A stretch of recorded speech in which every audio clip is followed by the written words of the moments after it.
This audiobook contains 4 censored sentences and 105 modified sentences to make it suitable for all audiences. Visit our website to listen to the original version without censorship or modifications. Link in the channel bio. We're only doing so to better accomplish our given task. Will they care? The Earth Emperor rebutted. His words again plunged the room into silence. Let's not talk about such pointless speculation, Earth Emperor continued. How about we summon people here instead of fetching them? They can become a paragon here, and the problem will be solved. As long as we each get to pick someone, I'm fine with this idea. 5 feather added, and soon everyone agreed. You make it sound simple, but have you considered the implications? Time Eater sneered at these idiots. We can hide these people for the most part, but what about when they have to undergo the immemorial tribulation? He pointed outside. Do you think these people are stupid? They want to guess what we're trying to do and stop us.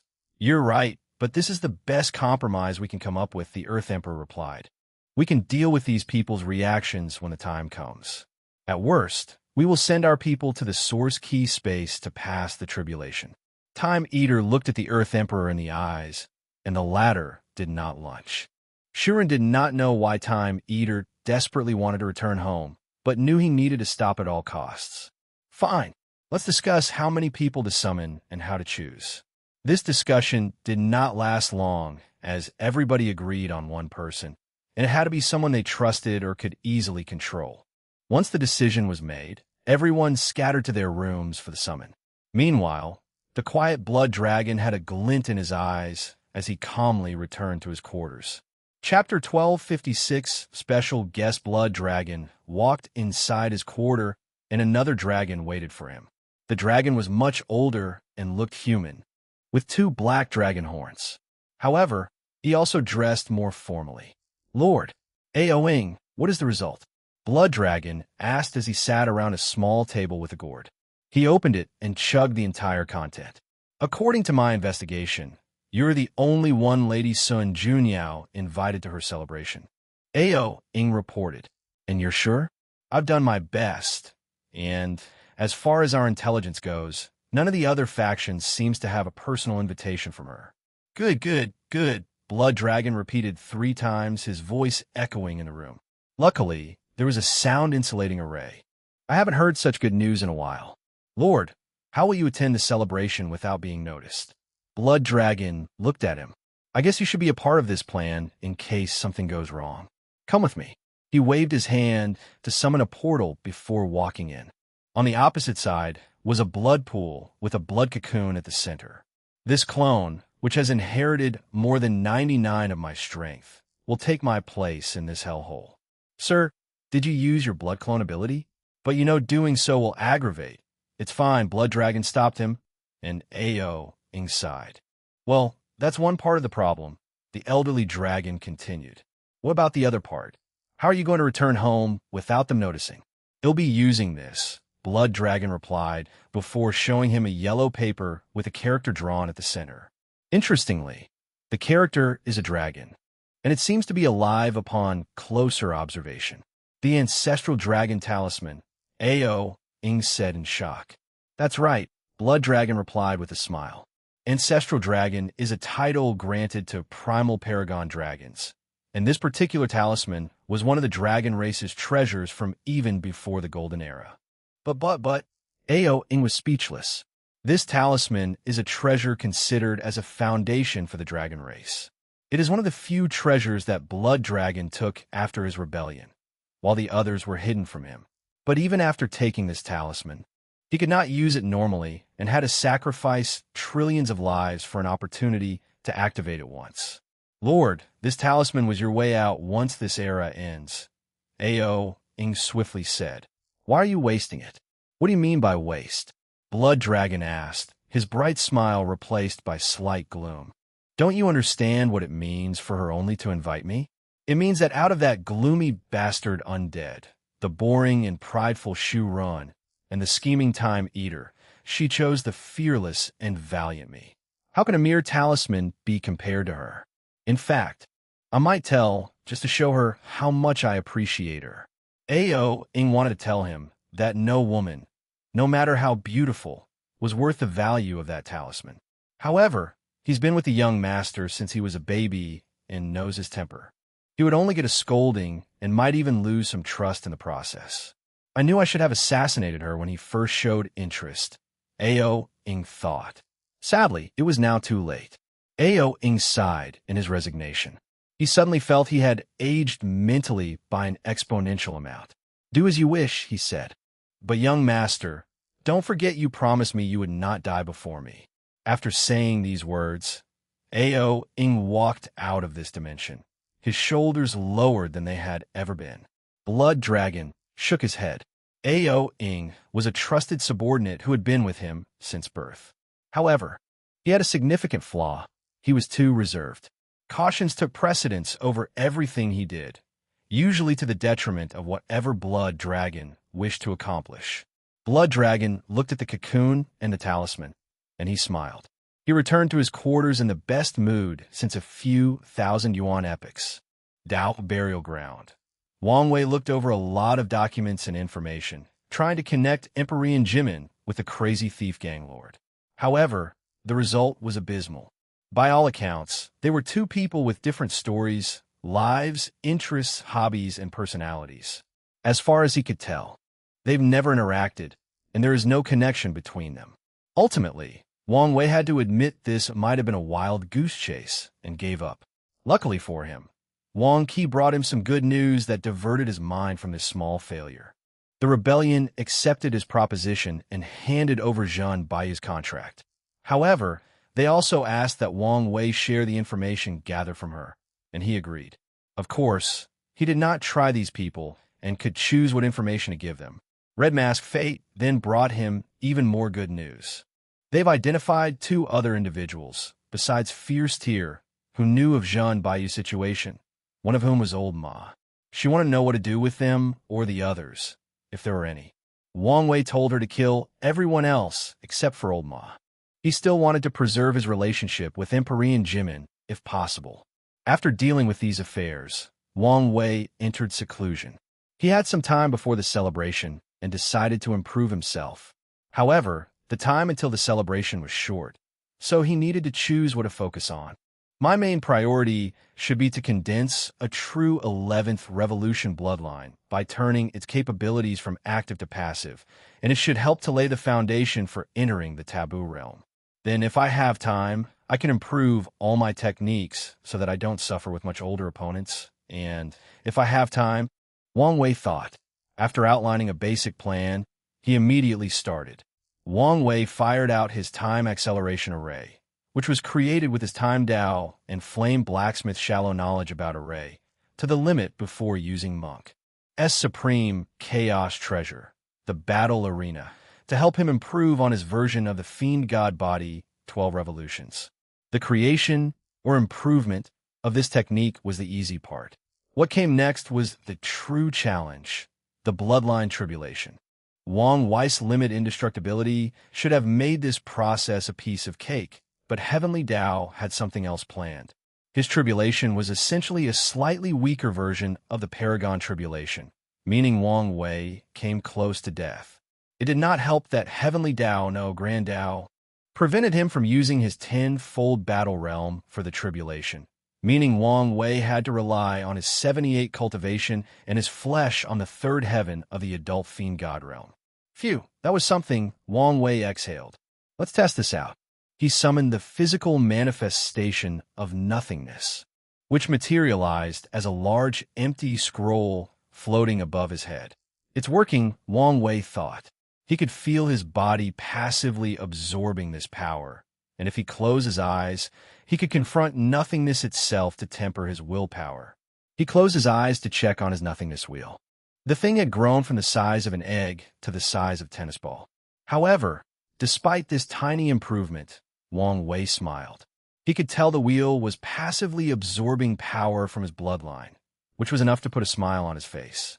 The day when this thing is big enough, he will break his limits and achieve battle strength on par with the top of this world. Hopefully, this day will not be far away. Wang Wei focused on the other changes of his breakthrough. I'm still in the third heaven, but I've entered the initial stage of body-will fusion. Body-will fusion had 4 stages. Initial, middle, advanced, and perfection. Wang Wei had just started. Meanwhile, Monk was almost finished. The last part is the Wang clan bloodline, Wang Wei thought. The next step should be to allow his clan members to benefit from the fruit of his labors. However, he decided against it. Any sudden change in the bloodline is easy to notice in the current situation, Wang Wei analyzed. Plus, it may be better to wait until someone finishes the 10th revolution and becomes an indestructible Empyrean before getting access to the benefits of the 11th revolution. I should encourage them to make their version of the 11th revolution. Wang Wei left the source key space to return to the Dao burial ground to continue his retreat. Monk's artifact worked better than anticipated, so he had plenty of time to improve his techniques. Time passed, and it was finally time for Sun Junyo's celebration. Chapter 1257 odd, meeting Wang Wei walked out of the cultivation room, and Wang Qi came to see him. However, Wang Wei could tell this was just a clone, and he knew the fact that the real one had entered seclusion. Why do you seem stressed out? Wang Wei asked. I haven't figured out what gift to bring to the celebration, Wang Qi said. That's what's gotten so you're riled up? You should take this seriously. On such a grand occasion, we must bring the appropriate gift, or we will lose a lot of face. It's not like I'm going as my real identity, so it doesn't matter as much as you think. But aren't you going to meet Lady Sun Junyao in person? Since it's your first meeting, you should bring a worthy gift. It's fine since I already prepared the perfect gift. Please don't say something as stupid that your presence is the best gift, Wang Qi warned, making Wang Wei speechless.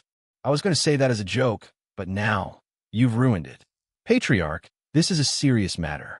I know, Wang Wei waved his hand. So, what gift did you prepare? You're persistent, aren't you? It's one of my best qualities. Wang Wei sighed and told him the gift he had prepared. He even summoned it to show him. It's indeed perfect for her, Wang Qi said, and Wang Wei rolled his eyes. However, wouldn't it be better to refine it into something else? Maybe a hairpin, bracelet, or a mirror. Oh, I forgot she hates mirrors. She does? It's a known fact. Wang Qi explained before handing Wang Wei all the information he had gathered about Sun Junyao, and it indeed stated that she would return any mirror she received as gifts and even publicly admitting to not liking them. The most beautiful woman in the world doesn't like to look in the mirror? Wang Wei muttered. I had the same reaction after finding out. Wang Qi added, do you think she doesn't like what she sees? Or she's afraid of falling in love with herself? Wang Wei joked as he thought about the Greek myth about the man named Narcissus. Is that possible? Stranger things have happened. True. Wang Qi nodded before changing the topic. Did you prepare a gift for the first meeting with the madam? That's not necessary. But I don't want to complicate our first meeting, Wang Wei stopped him. So, there is no need for any gifts or grand gestures. We only need to talk. Maybe you have a point. Wang Qi did not bring up this topic again. Did anything special happen during my absence? No, everything was calm. Everyone seems to be waiting for the celebration. Including them? Yes, including them. I expect the men's faction to behave in such a way. But I thought someone like Five Feather would be jealous of Sun Junyo's beauty and make trouble, Wang Wei commented. That might still happen at the celebration, Wang Qi added. However, knowing that her actions might turn everyone against her, she might restrain herself. I hope she doesn't, as that would make things more interesting, Wang Wei sneered. Where is Red Mask? I'm here. She appeared in the room, kneeling on one knee. Anything to report? I've assassinated Fierce Tiger and anyone who knew about Jinbiyu, except the one called Old Ma, she reported. Good work, Wang Wei praised. He did not ask how she did it, as long as she did. What is the reaction? I made it look like a retaliation for one of their previous missions against the Great Chu dynasty, Red Mask responded. And since then, they've become more cautious. Did they enact a new leader? No, they are still fighting to decide. I guess I shouldn't have expected anything else. Wang Wei shook his head in disappointment. His current plan for the rebellion is to replace their members with his Fate Shadow Guard and take control from the inside. Then, when Empyrean Jimin returns, he will decide their ultimate fate based on how he returns. If he succeeds in becoming a paragon, Wang Wei will remove most of his people, leaving the minimum number to gather information. Then, he will continue a cooperative relationship with them. If he returns as an Empyrean, then Wang Wei will take over their operation and force Empyrean Jimin to serve under him. The best course would probably be for him to die, but Wang Wei also felt it was a waste for such a talent to die so suddenly. Wang Wei checked on his team and the changing fate hall. He became a handsome young man wearing a black inner shirt, a floating white robe, and a handheld fan that added a scholarly aura to his demeanor. Anyone who saw him would think he was the kind of person who could recite poems on the spot. Given how Xiao Tianyi turned out, she should find this appearance approachable, Wang Wei thought. He then finally teleported to the ubiquitous hot spring world. As soon as he arrived at his designation, he noticed two things. Firstly, there were so many people. This place used to be a popular entertainment spot, so it was normal for it to be lively. However, it was on a different scale now that so many people worldwide arrived for the celebration. The second thing he noticed was the abnormal amount of destiny condensed in this place. His eyes could see an invisible dragon swimming above the sky on a golden lake. Something is definitely going to happen in this celebration, Wang Wei analyzed, and it will be major. He tried divining the truth, but only discovered something easy to guess. Sun Junyao would be at the center of everything. Since faith fails, let's try to look into the future, Wang Wei thought. His eyes then reflected the river of time as he tried to peep at the mystery of tomorrow. It's useless even if you use time Dao, said a soft-spoken voice. The celebration is a critical node in history, a time nexus, if you will, so the future is not set. Well, at least for us who have not escaped the shackles of time. This voice was correct. In Wang Wei's eyes, the future was an entangled ball of threads, each representing a different possibility. There were so many of them that even his mind could only peep at a fraction. On top of everything, the lines he could see were blurred. He turned around to see who had spoken. It was an elderly man with white hair and a white goatee dressed in a plain black robe. However, the man had a charm of mystery about him, which was accentuated by the fact that he was blind with gray eyes. "And who are you?" "People call me Old Man Tianji." "It's a pleasure to meet you, the Destined One." Of course they do, Wang Wei thought to himself, rolling his eyes. His meeting with the lower dimension Old Man Tianji was also this random. "It seems you came here purposely to meet me. But can I ask how you found me?" Wang Wei was curious, as even the parasites, who were paragons and had plenty of manpower, failed to find him, but this old man did. "I've observed everyone who comes and leaves this place," Old Man Tianji said. "I can say with confidence, whoever it is, I can see some information about their fate, no matter how little. However, you are the only exception, so I deduce who you were." "What if I was only a man really good at anti-divination?" "I thought of this possibility," Old Man Tianji replied. "That's why I called your status as a test, and based on your reaction, I figure I hit the jackpot." "I have to say, well played, old man," Wang Wei admitted. "Thank you. I have a feeling that coming from you, those words mean a great deal." "They do," Wang Wei acknowledged. "So, why did you want to contact me?" "For now, I only wanted to ensure you were present at the celebration." "And why is that?" "I can't say anything more, but you only need to know your presence, know your destiny, is essential to whatever is going to happen, Old Man Tianji." Wang Wei sighed.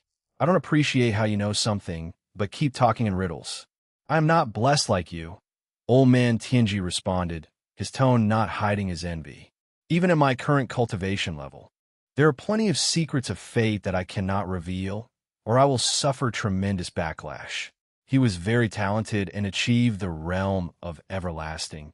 But even then, he was permanently blind because of peeping too much into fate when he was immortal.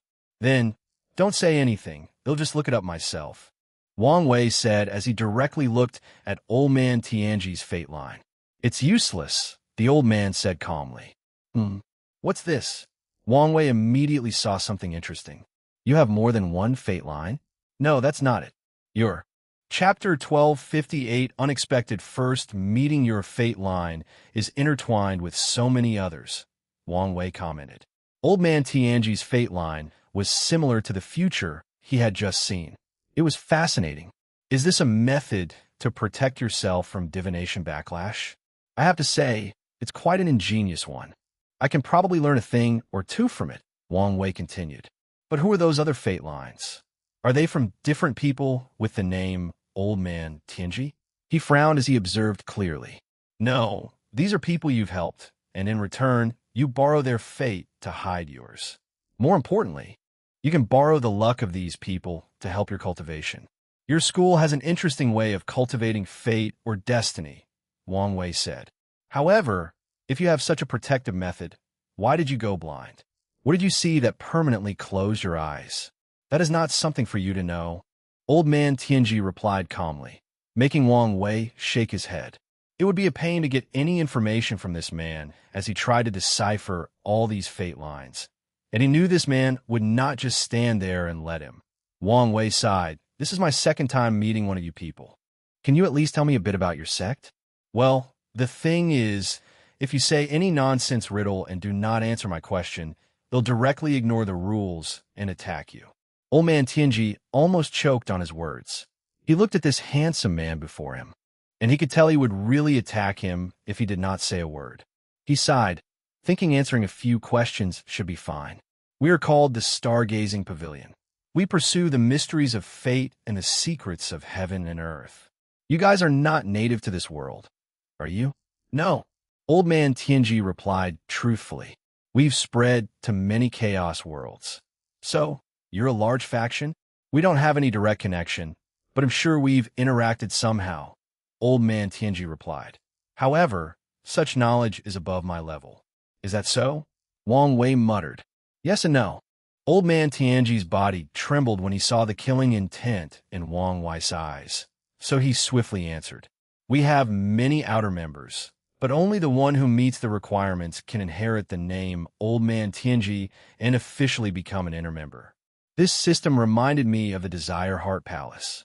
Are they connected somehow? Wang Wei asked this question. We don't have any direct connection, but I'm sure we've interacted somehow, Old Man Tianji replied. However, such knowledge is above my level. Is that so? Wang Wei muttered. For such a large faction, why have I only met two of you? Our requirements are strict, and in this era, only I was born in the Eternal Ascension world. Well, if you don't count the little junior in the lower dimension, Old Man Tianji replied. However, there is a high chance you've met our outer members. Wang Wei suddenly felt a little paranoid. Could it be that most divination secret-based factions he's met or learned about are related to the Stargazing Pavilion in some way or form? He quickly removed that thought from his mind. That would be terrible. So why the name? He asked. This question was the one he most wanted to know. Old Man Tianji hesitated momentarily before replying. It was how our founder wanted things to be. You understand that this is fishy, right? Wang Wei asked. Names have power, and for so many influential people to share the same one. He shook his head. Just like your practice involves borrowing the fate of others, it's apparent that your founder is using all of you by lending you his name. I'm sure you figured as much.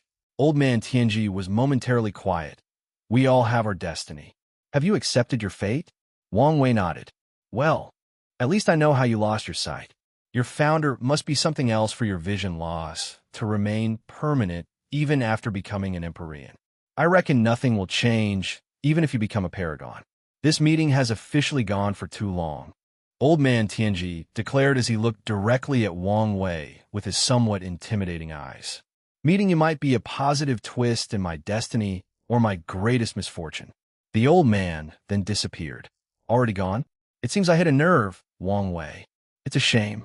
I wanted to ask him if his sect was connected to the all-seeing temple in any way. He shook his head before his mind focused on something more substantial. The founder of the Stargazing Pavilion is definitely a half-step transcended, and he's likely the kind that achieved it before the ultimate taboo. If he had participated in that event, he might have found a way to walk further down the transcendent path. Wang Wei looked at the sky. Foreigners are invading this place. Why? Is it merely because the Eternal Ascension world is weakened and they want revenge? That is possible, especially if someone detected the Methriya and Supreme Unity battle. However, from the information I know, These parasites left for the frontier before Mithriad decided to initiate the fight, meaning these people became interested in the eternal ascension world before learning of the internal conflict between our transcendents. Something must have riled them up.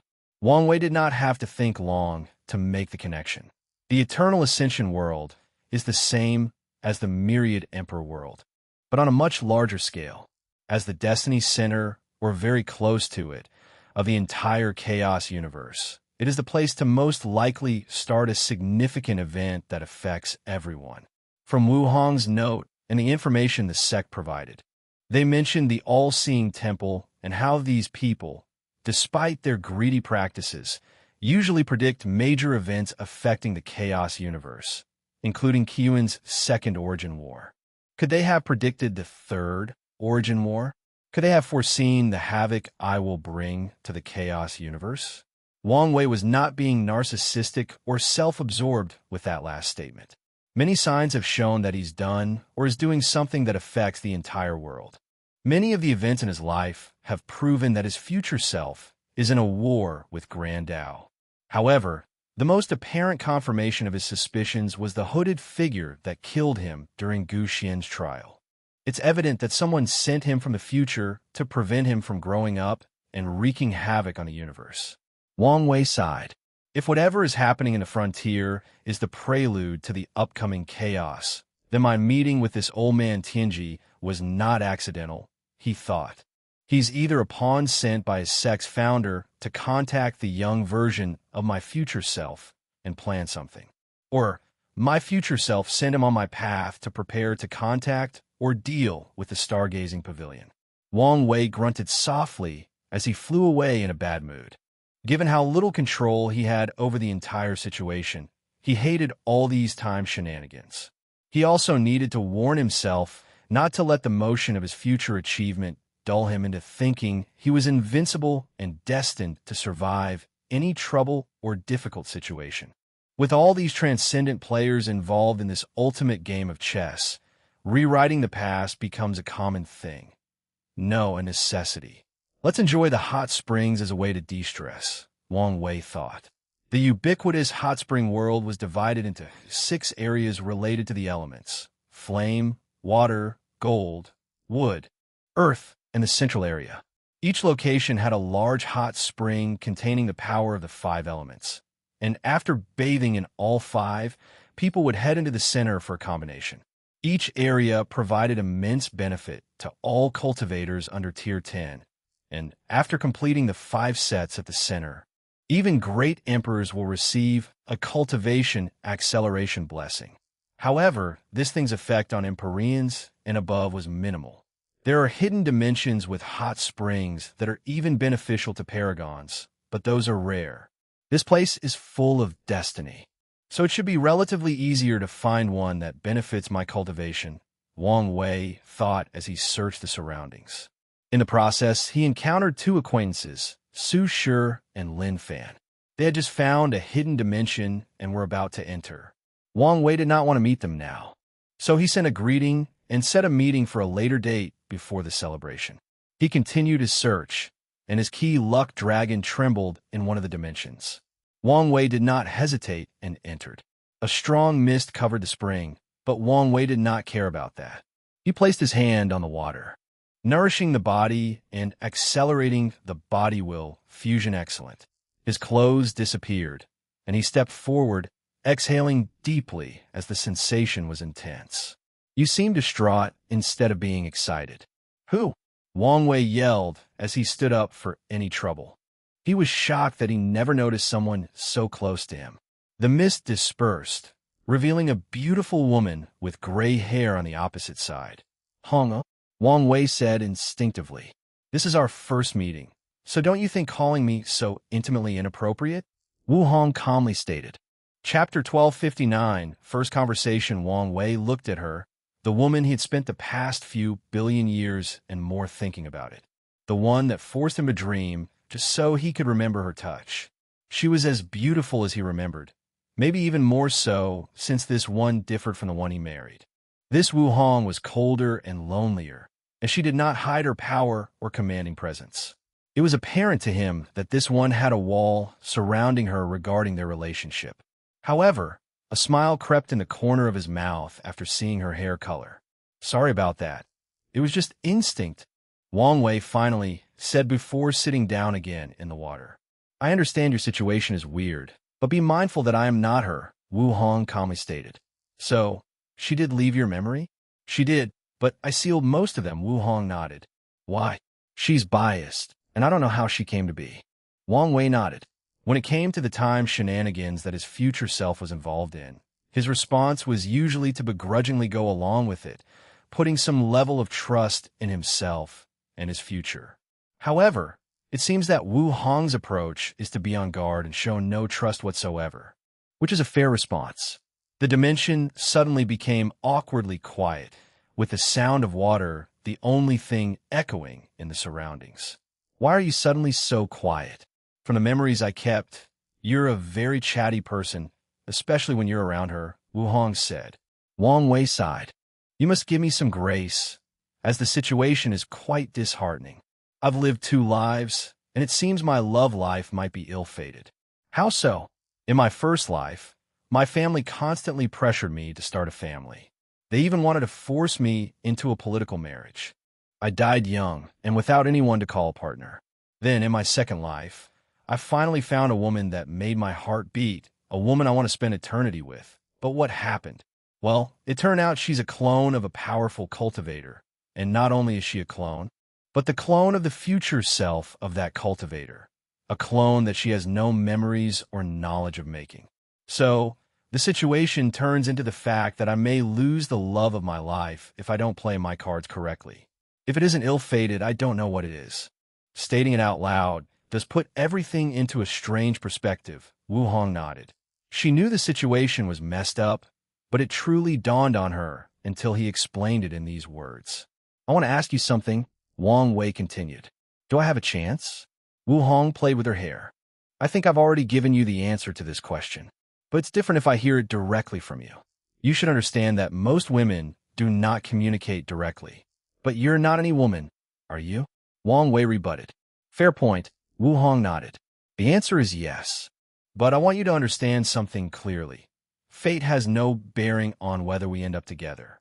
No one is entitled to me, not even Grand Dao. That's understandable. I promise to leave you alone if you ask me to. Giving up so easily?" She smirked. Wang Wei's heart skipped a beat. She was indeed different. But once in a while, he could detect a sliver of his Wu Hong. "I believe that's called respect to boundaries," he replied with a more confident smile. Wu Hong calmly raised her right leg to wash it. "I have lived a long life, well, at least compared to you. In my long cultivation journey, things have become dull, a fog of continuous gray. But I must admit that the memories of my supposedly other self brought some shade of colors to my life." She looked him in the eyes. "Can you be the one to accompany me throughout this journey? Or will my life continue as it were before? I'm fine with either outcome." Wang Wei nodded as he now understood her mindset. The cultivation path is long and arduous, so people have Dao companions to accompany them. However, someone like Wu Hong, who has already traveled so far, is all right with finding someone to accompany her from now on or continue doing what she's been doing. However, that someone cannot be just anyone else. "In that case, let's start from the basics," Wang Wei said, deciding to take a regular approach to a truly complex situation. "Hi, my name is Wang Wei. It's nice to meet you." Wu Hong looked at him strangely before a soft smile appeared in the corner of her mouth. "Wu Hong, and the pleasure is also mine. Favorite color?" "Red and white." Wang Wei nodded. His Wu Hong's favorite colors were black and red, but it's normal for people's colors to change over time, especially with cultivators' long lifespans. "Mine is purple and gray," he added. "I'm 195 meters tall. You?" "The same. My favorite tea is Longjua tea. Yours?" "Snow Trail tea." This answer was also different as this tea was her third favorite, Wang Wei thought. "Favorite food?" "That would be dragon heart, phoenix liver with a side of dream rice," Wu Hong answered. "And it cannot just be any dragons. It's the water dragon from the Dragon Blessing world. The phoenix also has to be prepared with 5 elements materials. Otherwise, Its flame Dao will reduce the taste by a lot. A food connoisseur, huh? Wang Wei stated. His Wu Hong was into food, but she never showed him it was to this extent. However, she always said he had never tasted genuinely delicious food. What made the dragon from that world so delicious? They are the protagonist of their world, so that blessing adds to their taste, Wu Hong explained. Additionally, the water dragons in that world receive a lot of worship due to their control of rivers, oceans, and rains. The incense further elevated the taste. And as you know, water is the soft element, which makes the dragon's meat incredibly tender, Wu Hong explained. One time, I hunted 3 simultaneously and transferred all the taste into a single dish. It was truly sublime. Oh, how I wish I could taste it again. You can look forward to it once you return to your full strength. Wung Sigid. It's not that simple. I'm pretty sure one of those damn dragons acquired a transcendent method. Given how much I hunted them down back then, I must be on some kind of list in that world. That's a shame, but one day we'll also reach that level, and we can hunt those dragons together, Wang Wei said, and Wu Hong noticed the way he secretly put in that sentence, but did not mention it. What about the phoenix liver and dream rice? The liver corresponds to wood and the 5 elements, so, after cooking, it basically turns into a vegetable dish, Wu Hong explained. As for the dream rice, that's something I got from another paragon who also loves food. He made everyone in his grand mist will dream about good food and turn that energy into nourishment to cultivate a rice field. I added my specialty to the 6 emotions, 7 desire spices, and it elevates the rice to another level. Wouldn't the negative emotions ruin the taste? I can separate them, but even with them, it doesn't, Wu Hong explained. Using them gives the sensation when you're eating something so good. But you know it's terrible for your body. That sounds heavenly. Wang Wei almost drooled thinking about it. It is, Wu Hong nodded. But enough about me. What's your favorite food?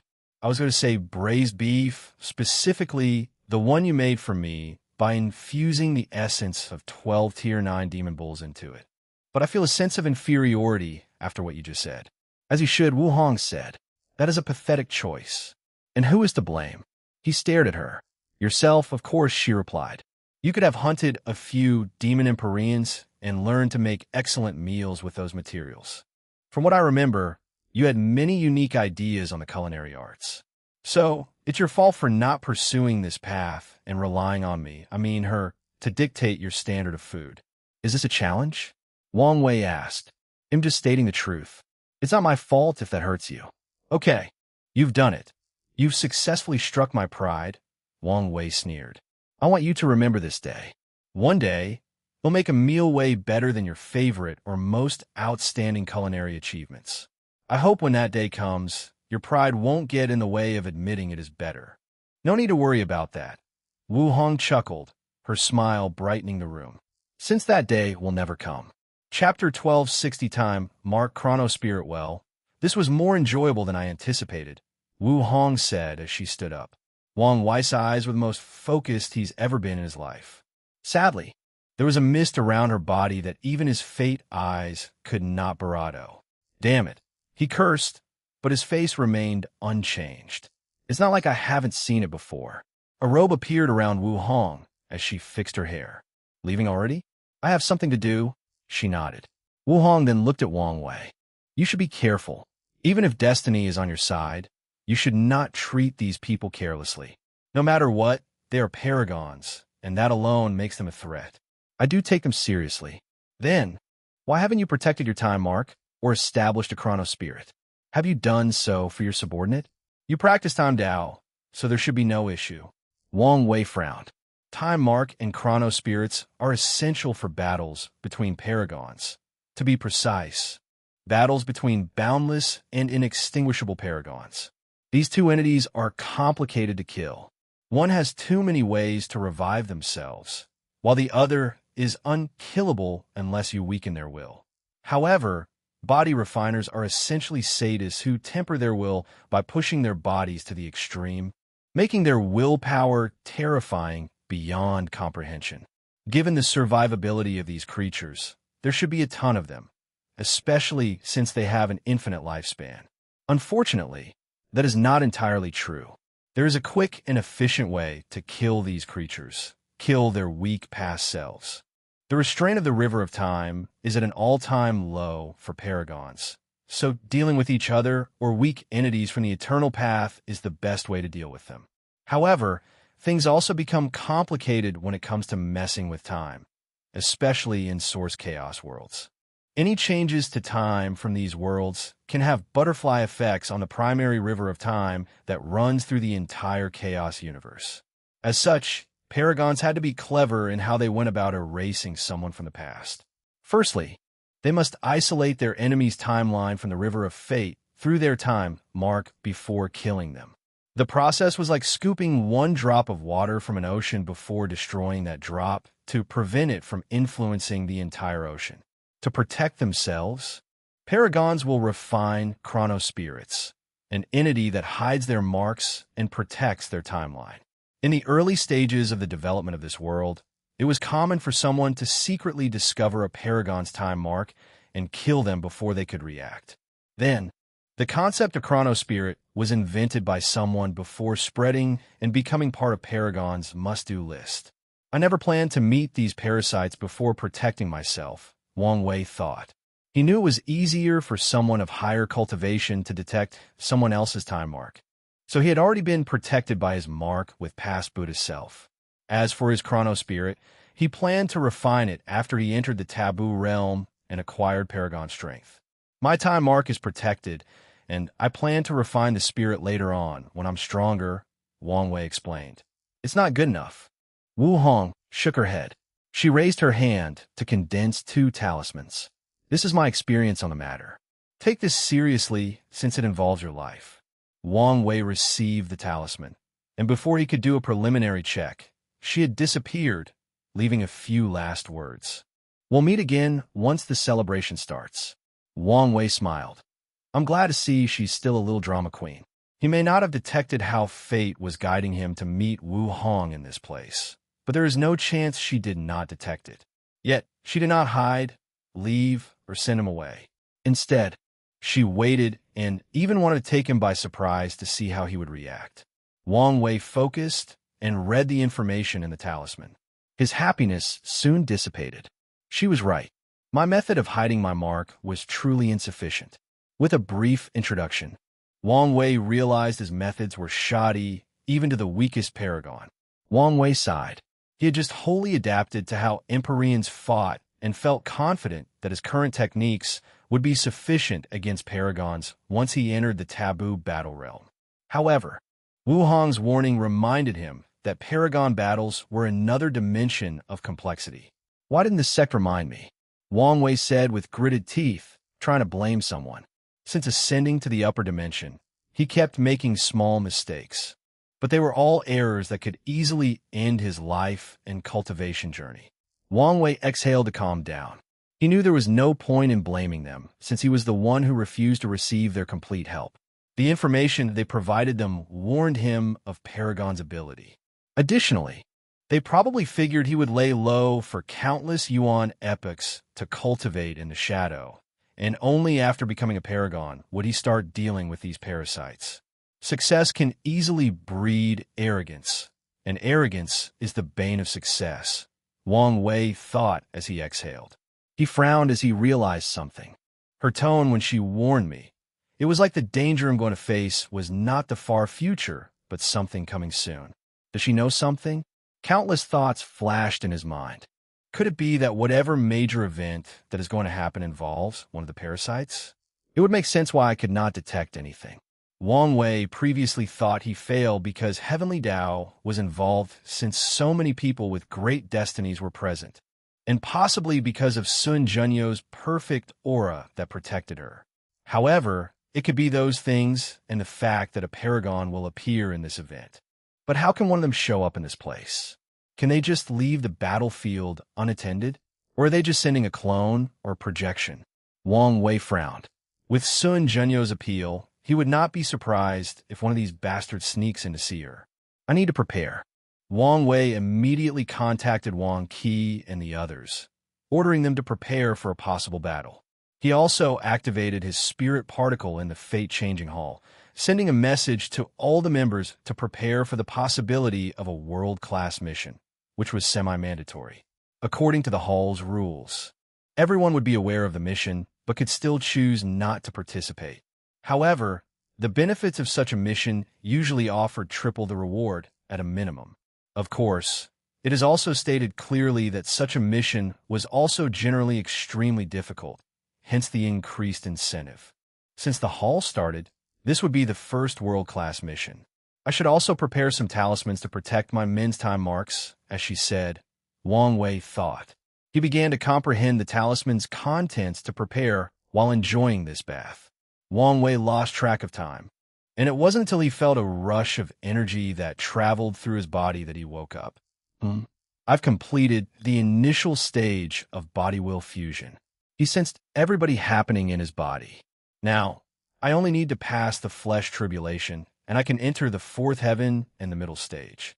Hopefully, I won't have a bottleneck. The effect of the hot spring was better than he had imagined.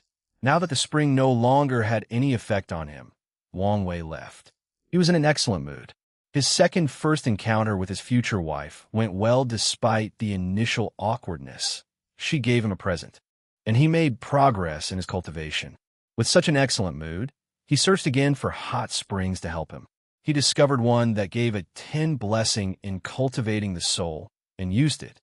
By the time he finished, it was time for his meeting with Su Shi and Lin Fan, so Wang Wei left. Their meeting was in a private booth in the best restaurant at the center location. The restaurant was called Beauty Palette, and Wang Wei suspected it was one of Sun Junyo's many industries. By the time he arrived, they were already waiting. I thought we were friends, Wang Wei said as soon as he entered the room. We are, Su Shi said, her expression showing she was confused by these words. Then, why are you telling Xiao Tianyi about my business? Oh, that, Su Shi replied. He came to see me, and his master is friends with our master, so I had to say something. Su Shi was clever and knew Wang Wei did not mind what she did. However, she immediately revealed small but significant information about Emperor Kong and Sun Junyao to appease him. And I did not say anything that wasn't semi-public. Is that so? Wang Wei nodded. He had suspicions about some connection between these two, but it was good to have confirmation. In that case, it's fine. The three sat down and started their reunion. Chapter 1261 Lin Fan's Grand Destiny. How are things have been? Wang Wei asked after sitting down. Good, Su Shi replied. It would have been better if the current situation was not as it is. The upper dimension has so many resources, and they have a kind teacher like Emperor Kong. I can tell, Wang Wei nodded. He noticed these two had already finished Foundation reestablishment, and they all completed 9 Supremacy Foundation and entered the 10-fold battle realm. How is Headmaster Baihan doing? It's been a while since I saw him, Wang Wei asked, somewhat curious whether the latter had reconciled with his father. He's doing fine, Lin Fan said before quickly changing the conversation. Let me ask you, so you never change your mind, right? After everybody left, she stayed in the lower dimension, correct? Wang Wei looked at him. No, she is still in the lower dimension. Good, good, good, he uttered 3 times, his eyes not hiding his killing intent. Have you thought about the consequences of killing her? I know the Yi Moon Palace is one of the upper members of the Grand Sect Alliance. However, the risk should be minimized if I can cultivate fast enough and kill her. Normally, that will be the case, Wang Wei replied. Does Suya have another identity? Su Shi immediately asked. They have been investigating the situation and planning this assassination for a while. Have you heard of the Yi Moon Palace's Desire Spectra book? I heard it was one of their sect's luck-condensing artifacts, known to be terrifying for its power of illusion and controlling people's emotions, Su Shi replied. The Grand Sect Alliance used to hold a grand event in which countless sects, including the other overlords, would send their people to use the book to temper their Tao heart. Although these factions have their own method, they knew it paled in comparison to that book. As soon as Su Shi said these words, her face turned ugly. Lin Fan also figured out something, and his expression mirrored his wife's. Could it be? That's right, Wang Wei nodded. Most people don't know that the book is divided into upper and lower parts. The upper part was created by 9 paragons with the 6 emotions, 7 desires physique, most of which were artificially created since not everyone from the lower dimension could become paragons. Meanwhile, the lower part is incomplete because only the emperors from the lower dimension can write it. Suya will be the 8th writer from the lower dimension, meaning the palace will greatly value her, especially if she becomes an eternal. Su Shi and Lin Fan were quiet. They thought they were lucky since the Yin Moon Palace did not cultivate one of the Alliance's 5 primal paragons. Sadly, they were confronted with another terrible truth, the limitations of their background. No matter how good Emperor Kong and the Academy's current situation was, it did not change the fact that they were new, meaning they were not privy to many secrets. Additionally, it meant that when facing these ancient behemoths, they could only suffer. And this might not be the extent of her value, Wang Wei added. There's more? Su Shi asked. Once this era ends, we will not return to the era of the 13 Overlord. The next era will be the race for transcendence. Su Shi and Lin Fan squinted. Emperor Kong once said something similar, but never elaborated on what that meant despite their asking. He only said they were too weak to get involved in such matters. After that book is completed, it might reveal a path to transcendence, thus raising its level to an incomprehensible level. Wang Wei continued. He was not saying these words out of nowhere. After his encounter with the Hard Desire Palace, he believed these people had mastered a transcendent path involving 6 emotions, 7 desires, and obsession. What exactly is transcendence? Su Shi asked. Wang Wei opened his mouth and was about to answer when a weird atmosphere enveloped the room, warning him not to talk too much to these ants about such secrets of heaven and earth. Well, as you can see, you two are too weak to know such a secret, Wang Wei shrugged.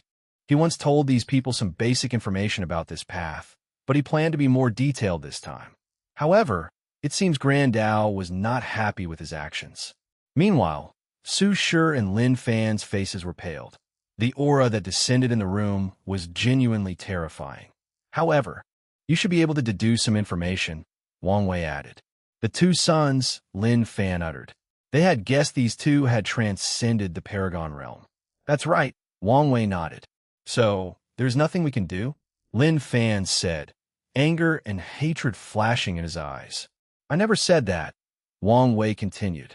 It will be a race, but just because you guys are behind doesn't mean you can catch up and surpass the people from the Grand Sect Alliance. After all, do you think anyone can walk that path?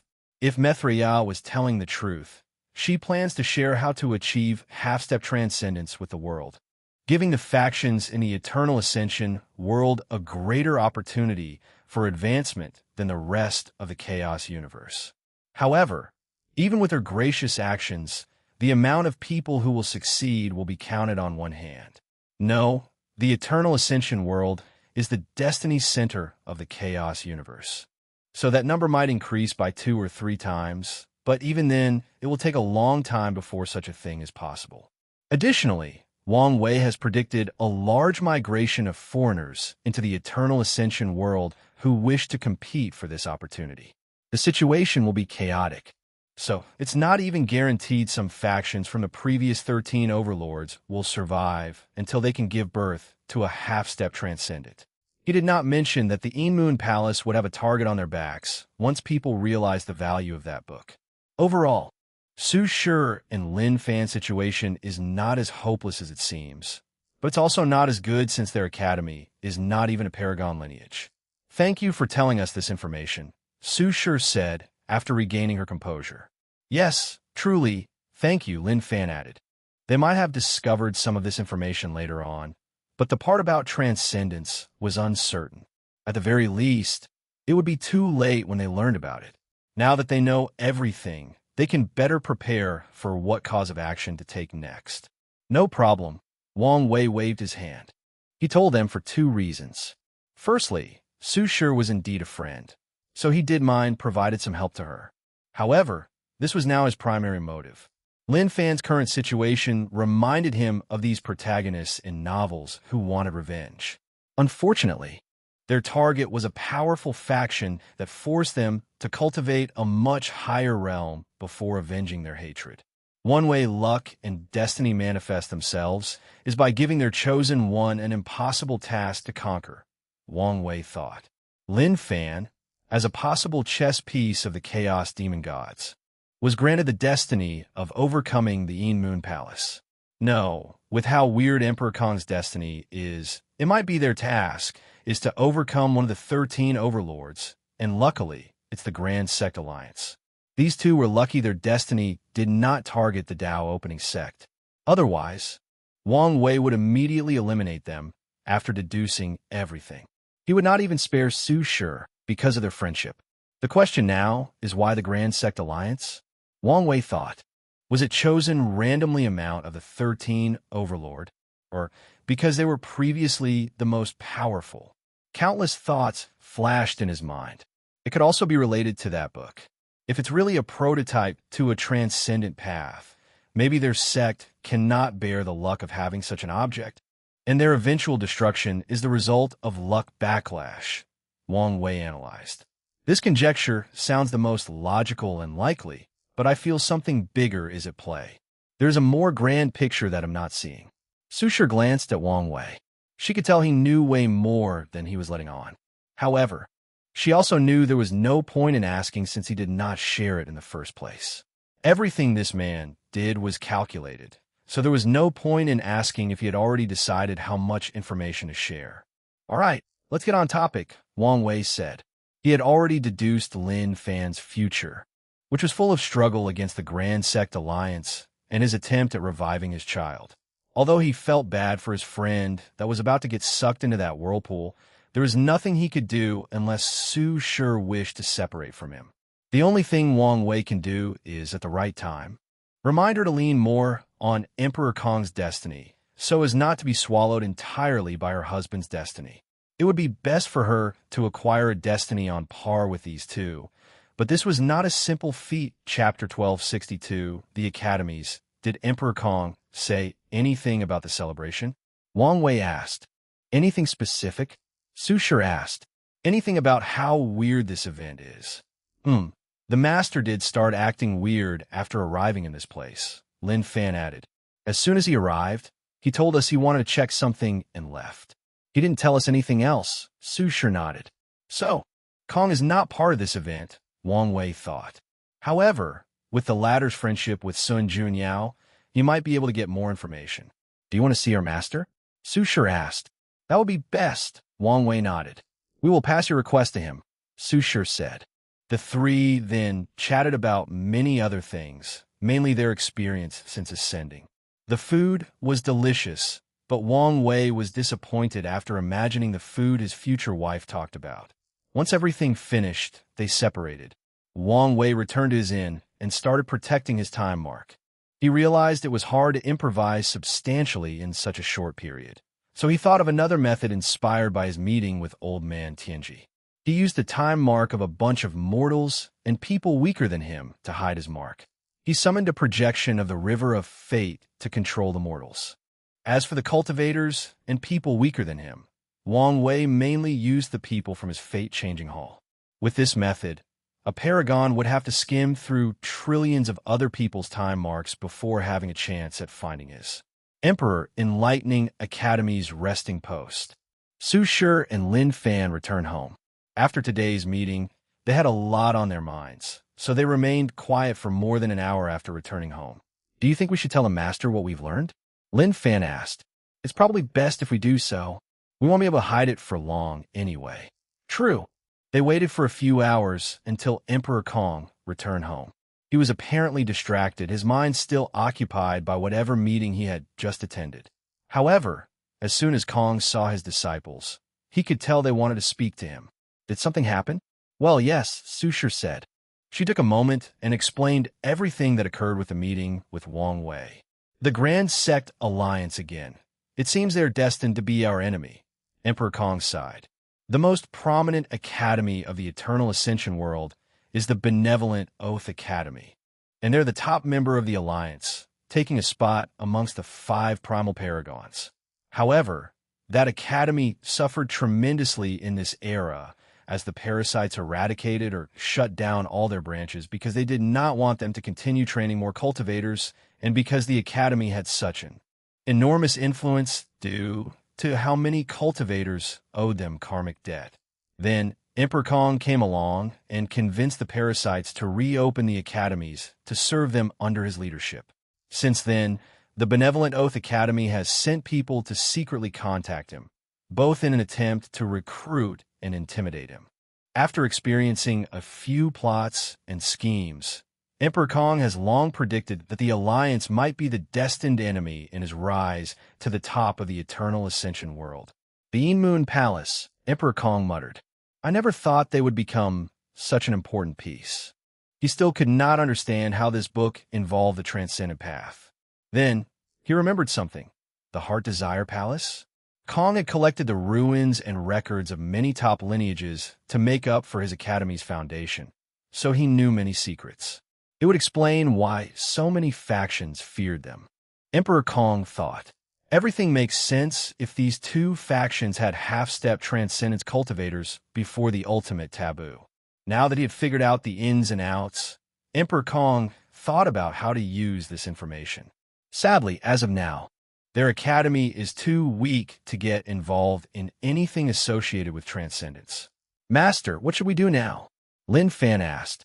"We must take this opportunity that the Grand Sect Alliance's paragons and primals are dead to secretly weaken them as much as possible," Emperor Kong stated. "We can probably work with Wang Wei," Su Shi shared. "With his personality, he won't accept the Dao opening sect not being the best. In fact, he's probably already planning on how to weaken the Grand Sect Alliance." "That's a good idea," Emperor Kong nodded. "However, if what you say about him is true, we should watch out so that he doesn't sacrifice us when things are over." "True," Su Shi nodded. "By the way, he also wants to meet you." "It's about time we meet officially," Emperor Kong nodded. "However, let's wait until the celebration ends." Sun Junyao refused to tell him anything concrete. But with Wang Wei's presence and his destiny, he guessed something significant was about to happen. As such, he decided to wait and observe first before meeting Wang Wei. "Master, did something happen on your side?" Lin Fan asked. Emperor Kong's eyes suddenly lit up. "I just received some important news from Sun Junyao that benefits our current situation. I was previously hesitating given the risks involved, but now I know this may be our only chance." "Oh. It's about something called the Mortalhood Trial," Emperor Kong stated before explaining everything. "That is indeed great news," Lin Fan said. He did not know when Suya would ascend, but the higher their cultivation by the time she did, the better the situation for him. "Do you want me to ask Wang Wei to convince the Dao opening sect?" Su Shi asked. "No need for that for now," Emperor Kong replied. "Sun Junyao told me she would meet with the Dao opening sect's current sect leader and ask him personally. If that doesn't work, we'll use the Wang Wei approach." "Good," she nodded. "One more thing. You guys need to leave immediately," Emperor Kong said. "Huh, why?" "I can't get any information about the situation, but I know for sure it will be dangerous," Emperor Kong said. "So, it's because we're too weak," Su Shi said, saying what he did not want to say.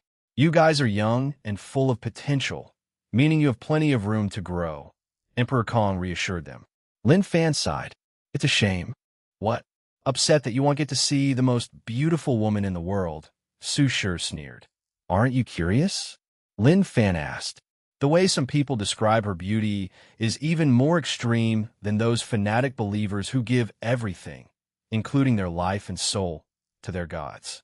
The craziest people Lin Fan had met were fanatic believers. He once took a task from the rebellion to recruit this god who walked the faith path, and his fanatic believers were something else. However, the descriptions of people regarding Sun Junyo's beauty are even more extreme. Lin Fan once heard a rumor that an everlasting Empyrean went mad because he tried to paint Sun Junyao but failed to capture the essence of her beauty. He thought this was a rumor, but his master confirmed this news. "Master, is she truly that beautiful?" Lin Fan asked. Su Shi looked at her master, also intrigued. Although she once held the title of the most beautiful woman in the world, there were few individuals who could compete with her in the entire lower dimension. And in the eternal ascension world, her beauty might be in the top 10, maybe even top 20. How do I explain it? Emperor Kong uttered. You know the saying, beauty is in the eyes of the beholder? They nodded. Well, she's the embodiment of that. Su Shi and Lin Fan were confused, as this was not what they expected him to say. On the contrary, they thought he would say something like her beauty transcends preference, ethnicity, and even race. So, they looked at him with an expression that said, what does that even mean? You'll have plenty of opportunities to meet her and understand what I'm saying, Emperor said, refusing to elaborate more. Now, prepare to leave. I don't want you to be drawn into this chaos accidentally. The two had to prepare for their departure. Su Shi facilitated the upcoming meeting with Wang Wei before leaving the ubiquitous hot spring world. Meanwhile, Wang Wei spent the rest of the time working on his time mark. The Heavenly Beauty Palace descended on the central area a week after his arrival. 3 days later, the celebration started, causing a small commotion. On that day, it became apparent that 3 kinds of people were attending: VIPs, common invitations, and no invitation. The VIPs were in a separate room above the celebration area. They were the first to arrive, and most did so quietly without exposure to the public. Xiao Tianyi was kind enough to give Wang Wei a VIP invitation. Chapter 1263, Second Meeting. Wang Wei walked into his room and immediately stopped. His lips twitched as he saw a woman with long black hair already there. Young lady, you're in the wrong booth. Am I? Wu replied. She continued sipping her drink without looking at him. Wang Wei sighed and sat on the cushion next to her. He looked at her black hair. Your hair looks great, he commented. At least try to make the compliments sound plausible. I'm very sincere. Wu Hong looked him in the eyes. Your current appearance is very handsome. Wang Wei's lips twitched, and he reverted the transformation. See? Now we no longer match. Just turn your hair black. How about we compromise and choose another color? How about we retain our individualistic identities and choose something we enjoy? Fair. Wang Wei nodded. The room had a small table before them with a wine bowl. Yours or something the celebration served. Not mine, but it's quite enjoyable, Wu Hong replied. It's celestial monkey wine. Although there is no benefit for your realm, it's extremely delicious. Wang Wei trusted this rich woman's taste. So he took a sip. His eyes immediately lit up as she was correct. This thing was absurdly delicious. After a sip, his essence key flower activated, and he could feel the bottleneck between the 3rd and 4th heaven slowly dissipating. If not for the fact he needed to pass the tribulation, he might have immediately entered the 4th heaven. Wang Wei soon finished the wine in his glass, and the thing filled itself without him doing anything. They went all out, haven't they? This is the bare minimum for a celebration of this scale. Did you ever have a grand celebration like this? Yes, for becoming a paragon and primal, Wu Hong replied. I figure you were not the type for grand celebrations. Now I'm not, but in my younger years, Wu Hong did not elaborate further. Plus, it's a great way to amass resources. Wang Wei nodded. As they were talking, the celebration officially started. Wang Wei and Wu Hong's booth was on the 2nd floor, but there was a formation that allowed them to see the events on the 1st floor while hiding their booth. Great Emperor Jin Long, from the Star Envoy Palace, said a beautiful voice that echoed throughout the palace. Gift, a Tier 11 star nourishing pill. A thin man with a robe with star patterns walked on the 1st floor and found his name on one of the seats. Starting strong, I see, Wang Wei commented. The star nourishing pill was an extreme healing medicine. If an Empyrean died and wanted to revive themselves, the pill would allow them to return with full strength in less than 10 yuan epoch, which is an absurdly short time for an Empyrean to revive unless they use longevity resources or a pile of rare resources. Great Emperor Dragon Eyes, Loose Cultivator. Gift, Tai's Soul Pill. Another extremely rare pill. Wang Wei thought, this pill was one of the best to help Empyreans condense a paragon soul. This bastard probably got it by chance, but he ruined his destiny by giving it to a woman who won't give him a second glance after the celebration. Wang Wei looked at the short man with reptilian eyes walking into the room. As expected, after checking his key luck dragon, Wang Wei saw signs of decay. His dragon eye is not bad. Maybe I can recruit him into the changing fate hall. The announcement continued, and soon afterward, the announcer started introducing Empyreans, who were the majority of attendees at this event. And as expected, the gifts became more extravagant. Someone even brought a life-defying pill as a gift, which was a second-order longevity pill. Wang Wei cursed these horny bastards. Once everybody was introduced, the announcer said, "Now for the VIPs." She paused for a brief second. Firstly, Empress Wu from Origin Seal Continent. She could not attend the event, but she sent her regards and a protective talisman. The murmurs started as soon as she announced this. A few taboo entities existed in this terrible era, and everyone knew Empress Wu was at the top.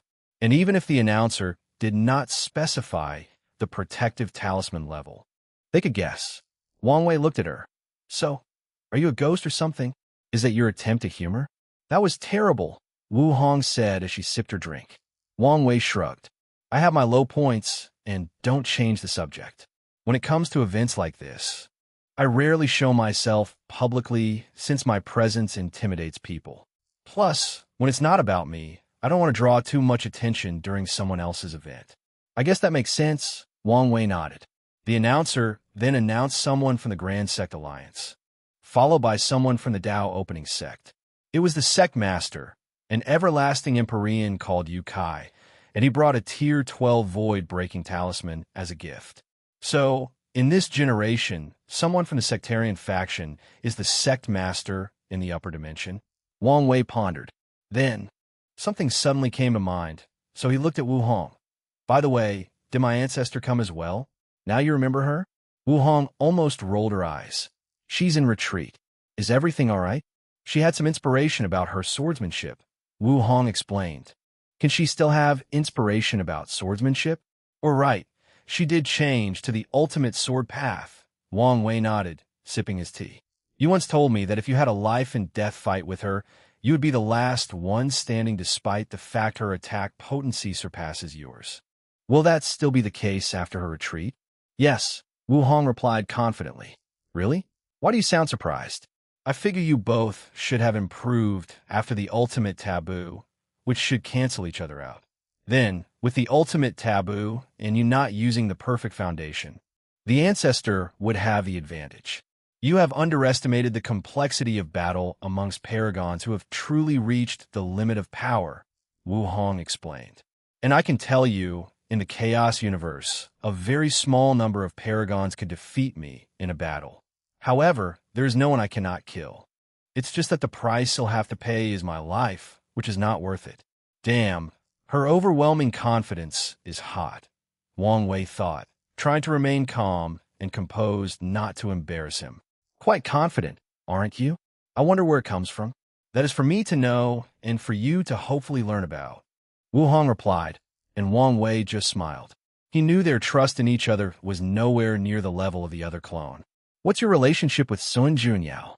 Wang Wei suddenly asked. "Why are you asking?" Wu Hong asked calmly. "Are you already planning on how to regulate your harem properly?" Wang Wei almost dropped the cup he was putting on his mouth. Luckily, his control of strength was unworldly, so nothing happened.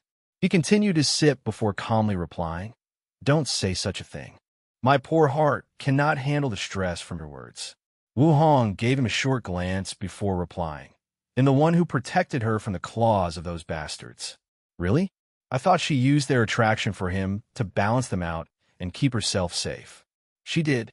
But such a tactic can only be effective to a certain extent," Wu Hong explained. "When it comes to these beasts who are drunk on power, it wouldn't surprise anyone if they used force to get what they want or decide to share her like an object. And even if the men could be controlled, the woman would also want to destroy her out of jealousy. So you warn them? I put the fear of God in their soul." Wang Wei resisted the urge to yell the words, "Damn, that's hot." Instead, he sighed deeply. "What's wrong?" Wu Hong asked. Power is truly an attractive thing. Wu Hong was baffled since these words came out of nowhere. Then, she remembered what a little pervert this bastard was. She glanced at him and smirked. Meanwhile, Wang Wei was satisfied he was able to express his desire in a more sophisticated manner. The announcements continued, and soon, Wang Wei heard of someone he knew, Emperor Kong. The latter's gift was a sage blessing banner, which surprised Wang Wei slightly, but it also made sense. This banner was something that only people who condense a golden body of merit can refine at a small cost. It contains some of the protective ability of Sage of Merit, along with a significant cultivation blessing. The announcements continued, and Wang Wei's name was the last person from the VIP section to be read out loud. Wei Tian, loose cultivator and close friend of young Master Xiao Tiandi, the voice announced.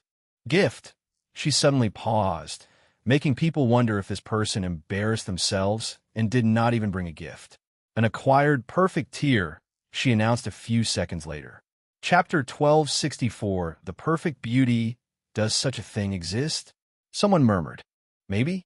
He wouldn't be stupid to bring something fake to this celebration, right? Who knows? These people will do anything to gain Lady Sun's favor. Another person sneered. You're wrong, said a third person. Do you know something? Acquired perfect tier does exist. And only those who have made some progress in studying immortal perfection can condense it. However, it takes so much time and effort that it's not worth it.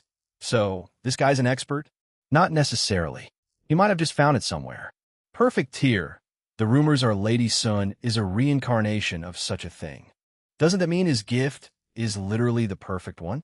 Once someone said that, the room instantly became quiet. Then, jealousy poured in. It was so intense that it almost condensed into a visible form. Everyone wished they had thought of such a gift or capable of acquiring it. Second floor. What thoughtful gift, Wuhan commented. Isn't it? Wang Wei replied as he sipped his wine. He had to use his perfect aura and some of his blood to condense that thing. And even then, if not for the fact he had intimate knowledge of the tier's composition and effect, he might not have succeeded. Is it me? Or do I hear the sound of jealousy? Wang Wei chuckled. You wish. Don't worry. When I bring you gifts, they will be more personal and thoughtful. Wu Hong resisted the urge to roll her eyes and continued drinking. The celebration continued despite many people who had decided they would remember Wang Wei, especially if his gift had any positive effect on Lady Sun. According to these people's thinking, since Wei Tian is the young master's peer, he should only be a great emperor. So, many people thought of secretly educating them, some even planning on how to assassinate him. Ladies and gentlemen, thank you for honoring the lady with your presence, the announcer stated, her beautiful voice calm and steady. However, the banquet is limited, so not everyone can participate. So, for those without an invitation, we've designated an area outside the palace for your stay. There will be visual formations to display what is happening inside. As soon as she said these words, a cacophony of voices thanked her and the palace for her generosity. The number of people without an invitation was at least 100 times larger than the rest. And these people knew it was shameful for them to show up uninvited. So, they respected that the heavenly beauty palace treated them so kindly despite their social indiscretion. The announcer calmly accepted these people's respect before continuing. Now that everything is settled, let the celebration begin. Ladies and gentlemen, respected immortals, emperors and empyreans, please welcome the palace master. Everyone on the first floor stood up. This banquet hall floor was large, with countless people sitting at their small personal tables. The room was shaped like a rectangle, with a stadium on the west side. An intoxicating smell suddenly enveloped the palace, followed by multicolored flowers and beautiful tiny fairies dancing around. A woman walked onto the podium. She wore a slightly modified formal white and yellow dress that trailed more than 3 meters behind her as she walked. She wore a light gold phoenix hairpiece to hold her hair.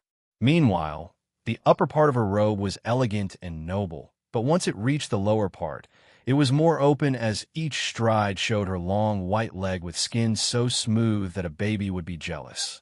As she walked into the room, so many people instinctively stopped breathing. It was as if they feared their shallow breath would affect the natural rhythm that her body naturally emitted. The light in the room dimmed everywhere except where she stood, which was not something she did, but a natural effect of her heavy defying beauty. Sounds of the Tao naturally accompanied Sun Junyao, and even the ground of the podium she walked on suddenly became more lively, as if it was a blessing for her to walk upon it. Everyone on the first floor looked at her in a daze, all with a look of desire, longing, and pure joy.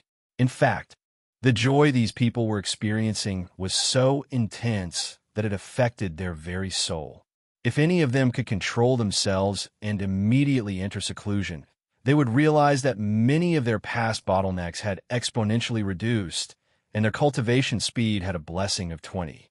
On the second floor, Wang Wei was stunned after laying eyes on Sun Junyao. "What do you see?" Wu Hong suddenly said. "I see you, but more perfect," Wang Wei answered in a trance-like state.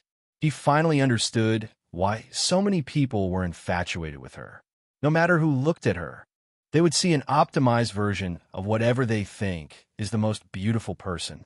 In other words, for people with Tao companions who believe their partner is the most beautiful woman in the world, that's who they will see with some improvement. However, if that is not the case, they will see whatever their idealized version of beauty is, but with a touch of improvement and perfection. In simpler terms, Sun Junyo's perfect beauty meant she had a filter on her face at all times. "Wait," Wang Wei suddenly said, as he turned to look at Wu Hong. "Did you just use a spiritual hint on me? I wanted you to tell the truth." Wang Wei squinted his eyes, snorted coldly, and turned around to continue looking at Sun Junyao. He took a sip of his drink, but that thing was no longer as delicious. Sun Junyao glanced at Wang Wei's booth from the corner of her eyes. She could tell the one she wanted to meet was there. She also realized that he was the one her disciple invited, which was an unexpected coincidence, and explained many things about his weird behavior. No, not a coincidence. It's fate, Sun Junyao thought. She smiled, instantly brightening the room. "I sincerely thank all of you for giving me the honor of attending my celebration." She cupped her hand and saluted everyone. Her pleasant voice echoed in the room.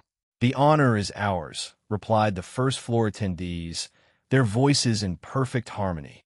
However, one of the Empyreans on the second floor suddenly said, "Laxi Sun Junyao, I wish you eternal beauty, everlasting success, and boundless merit in your cultivation journey."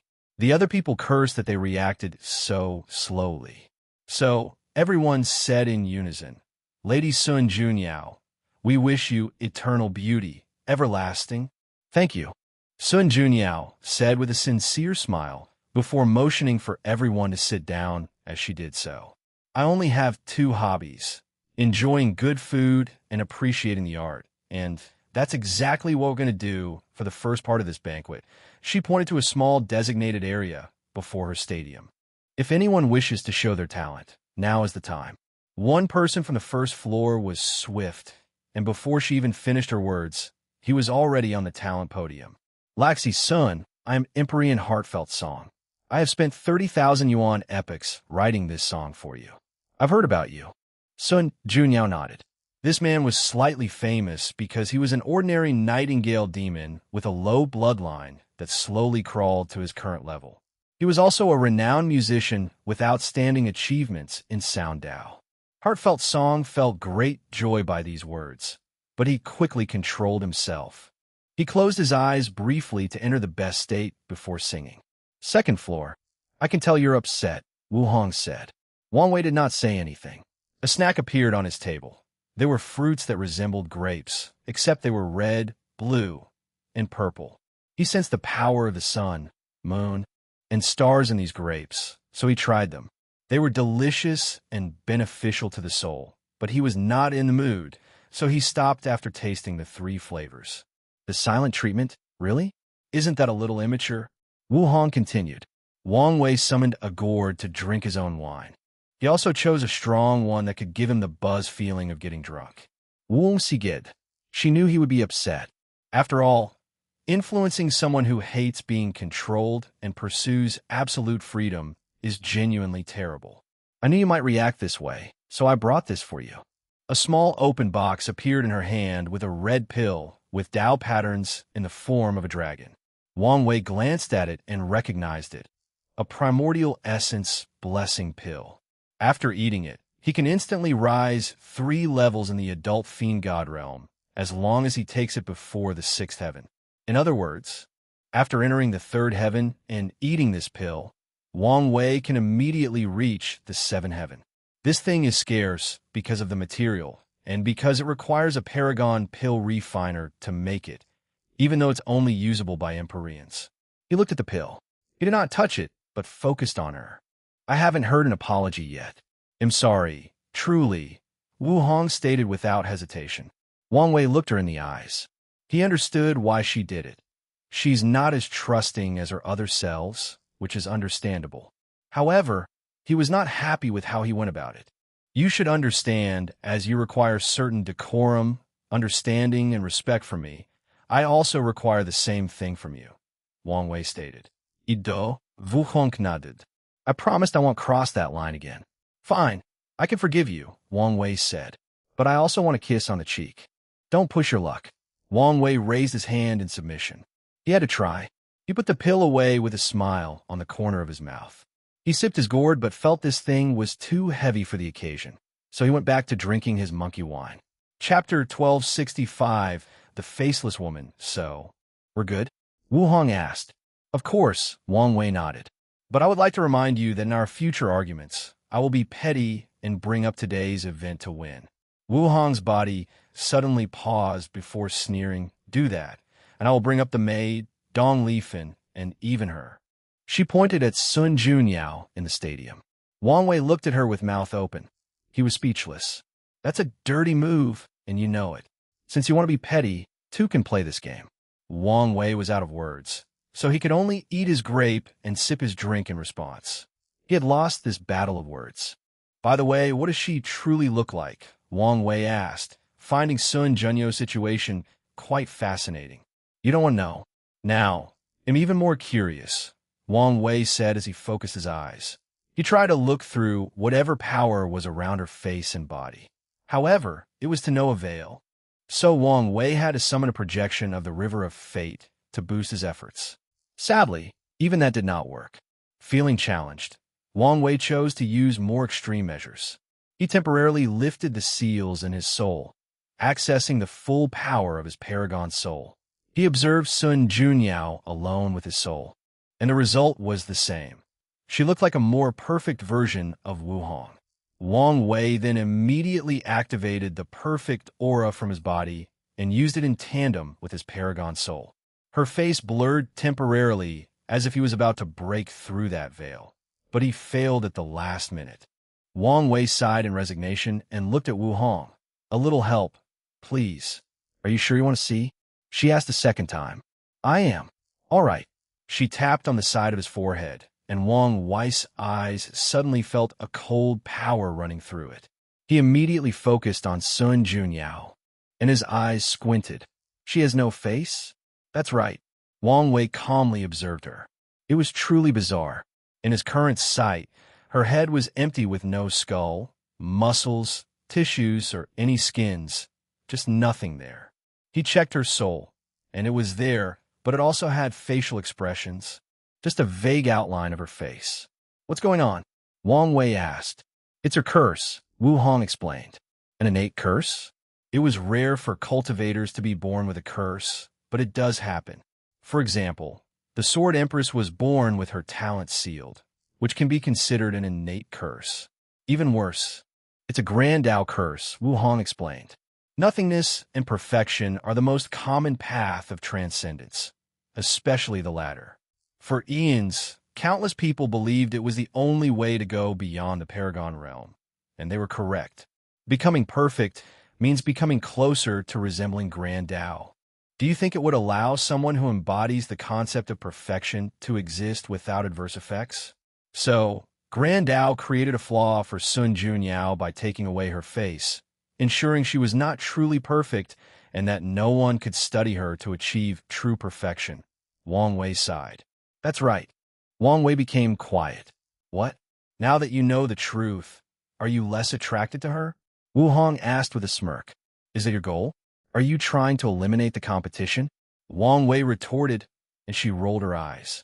She would not have shown it to him if that were the case. Wang Wei chuckled. I think it's worth it.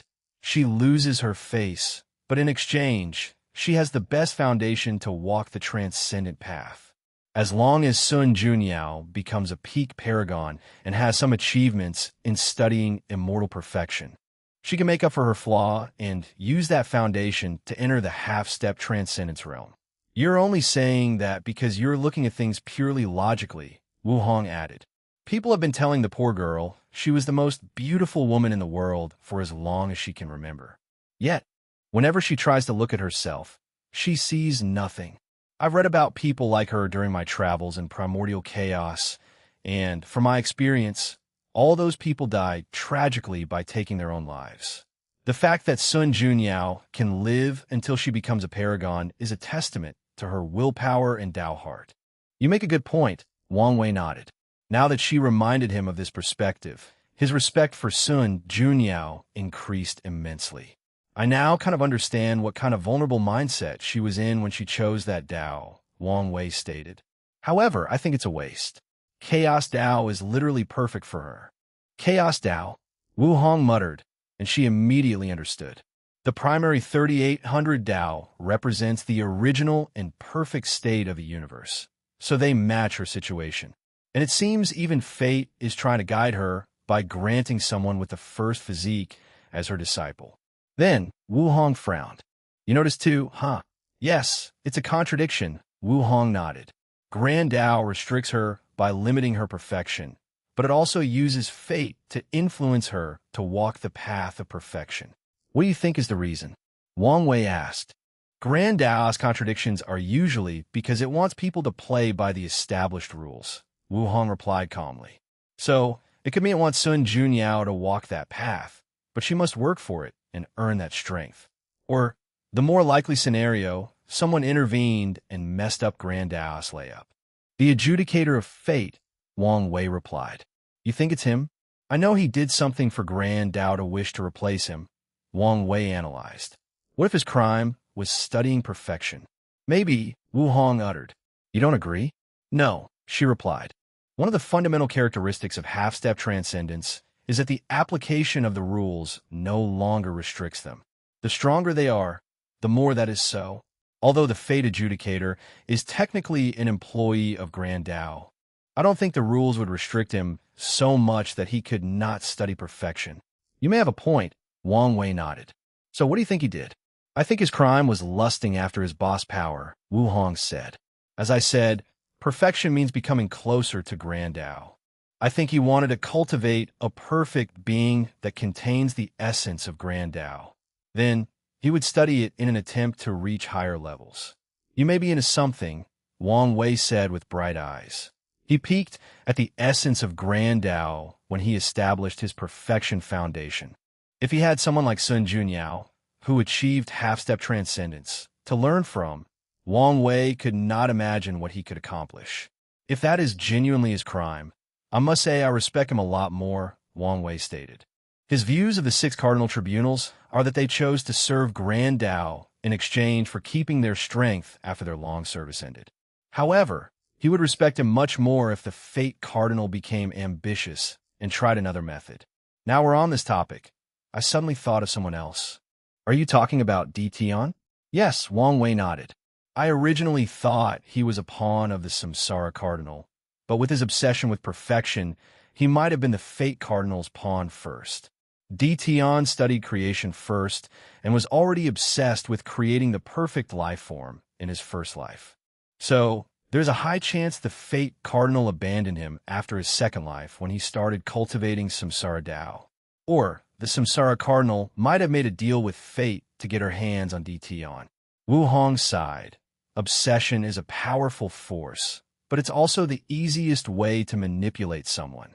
Wiser words have never been said, Wang Wei said as he chugged his win. So what's your obsession? Me? It used to be to prove to the world that I was worthy, Wu Hong said. But now, it's no longer an obsession and more like a goal or desire that has been transformed into something else. I guess you're lucky to have escaped such a shackle, Wang Wei replied with a wry smile. Dition, Lin Fan, and likely Sun Junyao are pawns that these higher beings used obsession to control. But wasn't it the same for him? The sad truth is that as long as he is obsessed with pursuing freedom and becoming free and unfettered, he will always be a pawn. Discouraged? Wu Hong asked. Of course not, Wang Wei sneered. Until the very end, it's not known who is the pawn or who is the chess player. That's more like it, she smiled.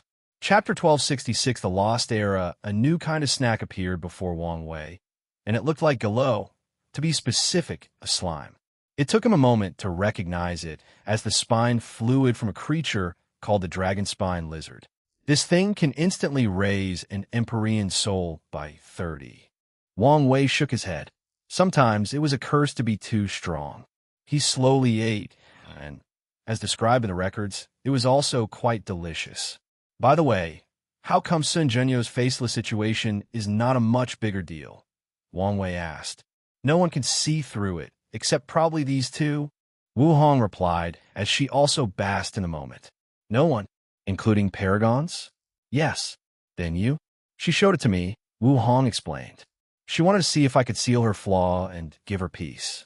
Sadly, I couldn't do it then. Then, Wang Wei caught the crucial part of her words. After reading about the perfect foundation and learning more about perfection, I think I can make a flawed seal. Flawed? Is it because the essence of perfection is transcendent level? Correct, Wu Hong nodded. So, my seal might give her an ordinary face. However, I'm unsure if I want to do that now. Oh, why?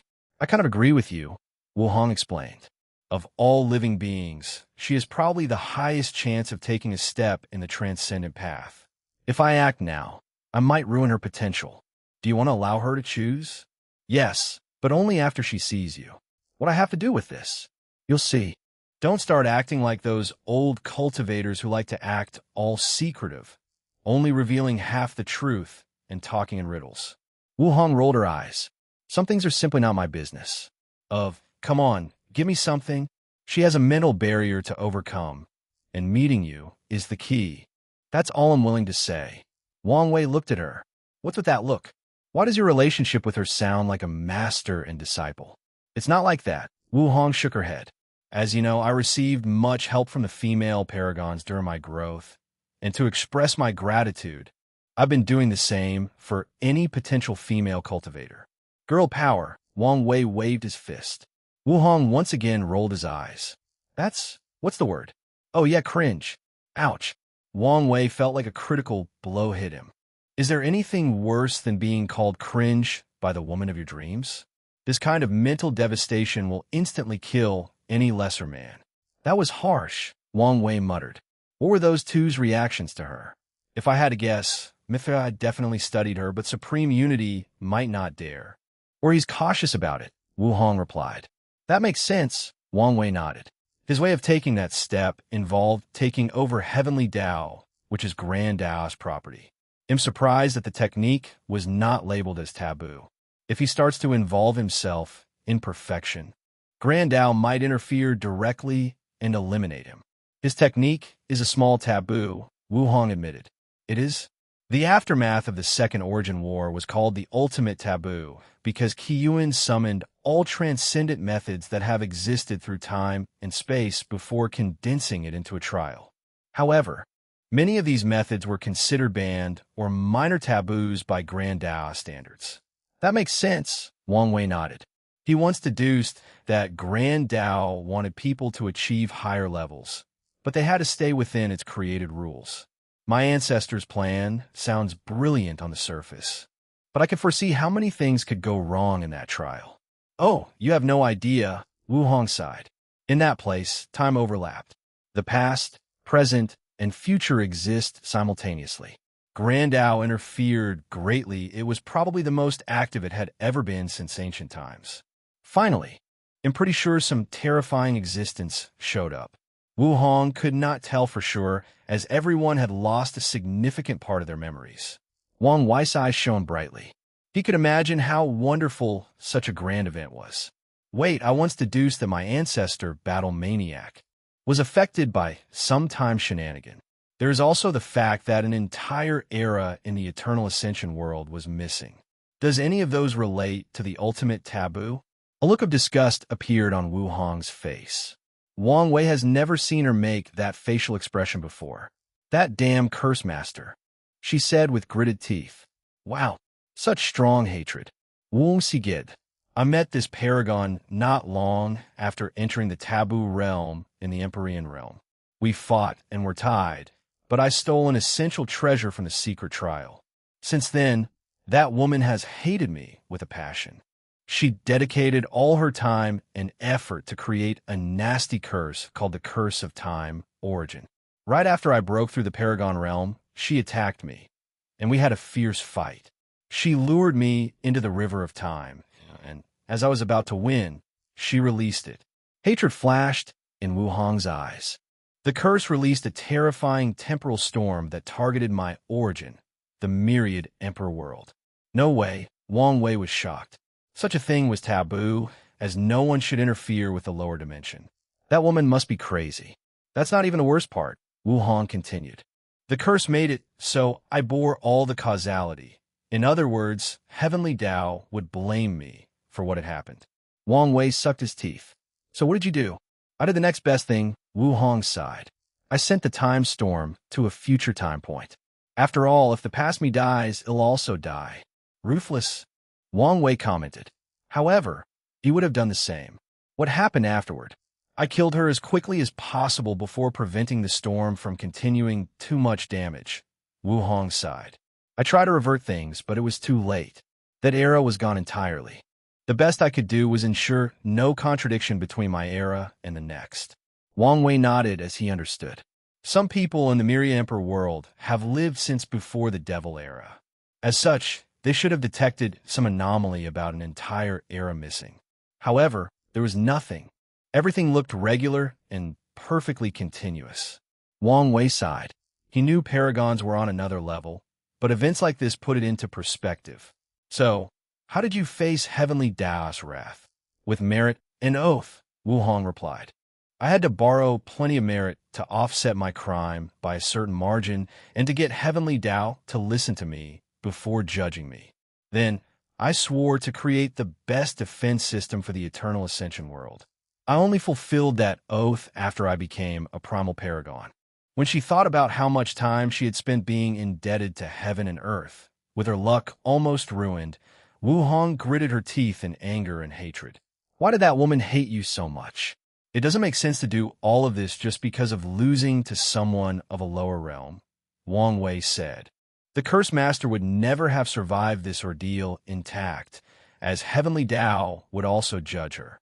In fact, your ordeal reminded me of my supreme outlaw trial, Wang Wei continued. It sounds like someone was manipulating events to either kill you or make you indebted. Am 80 convinced Heavenly Tao did it on purpose, Wu Hong sneered. Oh, why? Have you never wondered why our world did not suffer much given the grand scale of the Second Origin War? Now that you mention it, Wang Wei frowned. With so many chaos worlds and factions involved, I'm sure the center of the war would have been our world. So, we survived because of your defense system? That's right, Wu Hong sneered.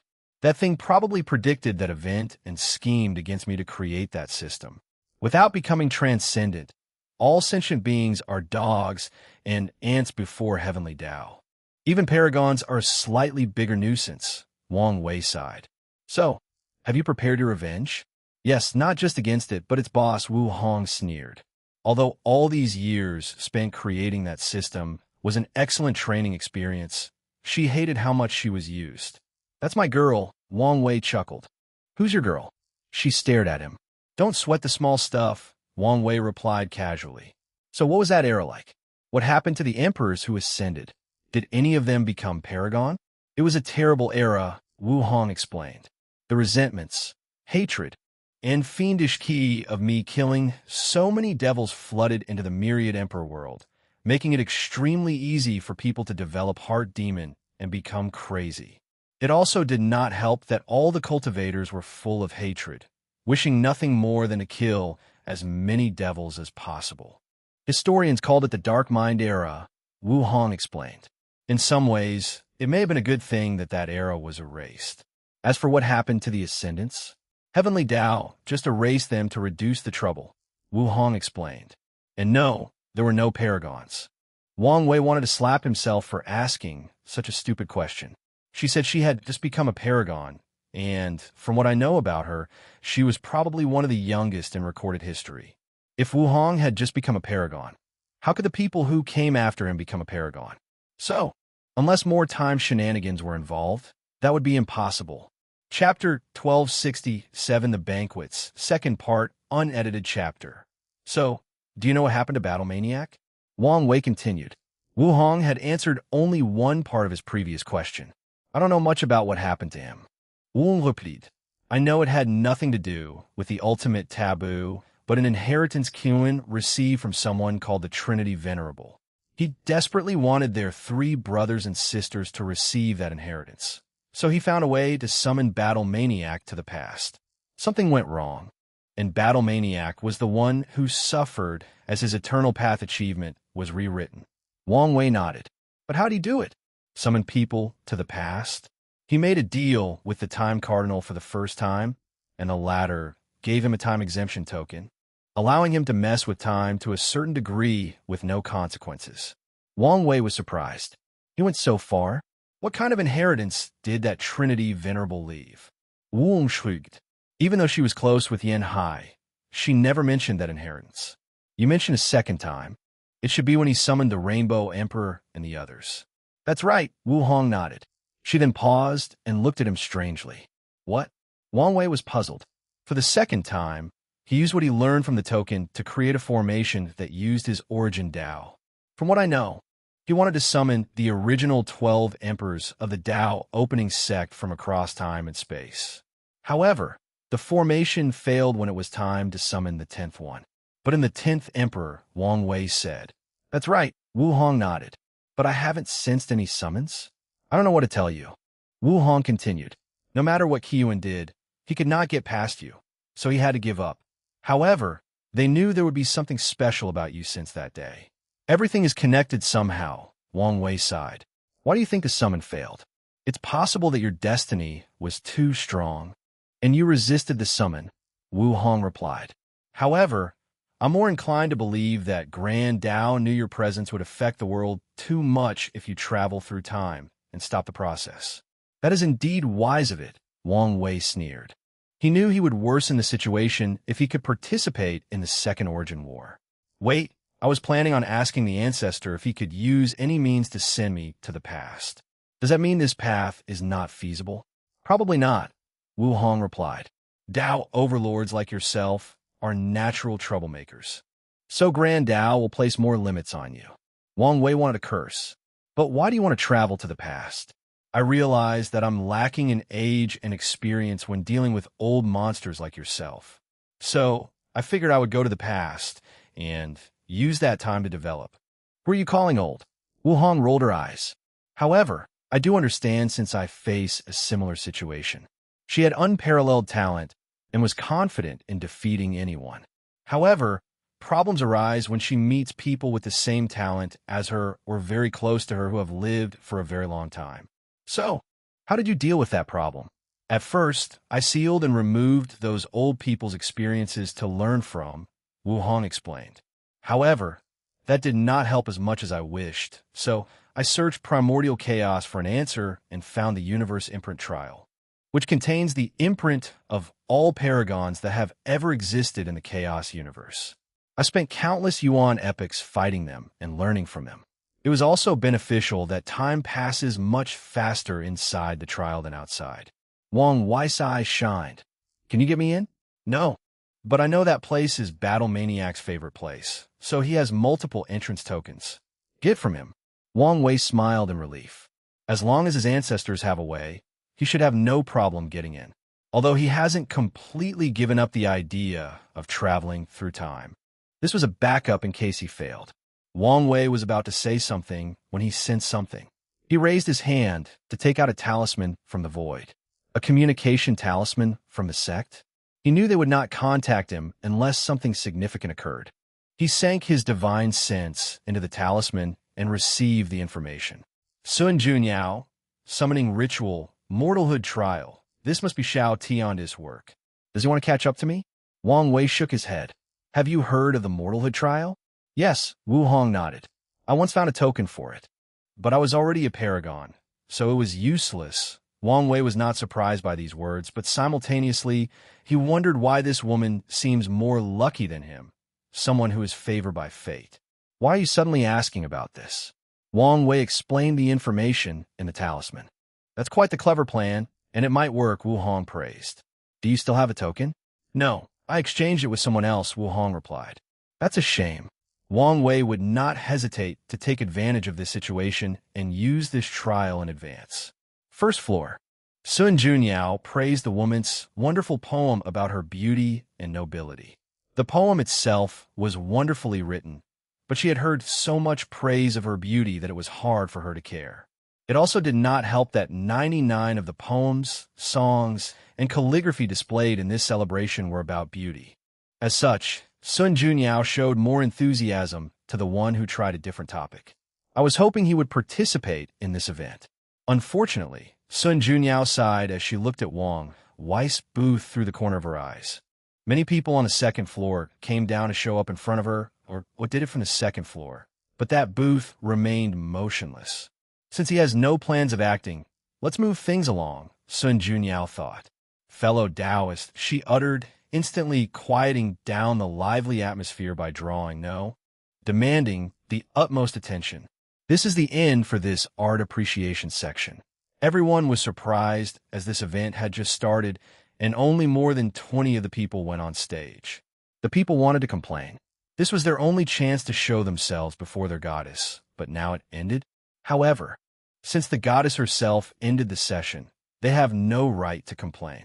Thank you to everyone who participated. It meant a lot to me, Sun Junyao said with a more pure smile. Her action removed all these people's resentment and bottled emotions in seconds. The next section will be Tao, preaching. Sun Junyao continued. Everyone will have 1,000 years to preach, starting with Tier 10 cultivators. She waved her hand to summon a blue incense stick for everyone in the celebration. This is the heavenly beauty incense, she continued, when used in tandem with the formations in the palace. The effect is no weaker than a peak tier 11 Bodhi tree. Now, we will start with Immortal Venerable 6 swords. Since you don't want to participate, it'll make you, Sun Junyao thought. By understanding what kind of Tao this fated lover cultivates, and how deep his understanding is, she can peep at what kind of person he is. Thank you, Lady Sun, for giving me this opportunity, said Immortal Venerable 6 Swords, who was a handsome middle-aged man with the sharp temperament of a swordsman. Fellow Taoist, please give me thought on my 6 sword technique, created after absorbing 6 unique ki. The 4-pole ki, the heaven and earth ki, the supreme yin-yang ki, the profound yellow ki, the life and death ki, and the true self ki. Let's start with the 4 poles. Second floor. Wang Wei finally paid full attention to this celebration. Although he did not care about these people who resemble peacocks, trying to show their beautiful feathers to attract a mate, he cared about the Tao preaching, which can benefit him. This 6 sword is very lucky and talented, Wang Wei commented. It was one thing to find 6 unique ki and another to fuse them perfectly. Additionally, he seems to have created a fantastic sword technique. He's from the Ki core race, so that's expected, Wu Hong replied. Wang Wei took a moment to remember this race, and he remembered that they were created in an attempt to recreate the celestial race's talent for Ki. Although the Ki core paled compared to the celestial race, some of their talented members rival the latter. Let's see if I can recruit him after this is all done. Wang Wei thought before closing his eyes and listening to the sermon. Chapter 1268 Future Husband and Wife Compete Unedited Chapter. Wang Wei listened attentively to Immortal Venerable 6 sword sermon, and once the 1,000 years ended, he opened his eyes, having been inspired to create a few decent sword attacks. He noticed his future wife had also woken up, and her eyes were similar to his. Can this low-level sermon have any effect on you? He asked. He figured that, with her cultivation level, such a sermon would be child play for her. Maybe she was inspired to create something, but after living for so long. He believed she had already explored all possibilities of her Tao. Don't you understand why my sealing Tao is so potent? Wu Hong asked. Knowledge, Wang Wei answered without hesitation. That's right. As such, I never stopped learning, no matter who the individual is, Wu Hong explained. Throughout my life, I've sent countless clones to infiltrate events like this so I can amass vast knowledge. Why could she seal almost everything? That's because she knew nearly everything. And to reach that level, she spent a lot of time gathering knowledge from everywhere and all kinds of people, no matter how weak they were. One of her primary motives in participating in the Second Origin War and being so active was to use the chaos and gather knowledge from everywhere throughout the chaos universe. Our Wang clan's daughter-in-law is a scholar. I'm sure the ancestor would see this as a blessing considering all of us are a group of rough men. Wang Wei chuckled. Wu Hong had to physically pause after hearing these words. Then she gazed at him, getting a little too comfortable. Aren't we? You're absolutely right, and I sincerely apologize, Wang Wei said with a straight face and body language that indicated as such. This bastard, Wu Hong thought. She resisted the urge to slap him into oblivion, as she could tell he was the opposite of sincere.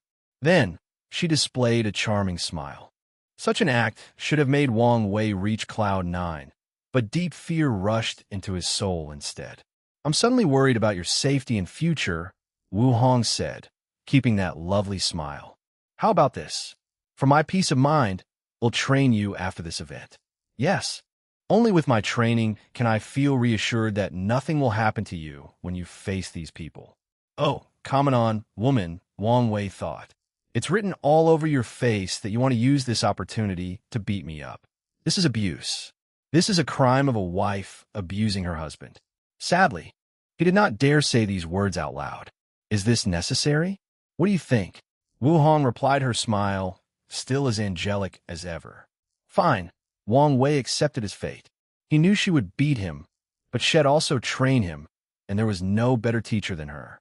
I know I should never have trusted in that bastard. Fate, Wang Wei muttered under his breath. It lured me with the promise of a beautiful, talented, and strong wife, but without telling me the consequences. All my life, I've been suppressed by this woman. All right, fine, but one day, I'll surpass her and have my revenge. After uttering these words, Wang Wei felt his spirit condensing slightly as he formed a second semi-obsession. Meanwhile, Wu Hong, next to him, obviously heard his mumble with her cultivation. Keep dreaming, Wu Hong thought. However, she felt the pressure.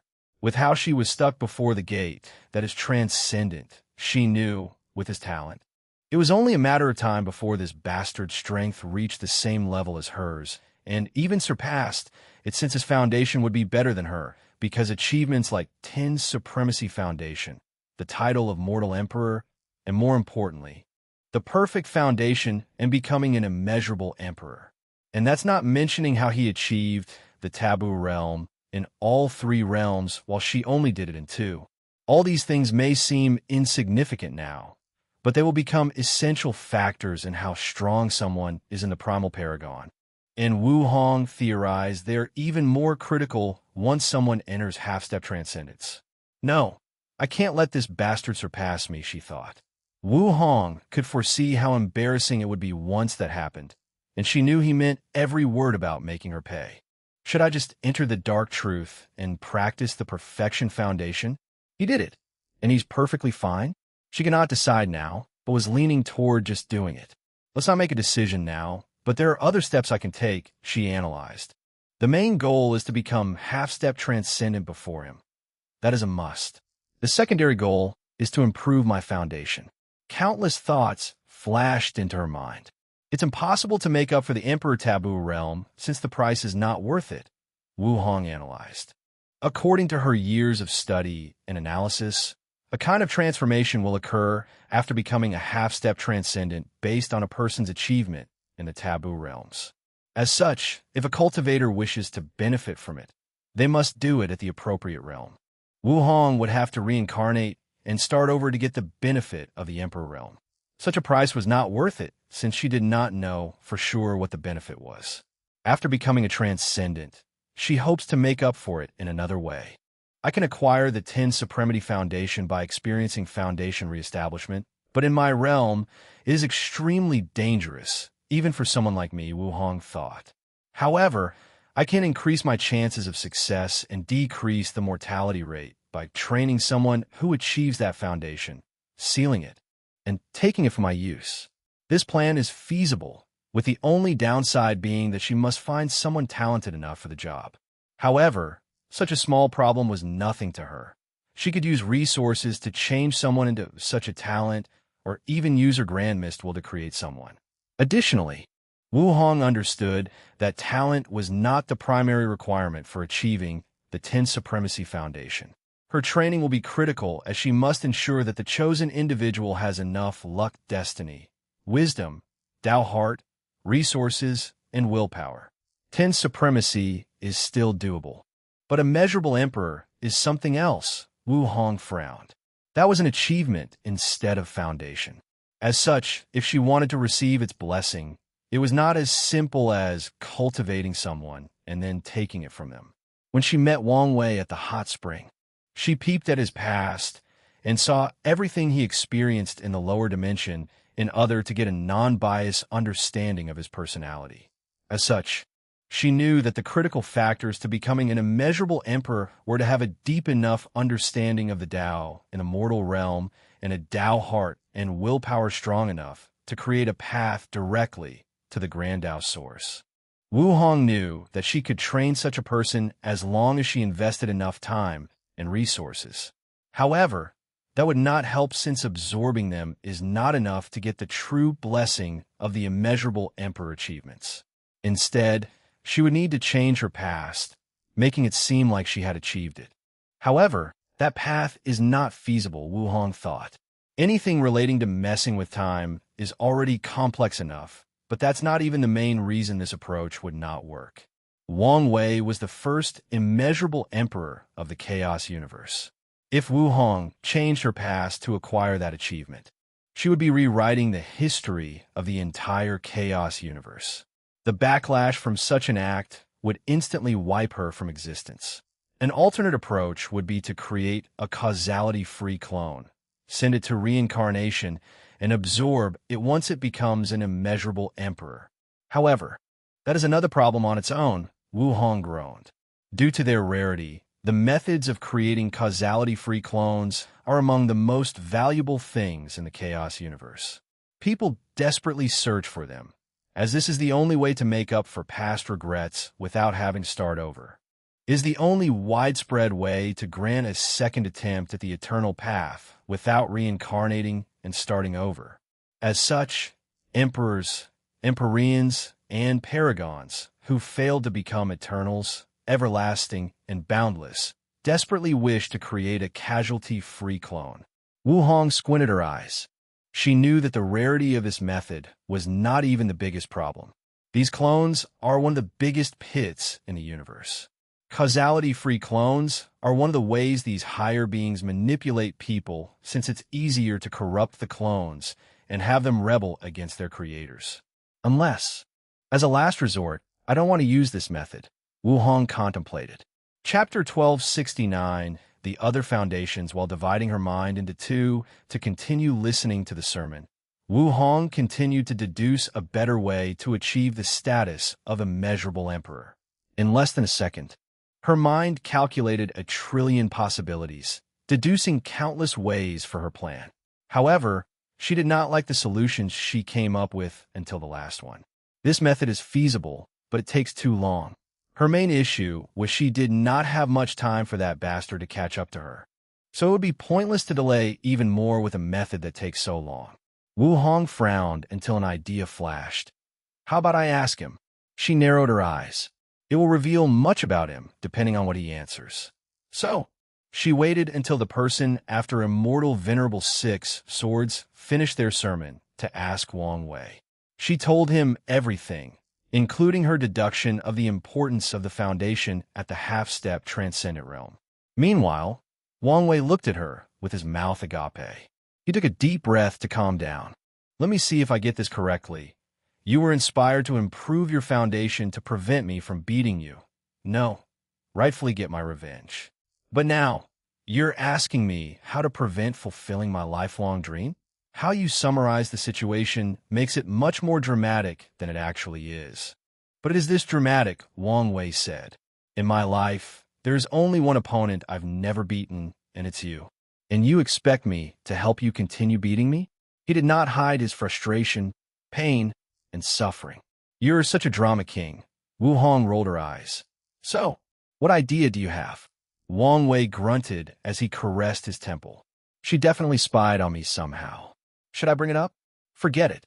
There is no point in fighting for something like that. Well, you can't use the causality-free clone. That's obviously a big pit. Wu Hong did not mention the downside of this method in detail, but Wang Wei could see it. He could deduce how many suckers suffered under this method. A few of them probably thought they were clever and tried to use reincarnation to better hide their clone by giving them a recognized identity.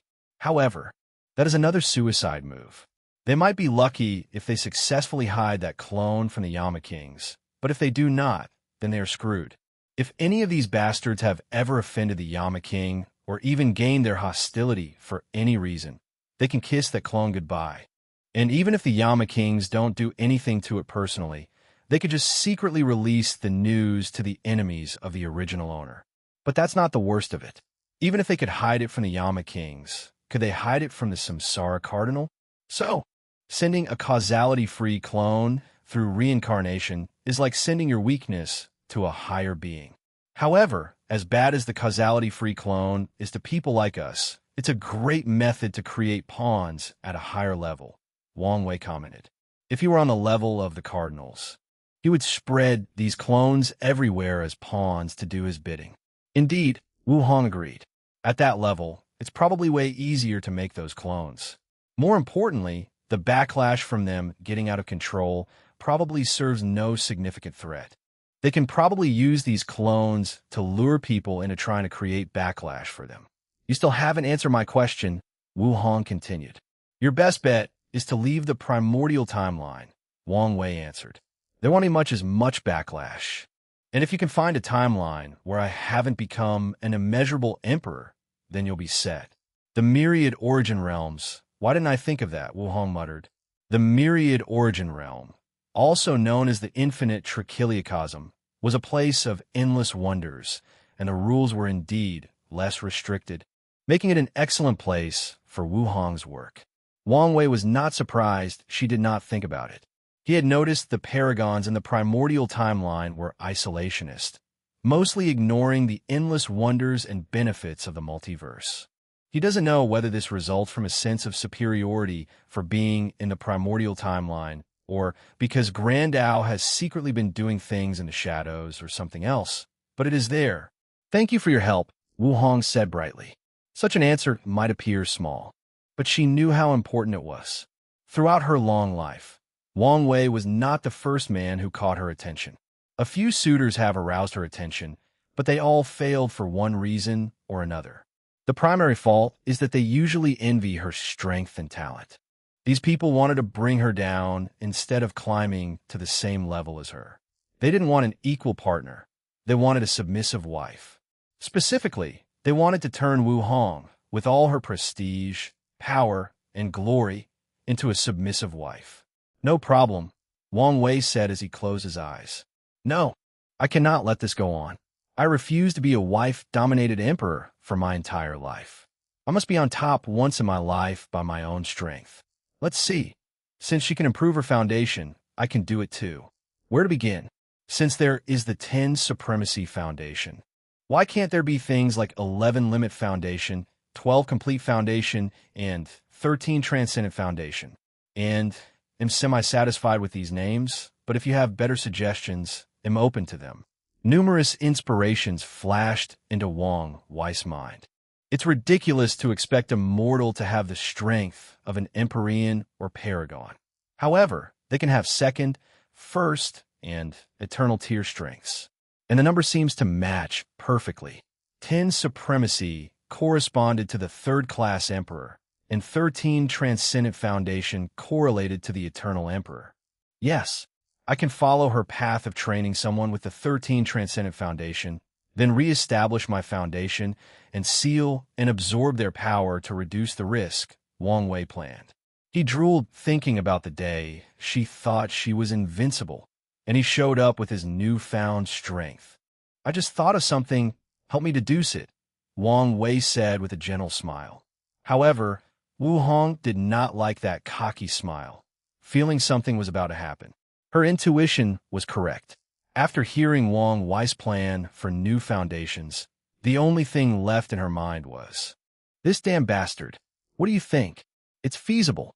She had to squeeze these words out of her mouth. It was already a time-sensitive issue for her to make up for those other foundations, but now there were more. It did not help that with the mortalhood trial, this bastard would enter the Paragon realm too soon for her liking. Wang Wei chuckled. Accept your fate of being dominated. Soon, you'll know what it's like to be in my shoes. You're too arrogant too quickly, Wu Hong snorted coldly. Foundation is not everything as it represents more potential. There are many ways in this vast universe to make up the gap of strength. Whatever helps you sleep at night, Wang Wei sneered. Now, can you help me deduce if there are any potential problems with my idea?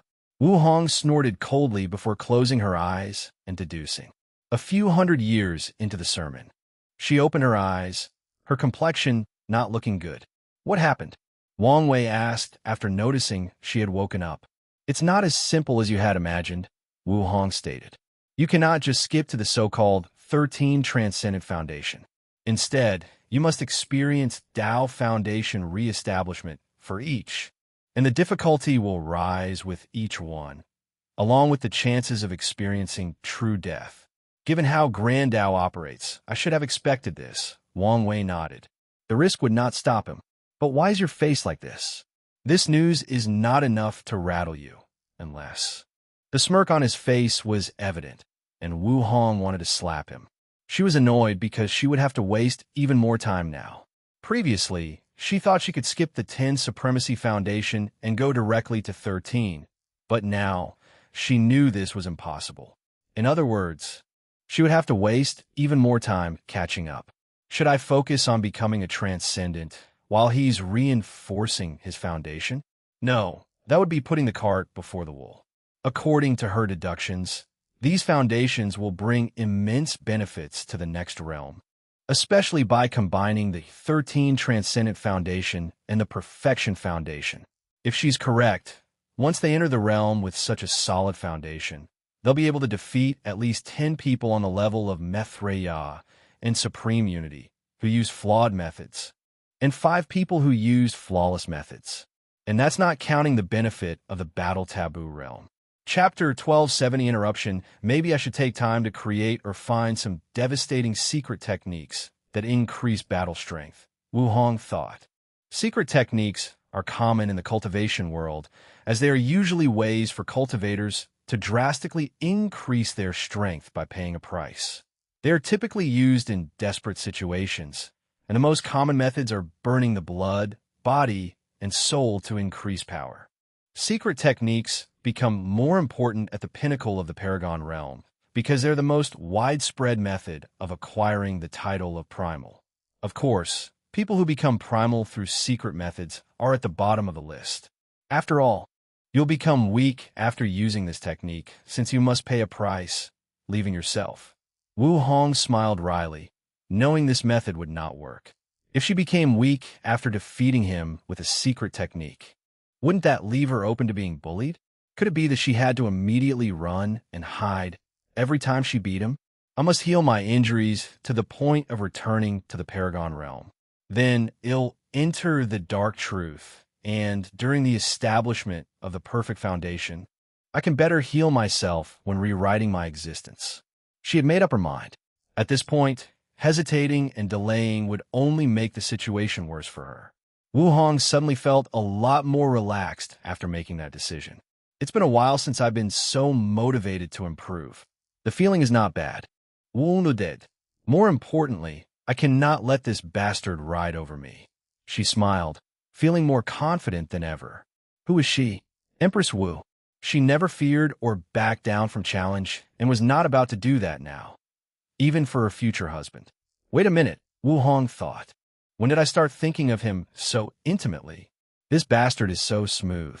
I fell for his scheme without even noticing. She looked back at their 2 meetings, and she had to admit they got along so naturally as if they were 2 sides of the same coin.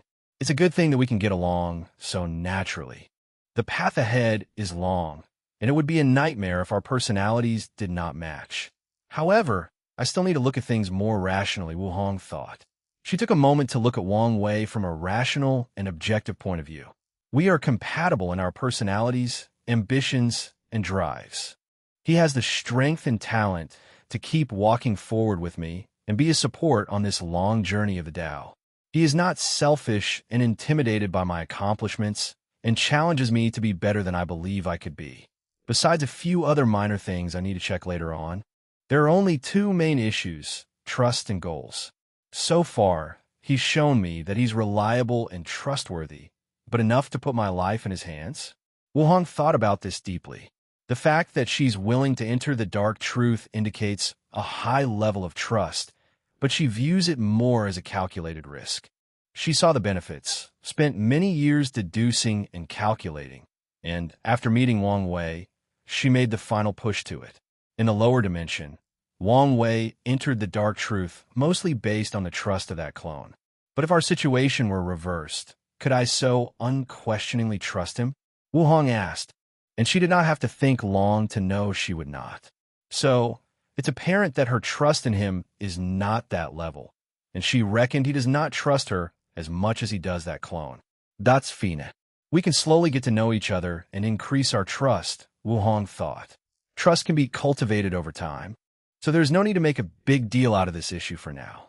Of course, it will be something else if they cannot cultivate their trust to a certain level after years of trying. At that point, she hopes they can part amicably. Finally, it's the issue of goals, Wu Hong continued.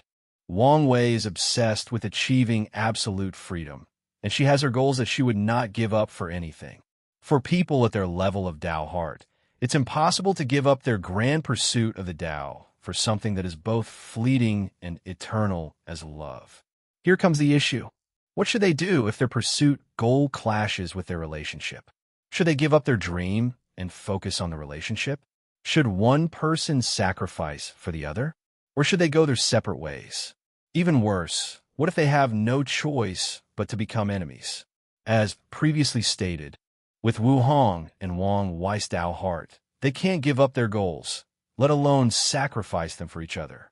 So, they must come up with an agreement on how that would proceed. He previously had this conversation with that clone, but we must have it again, Wu Hong thought.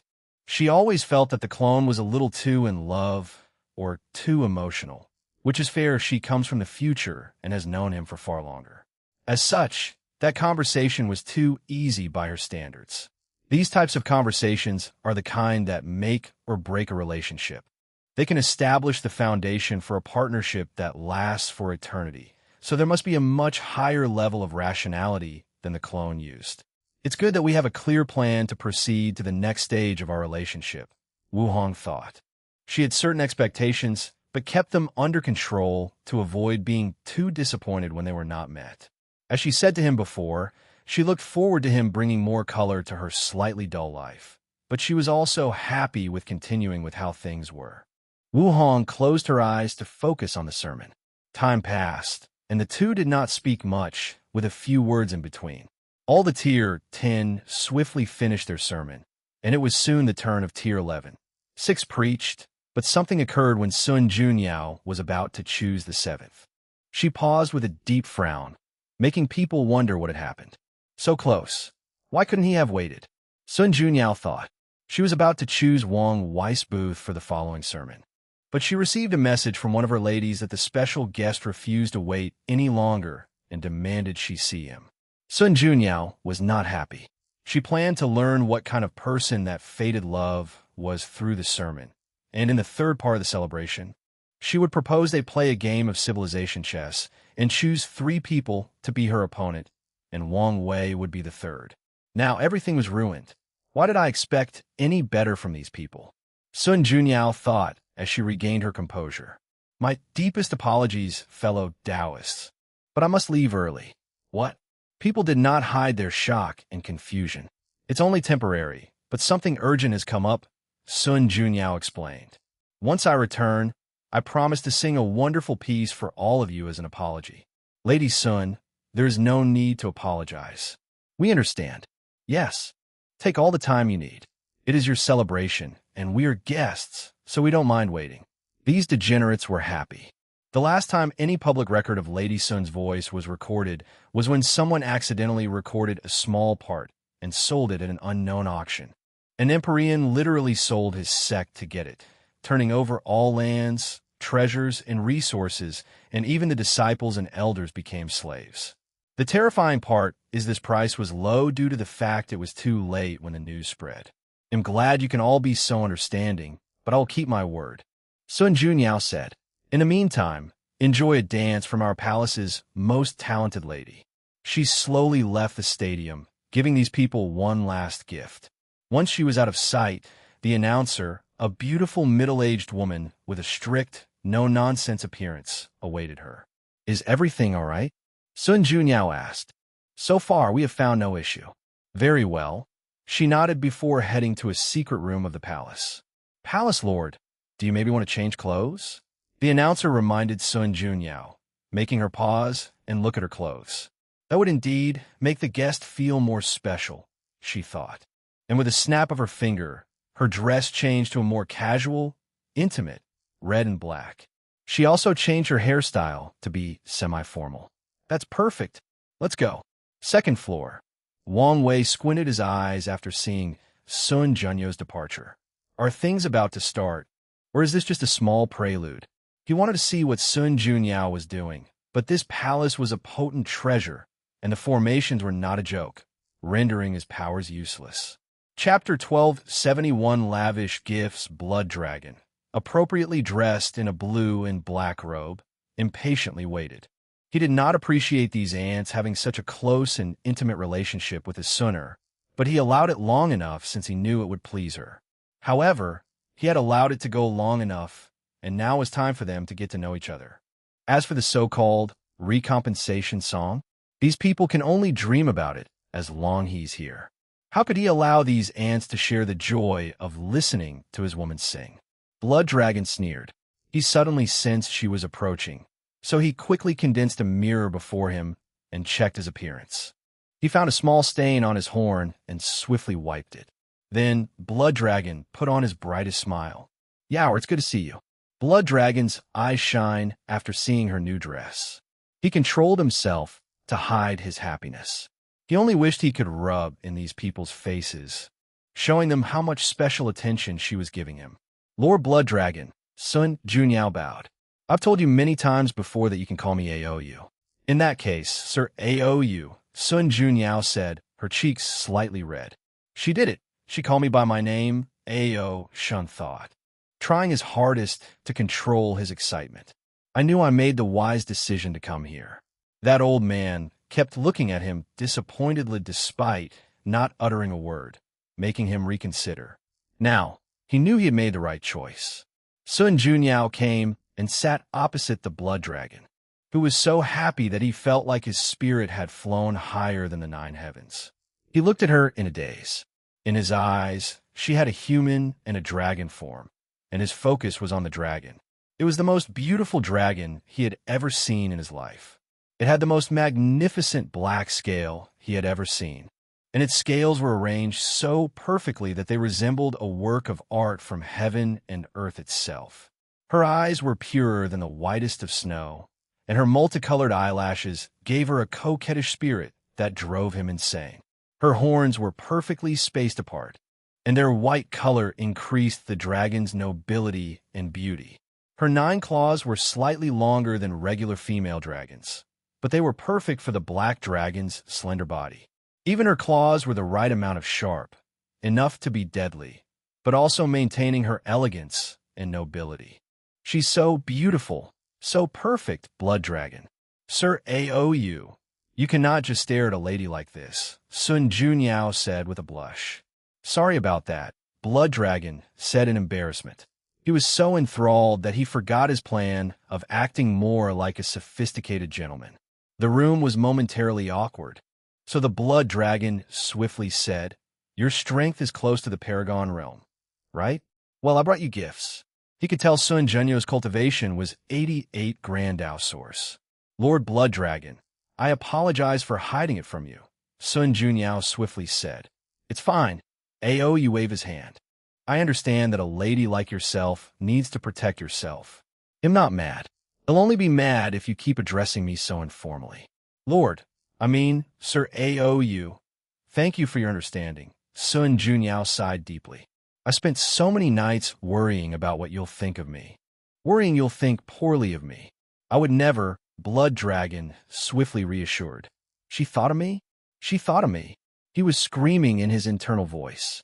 "You're so kind," Sun Junyao said with a pure smile. Blood Dragon instantly lost his mind. Luckily, he remembered he was about to show off with his gifts. So, he waved his hand to manifest a few closed wooden boxes. Aoyu opened the first, showing a paper with intricate symbols. "This is a dragon protection talisman that I refined myself. Although it's a one-time use talisman, it can block a blow from someone with cultivation as high as 95 grand source." Surprise flashed in Sun Junyo's eyes, but she hesitated to take it. "No need to hesitate," Aoyu said as he handed her the box. After a short hesitation, Sun Junyao forced one drop of her blood into the talisman to refine. "Next time, use soul refinement. I don't like seeing you hurt," Aoyu swiftly said. The sight of seeing her bleed made his heart hurt. "Thank you for caring about me," Sun Junyao said with a flushed face. Aoyu suddenly felt invigorated.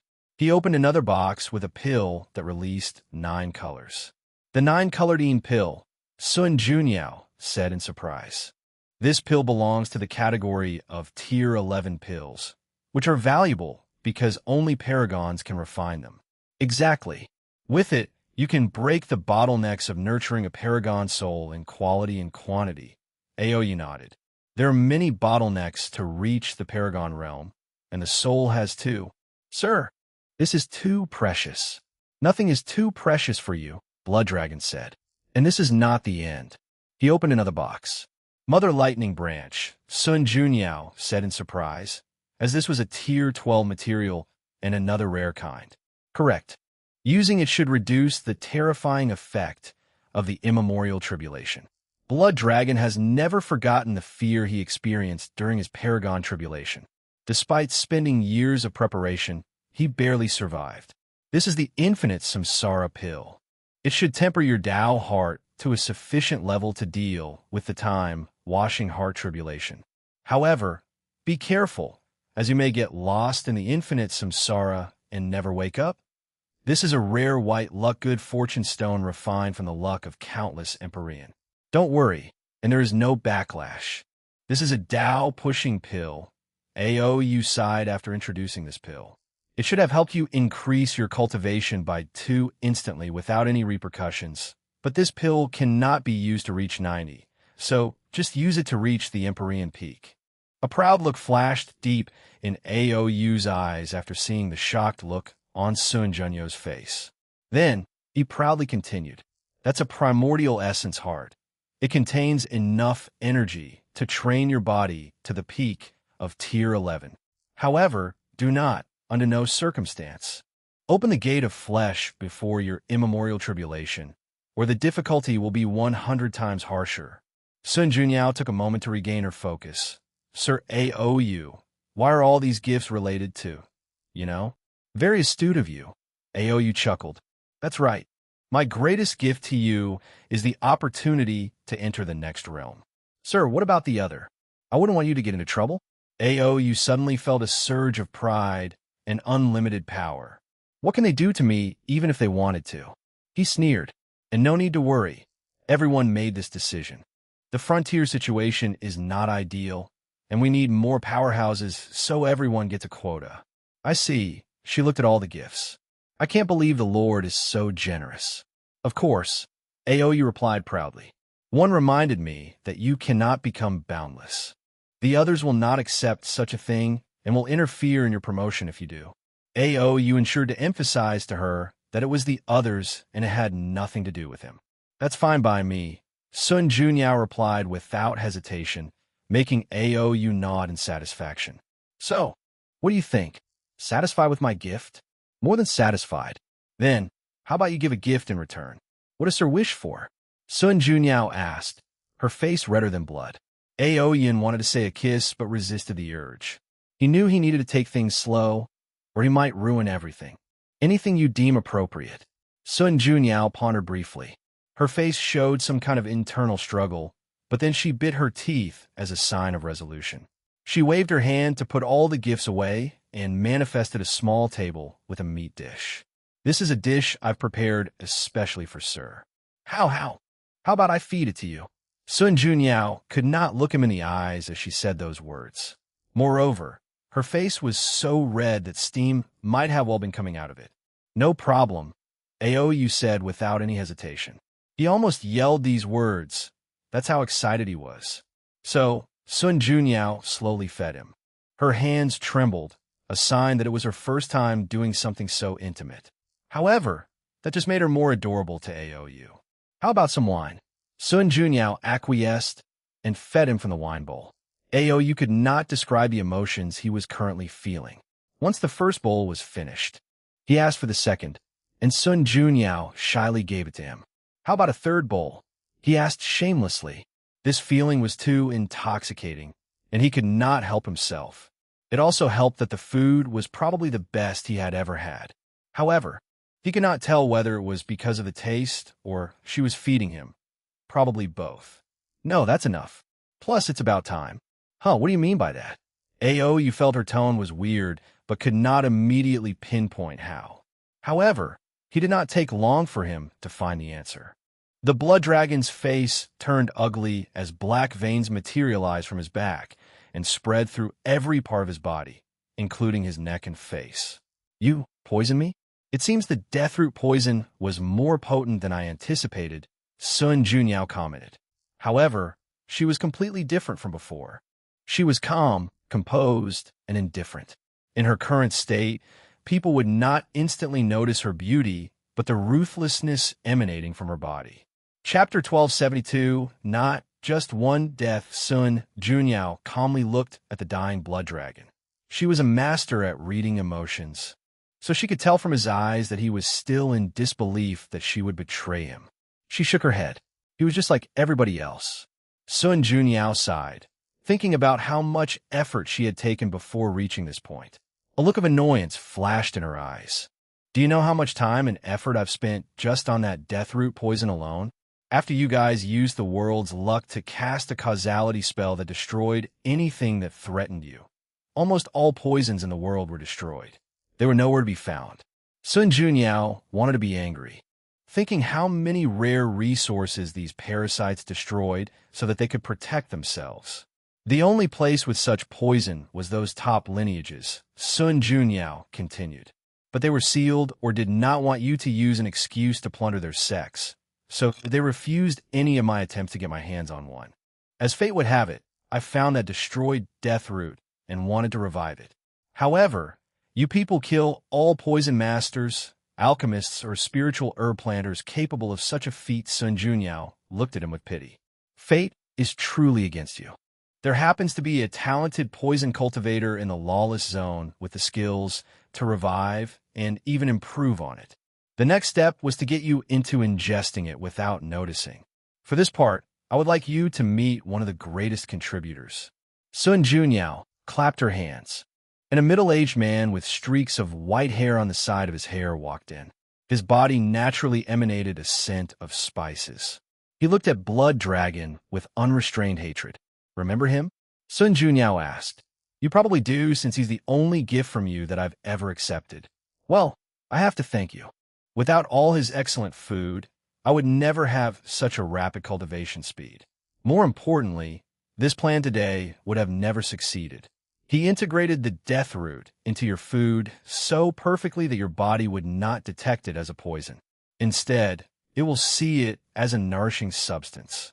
Sun Junyao then pointed at the palace's ceiling to manifest an array.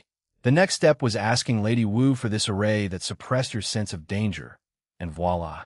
Of course, it helps that you were so fanatic, for lack of a better word, about my beauty.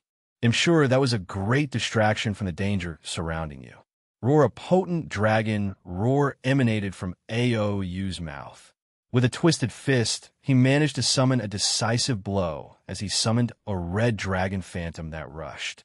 The palace trembled, but nothing else occurred. A shield appeared before Sun Junyao and the cook named Chen Shu. Weren't you paying attention to the banquet? Sun Junyao asked. Lady Wu granted me a protective talisman. How could someone like you break something she made? Know your place, little reptile? Aou's eyes turned red. Nothing dragons hate more than being called lizards, snakes, or reptiles. He stared at Sun Junyao. Oh, so many emotions, including some vile things you think you're going to do to me once you get out of this situation, she commented. However, more than anything else, you wish to know why I'm doing this. Am I correct? She asked him. I'm going to take that as a yes. Sun Junyao nodded. He'll tell you. Lady Sun, I think we should activate the poison and accelerate his death, Chen Shu said. Is that your way of saying I'm speaking too much? She asked him. You wouldn't dare. You don't understand. Sun Junyao continued. I've been planning this for so long and had to keep it a secret to ensure nothing was leaked. Now is my chance to show off. How can I let it go so easily? She focused on Aou.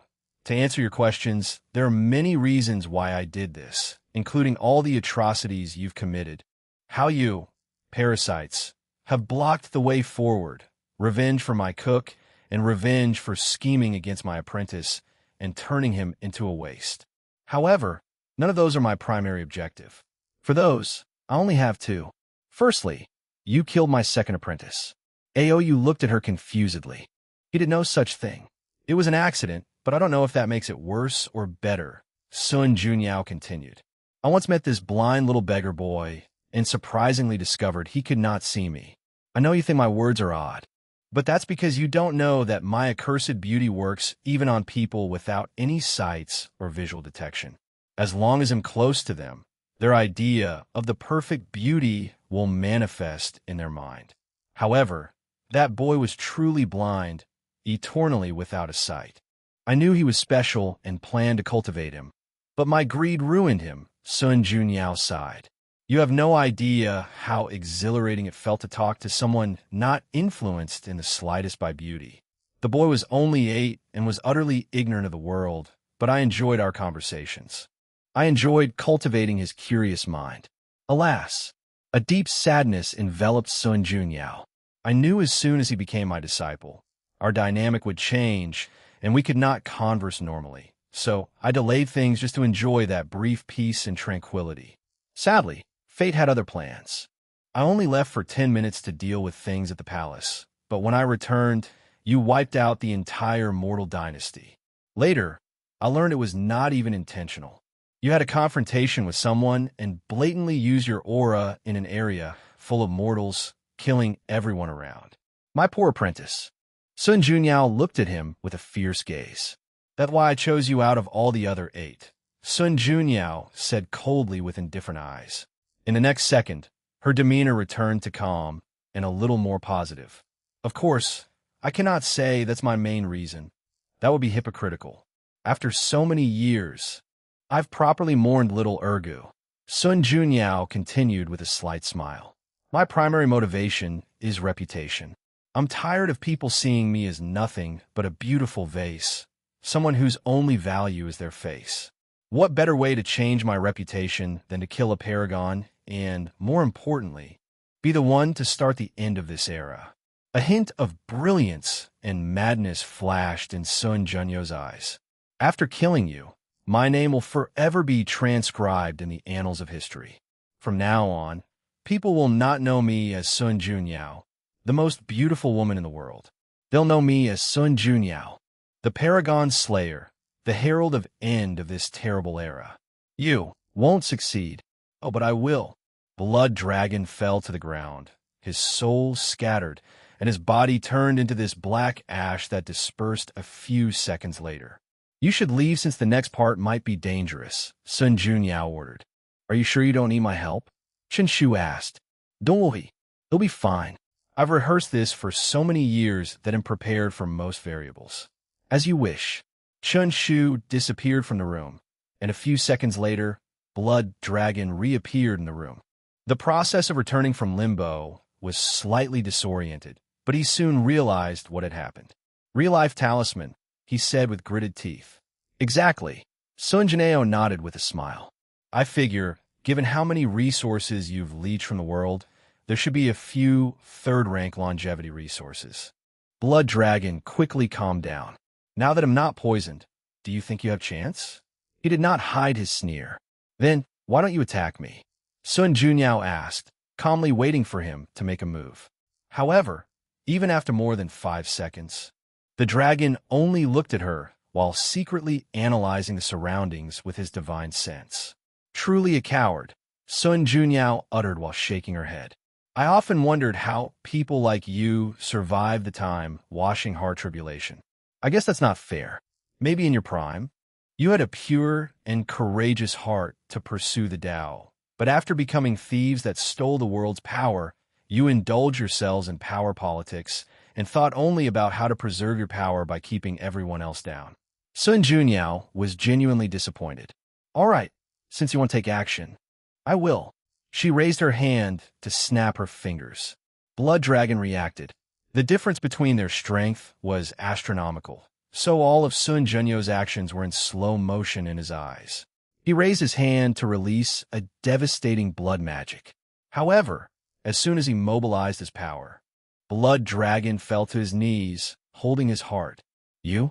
Wondering how I knew about your bloodline curse?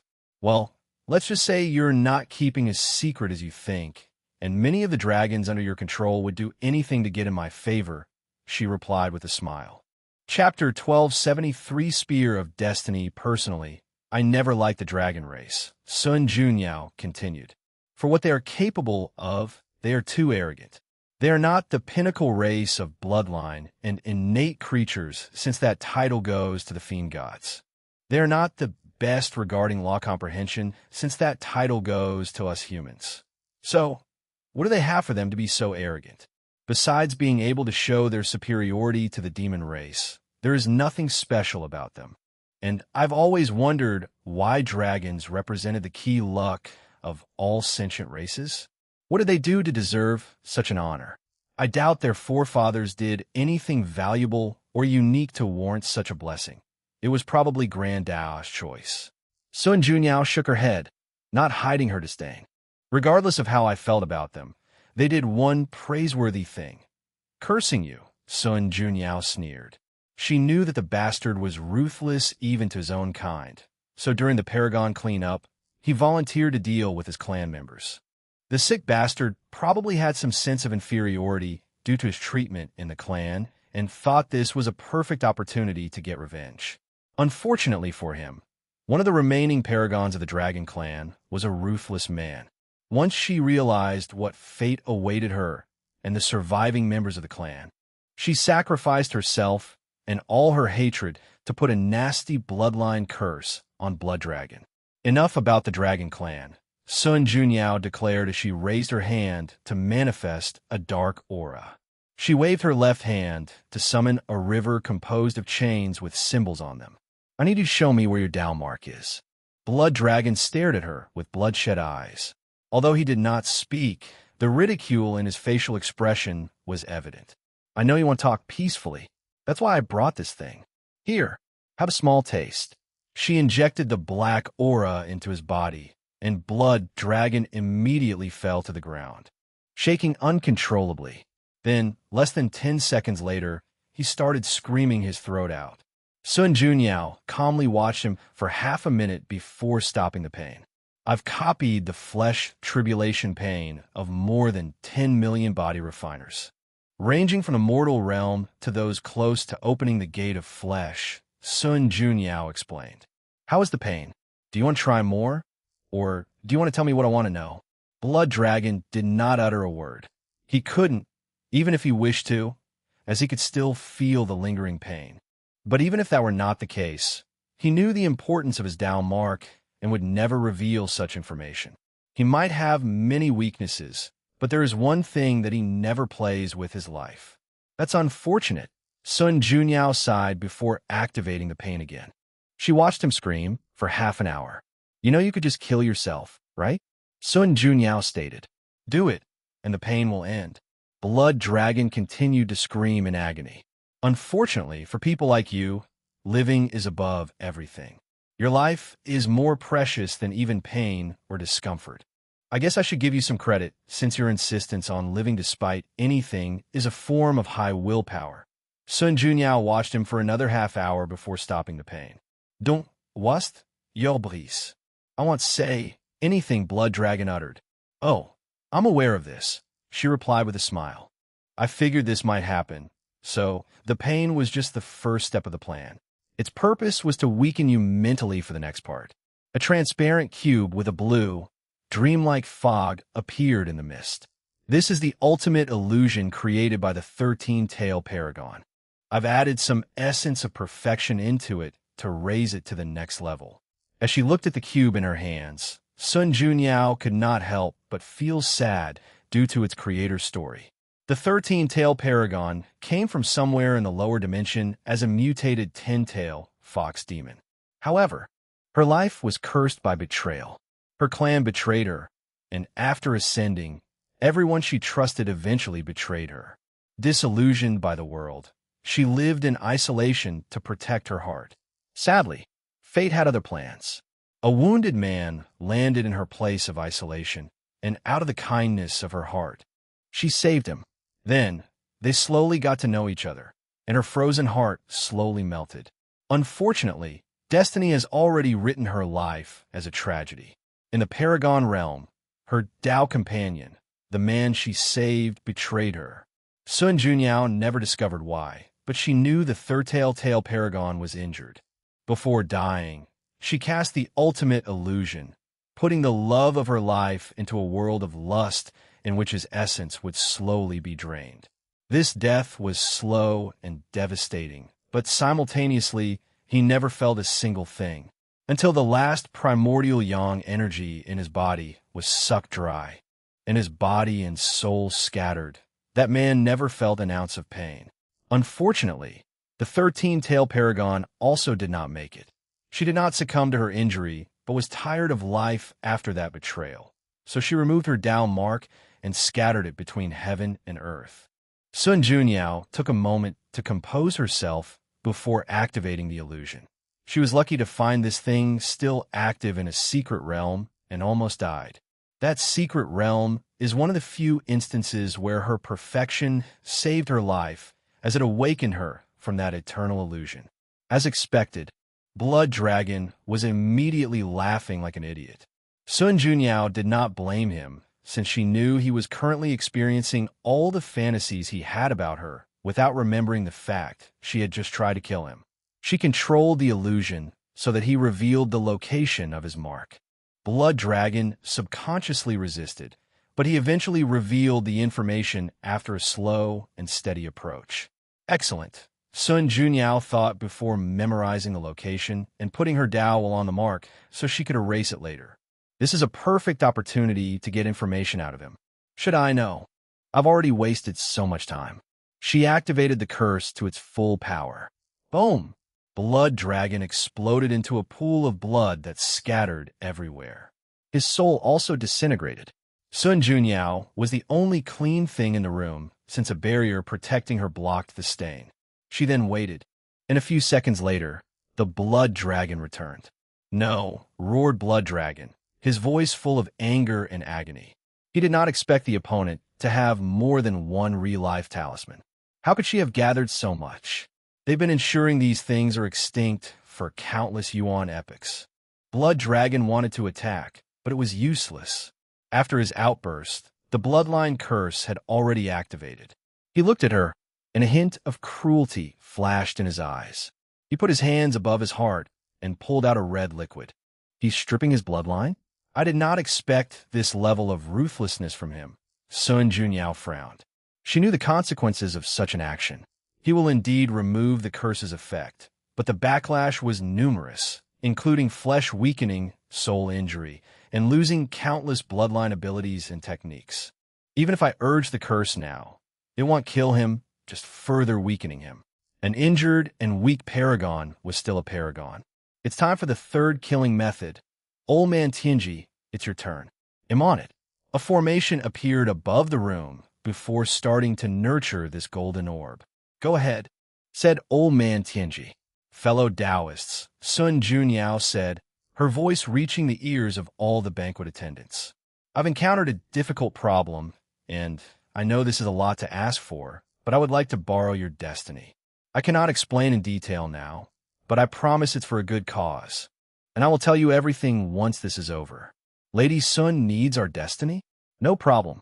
You can have it. Forget borrowing. I'll give it to you if you wish.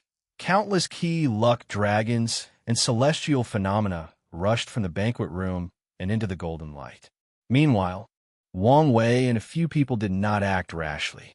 Instead, he looked at Wu Hong. Don't look at me. Things have gotten this far. Can't you just tell me? No, I feel like you're just being petty. Bingo, Wu Hong gave him a thumbs up. Wang Wei sighed, and after thinking about it briefly, especially his conversation with Old Man Tianji, he sent his destiny.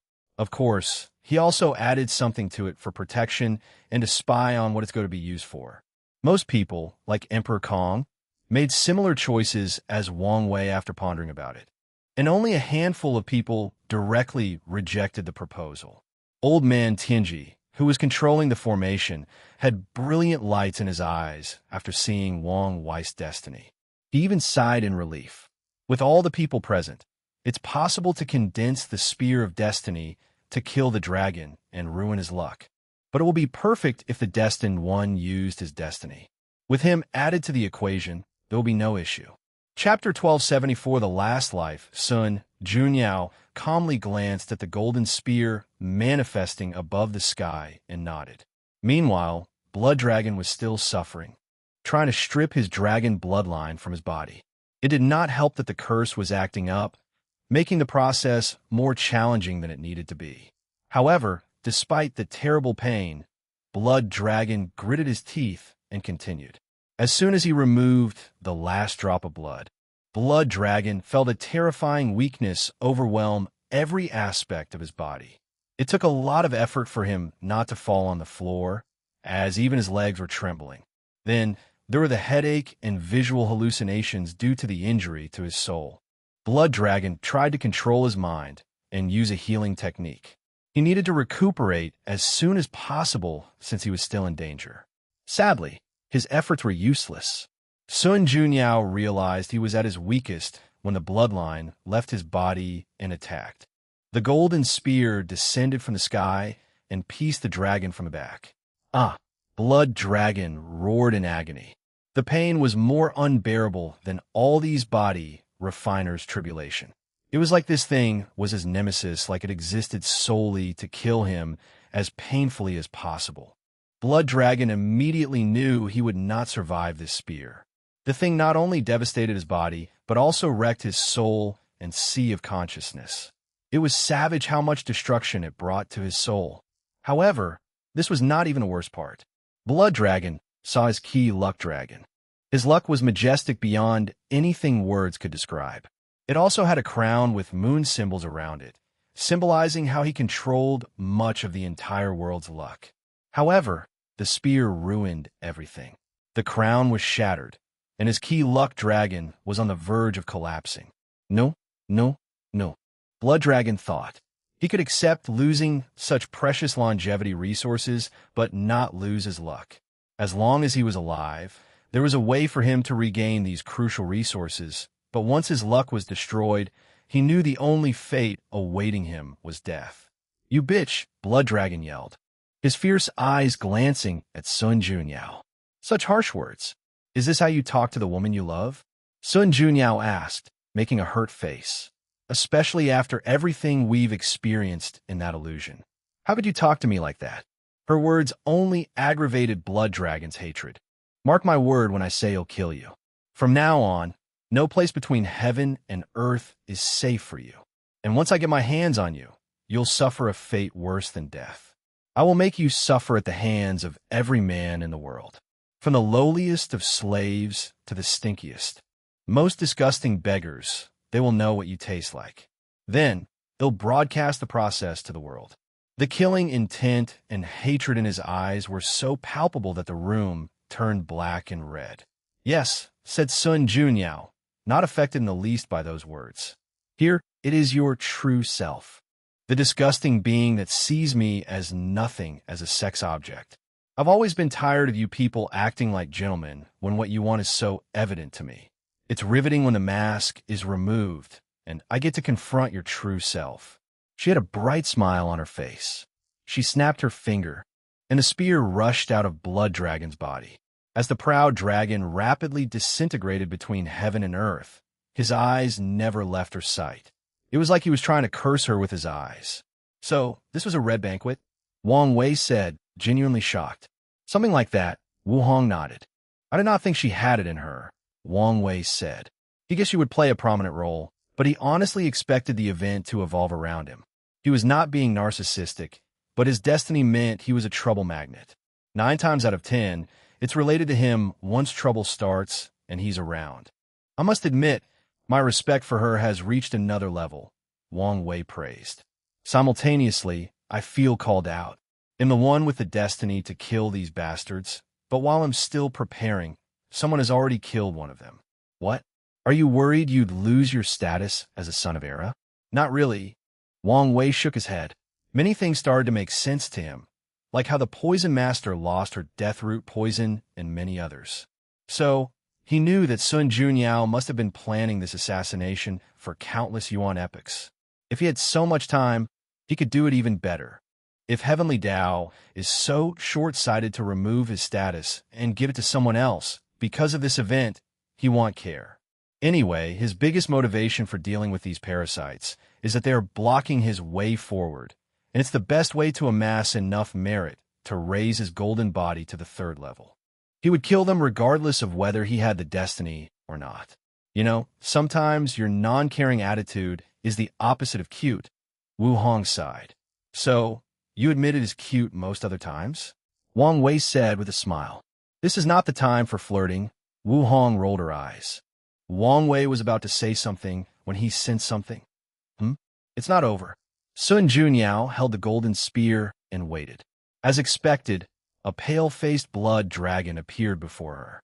However, unlike the previous time, he was extremely calm, and his eyes were terrifying.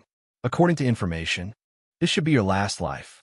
You die now, and you're truly gone, Sun Junyao said calmly. Do you think any of your tricks and trickery will work on me now? Blood Dragon sneered.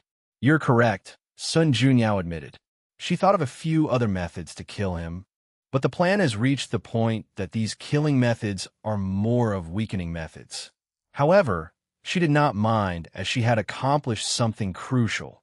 Blood Dragon's strength had dropped from 93 Grand Dao source to 90, and many of his techniques relied on his bloodline, emptying almost everything in his fighting bag. But only partially, Sun Junyao continued. The room suddenly changed, becoming a vast universe billions of times larger than the observable universe in the prehistoric world. Blood Dragon was on the highest alert to prevent any more schemes against him. It's already terrible to have completely fooled him twice. He would be a stupid pig to be fooled a 3rd time. I've always planned for your last death to be through honorable combat. That's the best way to forge my reputation without people talking about how I'm a scheming bitch that uses my beauty, Sun Junyao stated. However, you're too powerful, so I had to level the playing field. Level up the playing field? Blood Dragon muttered, slightly confused by these words. Then, he thought of something, and his face changed. Sadly, it was too late for him to react. An immense pressure descended from the heavens into this universe, limiting his strength to the peak of the Empyrean realm. Lawless iron from the lawless zone. That's right, Sun Junyao smiled. Now, our strengths are on par. Isn't it the perfect way to decide victory? To decide life and death? As Blood Dragon glanced at her, fear rushed through his body. He knew geniuses like her had one thing in common. Invincible in the same realm. He had spent most of the last few million yuan epoch bullying people with his higher cultivation. So, where did he have any experience fighting these geniuses on the same level? Blood Dragon took a deep breath to calm down. Luckily for him, the recent invasion awakened the fighting in his blood and brought him plenty of experience fighting these geniuses. Although he did not have the formation as protection, he was still technically one realm above his opponent and had many other advantages. Remember what I said? Just know, I plan to keep my promise, Blood Dragon said as he instantly transformed into his proper form to maximize his strength. However, Sun Junyao suddenly laughed uncontrollably as she saw him. The proud and mighty Blood Dragon who once dominated the world is now a snake even worse than a giallo. The sky turned red to reflect Blood Dragon's fury.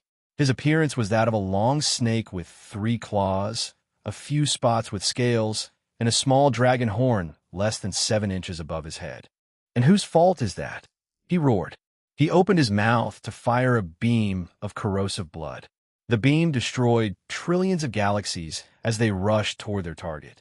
However, Sun Junyao was extremely calm. She pointed to the golden spear and said, "Copy Dao activate." The sword released a slight golden light before 8 more appeared, for a total of 9. Then with a thought, they rushed toward the beam and the dragon. Chapter 1275, The Projection Response, unedited chapter. All the people attending this celebration were shocked.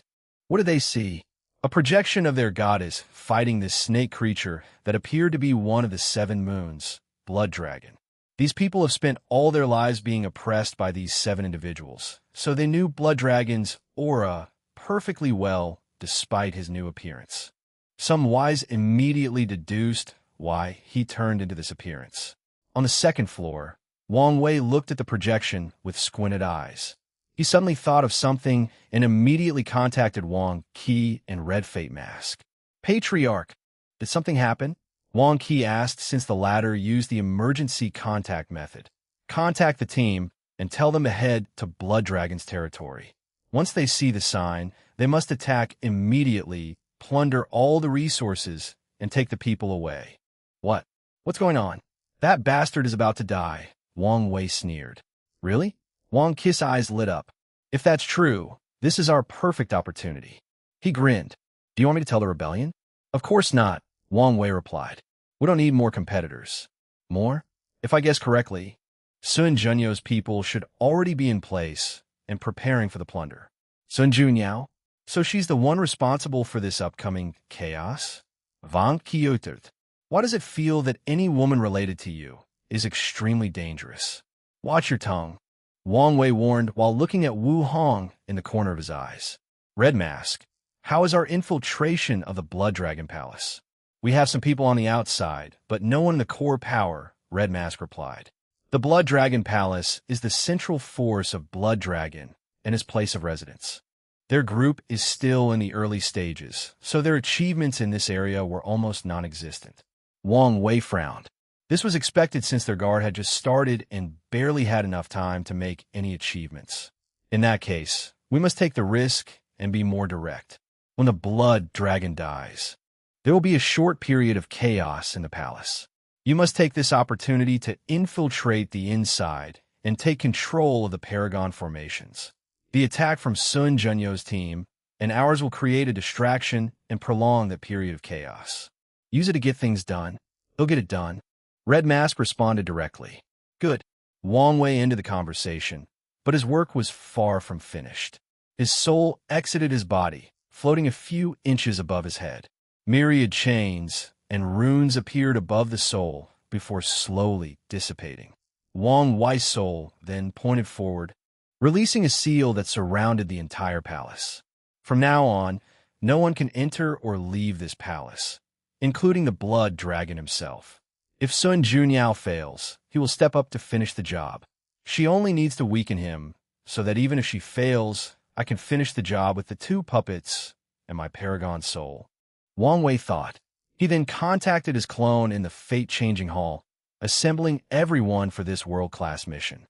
These people will drastically increase his strength and create a better distraction so Red Mask can succeed in her mission. After waking up from the shock of this projection, the participants had mixed reactions. Most realized they were pawned in such a plan, and their lives were at stake. They might despise the 7 moons, but they would never openly defy them. Most wouldn't even do it secretly out of fear of being implicated. There are those from powerful lineages who fear implicating their people. They know these parasites like to use whatever excuse to weaken or plunder their ancient lineages, and there are no better excuses than this one. Then, some people see the opportunity from Blood Dragon's death and immediately consider how to benefit from it.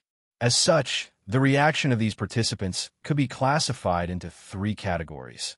Those who still supported Sun Junyao despite her actions, those who immediately ran away, and those who contacted the outside to prepare to plunder from the chaos. Sadly for them, Wang Wei had already sealed this place, having anticipated their reaction. Battle World.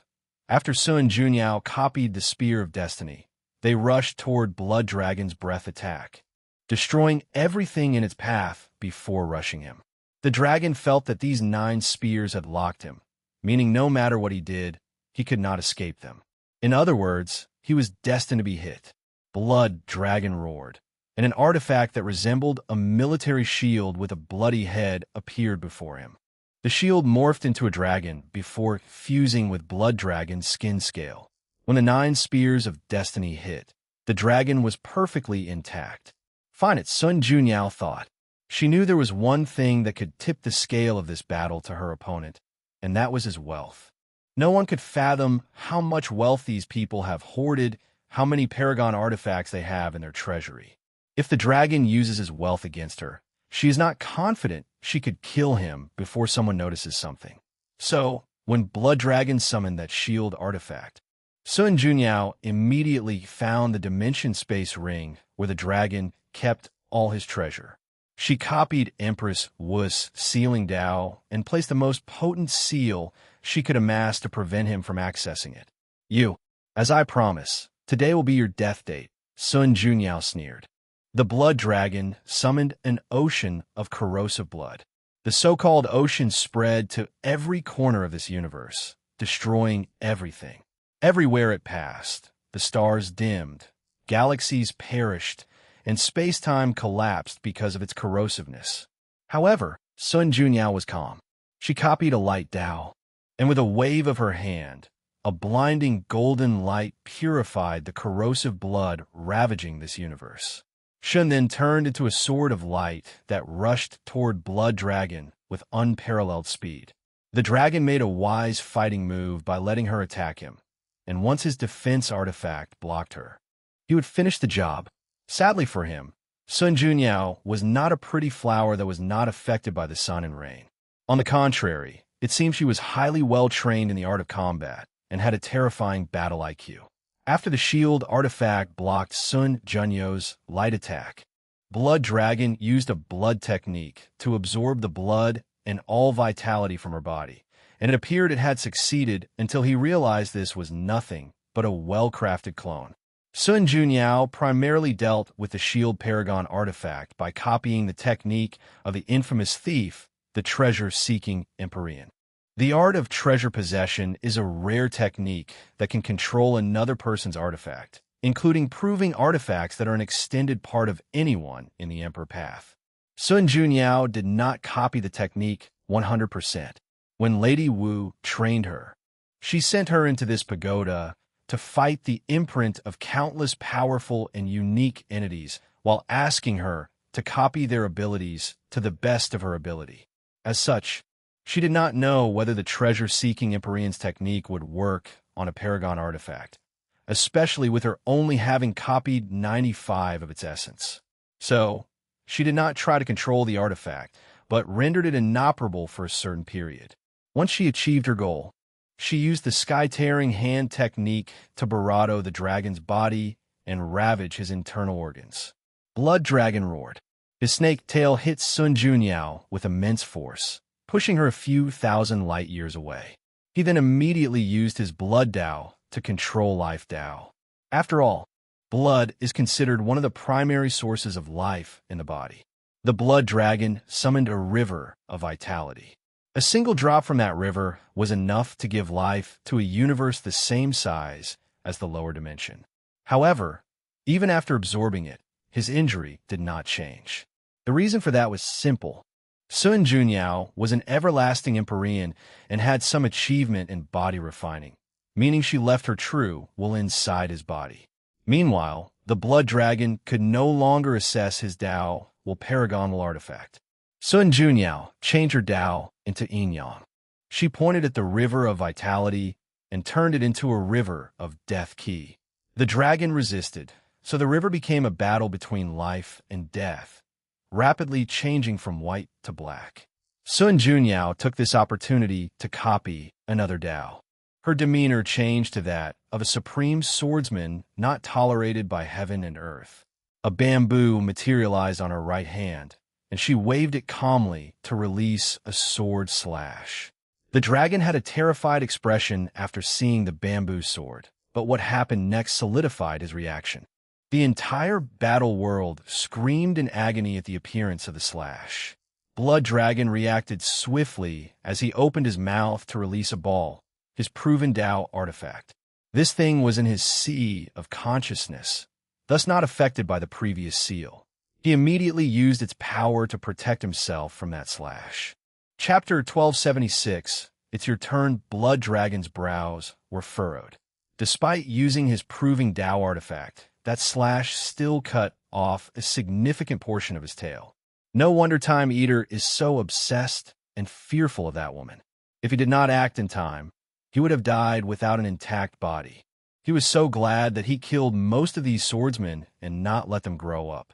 Their attack potency was something else.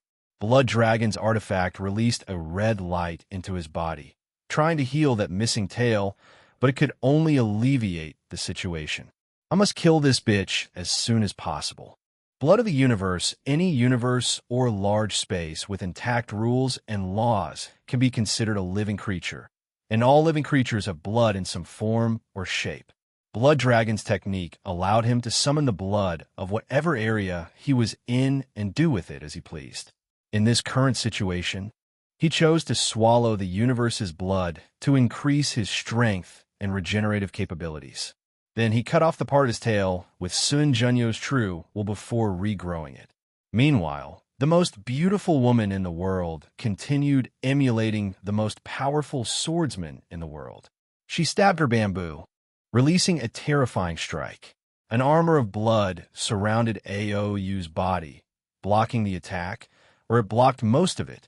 The strike decimated the armor. However, it had one property that saved its wearer: constant regeneration. It did not matter how many times Sun Junyo's attack destroyed the blood armor. It would instantly regenerate. Thunder Tao. Immemorial Tribulation, one of the most challenging battles Sun Junyao had experienced, was from the Divine Punishment Empyrean. The bastard created a thunder technique that summoned immemorial tribulation.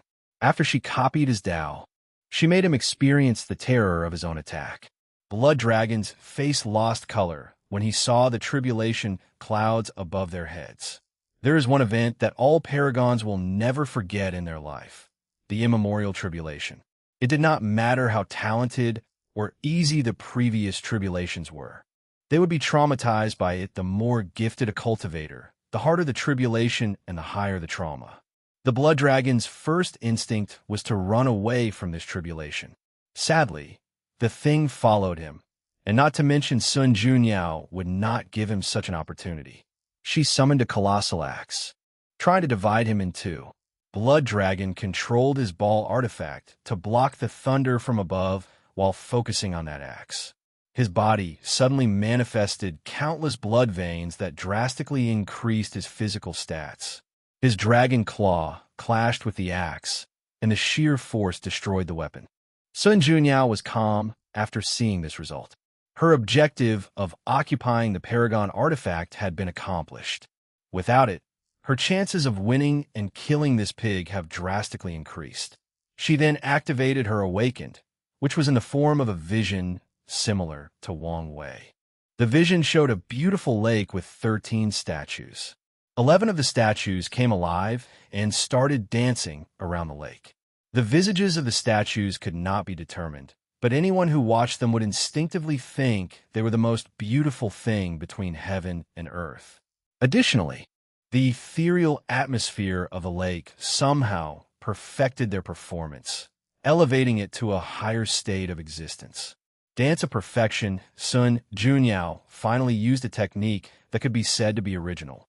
She used her awakened state to cast a potent illusion charm technique that can lure the minds of people with the strongest Tao heart.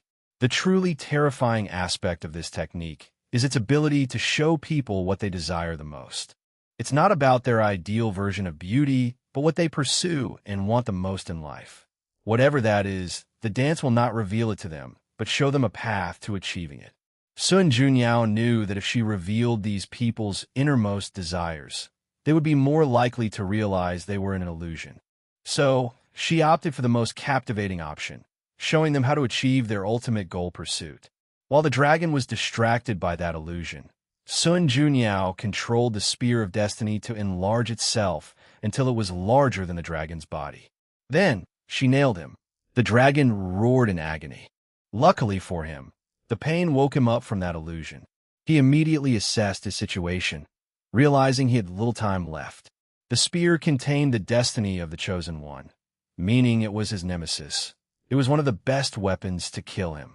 As such, if he did not make the correct move in the next nanoseconds, he would die, and it would be true death since he had no more longevity resources.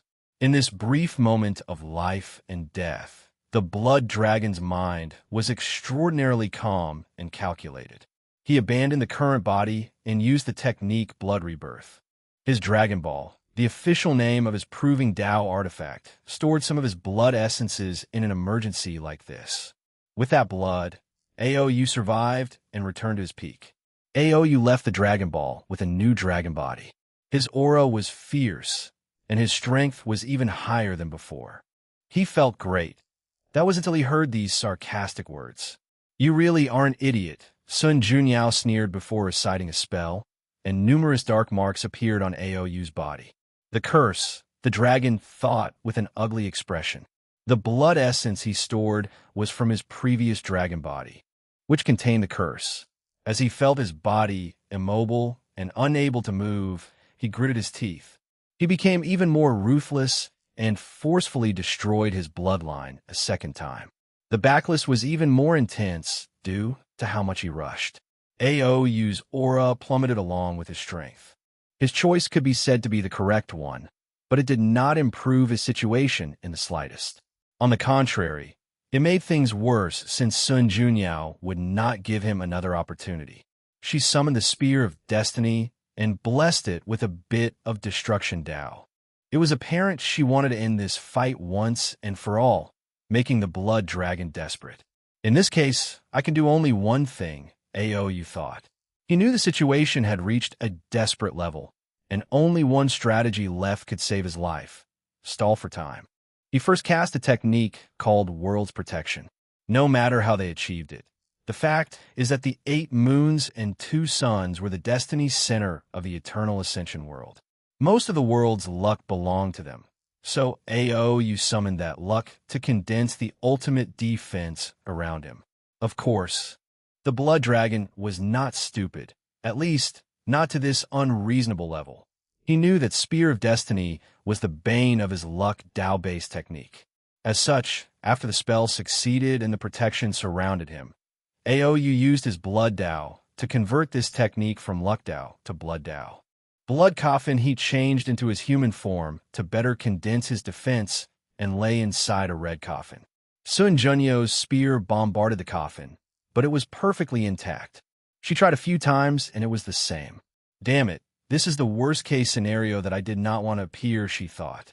She summoned her Proving Tao artifact, a miniature replica of her heavenly beauty palace. With the artifact, she can better replicate unique techniques or the ones based on outlawed Tao, like times, fate, destruction, etc. With these blessings, Sun Junyao started to bombard the coffin.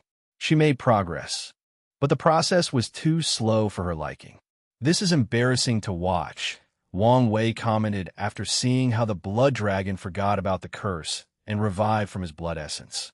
"This is what happens when you stand above all sentient beings for so long without having the strength and merit to do so."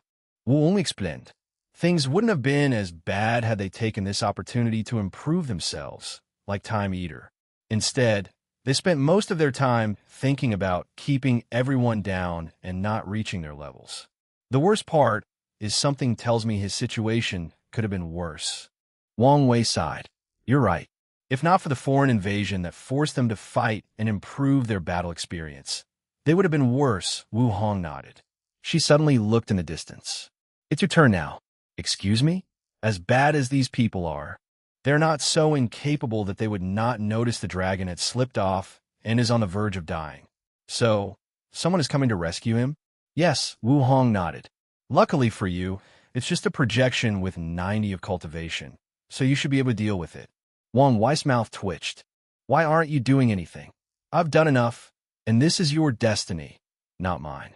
Wang Wei sighed. He closed his eyes and raised his hand to summon the Spear of Destiny forcibly. He followed that by summoning the puppet the sect left for him as his Tao protector. Wang Wei's soul then left his body and entered the puppet's shell before putting on the black dragon armor.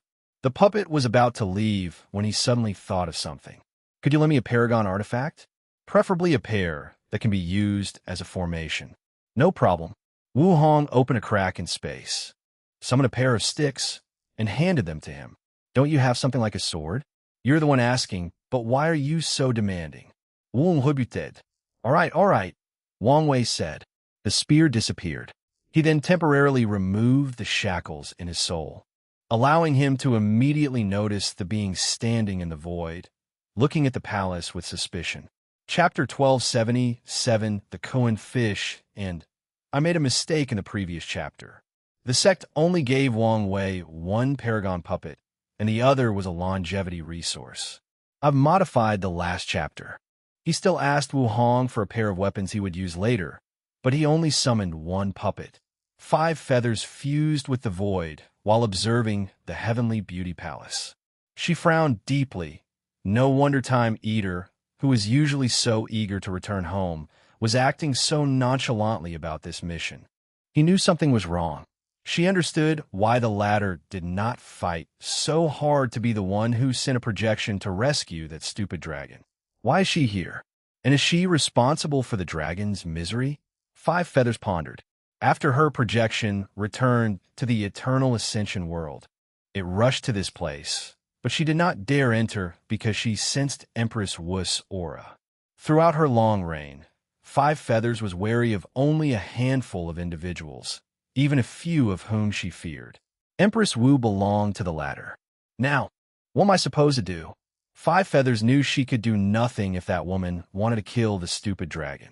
And if she tried to interfere, the fate of her projection would be the same.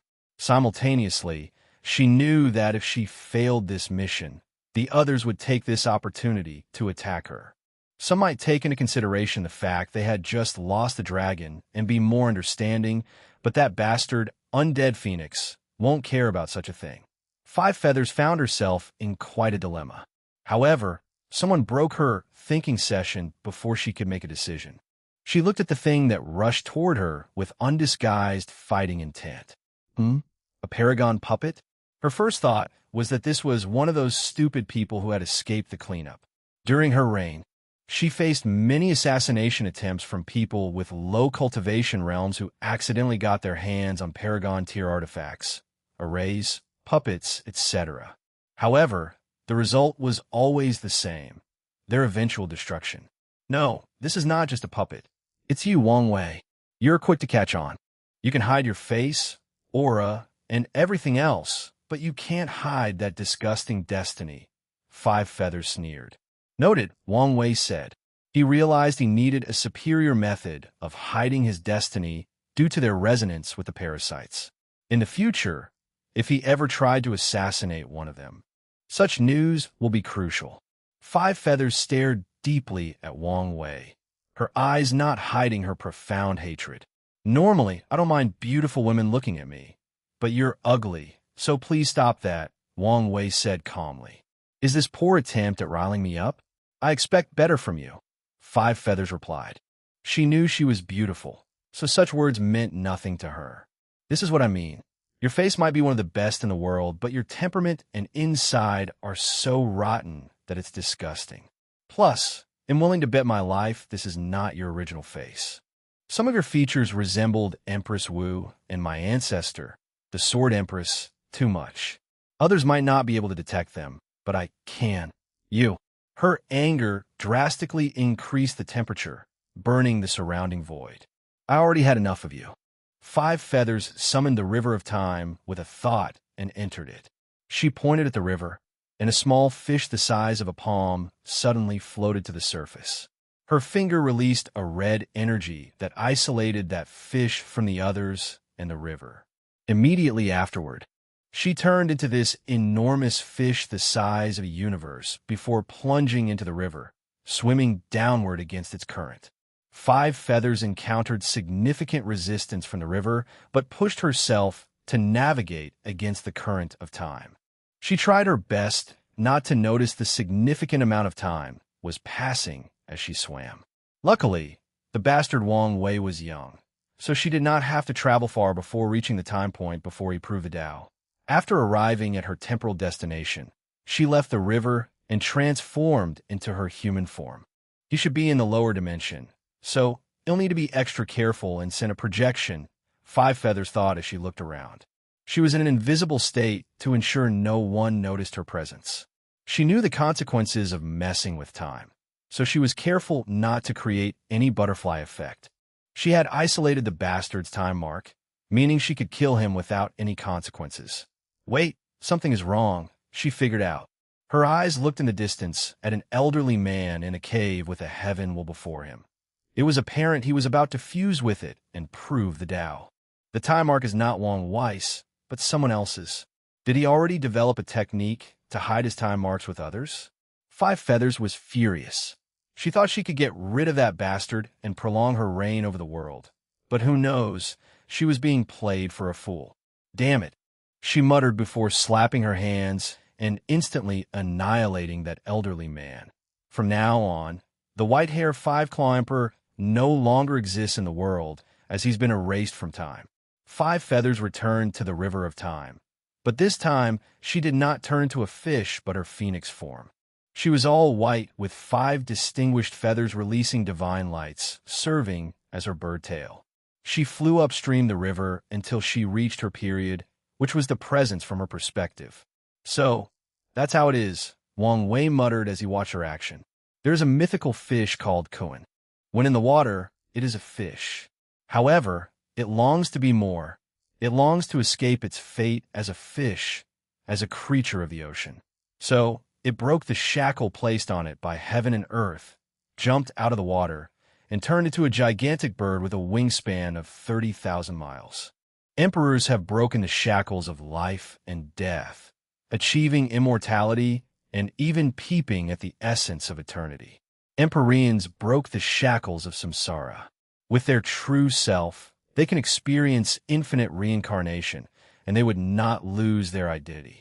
Meanwhile, paragons have broken the shackles of time. Time is no longer linear for them, and if not for the restraint of heaven and earth, they could probably play with it as they pleased. Wang Wei was in a trance due to this sudden epiphany.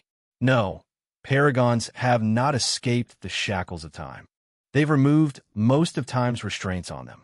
If they could completely remove it, then they can achieve half-step transcendence. They will truly stand above the river of time. With this epiphany, Wang Wei's understanding of time Tao drastically increased, which then increased his overall understanding of fate Tao. So, his cultivation rapidly rose from 78 to 80 grand Tao source. This is great timing. Time duplicate as expected, Wang Wei thought. He quickly duplicated his paragon puppet due to his new understanding before handing it to the other staff. However, Wang Wei did not immediately let the duplicate take action, but asked it to hide in the void for a sneak attack at the right time. I'm glad I did not have to ask her for help. That would be an awkward way for our first meeting. According to Wang Wei's original plan, he would have to ask Sun Junyo's help with her copy Tao if his method did not work. Now, everything is prepared. Wang Wei did not underestimate 5 Feather Phoenix because of how Blood Dragon acted. He understood that one of the primary reasons the Blood Dragon's battle was so terrible was because of how emotional he was. Blood Dragon saw Sun Junyao as the love of his life, but she played with him and destroyed him emotionally, considering his minimal battle experience. The entire fight became a joke due to his poor mental state. However, Five Feathers was not Blood Dragon. Their battle experience might be similar, but her mental state was perfectly normal. Additionally, she seems more ruthless, given that her first action after meeting him was to find his time mark and erase him from the past. "You bastard," Five Feathers yelled as soon as she returned. "Why are you excited?" "It's not my fault you acted so rashly," Wang Wei shrugged. "Oh, by the way, watch out." Five Feathers was momentarily puzzled before she sensed something and raised her head. Wang Wei's 11 fate palaces were arranged into a formation above her head and released a terrifying gray light. Five Feathers reacted swiftly by opening her mouth and firing a fire beam to block the attack. However, Wang Wei would not let such an opportunity pass by. He appeared beside her and smacked her face with his staff, sending the proud phoenix flying thousands of light years away from this location. This should be far enough, Wang Wei thought. He did not want their fight to affect the Heavenly Beauty Palace and possibly remove the seal he had placed, allowing these people to escape or release the information about the Blood Dragon. Chapter 1278, First Battle with the Parasites, unedited chapter. A flame manifested on Five Feathers' face. Her deformed skull returned to normal, and her skin was as smooth as a lake's reflection under the moonlight. She stared at him with red eyes, her killing intent shattering the void, but it healed instantly, creating a situation where countless void tears materialized around Five Feathers. "How dare you, lowly thing, injure me?" "Lowly?" Wang Wei looked at her incredulously before starting to laugh without restraint. It was as if he had heard the biggest joke between all heaven and myriad worlds. "You, of all people, call me lowly? I have talent that you can only dream of. My ancestors created a foundation that spread through the chaos universe. Of all the infinite life in this world, heaven and earth chose me to bear the destiny of the next era. And you dare call me lowly?" Wang Wei looked at her with a sneer. "What do you have that can stand against me? Your cultivation? It's only a matter of time before I surpass you and can treat you as an ant. Is it because you are one of the 7 moons and a ruler of this world? But you and I both know that you're only a guarding dog of the 2 suns, not the true ruler of this world. So, tell me, where does your arrogance come from?" Five Feathers clenched her hands. She felt her pride being trampled. The sad part is that the latter is telling the truth, which hurts even more. Her killing intent suddenly increased. "You can say whatever you want, but it won't change the fact you're just a weak Empyrean. After I kill you, all the glorious halo that surrounds you will mean nothing. Let's see if you have this strength," Wang Wei smiled. He moved his staff in a circular motion, preparing to attack. Li Jun was a master of weapons, and Wang Wei has fought him countless times using his dream technique. As such, he also learned to wield all weapons. Additionally, he read all the cultivation techniques in the lower dimension, many of which involve stick Dao. Five Feathers did not play around. She was already furious at Wang Wei for what had previously happened, and his words sent her over the edge. All she thought about was how to kill him as fast as possible. She raised her hand to summon the River of Time and controlled its power to summon a temporal storm. Whenever the storm passed by, the space-time continuum became chaotic. The grass instantly aged millions of years, some dying off while others evolved due to the passage of time. Mountains and rivers disappeared or reappeared. The ravage of time changed the topography. Some places disappeared because time reverted to a period where they did not exist, and some appeared because of the opposite. Wang Wei's eyes squinted. He immediately deduced what would happen to him if this attack hit. He would either age and become feeble like an old man, revert to his youth, and lose his strength, or he would explode as his body constantly changes from aging and de-aging. He summoned 33 of his future Buddha self to form a formation that instantly suppressed this temporal storm. Five Feathers would not give up this opportunity and immediately used one of her most powerful technique, innate five elements light. She was a rare breed of phoenix born with the power of the five elements instead of just fire or ice. The innate five elements light was the accompanying divine ability she was born with, and over the years, she has cultivated it to a terrifying level. Wang Wei was on the highest alert. He had experienced similar techniques, but none were as deadly as this one. The five elements perfectly rotate to create a destructive force, unlike anything he's experienced. This is no longer five-element Tao, but destruction Tao, Wang Wei concluded. This light destroyed anything in its path: matter, light, space, time, energy, and even concepts. Additionally, the thing was moving so fast that Wang Wei could barely react, and that's not to mention how this light had locked on him and removed most of his escape. I was right not to underestimate her, Wang Wei thought. Wu Hong once told him that no matter how bad these guys were, they were paragons, and this fact alone meant they were a real threat. No one ordinary can become a paragon. The parasites are despised by Wang Wei and people like Wu Hong and Yin Hai, but that's only because their standards are too high and they are anomalies. Wang Wei held his staff and directly attacked the light. Five Feathers sneered, thinking the lad was young, arrogant, and did not fully grasp the vast difference between the Paragon and Empyrean realm. Sadly, she was the only one underestimating her opponent. Wang Wei's attack bounced the light to her, shocking her. That should have been impossible, and, technically, she was correct. The possibility of her attack being bounced back was astronomical low. It's so low that it should be classified as a probability impossibility.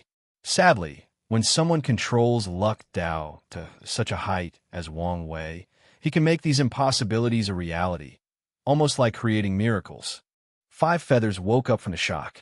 She waved her hand to disperse the light. She spent trillions of yuan epochs developing this technique, so how could it hurt her? However, Wang Wei's goal was never to hurt her. Although it was a common tactic of messing up the opponent's mind by beating them with their own Tao or techniques, he was not so arrogant that he could do this to a paragon, at least not in his current state. His primary objective was to change the rhythm of this match. Although it had only started, Five Feathers was ruthless and overbearing, and in just 2 attacks, she forced him into a passive state. He could not allow that to continue. His staff suddenly elongated above Five Feathers' head, and he smashed downward. The beautiful phoenix's face changed. This attack was not a simple weapon smash.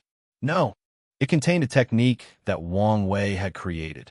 He once read a staff Tao Emperor scripture called Critical Hit Path.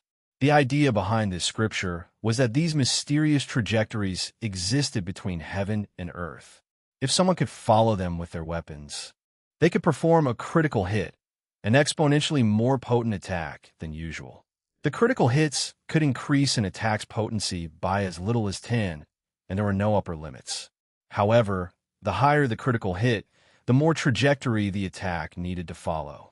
Even the author of this technique never reached a critical hit beyond 20 times because of the complex trajectories.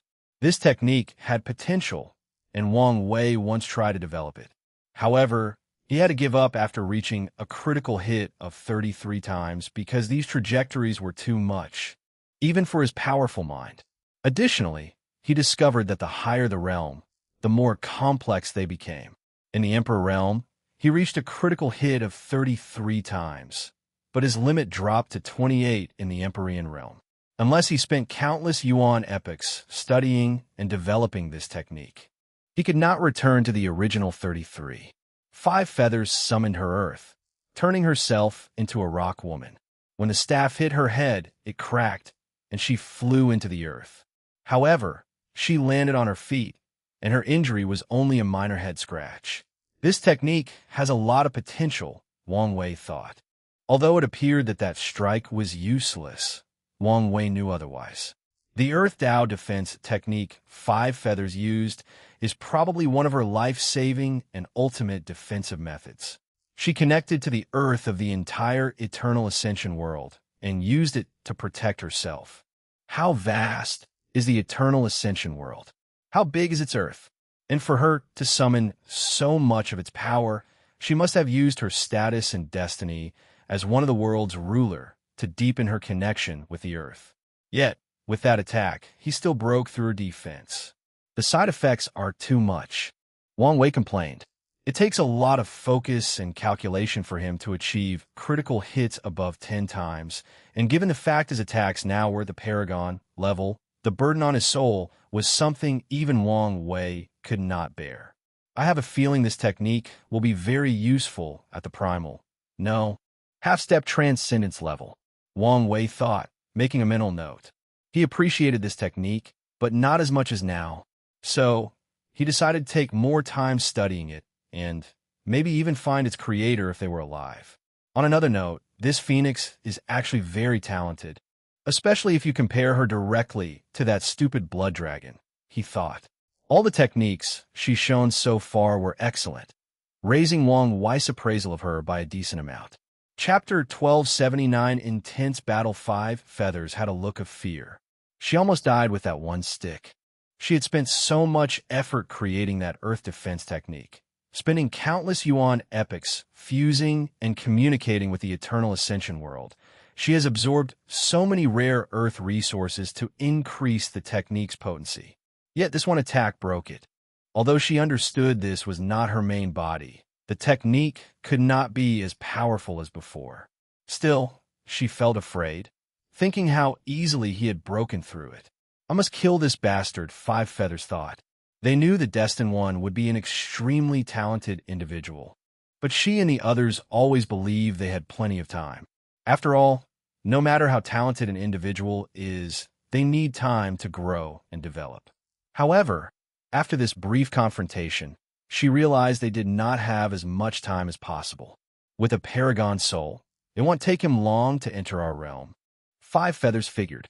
Even worse, he might even achieve Battle Taboo Realm and become a threat before making a cultivation breakthrough. We do not have enough time.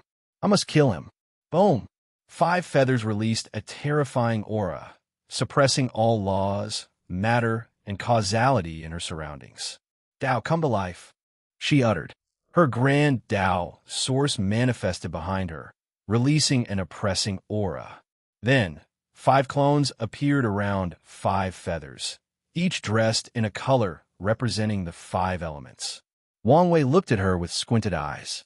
Is this the power of a paragon? He thought. He could feel it. After 5 feathers acted, she became the center of 5 elements Tao throughout the eternal ascension world. In other words, no one can use the 5-element law Tao before her. Wang Wei tried to summon his small understanding of the 5-element Tao, and, as expected, it didn't even work. If that were her real body, the suppression would have been more severe. And if she held a position for 5 elements, she could probably strip everyone else of their use of this Tao. After figuring these things out, Wang Wei resolved himself to get his hands on the fate position. Although he was confident that the holder would not be able to strip him of complete control, the latter should have the power to reduce his Tao's effect strength. After 5 feathers summoned her element clones, they surrounded her like planets orbiting a star. The clones raised their hands to release lights associated with the elements that floated around the phoenix. Then, she finally cast her spell. Elemental Apocalypse World. Wang Wei was on guard, and as soon as these clones appeared, he attacked to try to disrupt whatever they were doing. However, the Earth clone released an invisible energy shield that quickly blocked his attack. As Wang Wei prepared for a second attack, the spell was already finished, and his instinct warned him of great danger. Wang Wei's eyes peeped into the future and saw the source of the danger, and immediately took action to evade it. However, it seems 5 feathers sensed his action of looking through time and released the spell earlier than it should have been. Everything around Wang Wei changed as he found himself in a dark environment. A domain-like technique? He swiftly analyzed. No, not just that. It's also a sealing technique. A bright, dark red light suddenly manifested in this dark world, making things visible. However, Wang Wei wished he was still in the dark. He realized he was floating above this terrifying magma, which immediately erupted into a column of flame. He reacted quickly enough to evade. That was close, Wang Wei thought. The magma was enough to melt the puppet and even his soul instantly. No, why didn't I sense such dangerous magma was so close to me? He quickly caught on the crux of the issue. The darkness around, it's not a simple lack of light, Wang Wei analyzed. She used the idea that fire is the source of light to control darkness Tao. And this lack of light doesn't just affect regular senses. How terrifying were Wang Wei's senses? With all his over-the-top and extravagant Daos, he had so many ways to detect things. But this darkness still worked on him.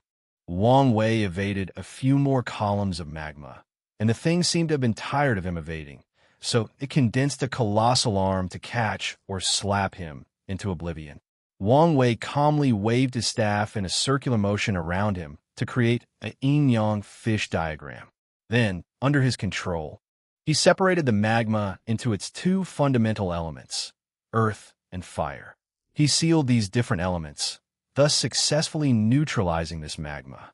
Wang Wei had figured out his next step, but before he could react, he suddenly felt dizzy and almost fell from the air. What's this? Am I poisoned? Damn it. It's the ash. One of the deadliest things about any volcano eruption is the ash, and this one was so potent that it worked on the puppet's body and his soul. He immediately surrounded himself in a bubble of infinite space-time layers. As such, anything that tried to get to him must destroy countless universes or space-time continuum. Unfortunately, that's precisely what Five Feathers did. A sandstorm manifested out of nowhere, eradicating all the layers around Wang Wei at an alarming speed. He immediately noticed that this sandstorm was created by combining Earth Tao and the sharpness of Metal Tao. Wang Wei's first instinct was to use the same strategy, divide them into their basic elemental counterparts and seal them separately. However, Five Feathers was not stupid, so the same method would not work twice. When he mobilized his yin-yang Tao, Wang Wei realized it did not work. He immediately understood the reason. Five Feathers must have used the changes between water and fire element to control yin-yang Tao, and when a paragon is using a Tao, how dare he, a small Empyrean, try to use it as well? Of course, such a method has limitations. For example, even if Five Feathers tried to restrict Wang Wei's Fate Tao or many of the others, it wouldn't work since they are not our expertise. Since yin-yang Tao won't work, let's try something else. Wang Wei thought. He smashed the sandstorm with his staff, and as soon as they came into contact, he changed the fate destiny of this sandstorm so that they had never correctly fused. With his high battle experience, Wang Wei made the correct choice. However, Five Feathers anticipated his high battle IQ compared to hers and focused on one thing she had over him. She could react faster than him. No matter how powerful Wang Wei was, it did not change the fact he was using foreign means of achieving Paragon tier strength. Five Feathers was a full-fledged Paragon, while Wang Weiss was incomplete. He could use his experience and mind to think countless steps ahead of her, but he could not react as fast as her. His deductions are what made him close to her reaction time. All of this is to say that as soon as he dealt with the sandstorm, this apocalypse world changed. A swamp was starting to fill this sealed world at an alarming rate. Meanwhile, it started raining, but not water, but these terrifying metallic liquids heavier than a multiverse. Wang Wei calmly dodged the liquid metals, but each drop that fell on the swamp drastically accelerated the speed at which it rose. Time is running out, and my intuition is telling me my previous methods of dealing with these attacks won't work, Wang Wei thought, his mind working on overdrive. Swamp, a combination of earth, water, and wood elements. Liquid metal, a combination of water and metal Tao. No, given the terrifying weight, it probably also contains earth Tao. I see. Wang Wei knew what to do. He summoned his order disorder Tao. Order. All 5 elements, Daos aspects, characteristics, and functions will be rendered useless. Usually, Wang Wei would only need such an order to deal with people who cultivated the 5-element Tao. However, he was dealing with a being higher on the hierarchy scale than himself. So, Such a blatant rewrite of the rules will not work unless he's willing to severely restrict it or pay a price. Disorder, willpower backlash. Boom! A terrifying power that embodies order, chaos. And all the fundamental rules of heaven and earth descended into this world and rapidly dissipated it. 5 feathers appeared in the Eternal Ascension world with an incredulous look. Meanwhile, Wang Wei's face was pale. He felt a massive headache, so painful that he grunted. If not for his willpower, he would have instantly passed out. The pain was brief, but that made it even worse as it seemed to condense much suffering in a short period. Wang Wei wiped the blood from his nose. I guess I should be happy since my willpower was tempered by a decent amount. Chapter 12, 80 Heaven and Earth Celebrate 5 Elements. Divine eyes, the 5 elements are the foundation of all things. Thus, they revealed the truth of the universe. 5 feathers created this detecting ability with this concept. However, since it was based on the 5 elements, the technique did not work as she anticipated. Regardless, she noticed something. After trying to use her technique, there seems to be additional pressure on Wang Wei's soul spirit. I see. The information said he cultivated order-disorder Tao, so that's how he did it. However, it seems he had to use a severe price to remove all abilities regarding the 5 elements, 5 feathers analyzed. In that case, I should continue to use my ability to put pressure on him until he cannot hold on anymore. In the meantime, I need to find another means of fighting. Boom! Wang Wei's staff attacked 5 feathers with another critical hit. This attack was not as severe as the first one, meaning it required less time to calculate and placed less pressure on her already weakened mind. However, 5 feathers casually waved her hand to create countless universes to serve as shields. With her Grand Mist Wheel, this was a piece of cake. Although she could not summon creation lives from her main body, she could still use the Grand Mist Key. Wang Wei's attack easily crushed these universes, but they delayed enough time for 5 feathers to evade. I could use my Subdaos, but they're only in the Empyrean realm, 5 feathers thought.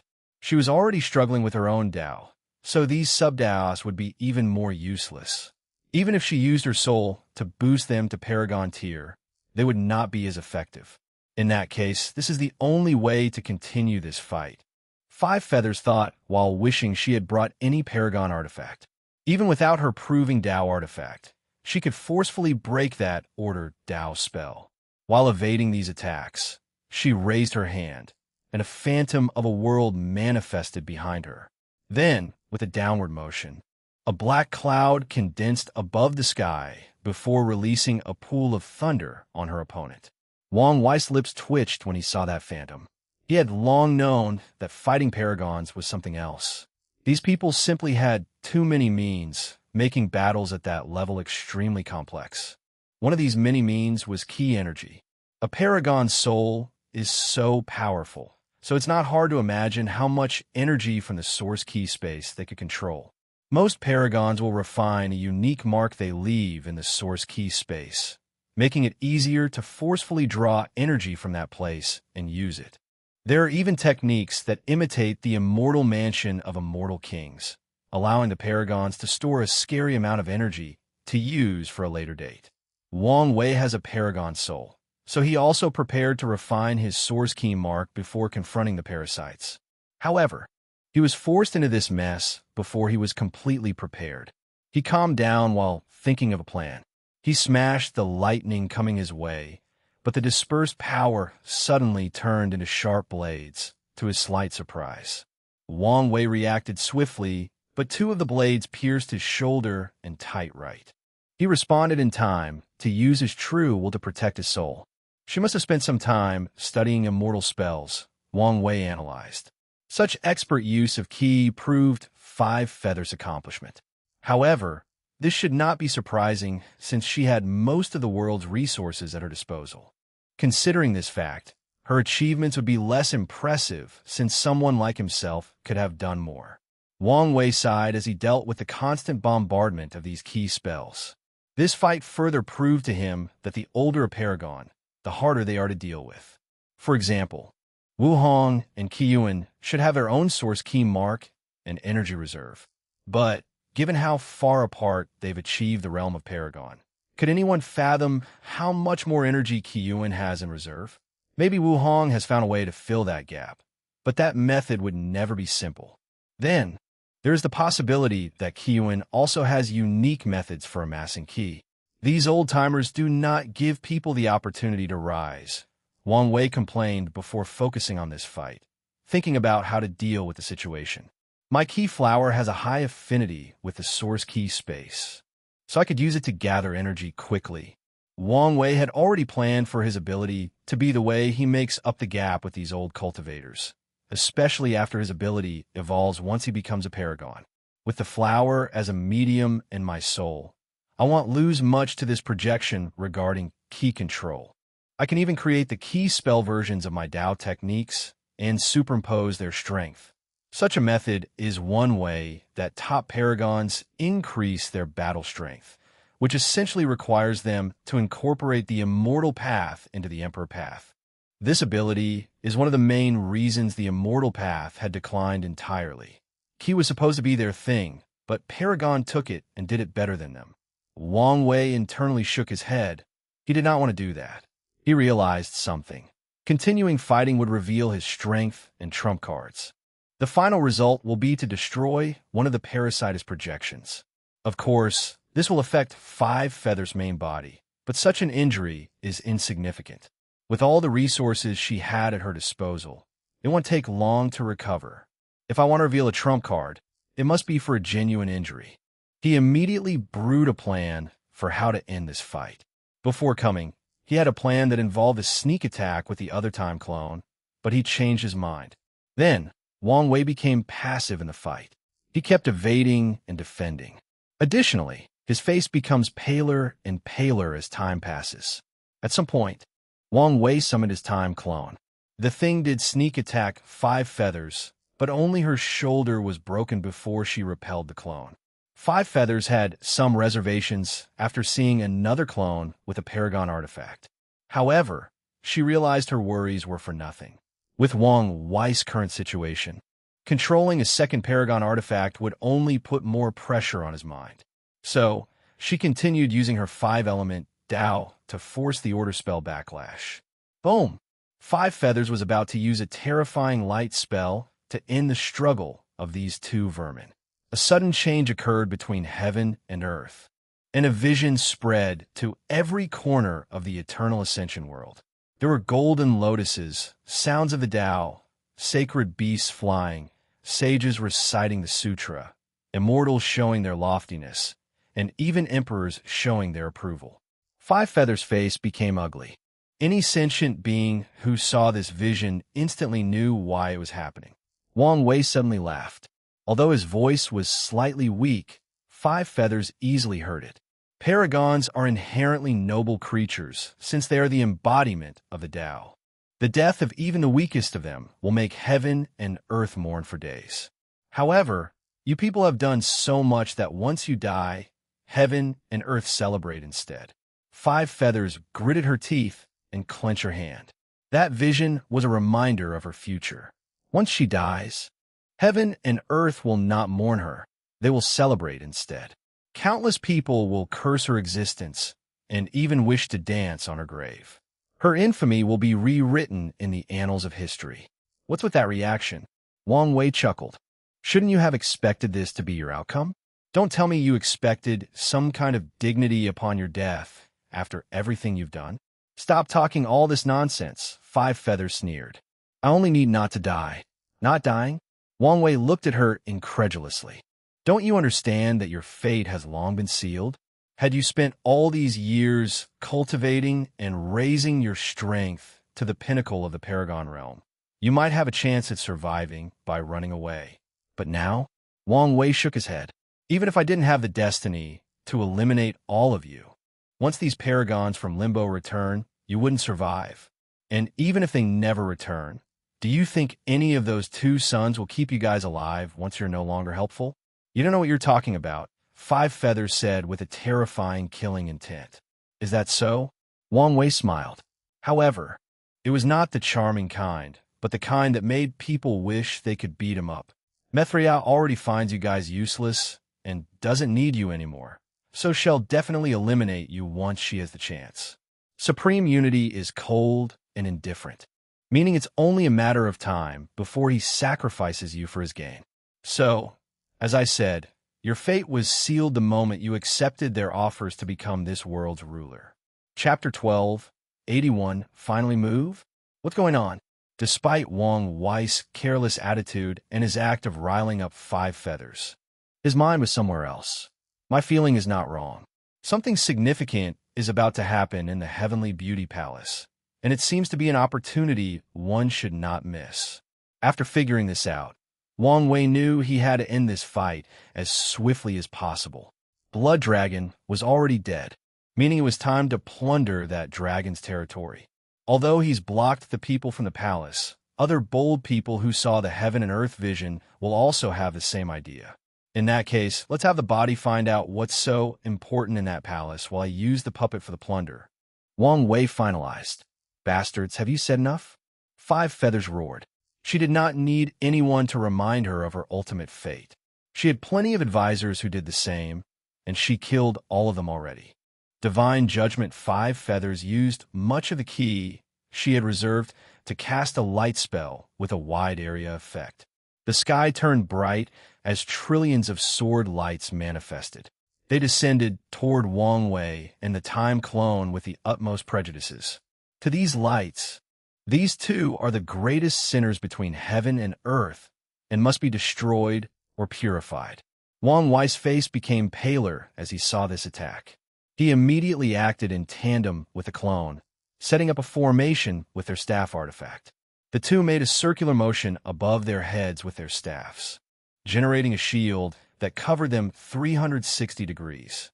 The light swords purified everything in their path. The laws of heaven and earth stood no chance against them, let alone things like space-time or any sentient life in the surroundings. Crack!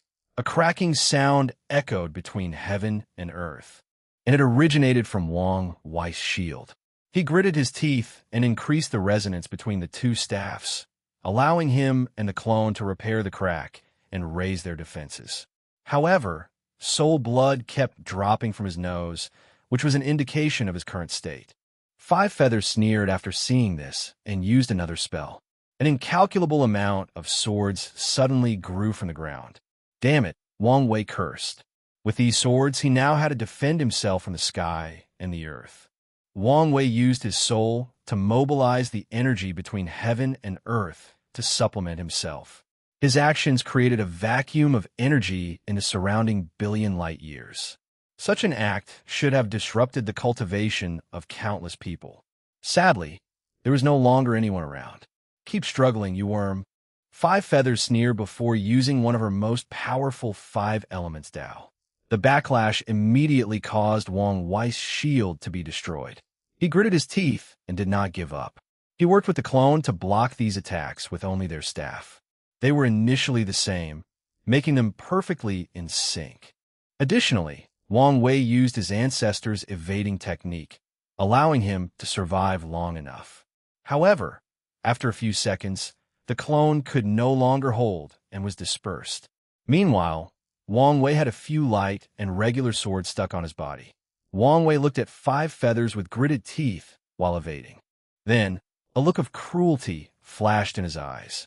Time-space Big Bang, with his space-time Dao, he condensed infinite space-time energy into a single point before detonating it. The explosion erased everything between heaven and earth, turning this battlefield into an area full of chaos and temporal anomalies. Wang Wei took this opportunity to run away. "You pesky ant, did you think you could escape?" said a voice full of derisions and mockery. Then, before Wang Wei could run far, a cage of blue energy trapped him. Wang Wei's aura was at its weakest, and now he was trapped. However, the cruelty in his eyes did not dissipate for a second. When 5 feathers saw him, she knew he was not a weak beast at the end of its struggle and was about to surrender or plead for his life. No, this was a trapped beast about to unleash its savagery to survive, no matter the cost. 5 feathers no longer hesitated. In this situation, she knew the best move to end this bastard: a soul attack.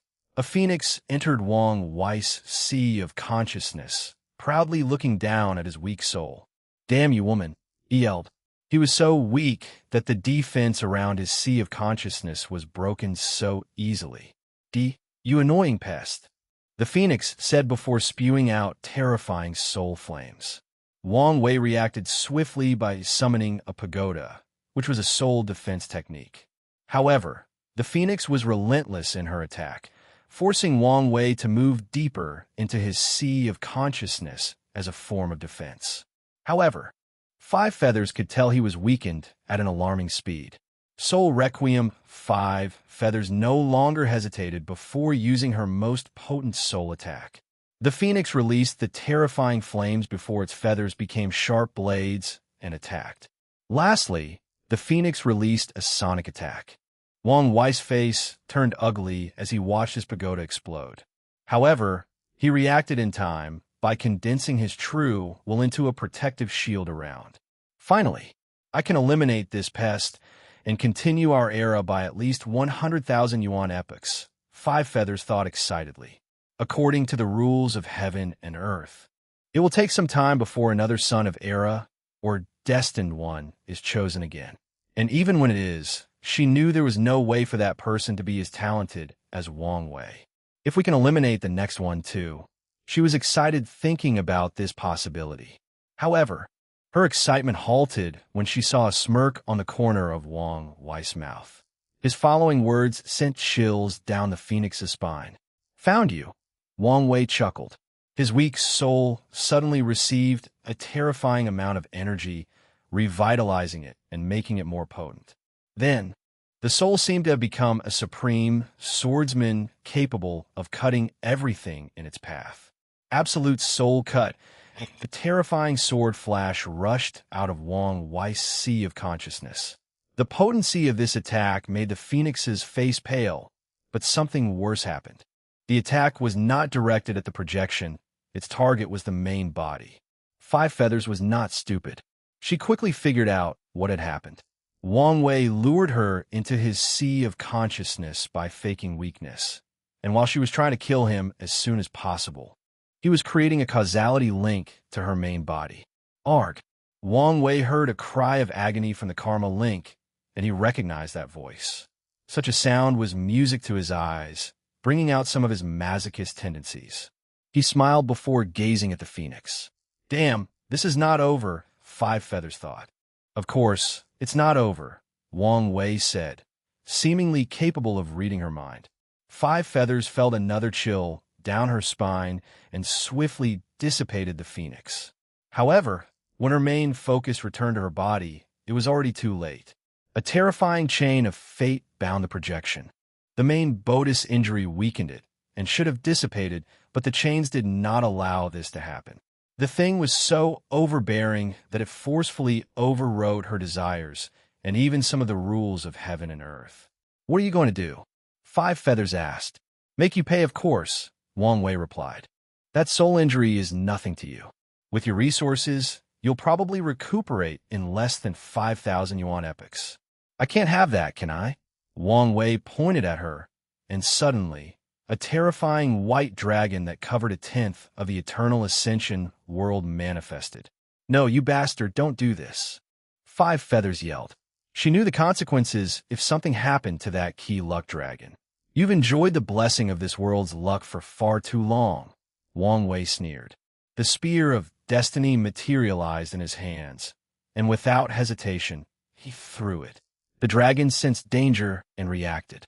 Its mighty paw blocked the spear, leaving a gushing wound. However, it did stop it from doing more damage. "With its current state, it will take a while before destroying the dragon," Wang Wei murmured. "In that case, let's boost it. The destiny of all the elite attending the party might not be enough. But what about more people?" Wang Wei summoned a projection of the River of Fate to summon the destiny of countless cultivators forcefully. Why is there so little resentment? Wang Wei thought. Using the resentment between heaven and earth was the best way to reduce the resistance to taking, no, borrowing these people's destiny. However, he discovered that while the people had plenty of personal resentment, it did not form much energy power between heaven and earth. I should investigate this. Wang Wei had to use the laborious method of gathering these destinies. However, with his current strength, he could cover a fairly decent percentage of Eternal Ascension World. Boom! After being boosted, the spear pierced through the dragon's claw before heading directly through its head. The Key Luck dragon roared in agony, but the spear continued attacking until the dragon was about to disperse. However, another change occurred between heaven and earth. A purple key rushed from another territory and stabilized the dragon, preventing it from collapsing. Taoism's Rising Dragon Purple Key. Did Supreme Unity finally move? Wang Wei frowned. Chapter 1282, Transcendent Technique. Wang Wei observed with a frown. However, after waiting for a few seconds, nothing else happened. That's it, he thought. Did he only act to save her luck? He doesn't want to die. But why didn't he save Blood Dragon? Myriad thoughts flashed in his mind, analyzing the situation. It could be he acted because Blood Dragon just died. Without strong luck to support, that woman won't last long.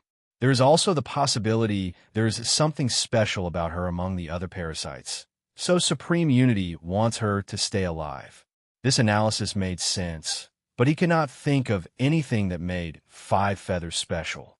Her phoenix race was rare, but not to the point of being valued by a half-step transcendent. So, unless I'm missing something, he might have just acted to prevent her eventual death since these people are still useful, Wang Wei analyzed. However, I should still research more about Five Feathers in case she is indeed special, but I don't know. Wang Wei squinted. It did not matter that Five Feathers' luck had not completely collapsed. With his mastery of Luck Dao, such a weak Key Luck dragon is not different than a collapsed one. Once he deals with her, he'll use it to his advantage. He turned around, about to leave. It was time for him to plunder. However, Wang Wei noticed the destruction around him. They had destroyed more than half of the ubiquitous hot spring world. Everything was in a state of void and chaos. Wang Wei saw the wail of the trillions of people, both mortals and cultivators, who died in the aftermath of their battles.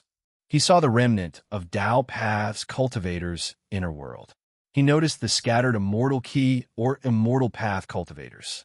He even detected the residual Dao Rhyme of Emperor Path cultivators, who were the only ones who survived this catastrophe since they could revive themselves. Wang Wei shook his head. He tried to bring Five Feathers to a desolate place far away from the heavenly beauty palace and away from life. Sadly, the destructing nature of paragons was too great. It's a miracle the entire world was not destroyed. Of course, Wang Wei knew it would have been best to fight in the Nine-Heaven Desolate Realm, which was the Eternal Ascension World's version of the Void Battlefield created especially for paragons. However, he does not think he can convince Five Feathers to follow him, nor does he have the strength to force her there. He guessed if he asked her to fight there, that cruel woman might think he cared about ordinary people's lives and cause even more destruction. It's already healing? Wang Wei noticed at the time anomalies created by techniques and the chaotic void were being repaired at an alarming speed. Additionally, the special laws of the ubiquitous hot spring world that allowed it to give birth to unique hot springs were also being repaired at an alarming rate. It seems this hot spring world is a protected area, Wang Wei thought as a sudden realization dawned on him. There are many unique spaces in the Eternal Ascension world, but with how destructive cultivators are, it's odd how these areas survived since the dawn of time. The answer is they are protected areas, meaning Heavenly Tao will pay special attention to them and even repair them after destruction. That also explained why the entire thing was not destroyed, Wang Wei thought. Their battle intensity was enough to destroy this area, but only half suffered. As a protected area, it's apparent that the ubiquitous hot spring area received special treatment from Heavenly Tao, allowing it to suppress the effect of any world-destroying battles. Did Sun Junyao know about this? And that's why she chose this place for a banquet? Wang Wei believed she did, as the location of any plan is a significant part. She must have prepared in case Blood Dragon escaped or someone came to rescue him. Her plan was perfect until the execution. She could not control herself and started acting like a villain by telling her plan, motive, and background, which in turn delayed until someone came to save Blood Dragon. Wang Wei analyzed while shaking his head. Her intelligence is probably close to or on par with a Tao overlord. However, she lacked our absolute over our emotions and, more importantly, our flaws. After observing Sun Junyao briefly, he could tell her mental state was flawed. The worst part is that she knows it but does not know how not to reveal it to others or prevent others from using it against her. That alone disqualified her as a Tao overlord, even a Tao lord. Wang Wei shook his head and no longer focused on Sun Junyao. He quickly calculated whether he could receive some merit if he accelerated the recovery of this world. And the answer was negative since he was the one who contributed to its destruction. So, he left, returning to the Heavenly Beauty Palace. Not bad, Wu Hong said, nodding in satisfaction. He'll give you 8 of 10 for a score. Why not a perfect score? Wang Wei asked. Your opponent was so weak, but you took so long, so that's -1. Lastly, you're obviously not prepared enough for battles at the Paragon level. Of course, I'm not ready, Wang Wei rolled his eyes. He had no plan to fight these parasites now, but this woman made him do it. Wu Hong's actions reminded him of parents who pushed their children into a river so they could learn how to swim in a moment of life and death. Life is full of ups and downs, so we can never be prepared for everything. I'm sure you know this, Wu Hong replied, not taking responsibility for her actions whatsoever. Wang Wei stared at her before sighing. Do you have any spirit healing pill? That backlash was truly nasty. Treating me like a bank, aren't we? Wu Hong stared at him before summoning a green pill. Isn't your love language gift-giving? I'm just helping you express yourself. Wang Wei replied with a smirk as he held the pill. He recognized it as a supreme chaos pill, not a paragon pill. However, this pill could have been refined by a paragon since, unlike the lower dimension, there are countless methods of refining innate pills in the Eternal Ascension world. Once again, you're getting too comfortable, aren't you? No, I just refuse to deny the natural sparks between us, Wang Wei replied. I'm not denying anything, Wu Hong replied calmly. I just choose rational thinking to prevent trouble down the line. That's fair, Wang Wei nodded. He did not swallow the pill, but placed it on his forehead. The pill entered his sea of consciousness and immediately started releasing these blue lights that enveloped everywhere, including his soul and spirit. That's better, Wang Wei groaned softly. Why are you here? Shouldn't you be somewhere? Plundering? I sense a unique opportunity in this place, so I return. Oh, Wu Hong scanned the Heavenly Beauty Palace. Is that it? She showed a projection of a room, and Wang Wei squinted. He saw old man Tianji sitting cross-legged and the river of fate materializing above his head, releasing an unknown power into his body. Then, something terrifying occurred. Old man Tianji's cultivation was rapidly increasing. In just a few seconds, his Empyrean soul turned into a Paragon soul, and after a few more seconds, his soul power quantity reached the Paragon level. However, this was not even the end. His cultivation suddenly broke the bottleneck and entered 90 Grandao source, but that was not the end. It kept increasing to 91, 92. Wait, why does it feel like some of this power belongs to me? Wang Wei did not doubt his intuition and immediately summoned his Bashian turtle shell to use as a medium to take the power that belonged to him. However, he frowned as he realized power became significantly diluted once it reached him. The rest of the power seems to belong to Sun Junyao, Wu Hong commented, and with a wave of her finger, she also took it. Old man Tianji opened his eyes and sighed. With that power, he could have reached 94, but since these people acted, he only reached the peak of 92. However, he was okay with it as he had anticipated, although he hoped it would not happen, but knew the chances were low given Wang Wei's terrifying affinity with Fate Dao. I know this power, Wang Wei commented. It's the same when I changed the fate of the lower dimension and used it to boost my cultivation. Except, this one is 1,000,000,000 times more potent. That's a transcendent technique, Wu Hong said with a serious face. By participating in world-changing events and altering the fate of someone or an entire world, he can condense this pure fate power with all kinds of effects. After participating in an event that killed a paragon that controlled 1/10 of a world's luck and injuring another, his cultivation can reach such a terrifying level in an instant. The room was instantly quiet. Wu Hong and Wang Wei knew how terrifying such a technique was. With the strength, how easy was it to influence an entire world? How about killing Paragon? With such a technique, it's easy to imagine how terrifying the force behind it is. The number of paragons must be astronomical. Are those two so powerful? Wang Wei asked. No, Wu Hong replied with absolute certainty. This event has proven to me there's a vast difference in strength between people in their realm. The difference might be larger than a peak boundless paragon and a mortal. We made the right choice not to settle for these incomplete methods. Chapter 1283, Do Not Speak His Name in Vain. Wang Wei nodded. Everything is connected, and in the path of cultivation, the foundation is fundamental. Most cultivators believe that the Tao Foundation stopped maturing after the Emperor realm. However, that is far from the truth. According to Wang Wei's calculation, the minimum requirement for someone to become a paragon is a failed 9-extremity foundation. Without it, the chances of surviving the immeasurable tribulation have drastically decreased.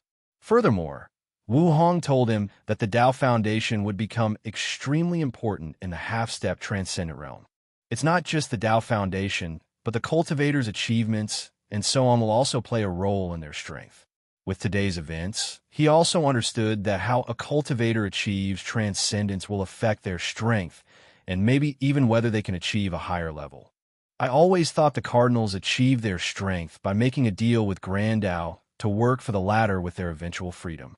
Maybe they also cannot reach higher levels due to how they achieve their strength, Wang Wei thought. He was not sure about this analysis, but if it's true, the Fate Cardinal position is a pit, and under no circumstance should I accept it, Wang Wei thought. Previously, he might have considered accepting the position if everything else fails. After all, no matter what, it's a way of making high strides toward the path of transcendence. As a last resort, Wang Wei would not mind spending countless epochs serving as the Fate Cardinal before regaining his freedom and pursuing higher levels. However, if this position cut his path forward, he would rather die than take it. By the way, did you memorize all the Tao rhymes of this technique? Wang Wei asked. I've only registered about 65 of it. I got everything, Wu Hong nodded. A transcendent technique was precious to even someone in their realm. Although it was not a path to achieve transcendent, but an application of transcendent strength, its worth is beyond words, especially for her to complete her 3,800 Tao seals. What do you want to do with him? She asked. Can we do anything? Believe it or not, we will all die if we touch him, Wang Wei replied calmly. Oh, did you think of something? Wu Hong asked. It's not hard to figure out if you think hard enough. What do people of that level pursue? Higher levels, Wu Hong replied. Yes, and no matter how many paragons they've cultivated, it's meaningless to them. Wu Hong squinted as she immediately realized what he meant. They all have his name and are essentially clones of him. Exactly. And if he can cultivate them to the half-step transcendent realm, he could use them to borrow strength or even fuse with them to achieve higher realms. Wang Wei sighed. He figured it out so quickly because that's precisely what he would have done. That old man Tianji must have been planning this for heaven knows how long. Who knows how many half-step transcendents he must have cultivated and swallowed. I'm sure this technique has some limits, but even so, I reckon he must have walked very far on the transcendent path. Boom! The world trembled slightly, and everything stopped. All cultivators, matter, energy, and even the rules of heaven and earth. Only two people were not affected, Wang Wei and Wu Hong. Then, a pair of eyes appeared above the sky, glancing at them. Two little ants figure out my plan? A deep voice echoed between heaven and earth. Wu Hong and Wang Wei immediately felt a few running deep through their souls. This was not because of their character or flaw in their mind, but the instinct reaction of a creature meeting a higher life form. However, even as lower life forms, these two were extraordinary. They remained calm, controlled their body's natural instincts, and calmly looked at that pair of eyes. "Interesting," said the voice before looking in the distance. Two people who were fighting were now looking at him. One of them was indifferent, but the latter sent a warning. However, he did not care. Although they were in the same realm, these two were too weak, so the eyes focused on the ants. "I command you to be able to keep calm in this situation," said the pair of eyes. "However, you know too much." A colossal hand descended from the heavens toward these two. He did not want information about his plan to get out. Although a few people on his level suspected his plan, no one knew for sure. Additionally, he could tell these two were highly talented, with the potential to reach his level, especially that woman. After seeing her, he felt a tiny threat. Although it was nothing to him, what cultivation were they? One was a towering mountain, and the other was an ant, yet the ant could threaten the mountain. Just the fact she was a threat proved her potential. If any of these two reached his level, they could use this information to scheme against him. Old Man Tianji did not want to leave such a flaw and possible threat behind. As the hand descended, Wang Wei and Wu Hong were powerless. Their bodies could not move, and their minds worked at turtle-like speed. Wu Hong could not even activate the seals in her sea of consciousness, and she panicked a little. She had so much hope and potential, so how could she die here? Meanwhile, Wang Wei was calm, so calm that it could be described as carefree. This was not the first time he had met those transcendent big bosses, and he could predict what would happen next. And as expected, the hand stopped midway. Old Man Tianji had to stop as he felt too terrifying killing intent locking him. It was so intense that a chill ran from his soul, through his spine, and down into his feet. He quickly scanned the source and discovered they originated from the upper stream of the River of Time. He tried to find who it was, but to no avail. But he knew that if he continued his actions, even one of those killing intent was enough to eliminate him. So, that's how it is, he thought, secretly sighing. He understood what was happening and quickly thought through time. "Senior, forgive my ignorance." "Scram," said a beautiful, almost angelic voice. It was too bad it was extremely cold, so Old Man Tianji did not dare enjoy it. "Thank you for your generosity," he swiftly said. He took one last glance at the Eternal Ascension world. How stupid I was. I know this world was a source of trouble, but I acted so brazenly. He had heard of the all-seeing temple's prophecy and had prepared for the upcoming chaos. However, Old Man Tianji was convinced he could survive this forthcoming catastrophe. Better yet, he might take this opportunity to reach new heights. However, after today's events, he realized he was too confident. If he's not prepared, even someone like himself might fall into the upcoming disaster. "No, my preparations are not nearly enough," Old Man Tianji thought. He decided to accelerate the speed of his actions. Before that, he must summon all the people who bore his name. So, he focused on the one in the Heavenly Beauty Palace and the one in the lower dimension. He has a karmic relationship with that boy. I mean that senior. Maybe he will become a more valuable pawn by staying here. After pondering it briefly, he took the one in the palace and left the one in the lower dimension. Old Man Tianji disappeared, and the time of the world started to flow again. No one noticed what had happened beside four people. Quite anticlimactic, isn't it? Wang Wei sighed. Was that? Wu Hong asked, thinking of the unknown origin of that clone that complicated her love life. Yeah, Wu Sigid. The last time she felt this powerless was during the ultimate taboo. Thinking about how she had to experience such a terrible feeling again because of that bastard, she became angry. Why are you always causing trouble? From what I know, you're not born with the fate of a disaster star. Why are you blaming me? Isn't this your fault? If you so blatantly say his name, do you think he would have noticed little ants like us? Wang Wei smiled wryly as she was correct. He was so used to using Mithriya and Supreme Unity names like it was nothing that he had forgotten a fundamental truth. Do not say the name of higher beings in vain. Even great emperors can sense someone using their name or title, let alone these transcendent species. That's indeed my fault, and I apologize, Wang Wei said, and Wu Hong snorted coldly. I know, it's a terrible feeling realizing how weak and insignificant we are. Wang Wei continued. However, isn't this the best motivation for us? One day, we will stand at their level and even surpass it. They had this confidence since there were many signs that they'd succeeded already, although it was not 100% guaranteed. This fact was enough to give them more confidence than 99 of all sentient beings.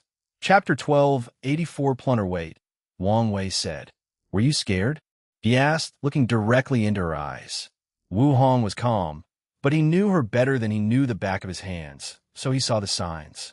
By the blessing of the Tao, Wang Wei said in shock before laughing out loud. The proud and mighty Empress Wu has such a moment of weakness. This is the greatest day of my life. I don't know what kind of delusion your mind has conjured, but don't involve me, Wu Hong replied calmly. Sadly, Wang Wei ignored her words. This moment will feed my existence for trillions of yuan epochs. No, for eternity, Wang Wei continued. I will tell everyone, especially our kids. I can picture it now. When I tell them the one time I saw their scary mother trembling in fear. Yes, I can see it. Their tiny eyes became wide in shock. Then, they'll look at me in disbelief, wondering whether the emotion known as fear could even be associated with their mother in the slightest. By the grace of the ancestors, this is truly the greatest moment of my life. Wang Wei's joy was palpable, almost illuminating the private room. Meanwhile, Wu Hong was gloomy. If you dare utter a word, the things it'll do to you could no longer be described as unspeakable, she warned. It doesn't matter, Wang Wei replied, his face showing a hint of unparalleled confidence. No matter what trials and tribulations you put me through, no matter what darkness, the fact that you were once scared is enough for me to survive anything. Wang Wei grinned in response. Then, a cunning light flashed in Wu Hong's eyes. Her demeanor suddenly changed as she became sad and even docile. Such a temperament immediately made any man wish they could protect her. She materialized a tissue and started crying. How can you be so cruel? This is the first time I've shown such a vulnerable side to you. But now, you're weaponizing it against me and even our future children. How can you do such a thing? Wang Wei stood before her in shock. In his wildest dream, he never thought that would be her reaction. The rudeness of the situation and Wu Hong's current state instantly made him want to reach over and reassure her that he was just joking. Luckily, he immediately woke up and realized what was happening. Well played, he praised his mind. Unfortunately, she had met her match. Okay, your little act won't work on me. Your future self sent a clone in the past to prevent me from having a harem. Our relationship was destined to have some toxicity. Accept this loss and move on. You bastard, Wu Hong said, returning to her calm and authoritative self. This is not over, she declared after putting the tissue away. I'm sure it's not, Wang Wei smiled. They have an eternity to spend together, so it's great for their relationship to have its uniqueness. Otherwise, they will face the same fate as most Tao partners, getting bored of each other. By the way, why were you scared? Didn't you already guess about our future selves? Of course I have, Wu Hong replied. But I'm not as crazy as you to put so much faith in my so-called future self. Have you never wondered whether these people protected us as our future selves? What if they are someone else pretending to be? And even if they are ourselves, who knows how much we've changed? At their levels, the past might not matter much to them. Wu Sigid. The entire situation seems ridiculous and unnecessarily complicated to me. Wang Wei nodded. Of course, he's thought of all these questions and possibilities. All I can say is, firstly, we cannot interfere in these battles yet, so we have no choice but to believe. Secondly, there are no signs of a problem so far. So all I can do is keep calm, retain that level of faith, and keep my guard up if I detect or deduce some kind of anomaly. Wu Hong looked in the distance. In this overtly complex situation, his mindset was the best choice. It seems I must enter the dark truth as soon as possible. She realized that since the ultimate taboo she might have become conservative in her actions. Otherwise, after so many years, as long as she took the risk and left the Eternal Ascension world, there are plenty of ways to heal her injuries and return to peak strength. Don't you have plundering to do, Wu Hong said, looking at him. Damn it, Wang Wei almost forgot. Wait. Here. Wu Hong handed him the power of fate she took from old man Tianji. This is Sun Junyo's share. Give it to her. Wang Wei nodded before teleporting away. Wu Hong calmly watched him leave, and a few seconds later, she smiled. She was correct in thinking he could bring some colors to her life. Let's continue observing before making any final decisions. Although she had a favorable view of him, this was not something she could decide after only 2 meetings. Anyway, they had eternity before them, so there was no need to rush. Wang Wei teleported to the domineering dragon realm. He scoffed at the name as he knew the blood dragon changed it after taking control of this territory. Wang Wei immediately detected countless energy powers, so he focused on the largest one. He saw countless people attacking this beautiful palace, which was surrounded by auspicious clouds, dragons roaming around, and floating in the void as a massive ocean held it up. A powerful shield surrounded the palace, and no matter how many people attacked it, it remained intact. The Dragon Palace, Wang Wei muttered. This was Blood Dragon's primary residence, meaning it was the place with the most outstanding amount of resources. Wang Wei flew to his people. Sec Master, you're finally here, Wang Qi said. He recognized the latter from his aura, despite Wang Wei still being inside the puppet. What's the situation? With the help of the changing Fate Hall and the Fate Guard, we've plundered the most powerful branches, outposts, and allies, Wang Qi explained. The Blood Dragon ruled trillions of worlds, universes, domains, and realms. As such, he needed help to control such vast territories. So he had many branches and allies scattered in his territory. So, that only leaves the Dragon Palace, Wang Wei nodded. Yes, but with the Paragon Array, we're powerless, Wang Qi replied. Additionally, someone already went in? Oh, I think it was Sun Junyao, Wang Qi continued. Her people were already waiting, but once she arrived, she used an array-breaking talisman to make a hole in this place's defense and entered. Wang Wei frowned. Where's Red Mask? She and many of her people were already inside before the formation was activated, but we've lost contact. She should have contacted us if her mission had succeeded. Wang Wei commented, thinking about his next step. He could not wholly rely on Red Mask now that he knew Sun Junyao had entered. By the time she takes control of the array and opens a path for them, Sun Junyao might have already plundered the best resources. Even though no Paragon is controlling the array, it will take me too long to use brute force to enter, Wang Wei analyzed. However, since Sun Junyao could enter with an array-breaking talisman, it means the formation is not at its peak, so maybe I can use a similar method. Wang Wei did not have a rank 12 array-breaking talisman, but he could try other ways. The array virus? He immediately shelved this idea. In a lower dimension, the idea of the array virus was elevated to Emperor tier, but it was useless for a Paragon array unless it could be further improved. However, that was impossible in such a short period. In that case, I can only use a more direct and radical method, Wang Wei concluded before summoning his people. Monk, his wife, the second prince, and everyone else stopped attacking the array and regrouped with Wang Wei. So he took them to the edge of the Dragon Palace's shield and used his Order Disorder Dao. Wang Wei used the same technique from his fights against Five Feathers, except his target was this array shield. He did not target the entire thing, but made a hole deep enough for their team to enter. Such a clever maneuver allowed him to achieve his goal while drastically minimizing the potency of the willpower backlash.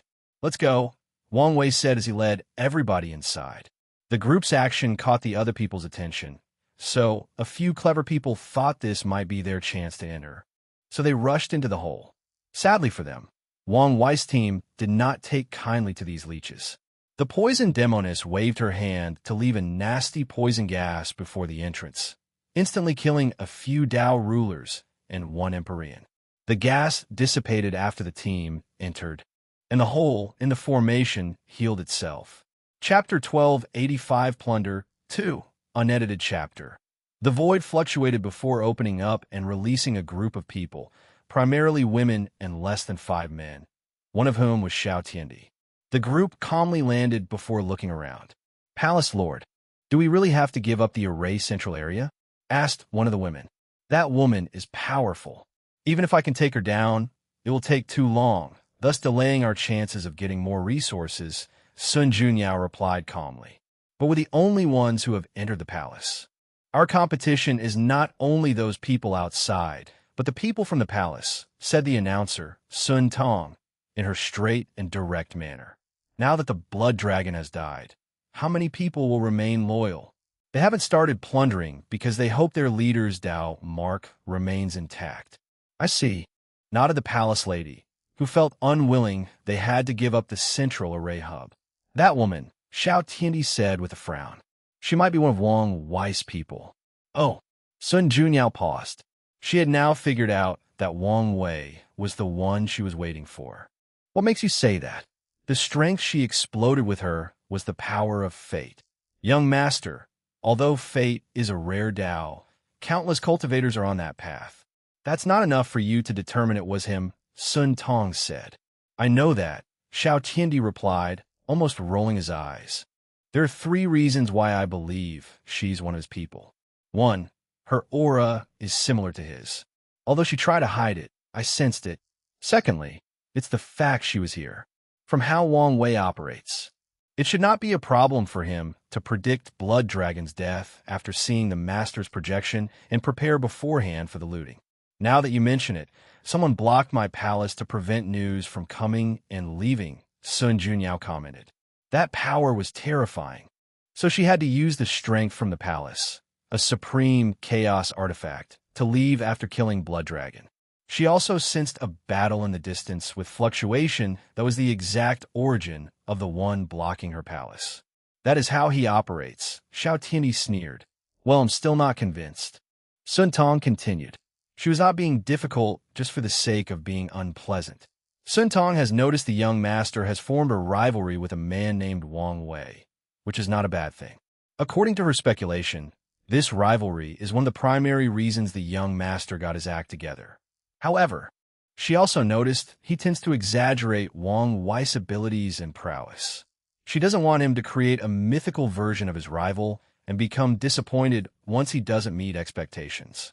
Sun Tong fears that such a realization will spiral into a situation where the young master returns to his former decadent self. The Lord Shadow technique is a worldwide famous technique from the Dao opening sect capable of cultivating powerful and loyal subordinates at a relatively low cost, Xiao Tiandi explained. Master made me fight an imprint who was a shadow, so I recognized that technique from the woman. Sun Tong frowned. Your friend should have just ascended, but that woman's strength reached the peak of the Empyrean realm. Wang Wei is already an everlasting Empyrean, and his cultivation is probably near the peak. Xiao Tiandi replied with a wry smile. Sun Tong was quiet. She thought her young master had exaggerated things, but he chose a true monster as his rival. She did not know whether this was good or bad, so she glanced at the palace lord, but it seemed the latter was thinking about something else. Master, what is our next step? Sun Junyao pondered. Since he's the one who protected me from the revenge of the parasites, I should return the favor. She decided not to compete for the resources in this place.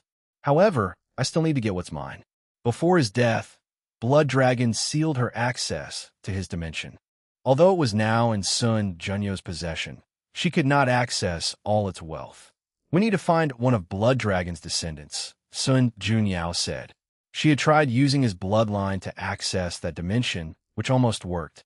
However, Blood Dragon was truly petty and predicted her actions, thus leaving preventive measures. Now, Sun Junyao will try another way. Copy his descendants' bloodline and use them to access that dimension. Let's go, Sun Junyao.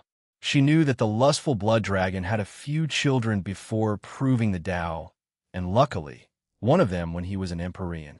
Her mission will have been accomplished as long as she gets her hands on one of them. Outside the palace, Wang Wei's team landed on the vast ocean supporting the Dragon Palace. They were less than 20 light years from the entrance, but this was just one step for people like them. However, an army of soldiers suddenly appeared, dressed in silver dragon armor. "All trespassers will die," said the dragon army before pointing their spears toward the group. They were perfectly in sync, and the killing intent released by them showed they were well-trained and had seen blood. "An army of emperors and empyreans?" commented the flesh demon. "Well, given these people's resources, I shouldn't be surprised. Their weapons, it's all empyrean artifacts," added the flame blacksmith. This army comprised at least 500,000 individuals, yet each held such a powerful weapon. Wang Wei frowned the moment he saw these people. "Something feels wrong," Monk said. "Indeed," Wang Wei nodded. "Poison flesh, go test them out." The two demons did not hesitate before immediately attacking this army with all their strength. However, the devastating destruction that many anticipated did not appear. The army activated its formation, which gathered its power to condense two Dharma images above its heads that directly confronted the flesh and poison demons. The poison demon's poison was excellent for large-scale killing, so even with the Dharma image's effort, numerous soldiers died in the aftermath. However, as soon as one person dies, a light descends from the sky, and another solder replaces the missing one, ensuring the formation remains in peak shape. "This is an illusion formation," said Jiaping, the second prince. His double pupil finally saw the truth. "I was thinking there was no way for anyone to cultivate such an elite army," the puppet demon nodded. The world finally made sense to him. "You're only saying this because of your ignorance," Monk said. He knew top lineages like the barbarian race, or those overlords had large armies of empyreans, let alone this one that consisted mainly of great emperors. The puppet demon looked at him before looking away. He couldn't beat this bastard, so there was no point in arguing with him and possibly suffering humiliation. "It seems the people inside have activated the other formations to prevent us from entering," Dulgun commented. She shook her head. "None of this would have happened had they been the first to enter." "What now?" Monk said before flicking his finger. He released an enormous force that instantly annihilated the two Dharma images and the entire army. However, as expected, they immediately recondensed. "Even if we know this is an illusion formation, it does not mean we can escape. The enemy's purpose was probably to trap them here and even force them to fight until exhaustion with these illusions. Additionally, even if they knew they were in an illusion, it did not mean that these soldiers' attacks were suddenly invalid to them. A Paragon tier array would not have such an apparent weakness." "Jiaping, let me borrow your power," Wang Wei said calmly. "No problem, Lord." Jiaping's eyes suddenly returned to normal, while Wang Wei suddenly had the double pupil. Wang Wei did not waste time and immediately found a few operational flaws in this array and placed temporary seals on them.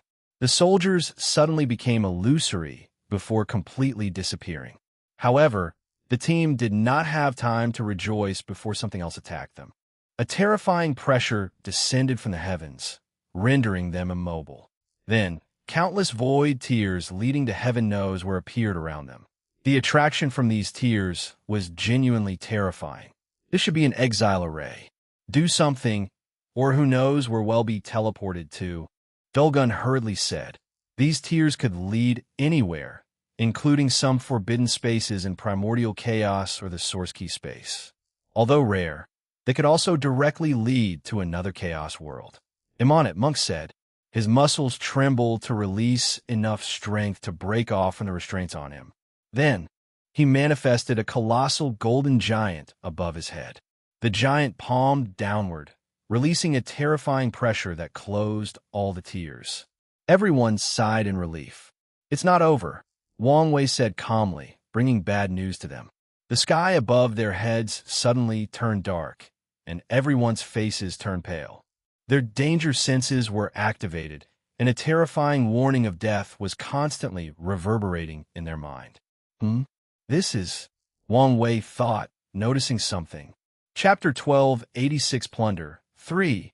That's the power of nothingness, Wang Wei thought. He focused, And, as expected, that's the power he was familiar with. The Dragon Palace used nothingness to create this potent killing formation. If there were any other people involved, they might die or, at the minimum, be severely injured after dealing with such power. Unfortunately for them, they met Wang Wei. This is a great opportunity, Wang Wei realized. Nothingness-based formations are extremely rare because of the materials required and the fact that most array masters refuse to install them due to the danger. Unless they spent years studying it, most array masters are unfamiliar with this kind of power, meaning it's easy for them to make mistakes in the installation process.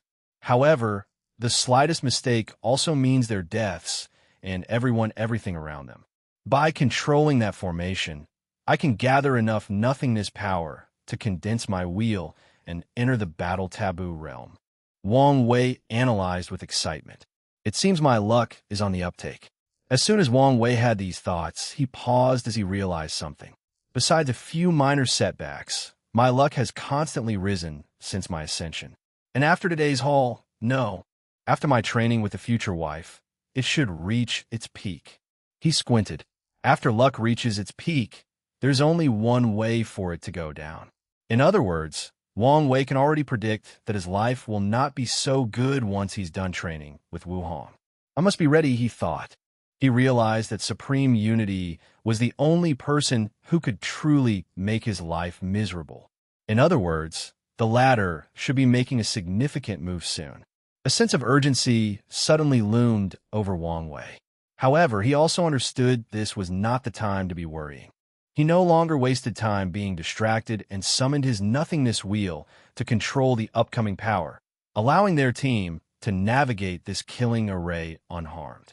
He used nothingness for his flesh enlightenment. How crazy is this guy? Monk thought as he saw how Wang Wei dealt with this situation.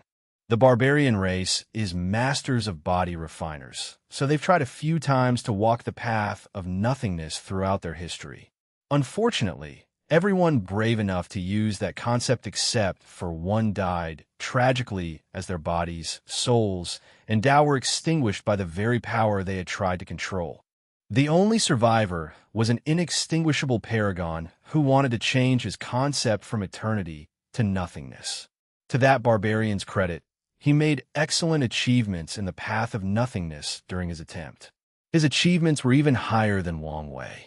According to Wang Wei's division of the power nothingness, there are 4 stages: intangible, void, emptiness, and true nothingness. Wang Wei was currently at the peak of the void stage, and once he achieves taboo with this power, he'll enter the emptiness stage. That barbarian reached the peak of the emptiness stage. Sadly, he made the same mistake as everyone who tried to walk this path, trying to control true nothingness in one step. According to Wang Wei's recent speculations, he'll only achieve true nothingness after entering the half-step transcendent realm. That barbarian did not understand this and almost died in his attempt to control true nothingness. Luckily, he was a wise man and controlled his greed. At the last moment, he abandoned this path despite it looking like he was so close. While Monk and Dulgun, the only ones who recognized Wang Wei's feat, were in awe of his actions and accomplishment, the latter finally led the team into the Dragon Palace. However, Monk learned an essential lesson from this experience. Only crazy people can become anomaly-level talents. There is no need for me to hesitate any longer, Monk thought. He listened to Wang Wei's suggestion that he may need to enter the taboo battle realm to be considered an anomaly, and he's been deducing a technique to do so. He succeeded with his supreme chaos treasure, which helps people create techniques. However, only partially, since all his calculations said he would explode and die instead of increasing his fighting abilities. His wife, usually the voice of reason, convinced him to take things slow and not rush into trying this method. He agreed with her, but now he decided to rush things by asking Wang Wei for advice. Although that would result in him releasing information about a technique that allowed someone to achieve taboo, he did not care. This technique is flawed, and he might never finish it without proper guidance. After entering the Dragon Palace, Wang Wei saw a small army of 1,000 men waiting for them. This army was the same as the illusion, except this one was real. No, they were more potent since they were all Empyreans. However, he did not want to waste more time, so he annihilated them with one staff smash. Now, he needed to ponder what their next step was. Wang Wei wanted to go directly to the central array hub to control the nothingness array. However, he knew this was not the best utilization of their manpower. Since he tasked Red Mask with a mission, he should trust her to succeed. "We will divide from here," Wang Wei said. "He'll go to the treasury to secure it. Monk, your task is controlling the alchemy room and the other professions. Capture these professions alive. We need them to work for us." Wang Wei was in desperate need of capable professionals, especially after today's event. The people from the Changing Fate Hall have amassed an absurd amount of resources, so there's the possibility they'll stop relying on the hall, at least not for a couple 100,000 yuan epics. Luckily, Wang Wei had predicted this and prepared. He sent his people to accompany these mercenaries. He tasked them to focus on taking finished products during the raid and leave the rare materials or resources to the hall members. He did this so these people would have no choice but to rely on the hall to turn these rare resources into finished products like pills, talismans, and artifacts. However, he also needed many professionals for his plans to work, so he targeted Blood Dragon's team. "I can go with him," the Flame Blacksmith suggested. "No problem," Wang Wei said. "Dulgun, your task is the spiritual medicine garden. Puppet Demon will be under your management. Jiaoping, your goal is the Blood Dragon's cultivation room." The second prince's eyes lit up as he realized the importance of such a find. Any places that a higher being like Paragon has cultivated for so long will be embedded with an incalculable amount of Dao rhymes, turning it into a cultivation holy land. Not to mention, there must be countless precious arrays in such a place to accelerate Blood Dragon's practice. Flesh and Poison Demon, your task is to find where the Blood Dragon kept his luck-condensing artifact. He might have kept it on him, so it's fine if you don't find it.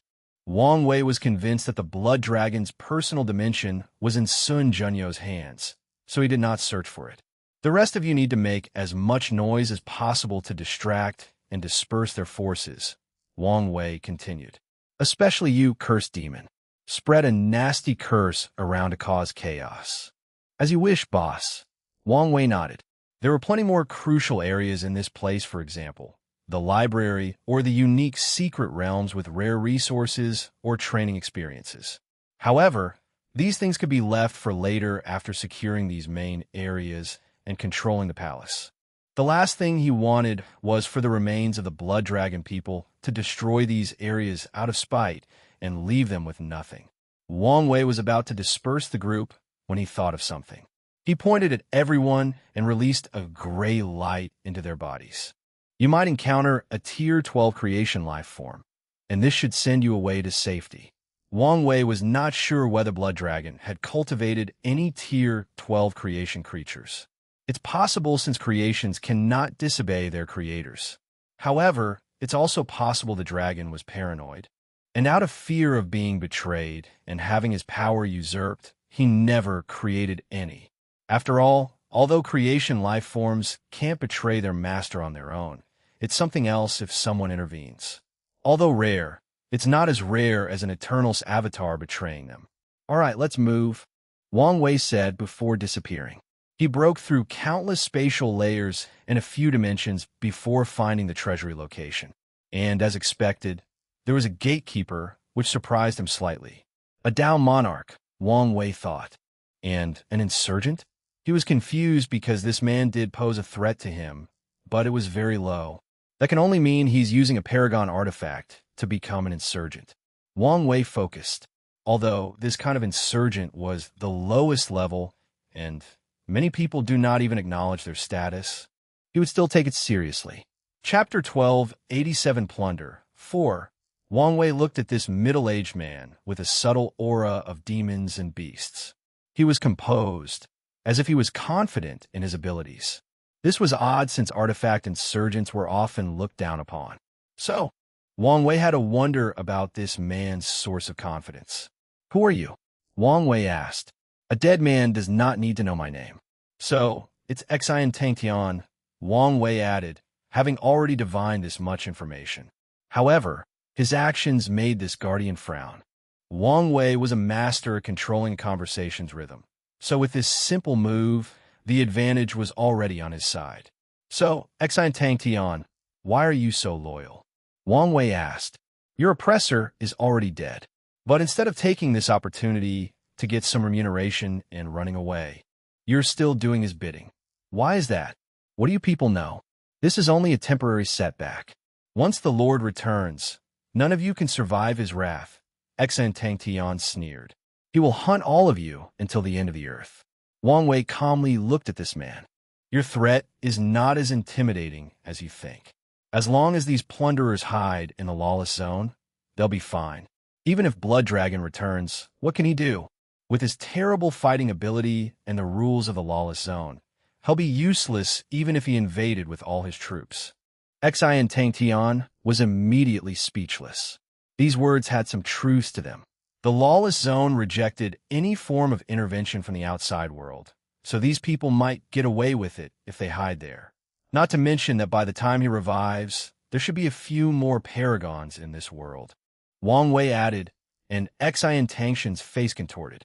With all the resources plundered, he knew it was guaranteed that a few peak Empyreans would immediately attack the Paragon realm after they left.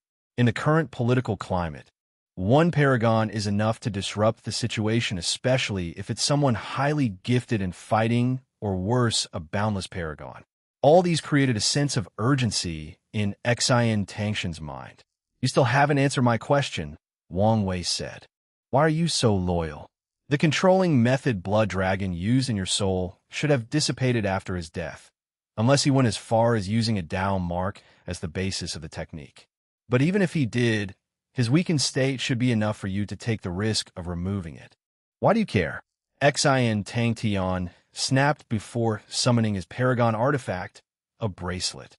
He activated it, transforming him into this golden ape with black armor, boxing gloves, and a terrible fighting intent. Xian Tangtian had turned into a Saint Battle Ape, one of the most powerful demon races in the Eternal Ascension world. With hesitation, the ape punched Wang Wei. This was a simple punch, but it contained such a potent fighting intent that the surrounding space and time twisted. It was as if this battle intent's purpose was to fight anything between heaven and earth, including conceptual existences. I like to figure people out, and your actions haven't made sense to me yet. Wang Wei calmly responded as he evaded the punch. It seems that the fact that Blood Dragon allowed you to be one of the few Tier 12 cultivators in the world has twisted your psychology somehow, making you feel special. But is this enough to be this loyal? I don't think so. Wang Wei evaded millions of punches, and during the entire thing, his eyes never left Xian Tangtian. The latter roared in anger and frustration before using even more potent battle techniques from the Saint Battle Ape clan. However, the result was the same. I see. Your loyalty is out of fear, Wang Wei continued. But is Blood Dragon so terrifying? A ripple suddenly emanated from Xian Tangtian after hearing these words, and Wang Wei took this opportunity to read more about the latter's fate. So that's what happened. He once faked his death to catch all the people who wished to betray him. So this fear remains in your heart. Wang Wei nodded. He had to admit that his view of the dragon increased slightly after seeing how he put the fear of God into his subordinate after faking his death. Shut up, you damn rebel, Xian Tangtian yelled before his fist turned golden and he smashed down. Wang Wei calmly raised his staff to block that attack. It was so potent that he flew a few kilometers away before stopping. However, a smirk could be seen in the corner of his eyes. It's done, he thought before suddenly condensing millions of runes that rushed into the Paragon array, protecting the treasury. No, a woman's voice emanated from the formation area, followed by an intense energy fluctuation. Unfortunately, it was pointless as the runes sealed core areas and minor flaws in the formation. What have you done? Zhao Xin Tangtian. Wang Wei calmly looked at him. Now that his main objective was accomplished, there was no point in wasting time with this bastard. He suddenly appeared before the ape and punched it in the stomach. Xian Tangtian howled in pain. Then, to his horror, he swiftly transformed to his human shape. Wang Wei took the bracelet from him and observed it. An artifact with summoning and demon-controlling laws? Interesting. He realized the artifact's primary purpose was to collect powerful creatures to summon in battles, while also transforming into them to acquire their bloodline abilities. However, Xian Tangtian only had the ape inside, which showed how much trust the blood dragon had in him. Such a precious artifact was wasted on you. Wang Wei shook his head. He was not saying that just because there was only one creature inside. The Saint Battle Apes were one of the most powerful demons in this world, especially in the previous era when one of the tribal sacred mountains, 2 primal paragons belonged to them. Whenever there was a conflict with the pre-March Origin Temple, this race was on the front line, tearing the enemy apart. Their achievements in body refining and fighting had reached the peak of the world. Xian Tangtian probably never experienced more than 10,000 battles of his life. Perhaps less after becoming a Dao monarch. How could such a person truly utilize the power of the Saint Battle Ape? Wang Wei put the bracelet away before looking at the treasure entrance. His eyes were not looking at the door, but at this woman surrounded by runes. When he arrived, he noticed 2 presences, Xian Tangtian and the erased spirit of this treasury. In the lower dimension, due to the intense nature of competition and the zeitgeist of self-reliance, most worlds' cultivation systems do not use things like artifact erase spirit. Instead, those artifacts are given limited intelligence, while focusing on increasing their overall attack potency. However, the upper dimensions have more room for leniency, so such methods are more common. Wang Wei was not surprised that this protective formation had a spirit that could control it. However, he also realized the danger of this spirit. It will be exponentially more challenging for him to forcefully break through the formation with a spirit controlling. More importantly, even if he did, the latter could destroy everything out of spite, and there would be nothing he could do about it. So, Wang Wei had to lower her guard during his fight with Xian Tangtian, find its weakness flaw, and seal them. She is resisting so damn hard, Wang Wei thought while shaking his head. I should warn the others if they encounter a similar situation. He didn't want any of them to be careless and make him lose a substantial amount of resources. Wang Wei sent the news, but immediately sent something. One of the protective measures he left on his men was activated. His eyes barrado countless dimensions, and he saw someone pursuing the second prince. A look of shock and anger flashed in Wang Wei's eyes as he saw that person. He saw something that he thought was impossible. He saw a heavenly paragon. Great emperors who continue to absorb heavens will to cultivate have their paths cut off since 99 die at Empyrean's immemorial tribulations. Despite this low possibility, many people still succeed and become heavenly Empyreans. This world is too vast, there are too many resources, and there are too many cultivators, thus making it possible to give birth to heavenly Empyreans. However, that's how far this path goes. None of them should be able to survive the Paragon Tribulation. Damn it, that bastard blood dragon deserves to die by lynching, Wang Wei cursed. He knew what it would take to cultivate such an entity. The first was countless heaven wills, and the number was not just to develop someone to 90 Grandau source. No, Wang Wei could predict that this bastard had experimented with countless people before he succeeded.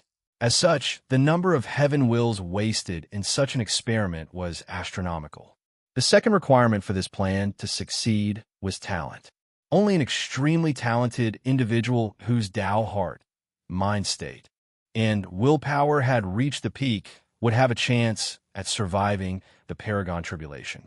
No person group with the same mind would waste such a talent and force them to walk the heavenly path.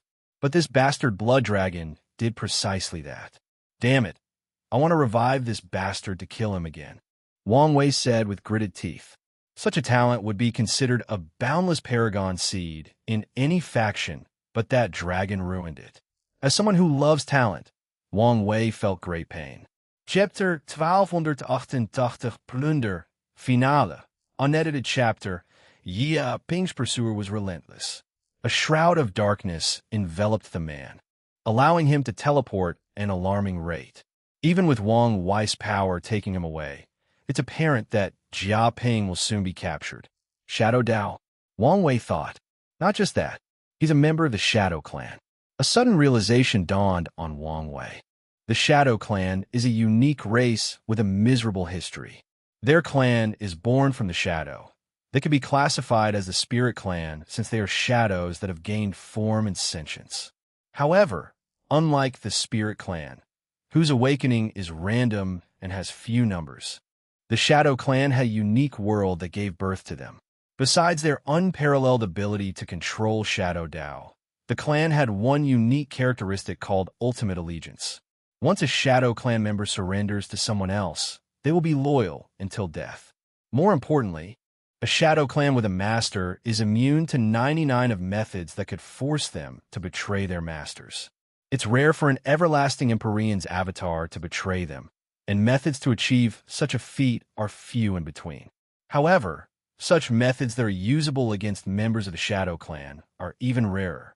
This ability made the Shadow Clan famous throughout the Eternal Ascension world, but almost led to their extinction.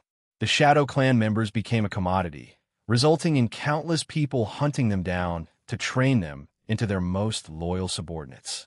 The hunting was so severe that it almost resulted in the clan's extinction. Luckily, fate did not wholly abandon the Shadow Clan.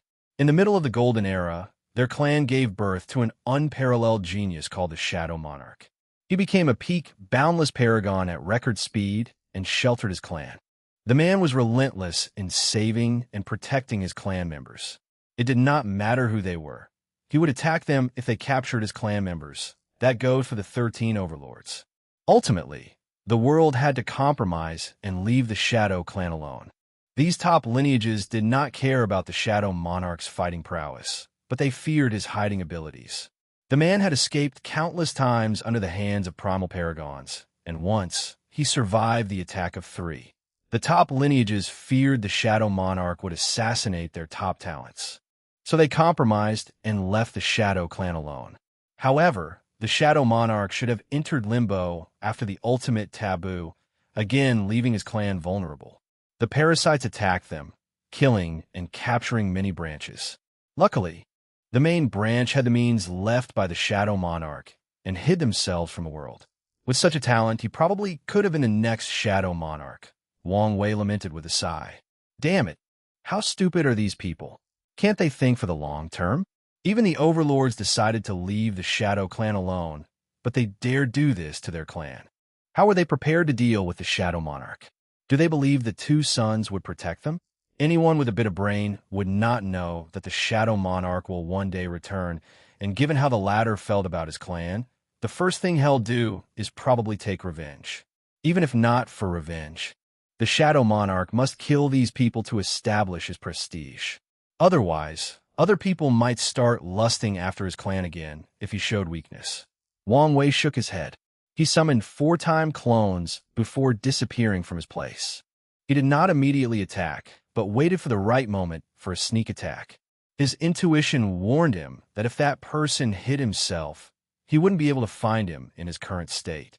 Wang Wei controlled the power that was protecting Jia Ping, giving the shadow the sense that it was running out. The latter pounced on the opportunity, trying to catch Jia Ping. Here is my chance, Wang Wei thought. The shadow had paused and materialized, allowing him to act.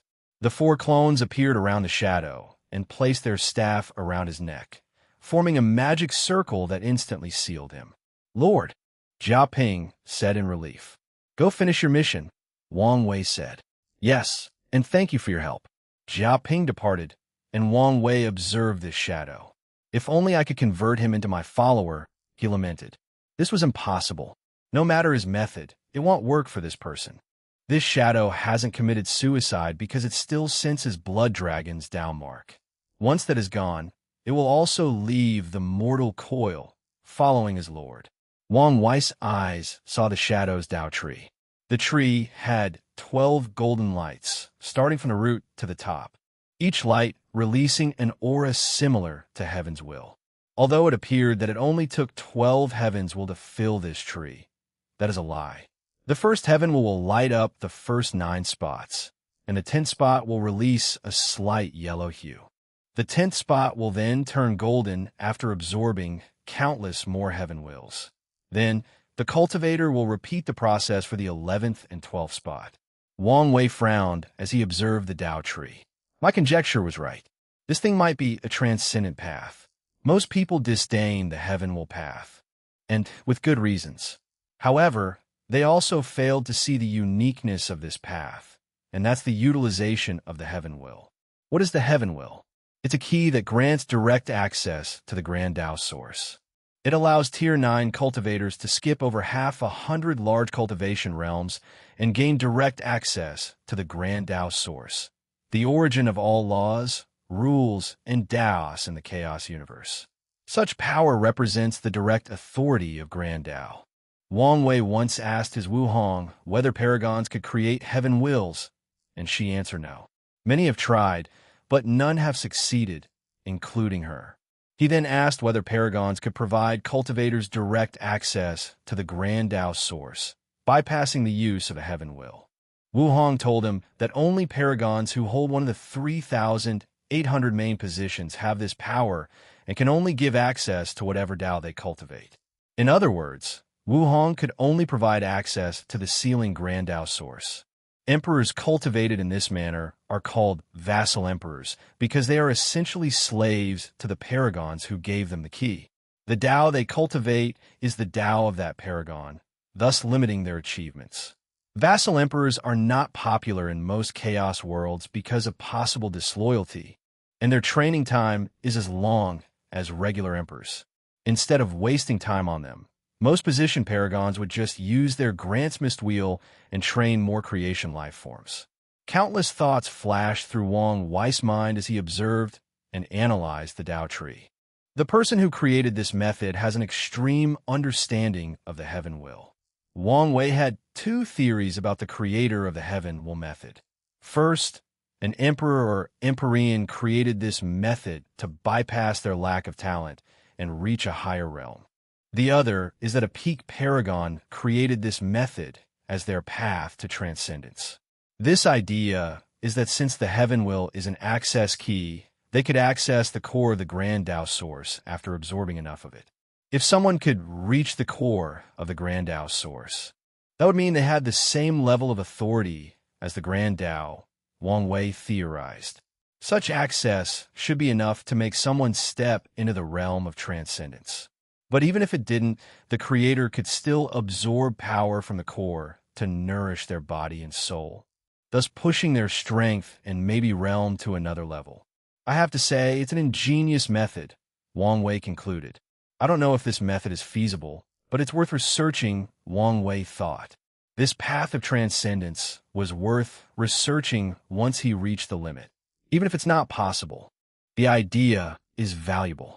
Wang Wei may not be able to enter the core of the Grand Tao source as a paragon, but it should be a different story once he's a half-step transcendent and has some means of confronting Grand Tao directly. I can use True Deception Tao with this Tao tree method to enter the core secretly and even steal some power from Grand Tao. This idea had plenty of applications for his future, so Wang Wei was excited. Gusun's deception Tao might have been a joke before Heavenly Tao and Grand Tao now, but after becoming half-step transcendent and transforming from a chess piece to a chess player, this Tao will be truly valuable. I should start preparing for deception Tao, Wang Wei thought. He plans to understand 100 of this Tao. However, Wang Wei also did not want to waste time slowly cultivating it. He thought that maybe half-step transcendent could easily understand the Grand Tao source, so there was no need to rush. However, he needed to prepare just in case. Wang Wei had 2 plans for this problem. The first one is to search for another double pupil and use it himself to copy the deception Tao. However, such a method has too many restrictions, especially regarding how challenging it is to awaken the double pupil. So, he had to put his hope in the second plan, a project he called Tao Seed Planting. Hell find a talent and mold it into a genius that cultivates whatever Tao that he wishes. Then, when the time is right, Hell take their accomplished Tao fruit, allowing him to reach 100 grand Dao source. That's how he plans to cultivate his professional Dao and his sub-Daos like destruction and soul. Now, he only needs to add deception to the mix. Wang Wei sensed a message, so he checked. Red Mask finally took control of the central array hub. Excellent. Chapter 1289 Spoils Temptations. Wang Wei waved his hand to materialize a small screen with Red Mask's face. He smiled while asking, "Everything's done?" "Yes, Lord," Red Mask nodded. "I apologize it took so long." "No, you're not to blame." Wang Wei would never blame her for taking so long. On the contrary, he would praise her for succeeding in this mission. In the lower dimension, his fate shadow guard had a deep foundation, so he was always strict with Wang Ju when she failed. However, in the upper dimension, it was the opposite. Their foundation was weak, and any success in these challenging missions is proof of Red Mask's capabilities. "You did an excellent job this time," Wang Wei said with a smile. "From now on, you're truly Wang, just successor." Red Mask's body trembled after hearing these words as she understood the implications. From now on, Wang Wei will trust her more, give her more power, and, more importantly, he'll be more forgiven. She doesn't have to constantly worry about losing her job and position. Of course, this doesn't mean she's worry-free and doesn't have to work hard. However, she can now breathe a little. "Thank you for believing in me," Red Mask bowed. "You've earned it." Wang Wei nodded. "Anything else to report?" "Two things," Red Mask continued. "When I controlled the palace, I noticed a group of people with Xiao Tiandi. They had just captured a few of the Blood Dragon's descendants. They tried to leave with an errand-breaking formation, but I've activated all the palace's formations and captured them." "This must be Sun Zhenyo's group," Wang Wei muttered. "Sir, what do you want me to do with them?" "Send their leader a message to set up a meeting, then let them go," Wang Wei said. "As you wish." "What's the second thing you wanted to report?" "I've discovered a secret area of the Dragon Palace," Red Mask continued. "According to my analysis, it should be where Blood Dragon kept most of the information from his spy agency. However, that area has an independent array system and central hub, so we might need to use force to enter." "Not necessarily," Wang Wei replied. "Ask Sun Junyao for a few blood essences from the Blood Dragon. Then, use his bloodline to open these formations." "Very well," Red Mask nodded. "We are about to expand," Wang Wei continued. "Are you prepared?" "I am, sir," Red Mask responded. As soon as she knew the content of her mission, she understood the number of resources they were about to acquire, so she had already planned how to utilize them properly and expand the Fate Shadow Guards. "Good," Wang Wei nodded, very pleased. Red Mask was not only good at her job, she can also anticipate his next moves and prepare in advance. That only means that, slowly and steadily, she's approaching Wang just level. After dismissing the communication, Wang Wei sent a message to everyone else to gather at the Central Hall once their missions were done before heading into the treasury. Wang Wei immediately salivated. The first thing he noticed was the number of resources below Tier 10. There were so many that even if he combined the resources from the lower dimension, it would only be a fraction of the ones in this treasury. That's truly absurd if you think about how many resources there are for Tier 9 and below across all 3,800 world communities. Wang Wei continued deep into this treasury, and he felt a sense of overwhelming greed seething in his mind. He had to pause, take a moment, and calm his rampaging mind.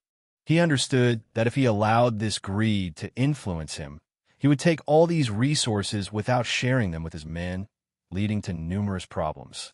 Although he could suppress his problems with his overwhelming strength, such an act would ruin his reputation among his men and, more importantly, destroy his plans to turn these people into his true followers. He would not do such a short-sighted thing. "I cannot use all these resources even if I wanted to. And as the leader, I control it and can use the most precious one. So why ruin my future for a temporary sense of satisfaction?" Wang Wei thought as he exhaled.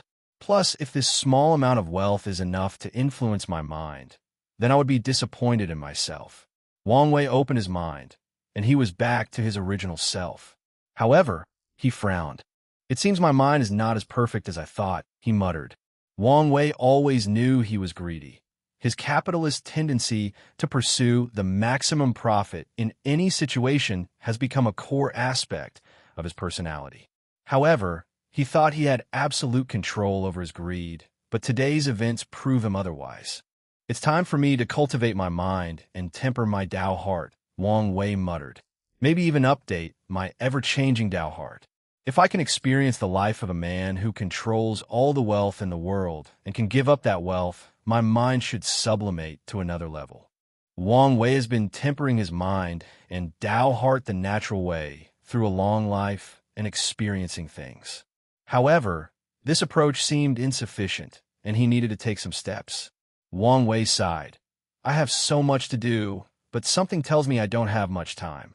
He continued observing the things in the treasury, and, as expected, there were so many rare things. Wang Wei knew he would not have to worry about resources for a long time. He also has some expectations for the other parasite's treasury. After 30 minutes, Wang Wei left the treasury with a few things. The first was all the resources he needed to cultivate his body, soul, and willpower. During most of Wang Wei's cultivation journey, he never needed to worry about his soul and willpower. However, his body and Tao were about to catch up to those two things, meaning it was about time he emphasized cultivating them. He could wait until his body and Tao catch up to achieve perfect unity, but that approach would only delay him. Since he was confident in raising his other aspects to the peak, it's best to raise his soul and willpower to the limit and wait for them to catch up and achieve unity of the essence, spirit, and ki. The second thing that Wang Wei took from the treasury was all the Tier 11 longevity resources. He kept the Eternal Life Wood and the Second Life Pill, granting an additional 2 extra lives. With the one he had remaining, that's a total of 3. However, Wang Wei was not too excited about this, since he had a feeling that these things might become useless after entering the taboo realm. These longevity resources might treat him as a paragon and become useless after achieving taboo strength. The good news is there were enough longevity resources to reward 3 of his most capable men, Monk, Dulgun, and Jiaoping. As for the flame blacksmith, Wang Wei will reward him with an innate purple flame, a heavenly flame born between heaven and earth, but the rank is Tier 12. As long as the flame blacksmith succeeds in refining this flame, his soul will enter paragon quantity, and his soul power will reach that level in quantity. Then, the blacksmith will become a talent capable of refining paragon tier artifacts while being an Empyrean. Such achievement will enhance his luck, allowing him to achieve white luck or come close to it. Of course, refining such a powerful flame is a risk. Under normal circumstances, Wang Wei would never have allowed such a thing. However, the flame blacksmith has the talent to succeed, and more importantly, Wang Wei now has enough resources to ensure his survival in case something occurs. "I can't believe I found the path refining stone," Wang Wei thought with a smile. This thing could be said to be valuable, while at the same time, not so much. This thing had little effect on most cultivators who only pursue strength in eternal life. However, for someone like Wang Wei, who has a pursuit besides the basic one, this stone is valuable beyond words. That's because it allows him to experience the life of people on a similar path, but with a different approach. For example, Wang Wei wants absolute freedom, but there are different ways to approach this goal. He chose the way of control. His way of achieving freedom is by controlling everything and even having the power to take others' freedom. However, someone else might have a different approach. They might want to detach themselves from the rules and just break free from their restraints without being a controlled freak like Wang Wei. With the stone, Wang Wei can experience the lives of these people on the same path as him, learn from them, and temper his mind, Tao heart, and his path to freedom. Chapter 1290 Devouring Cauldron Unedited. Chapter Wang Wei returned to the throne room to wait for the others. As he sat there in boredom, looking at the luxurious room, he secretly complained that the people of this world loved thrones too much, forgetting he was the same. The concept of a great emperor, one being who stands above all other gods, demons, immortals, and Buddha, and has transcended life and death, has been ingrained in the fabric of this world. Their existence has influenced all aspects of life, including culture and architecture. That's why kings or rulers of dynasties, kingdoms, and empires cannot call themselves emperors unless they've proved the Tao. That's why most cultivators tier 10 and above, even if not an emperor, will build a throne room in their residence. I wonder what her throne room is like, Wang Wei thought, thinking that his future wife's throne might be even more extravagant than this one. While Wang Wei was distracted, his people began to return, starting with the people whose mission was to divert the enemy's focus. Once everybody was here, Wang Wei finally regained his focus. He first glanced at Monk and the Flame Blacksmiths group, since they brought a group of people, many with resolute looks on their faces. However, his attention was soon focused on the second prince, Jia Ping. The other was tasked with taking over Blood Dragon's cultivation room. So why did he bring a captured prisoner? Who is this? Wang Wei asked, looking at the handsome, everlasting Empyrean with a devilish aura that would probably make many women lose their minds over him. Lord, he's a heavenly devil that cultivated devouring Tao. As soon as he said these words, everyone focused on the handsome young man. They knew what these words represented. Devour swallowing Tao is a potent but innately evil Tao. This world does not differentiate much between evil and righteous cultivators. After all, even the weakest great emperors have such a high karma resistance that it's pointless to care how many people they killed. As long as devil cultivators stay away from these top lineages, they can do whatever they please. The world is too vast, and there are plenty of places for them to do whatever they please. Due to this mindset, most cultivators will not care if someone cultivates Devour Tao. It's the opposite. Most people will recruit them, since it is an outlaw Tao unless you're lucky enough to have cultivated it in certain worlds in the lower dimension. Of course, there's an exception to this world, when the devouring cultivator walks the path of the heavenly devil. Since ancient times, devouring cultivators have held most of the records for the fastest cultivation, and that statement holds throughout the chaos universe. But why is that? After swallowing them, could they acquire a person's percentage of the Grand Tao source? No. Grand Tao would not leave such a loophole for them to exploit. Devouring cultivators don't have this ability until they've reached the peak of their Tao, and even then, there are some restrictions. Devouring cultivators can turn what they swallowed into the purest Tao rhymes, which can accelerate cultivation speed. These pure Tao rhymes may not be as good as merit, but they are better than most pills, and there are plenty of them as long as the heavenly devil continues to swallow emperors, Empyreans, and even paragons. Could it be? Wang Wei asked. Yes, Jia Ping nodded. Blood Dragon kept him in captivity so he would refine Tao rhymes for him.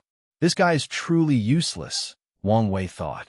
With all these resources and advantages, the Blood Dragon's cultivation was still only 93 Grand Tao source. More importantly, he knows how to play with fire.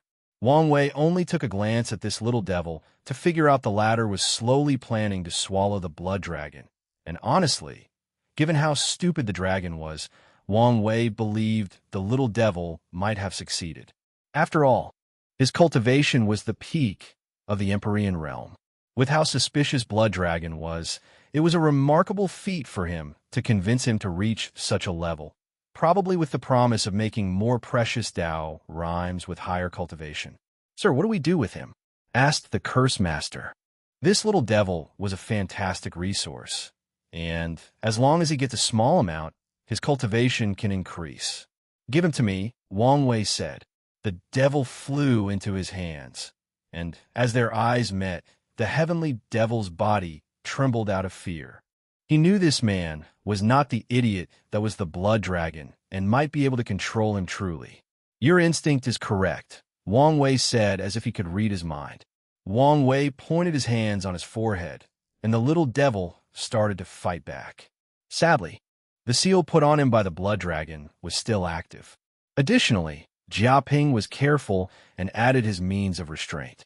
Wang Wei's power entered the devil's sea of consciousness and sealed all his memories, thoughts, and emotions, leaving him in a cold and indifferent state, similar to a machine. Then, under Wang Wei's control and the shock of everyone in the room, the devil turned into a cauldron. For the last touch, Wang Wei changed his fate, giving him the duty of only producing Tao rhymes. Unless someone intervened and altered it, this would be his fate for the rest of his life. Wang Wei looked at the latter's emotions and memories and decided to keep it for now.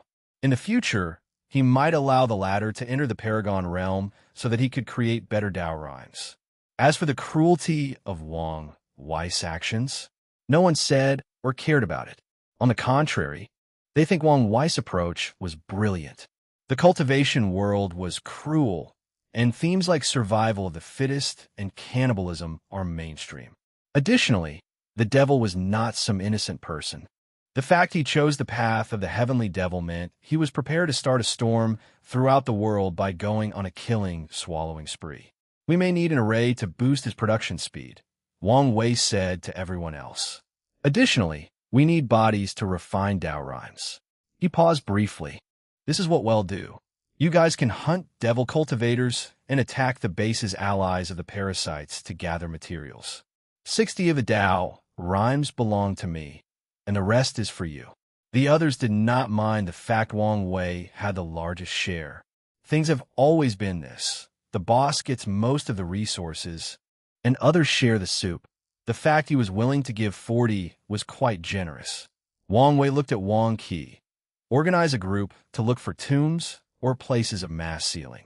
Emperor's tombs are not actual places to bury the dead, but places to ensure an emperor can revive themselves without interference from their enemies. Not everyone has enough resources to provide a rapid revival, so most emperors will create isolated tombs to ensure their return. As for the seal places, many factions will seal themselves when encountering a catastrophe. As long as they wake up countless Yuan epochs later, the catastrophe might have passed, or their enemies might be dead or long forgotten about them. Wang Wei's target was those places since they usually had countless emperors and Tao ancestors. As long as we can capture these bodies before their consciousness awakens, they can be fed into this devouring cauldron to make Tao rhymes. They'll get it done, Wang Qi replied.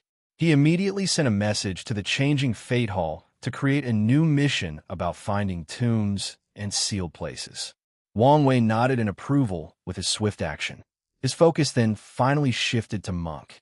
These are the professions you wanted, but we refuse to serve anyone else, said a middle-aged man dressed in a red robe with cloud patterns. He had a severe expression, and his body emitted a faint aroma of herbs like most alchemists.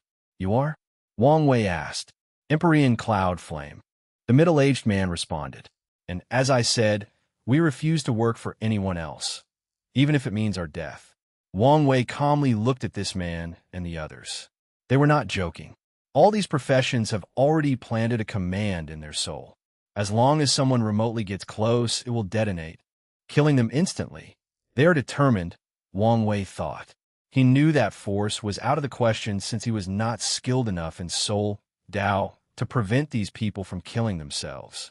Any of you can do anything about this situation? Wang Wei asked his men, but no one had a solution. Our barbarian race is an expert in ceremonial magic, Dulgun said.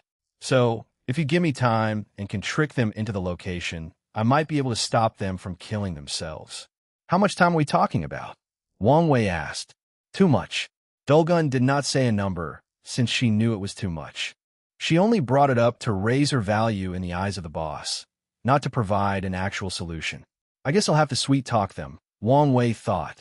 Chapter 1291 Khan's Contribution. I understand how you feel, Wang Wei said as he looked at this group. He raised his hands to stop them after noticing they were about to explode due to his words. Although I haven't lived a similar experience, I can understand, Wang Wei continued. You spent your entire life studying a profession, and after years of hard work and success, your status is noble and respected. No matter the place or time, alchemists or other professions are respected, and that's because the ratio of cultivators to professions is too low. The world is vast, and there are plenty of resources. However, no matter how many professionals there are, it will never be enough for the entire world. Even top lineages who can cultivate their own profession often feel they do not have enough. However, Wang Wei continued, just as you were about to reap the fruit of your labor, these parasites came into power. They took away your pride, status, and, more importantly, your dignity. They turned you into, well, to put it directly, into slaves. They controlled your lives, showed you no respect, did not pay you, and, more importantly, cut off your path of progress. Am I right? The room was quiet. He was correct. That's how these people felt. That's why they would rather die than submit to someone else again. Empyrean Cloud Flame took a deep breath to calm down. What's the point of saying this? Are you trying to put salt in our wounds? Of course not, Wang Wei replied with a gentle smile. I'm telling you this to show you I understand how you feel and that I'm different from Blood Dragon. Our working relationship will be more of a cooperation. You'll work for me, but you'll also be compensated. I'll give you the dignity and respect you deserve. More importantly, you'll have your freedom, and I won't care where you live as long as the things I want are delivered in time. Wang Wei had a sincere smile, but Red Cloud would not buy it. So he said, that sounds too good to be true. What's the downside? Where's the trick? He looked Wang Wei in the eyes. Might as well be direct and truthful because we have nothing else to lose. We have already considered ourselves dead. You're being a little overdramatic. Wang Wei said calmly. As for the downside, all I ask is you make my orders a priority. In other words, you want us to work exclusively for you, Could Flame sneered. Now, you're twisting my words, Wang Wei said. I said to prioritize my orders, not that you only take orders from me. Produce. I'm not asking you to work for me for the rest of your life. Our contract can have an expiring length, and after that date, based on our previous experience, you guys can decide whether to sign again. These professionals took a moment to consider. They have to admit that if Wang Wei was telling the truth, he did give them enough freedom and return power and dignity to them. And what if we refuse to work with you? Cloud Flame asked. His words brought everyone's attention to Wang Wei again. Simultaneously, these professionals were glad they chose him as a representative since he could ask the hard questions. Nothing will happen. You can live if you don't want to work with me, Wang Wei replied calmly. You expect me to believe that? Red Cloud sneered. What do you want me to say? Kill you? I don't need to do that since others will do it for me. What do you mean by that? Wang Wei looked at them calmly. All of you are in this predicament because you were talented, but your background was weak. These parasites would not dare capture the professionals from these top lineages. They would instead secretly and openly assassinate them, but not dare use them. After leaving this place, what do you think will happen to you guys, talented professionals who have no potent background to protect you? You'll either die at the hands of the remnants of Blood Dragon, the other parasites will try to capture you again, or some other faction will once again lust after your talent. And you know they will not be as friendly to talk as me. Some of them will not care about whether you wish to die or not. To them, your death means their enemy will not become powerful, and their foundation will not deepen. The faces of these professionals turned ugly. They knew there were some truths behind Wang Wei's words. Many of them once belonged to another of the moons, but were acquired by Blood Dragon through competition, gambling, and even direct kidnapping. They were treated as commodities, as a game to weaken the forces of the other moons. They were stuck in the Alchemy Hall not only because the Blood Dragon wished to control their lives, but also to protect them from the others. Cloud Flame wanted to tell Wang Wei to stop using fear-mongering tactics, but did not do so. His purpose, as the elected representative of the group, was to protect their interest. And knowing the truth they will face once they gain their freedom is in their best interest. This is Wang Qi, one of my most trusted subordinates, Wang Wei said. He has all the power to represent me. You can negotiate with him the nitty-gritty of the working contract. If you disagree with the final result, he'll give you some starting funds so you can leave and start your life in the outside elsewhere. For those who leave, my doors will forever be open if you choose to return. Come with me, Wang Qi said to the group, leading them to another room for the negotiation. As he was leaving, Wang Wei sent him a message through divine sense. Use the factum the Destined One and their hatred for the parasites to get more advantage in the negotiation. However, You could be more lenient regarding the length of the contract. Wang Wei knew what these people valued more than anything currently was their freedom, so he did not mind a short contract. As long as they sign, he can treat them better so they can sign again and eventually turn them into his men when he returns to the Tao opening sect. "Why are you here?" Wang Wei asked, looking at Red Mask. She should have been organizing Blood Dragon's information and spy agency. There's a space dragon in charge of the spy network, and he was causing chaos when we opened the vault. Did he destroy the information? Wang Wei asked with a frown. I've acted swiftly, so he did not destroy anything valuable, Red Mask responded. However, their headquarters is a mess. We'll take time to organize everything. Wang Wei looked in the distance and saw through their headquarters. The space dragon liked to keep the information on paper instead of recording jades or other storage means. To ensure nothing happened to these documents, the space dragon made these papers from his scale, making them extremely hard to destroy. The headquarters was now full of paper everywhere, and the Fate Shadow Guard were organizing it. Another waste of resources, Wang Wei thought. How valuable was dragon scale, and how easy was it to acquire? The dragon race has long known how valuable their scales were, so they've developed methods of shedding and using them for various reasons, including exchanging resources with other races. Although many dragons think such an act is beneath them, many others don't care so much, especially in desperate times. You should not have come here just because of the chaos, Wang Wei said. No, my lord, we found something important, and I wanted to report immediately, Red Mask responded before showing Wang Wei a blueprint. A pillar? Wang Wei first thought before looking at it closely. So, that's why the world is not full of resentments. These parasites have built these pillars in their territories that can transform the resentment between heaven and earth. But, since when were they so capable? Wang Wei finished reading this blueprint and realized something. The core of this blueprint is transformation. The transformation of resentment into something beneficial to heaven and earth. Such brilliant methods would require a deep mastery of transformation Tao. This is Emperor Kong's work. As astute as always, my lord, Red Mask praised. According to the information gathered, Emperor Kong offered this method to the parasites. He probably used this to convince them to reopen the academies under his leadership. Heroes truly rise during adverse times, Wang Wei sighed. Is Emperor Kong a hero? It depends on what perspective his actions are observed. The resentments of all sentient beings should have slowly eroded the key luck of all these parasites, and by washing them away, Emperor Kong essentially prolonged the reign of the parasites. However, such large-scale resentment is not good for the eternal ascension world. If it were not dealt with, there would be more cultivators with heart demon, and people would be more impulsive, resulting in countless more killings worldwide. So, Emperor Kong's actions could be said to have saved trillions of lives. I remember I had a meeting with Emperor Kong, Wang Wei thought. After everything that has happened, it's very likely for the latter to cancel it, so he decided to send another invite.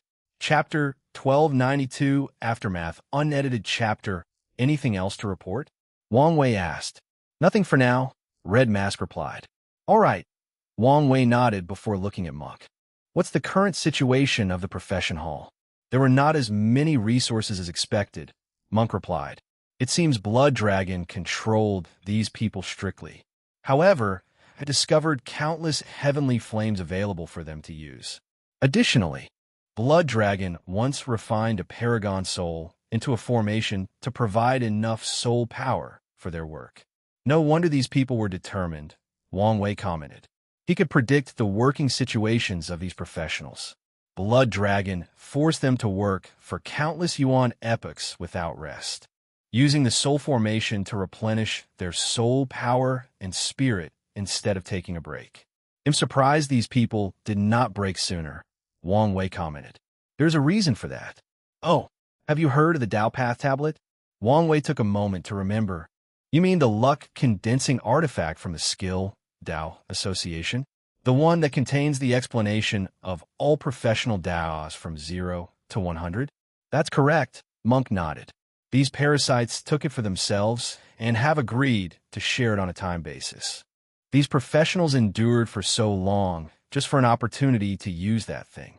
Tell me, it was our turn, and this thing is in our possessions? Wang Wei quickly asked. Unfortunately, no. Monk broke his dreams. Blood Dragon went through a lot of effort to make a copy, but it only goes until 89 or the peak of Empyrean. What a shame, Wang Wei sighed. Boss, even if the real thing was here, would you dare take it? Monk asked. You should know what Skill Dao Association will do to retrieve this item once their ancestors return. Why wouldn't I take it? I'm not the one who stole it in the first place, Wang Wei replied.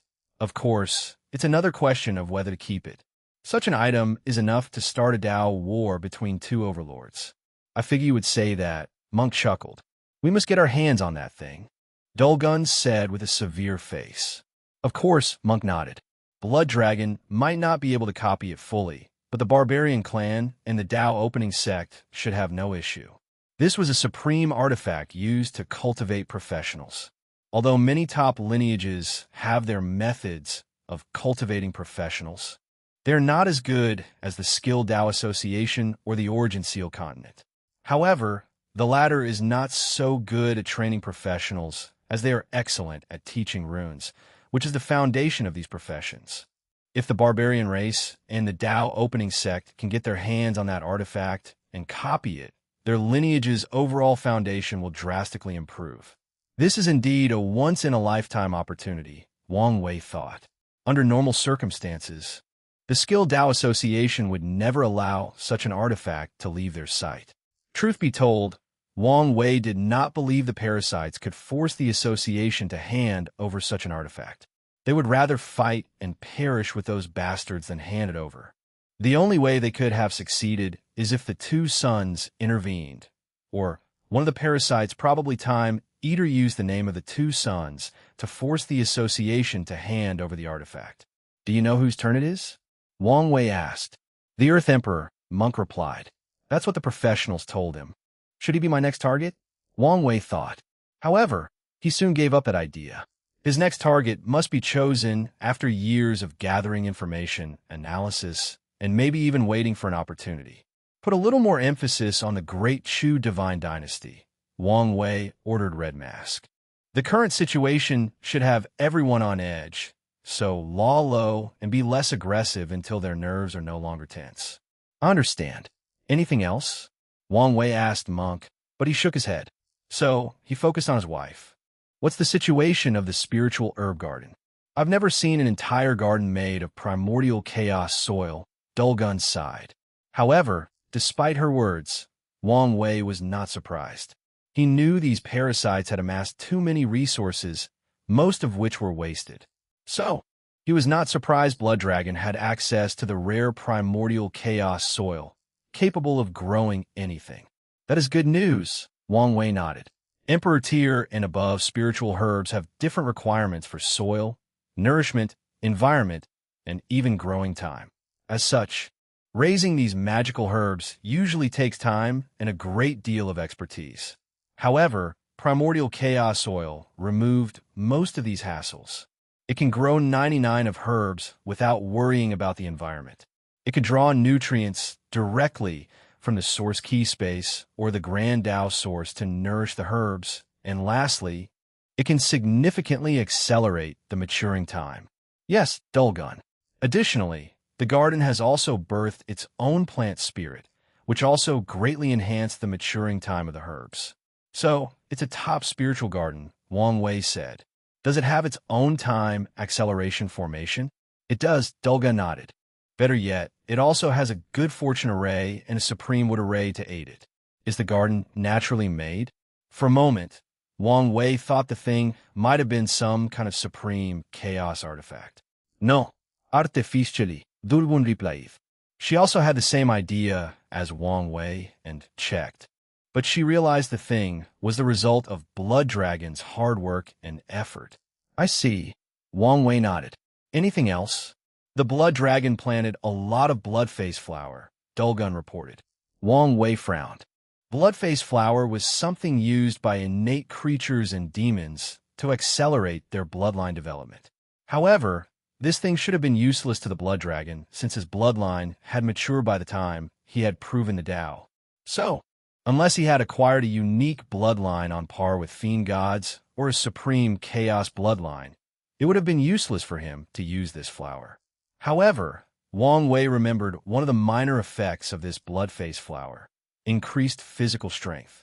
As long as someone has a decent enough bloodline, they can continue to take this flower and improve the strength of their physical bodies. So, this bastard was afraid of the pain of true body refining. So he decided to take the easy way out. Wang Wei commented, "It's possible for someone to have the physical strength of an Empyrean or a Paragon without being a part of the true Power Tao realm." Most likely, Dulgun nodded. "Well, it doesn't matter now," Wang Wei said. The blood-face flower was perfect for his human fiend god bloodline. Once this mess is finished and he retreats, he has more confidence to cultivate his body to a higher level with the fastest speed possible. "I think that's it for now," Wang Wei announced. The aftermath of today's operation was far from over. After all, Blood Dragon controlled millions of worlds, and the resources available to him have not been counted and categorized yet. However, this kind of work is for Wang Qi and his managerial team. "All of you have done a great job in this operation, and you'll be rewarded," Wang Wei continued. "However, you have to wait for a few days until Wang Qi categorizes everything. In the meantime, you could try to convert Blood Dragon's people into our own. The ones who agree can be integrated, but you can feed the rest to the devouring cauldron." Wang Wei paused briefly after saying this. Everyone is dismissed except for Monk, Dulgun, Jiaping, and Flame Blacksmith. These words should have ended this meeting, but Puppet Demon, who was gritting his teeth in the corner, suddenly spoke up. "Sir, I have something I want to report." "Oh, I'm listening," Wang Wei said.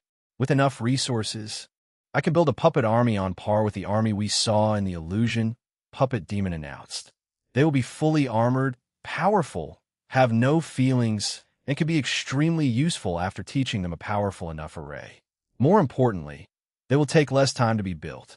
"That's a bold statement," Wang Wei said with squinting eyes. "I've thought of a new method, Sir Puppet Demon.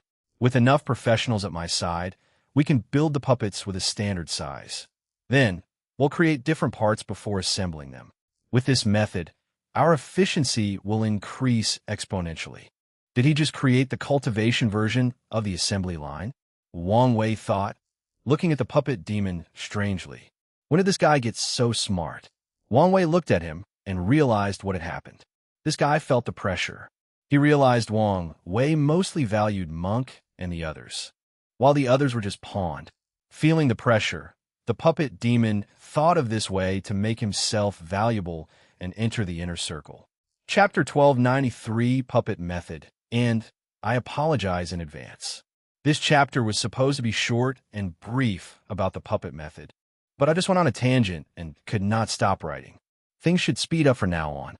"Come with me," Wang Wei said to the Puppet Demon, an act which made the former demonic leader excited. Meanwhile, the other looked at him with envy. Simultaneously, they felt a sense of urgency. Their boss did not hide his high regard for Monk and a few group members. However, after today, they realized that there was an inner group among their team, and the requirement to enter was to be valuable. Zhou Bo, the former leader of the Grand Mist Gang, clenched his hands as he watched the Puppet Demon walk away to another room with the leader and the others. His eyes shifted to the corner to glance at the Bloodline Gang leader, and the killing intent in his eyes almost leaked. "If I can pass that tribulation and become an everlasting Empyrean, he'll not only be able to kill that bastard, but he'll also be like the Puppet Demon." A resolute look flashed in his eyes. Zhou Bo was not the only one thinking about how to enter the inner circle. After what the Puppet Demon did, everyone had the same thought, the same ambition. Wang Wei sensed the changes in these people's moods with his divine sense. He seldom does anything randomly, so his actions of leaving Monk and his group behind were done purposely to motivate these people. He needed to establish a hierarchy and force these people to compete for better resources and his approval. Such a tactic was Management 101, and he used it brilliantly. The puppet demon's action was unexpected, but helped his actions.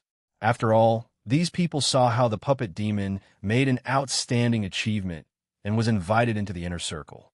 What better way to light a fire under these people than seeing someone who was once on the same level as them rise to the top and acquire privileges they could only dream of? Wang Wei found a quiet room, and everybody sat opposite each other. He did not serve tea or anything like this and went directly to the business. Tell me more about your idea. The puppet demon exhaled. He came up with his idea on the spot, and he took significant risks by presenting it to Wang Wei. However, he was now a fired arrow, and there was no turning back. During the short walk from the throne room, he refined his idea but did not think it was enough. Fuck it. Let's just wing it, Puppet Demon said before using the energy between heaven and earth to draw a diagram. It's like this. He explained his thoughts while designing this new kind of puppet. Luckily for him, the flame blacksmith was interested in his idea, and he had some accomplishments in puppetry, so they discussed and refined this idea. The puppet demon's idea was the cultivation world's version of an assembly line. He divided the puppets into 5 parts: head, torso, upper limbs, lower limbs, and core. All the parts will have a standard of refinements, allowing them to be assembled to create the finished product. This method drastically reduced the refining process since the puppet master does not need to refine the entire thing, just a part. The puppet demon's idea was great, but also encountered a few problems. 2 primary ways for professionals to refine their products were direct baptism or rune resonance. Direct baptism requires the professional to deeply understand whatever Tao they will infuse in their creation. For example, if a refiner had to refine a fire sword and had a deep enough comprehension of Fire Grand Tao Source, they could directly nourish the refined artifact with Fire Grand Tao Source. Rune resonance, the more universal approach, allowed professionals to use Taos with whom they have no understanding or relationship. However, the study of runes is no less complex than directly comprehending a Grand Tao Source. The puppet demon's method cannot use direct baptism to make the puppets, as that would require utilizing professionals who have comprehended the same Tao. However, there were also problems with using rune resonance. Soul power, spiritual power, is used to engrave runes. However, refining is deeply personal, meaning every professional is different, making their soul power different. They have different compositions, strengths, weaknesses, frequencies, and even ideals and goals that will affect the nature of a person's soul power. Due to the difference in soul power, the inscribed runes on the puppet parts will also differ, resulting in their incompatibility and conflict. This made putting them together in the final stages impossible. However, Flame Blacksmith easily solved this problem, suggesting using arrays to purify the refiner's soul power and ensure they had the same soul frequency. This problem was solved without an issue, but another arose, and it was in the same area of compatibility. Refiners have different skills regarding rune engravement. If the rune in the puppet's arm is way better than the one in its arm, the final fusion will also fall apart. Wang Wei did not waste time and pointed out the crux of this idea: standardization. Everything must be of the same standard: the puppet's body parts, the soul power used to engrave the runes, and the skill of the refiner. Only with this approach will they achieve their objectives of manufacturing these puppets at a record speed. Flame Blacksmith frowned after seeing the final result. This method can indeed drastically increase the speed of manufacturing puppets, but their strength will be average. The standards they've created cannot be too high, and most puppet masters or refiners will not meet the standards. Additionally, most refiners are prideful and would disdain doing such soulless work. Wang Wei heard his words, but did not immediately comment. What do you guys think? I think speed is the key to this idea, Monk commented. Sacrificing power for speed in a large quantity. He realized the value of such a method, especially for top lineages with many professionals. This was a method to increase the war prowess of any faction. As for the blacksmith's comment about professional pride and soulless work, Monk and the others do not care. They understood that professionals value wealth as much as everyone else. So most will do this kind of work as long as they are paid sufficiently. The question is, how much should we invest in this new method? Jiaping added, "From what I understand, we have just acquired a bunch of talented puppet masters. One puppet they make might be worth hundreds, maybe 1,000 of these fastly produced puppets, albeit it takes much longer to make. So, should we focus on making elite or ordinary puppets?" That is a fair point, Monk nodded. Although he supported this idea and cannot wait to integrate it into the Barbarian Clan's foundation. That's something for the future. In the current situation, the cost-effectiveness of this method is worth discussing. After hearing this, the puppet demon was instantly worried. The value of his idea will determine his future in this group, meaning it would be a significant blow to his future if the leader decided this idea was not currently applicable. "The answer to our problem is right in our face," Wang Wei finally spoke. "The puppets are ordinary, meaning the skill requirements to create them are also ordinary.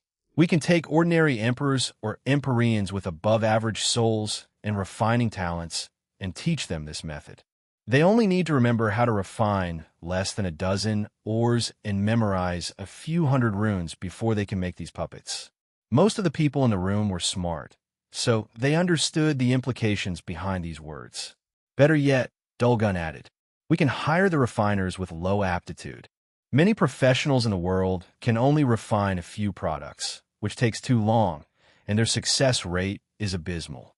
They have the foundation and will only need minimal training," Dulgun continued. "Exactly," Wang Wei nodded. "In the past, these lesser professionals could still make a livelihood through the skilled Dao Association. But now," the flame blacksmith shook his head, "that only means hiring them at a lower price will be easier," Jiaping added. Everyone agreed.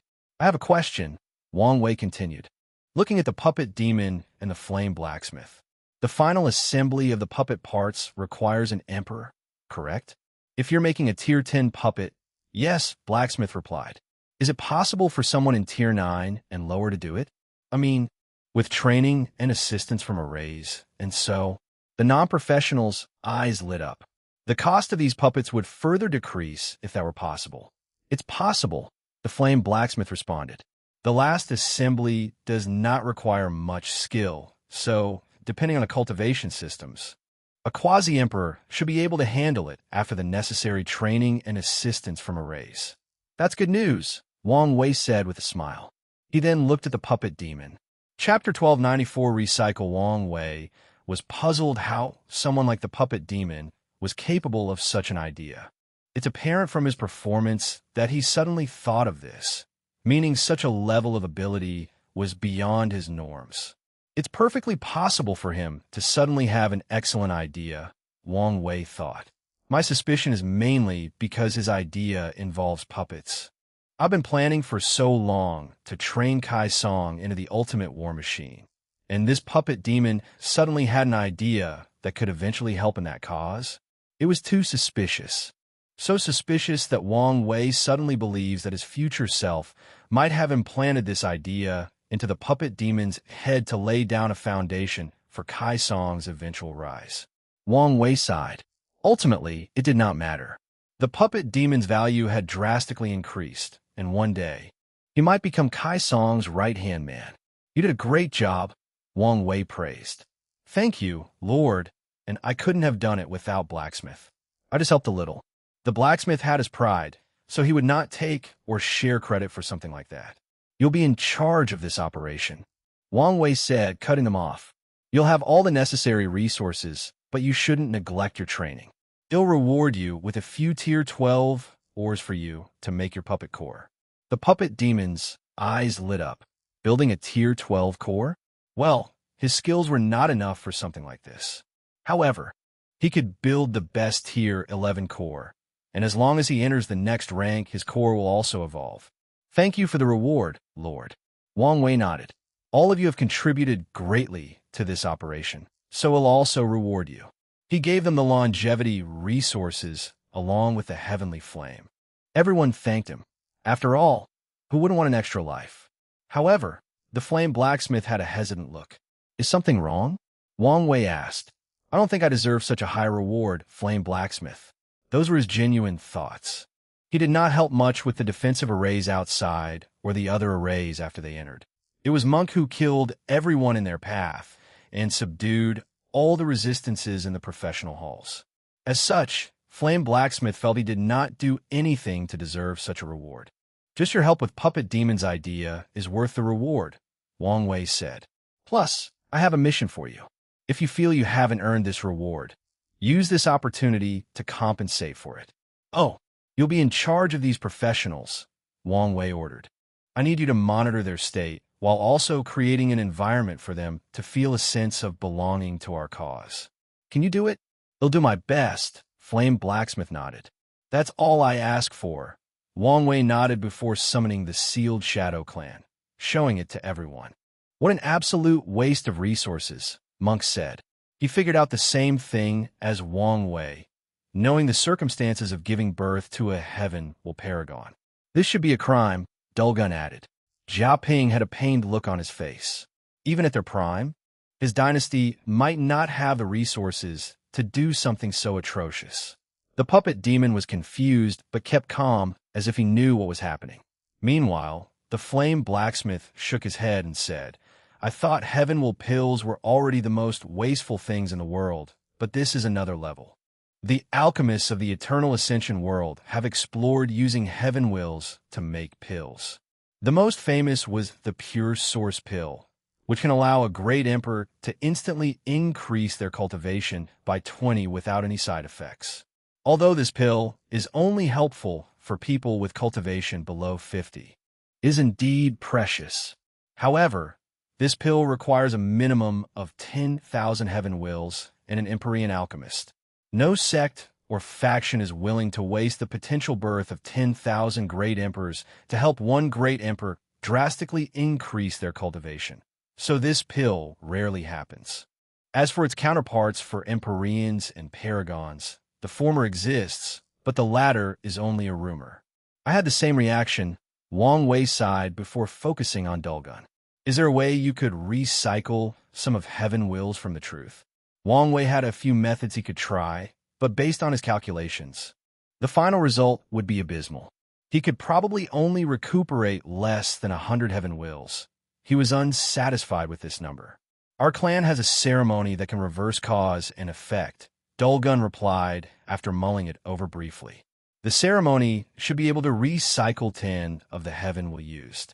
Wang Wei pondered. This number looked small, but exponentially higher than his measly 100.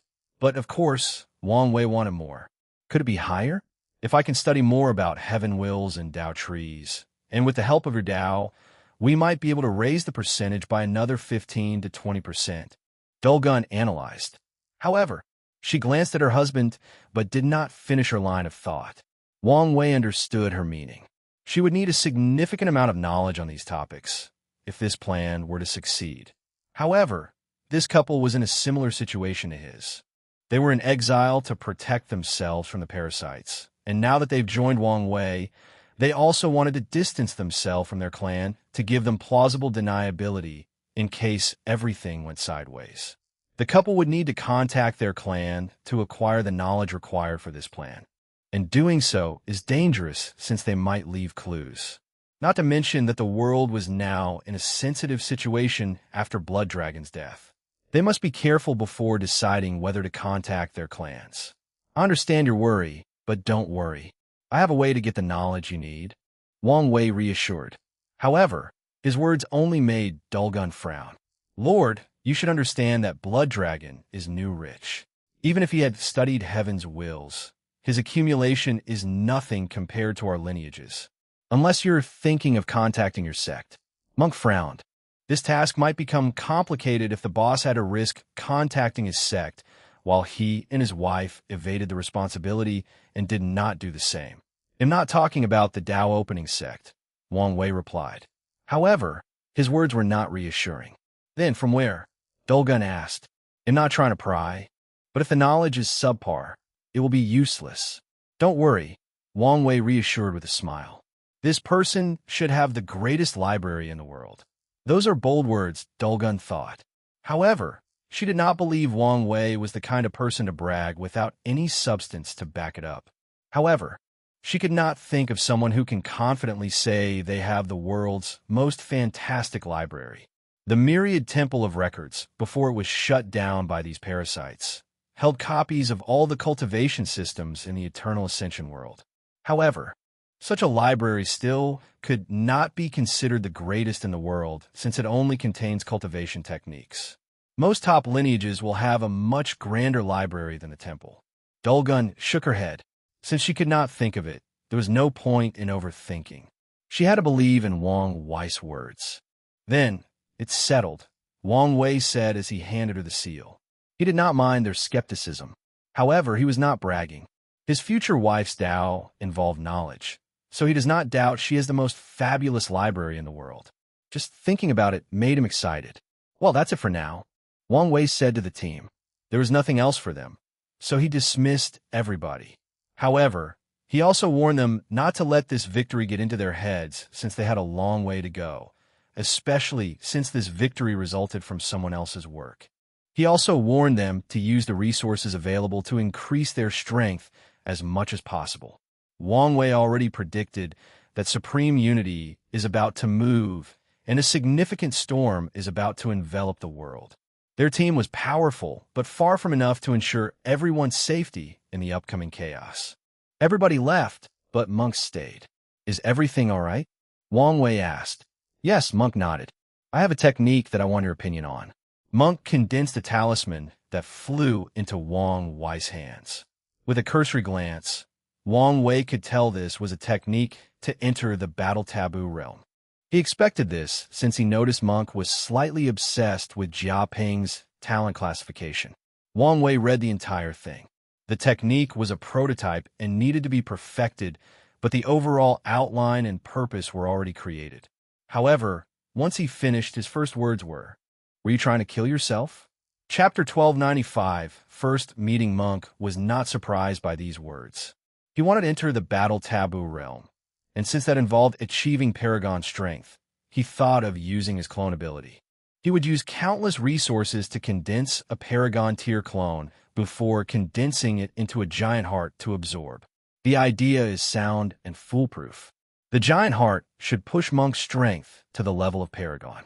However, after creating this technique, he realized his method was wrong. The final result of fusing with that heart will be his death through explosion. His body cannot bear the power energy of that heart. He would need to open the gate of flesh to bear its power, but doing so would contradict his desire to enter the battle taboo realm. So what do you think? Monk asked. You're missing the crux of entering the battle realm, Wang Wei said, thinking how to explain his thoughts best. From the Emperor to the Paragon realm, a cultivator will experience 3 extreme life transitions, each more potent than the other. The difference between the second, Empyrean, and third transition, Paragon, is exceptionally vast, and the process of entering the battle taboo realm is an attempt for a second transition life form to have the strength of a third transition life form. The process does not involve absorbing power or energy from the third transition, but expanding the container of the second transition life form without experiencing the third transition. Expand the container? Monk muttered. But how to expand it? Simply training the body or the soul won't do much since those have limits. He paused as he suddenly thought of something. It seems you figured it out, Wang Wei said. Existence. Exactly, Wang Wei nodded. What your technique needs is a way for you to add the giant attribute to your existence, and in the process, expand your container so that you can absorb the giant heart and acquire strength on par with the Paragon. I see, Monk nodded. Now that he had a way forward, Monk had some confidence in finishing this technique. As a body refiner, it may appear that he knew nothing about existence, but that was far from the truth. After opening the gate of power, all true Power Tao realm cultivators will have the characteristic indestructible added to their existence. In the process, they also gain some understanding of this thing. With this foundation, Monk now had a direction to work toward. Thank you very much. No problem, Wang Wei nodded. He could see that Monk was excited to explore this new idea, so he dismissed him. However, Wang Wei did not grant him any of his experiences of achieving taboo. It was not because the perfect foundation was too valuable. He could have separated some of the parts pertaining to Monk from that technique to share them with him. Wang Wei was also not jealous or fearful that Monk would grow more powerful than him. He did so only because he wanted to test the barbarian clan's foundation. The only way for Monk to complete this technique is to gain access to some deep and rare knowledge about existence. So he must contact his clan. Based on the result, Wang Wei will have a fairer analysis of this top lineage's ability and judge their values as a future ally. Wang Wei was confident he would achieve half-step transcendent, meaning the Tao opening sect will become a transcendent lineage. Eventually, he will have to judge his allies and enemies based on whether they can keep up with him or will be sidelined or, worse, become useless. Don't become too obsessed with this technique and forget to cultivate, Wang Wei warned the departing monk. The future leader of the barbarian clan had reached the 10th heaven of the adult fiend god realm, but his will-body fusion was only advanced and not perfected. Wang Wei did not want him to neglect his cultivation and be distracted. "I want," Monk said from a distance. Time passed, and a week later, Wang Wei met with Wang Qi again. The negotiation with the professionals finally ended, and it was time for Wang Wei to sign the contract. He looked at the results and nodded. The overall conditions met and exceeded his expectations, except for the duration. 1,000 yuan epoch, Wang Wei muttered. "I knew it would be little, but not so little. I tried my best, but these people were adamant about not being restricted for too long," Wang Qi said. Wang Wei pondered. "You said they all wanted a few million years as a vacation before starting to work?" "Yes." "Good," Wang Wei sneered. "It'll change their fate to have bad luck during the vacation. They should then understand how cruel the world has become." "Wouldn't that be too obvious?" Wang Qi asked. "You're underestimating me," Wang Wei replied. "Things will happen inconspicuously and naturally, since Hell be using his fate Tao. Bruce, you want to do it to all of them, so as not to raise eyebrows. On the contrary, Hell grant blessings to some of them. The ones with bad luck will realize the need for a towering tree to protect them, while the ones with good luck will be weary of suffering the same fate as their counterparts." "That's fine." Wang Qi nodded. "What about the people who refused to join?" Not all the professionals agreed to work for them. In fact, a significant number of them wanted their freedom at all costs. "Leave them be. Wang Wei will also give them the same treatment, but he won't do anything extra. His goal is to get these people to change their minds. If they don't, it won't affect him that much." Wang Wei signed the contract. Then he held a banquet for these professionals, living up to his words of treating them with respect and dignity. Once that was done, Wang Wei was free since Red Mask was still organizing the documents. Wang Wei stood in his room, looking into the distance. "Some things must be faced head-on," he muttered before drawing a talisman in the air that broke the void. He received a response a few minutes later. So he changed his clothes into a more regal purple and gold robe with a black crown that tied his hair and a white belt around his waist. Once he was ready, he created a portal before him and waited until he felt it was connected on the other side before walking through it. As he walked through the door, he saw a beautiful woman dressed in a simple white dress. There was nothing extravagant about this dress, not even any accessories except for a silver ring on her right index finger, but such simplicity perfectly matched her beauty. Her long black hair dripped down her back. The contrast with her white clothes made her appear as the embodiment of yin and yang. Wang Wei was momentarily lost in her eyes. Wu Hong had worn white dresses before, but her aura was completely different than now. It was hard for her to hide her domineering presence. So even when she chose an aesthetic of purity, there was always a subtle hint of power and nobility. However, today Wang Wei saw her in the ultimate form of purity. "I wonder, who do you see?" Sun Junyao asked in her soft and angelic voice. Wang Wei finally woke up and honestly looked at her. "It seems this question is very important to you." "It is," Sun Junyao answered honestly. With this brief exchange, Wang Wei figured out plenty about what kind of person she was. "So," he sighed and replied, "I'm afraid you'll be disappointed." Sun Junyao frowned. "You have someone else in your heart?" "I do." "That is indeed disappointing."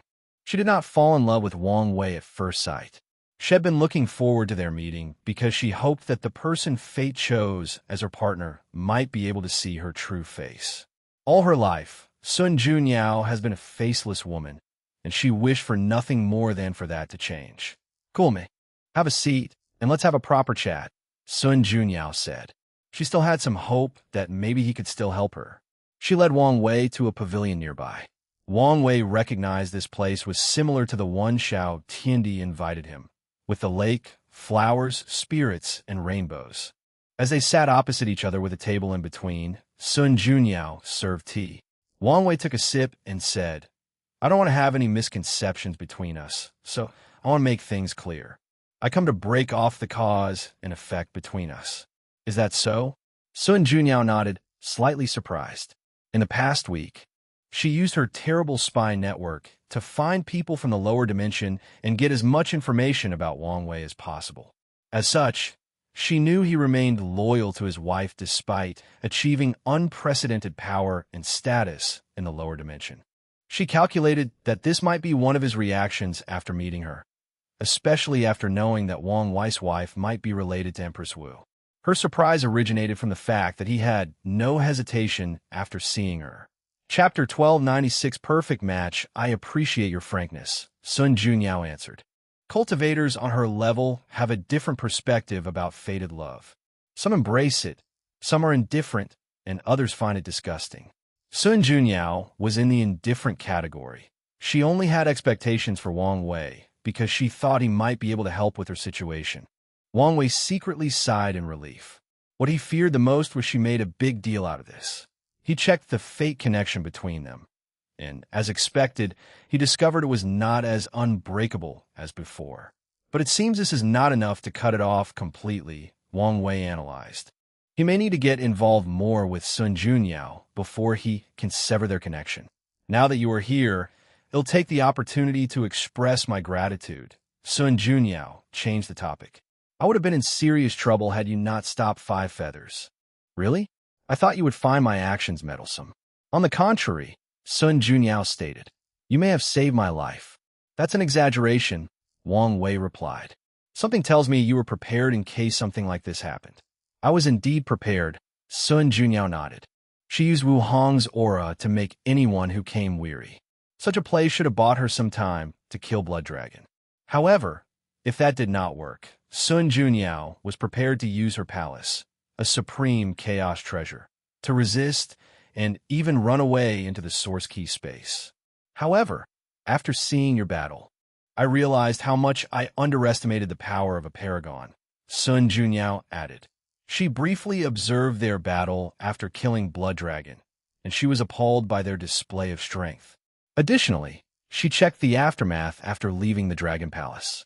As such, Sun Junyao understood how difficult it would have been to fight off Five Feathers, especially if she were distracted trying to finish Blood Dragon as soon as possible.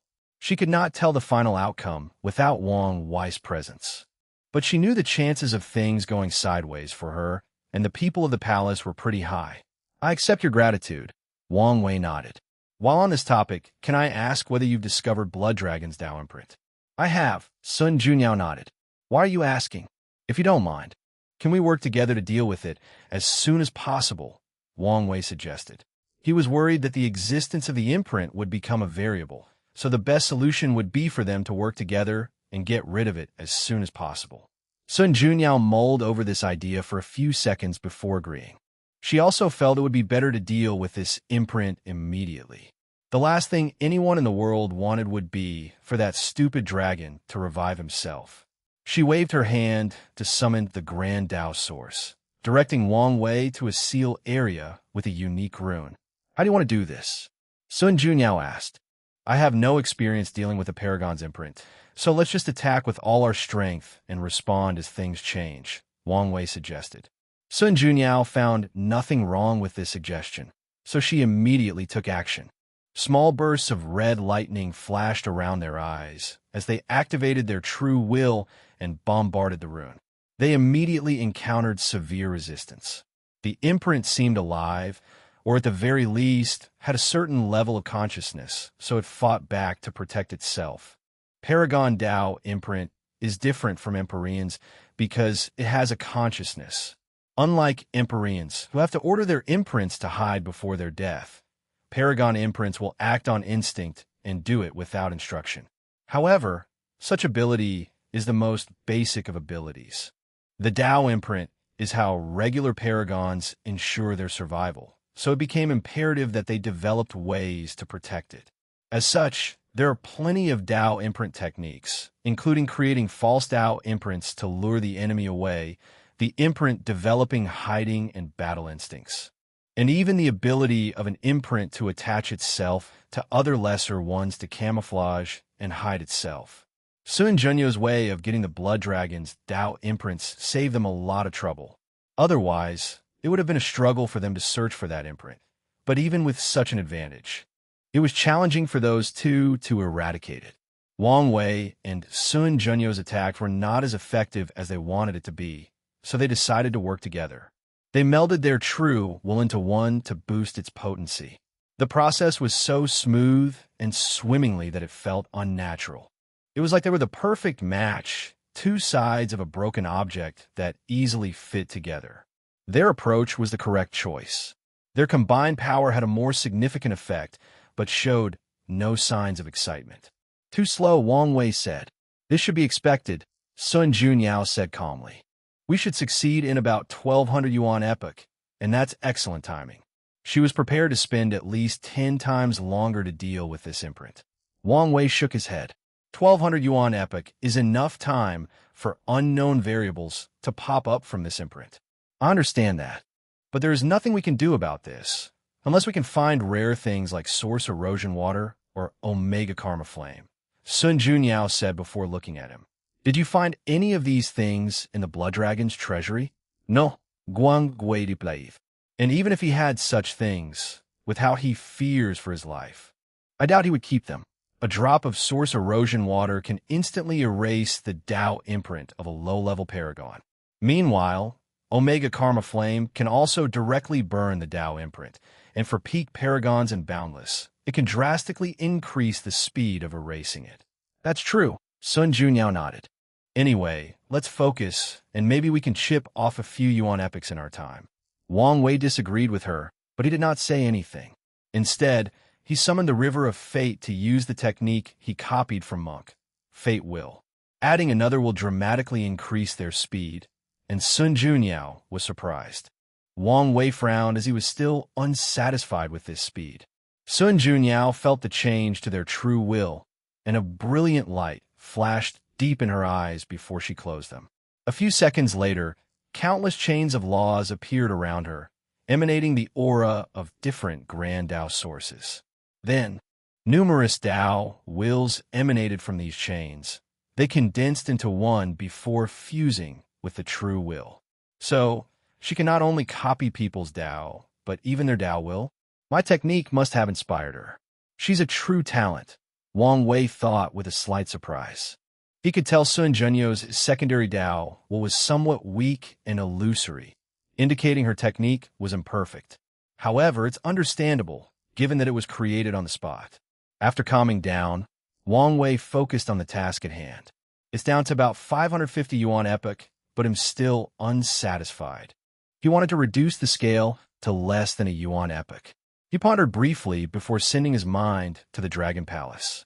Monk, Dulgun, Jiaping, and Flame, limit your wills. Everyone else who has a Tao will artifact can also use it. His team was confused, but they did not ask many questions. They used their Tao will, true will, and willpower manifestation and sent it through the karmic line that Wang Wei established with them. The addition of these people significantly boosted the eradication process. Wang Wei's eyes lit up after seeing the speed for them to succeed. It was down to 120 yuan epoch, so he pondered who else he could ask. However, Sun Junyao immediately relieved his worry. She knew way more Eternals and Everlasting than him, so when she copied his method, hundreds of wills came from the void to provide aid. They soon reached their limit, and any more people would collapse their true will instead of augmenting it. Time passed, and the two spent 3 million years before the imprint dissipated. They could have finished sooner by at least 500,000 years, but Wang Wei was distracted as he kept observing the outside for any signs of sudden and drastic change. There were no visions between heaven and earth when the imprint disappeared. However, there were some slight changes to the world, and people of a certain cultivation noticed. After a few calculations, some people deduced that Blood Dragon had truly fallen. Many cultivators sighed after discovering this truth, lamenting the vicissitudes of life. Mortals pursue immortality, while immortals strive for eternity. However, even noble beings like boundless paragons have not achieved true eternity. So, what chances do they have? Chapter 12, 97, Deepening Karma. This was quite the experience, wasn't it? Sun Junyao sighed, her body relaxing as the tension dissipated. This experience was unique, not only because it was her first time attacking a Paragon's Tao imprint, but because of Wang Wei's presence. They were perfectly in sync, like two peas from the same pod. Sun Junyao understood why he was her fated lover. Or maybe they fit so well because of that. Of course, her perfect harmony with Wang Wei was not the most memorable aspect of this experience. In the past 3 million years, she has made rapid progress regarding the application of true wills, and her understanding of Tao imprints reached a higher level.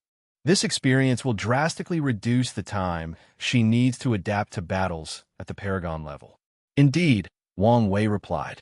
However, upon closer observation, Sun Junyao realized he was slightly distracted, and that's because Wang Wei had discovered something. His karmic connection with Sun Junyao had drastically increased in the past millions of years, and that somehow made it easier for him to cut off their fate line. What is this?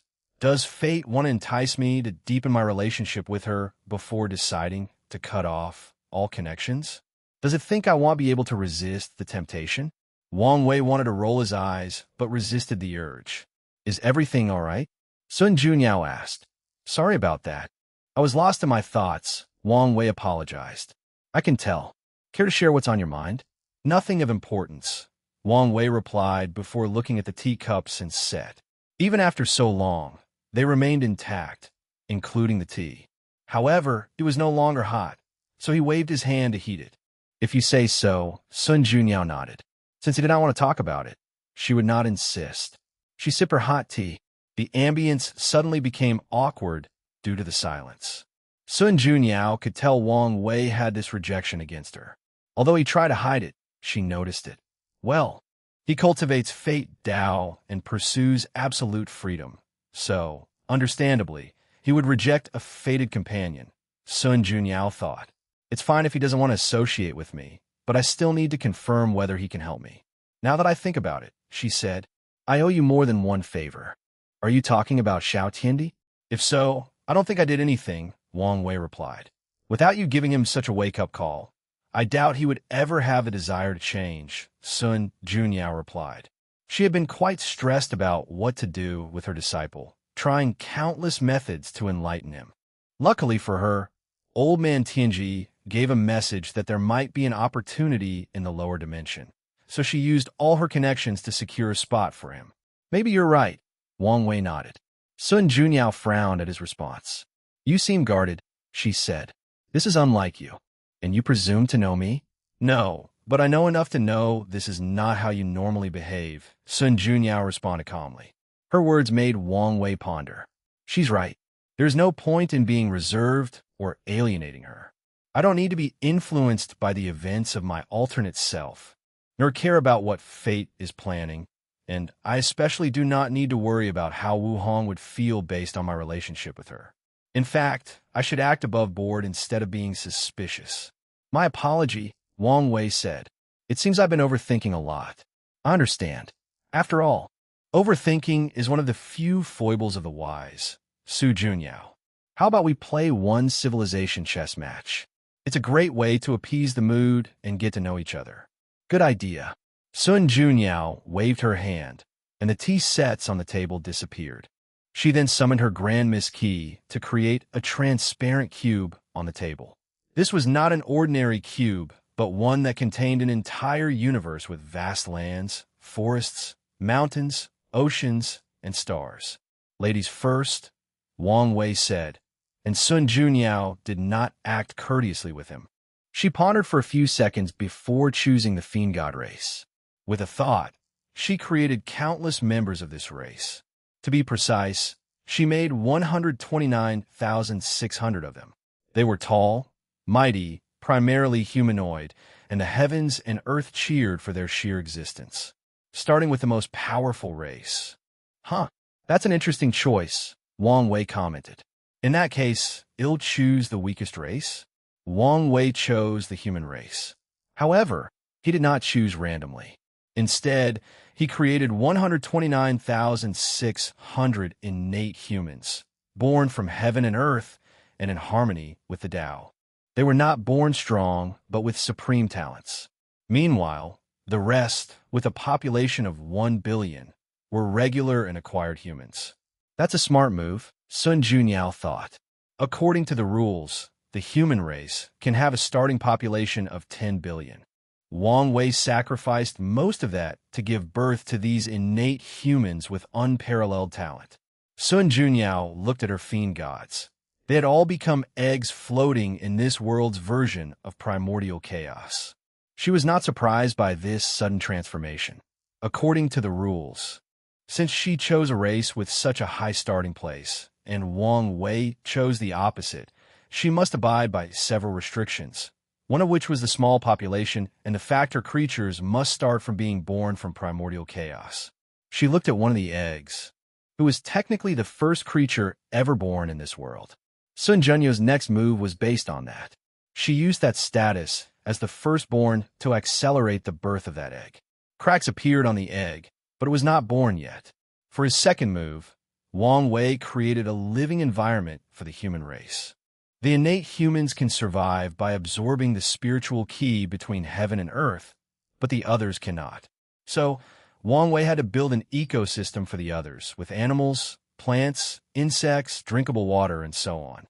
Sun Junyo's move was the same, accelerating the birth of the first fiend god. Meanwhile, Wang Wei chose 2 innate humans and endowed them with unique talents. The first one, called Sheng, gained the ability of innate wisdom. By observing nature, he learned about things like making fire, hunting, making clothes, building houses, organization, and even herding. Sheng quickly divided the humans into tribes and elected leaders to better manage them. Then, he taught everybody what he had learned. The second person Wang Wei chose was named Fusey, and he was granted a warrior's heart. Fusey was fierce, always the first to rush to fight against beasts to protect his fellow humans. He soon became the best hunter in the entire human race. Despite his fierce ways, Fusey was a meticulous person with a heart of gold.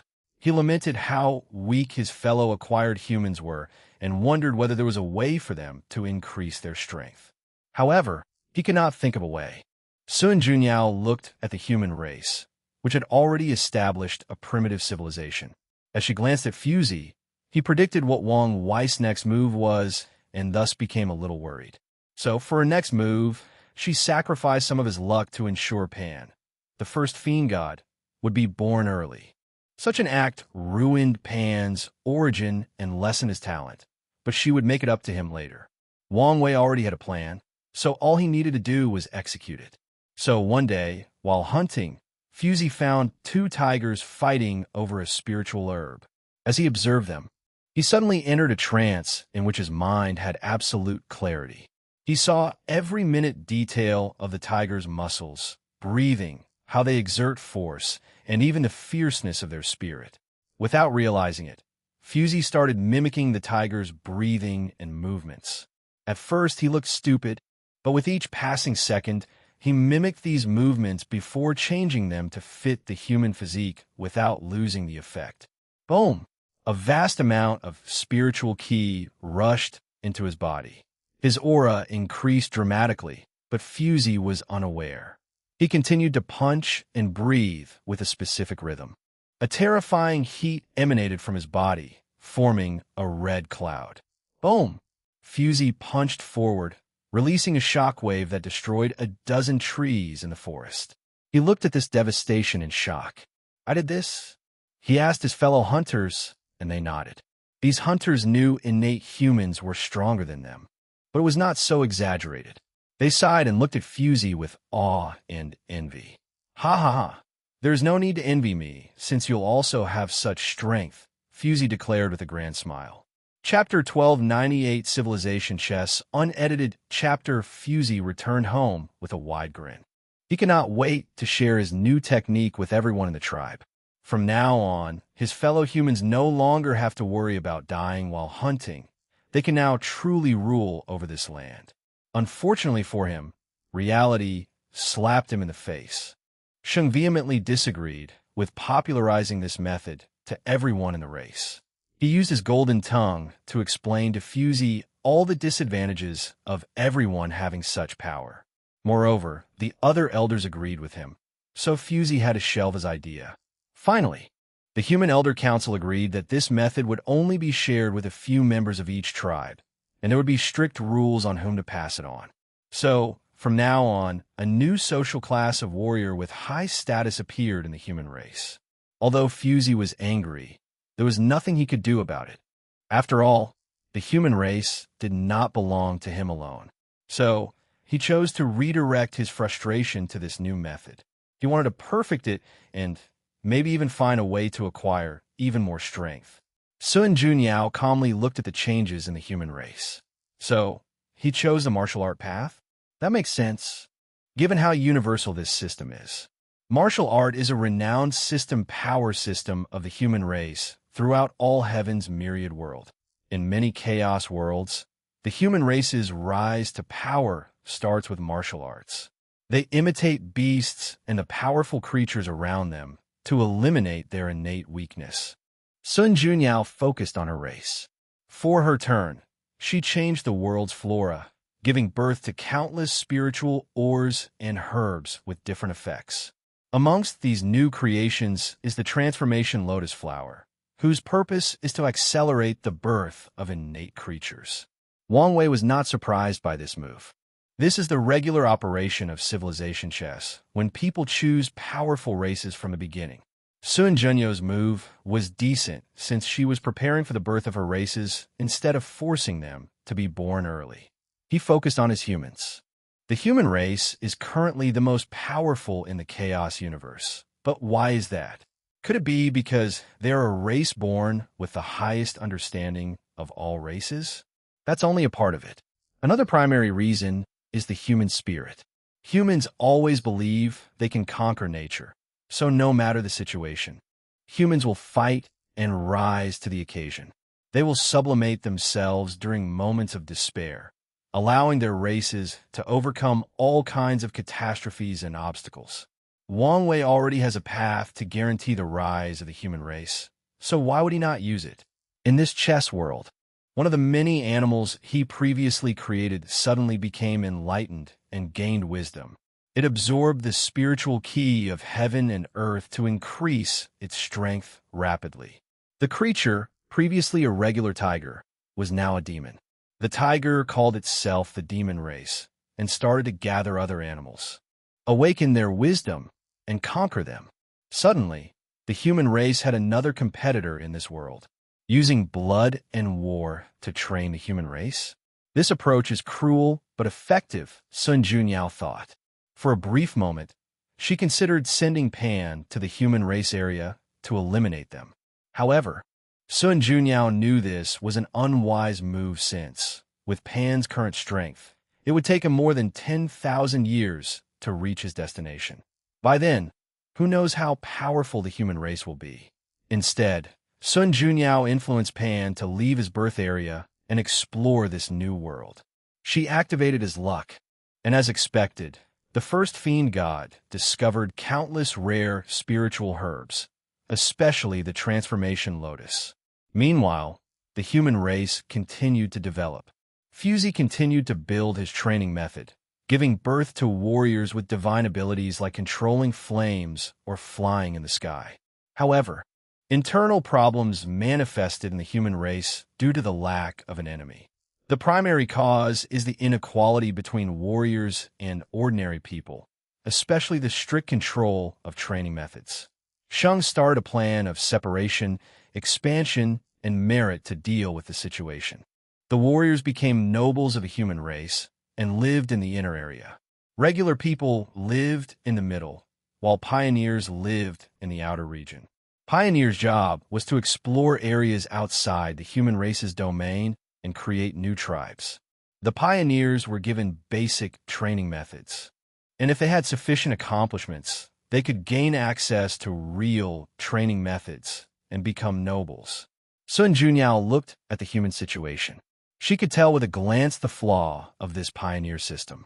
It can take a few generations of development before a pioneer has enough achievements to receive the training method and become a noble.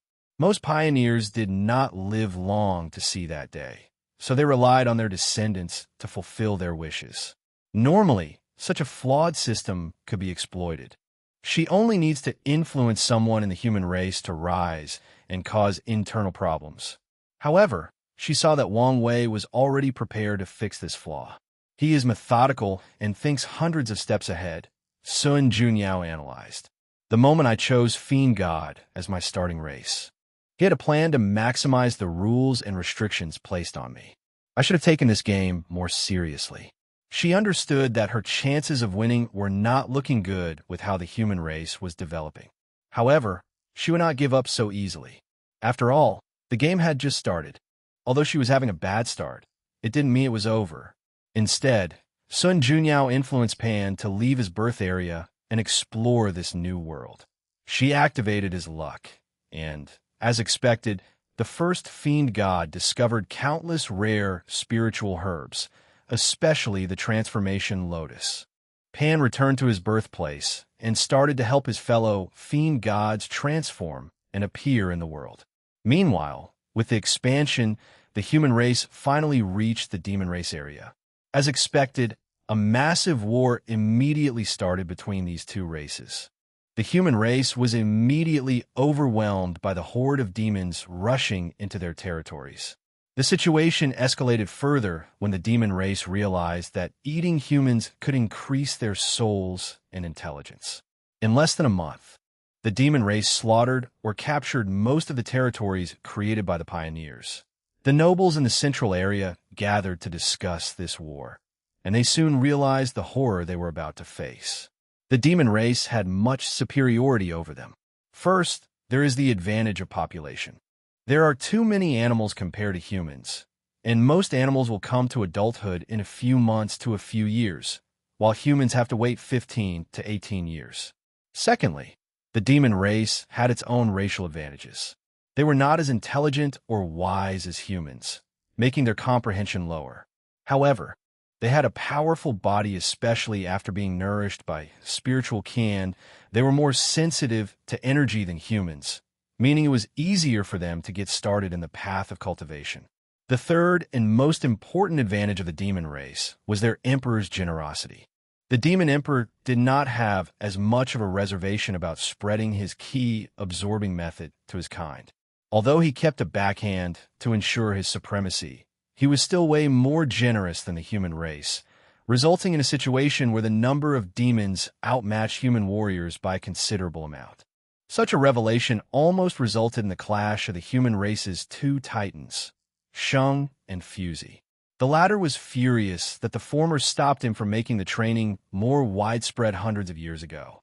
Otherwise, the human race would not be in such a precarious situation. Sheng knew he did nothing wrong. If that method were not adequately controlled, the human race would be in a state where countless tribes fought with each other after everybody acquired such powerful strength. However, he knew this was not the time for an internal fight, so he admitted his fault and asked Fusey to focus on the current situation. The two then agreed that a great change was needed to survive this catastrophe. Firstly, the training method would become available to every pioneer while they chose people with excellent talent to cultivate in the middle area. Such a tactic can be considered recompensation for the pioneers while also motivating people in the middle area to become pioneers and participate in the war. The second change they decided on was to mobilize 90 of the nobles and move them to the frontier to stop the demon race's advancements. Unfortunately for these two, Their decisions received immediate resistance. The nobles were fine with spreading the training method to the pioneers since they needed people to fight this war, but they insisted that the best training methods should be kept for themselves. They also disagreed with training anyone from the middle area. If these people wanted power, they could only go to the frontier. As for their mobilization to participate in this war, they refused. They were nobles, and not just because of their strength. Many were innate humans or descendants of them. So how could they put themselves in danger? After living such a long life of pleasure and luxury, these people were not warriors, but people with strength. The situation was tense, and the human race was about to collapse internally.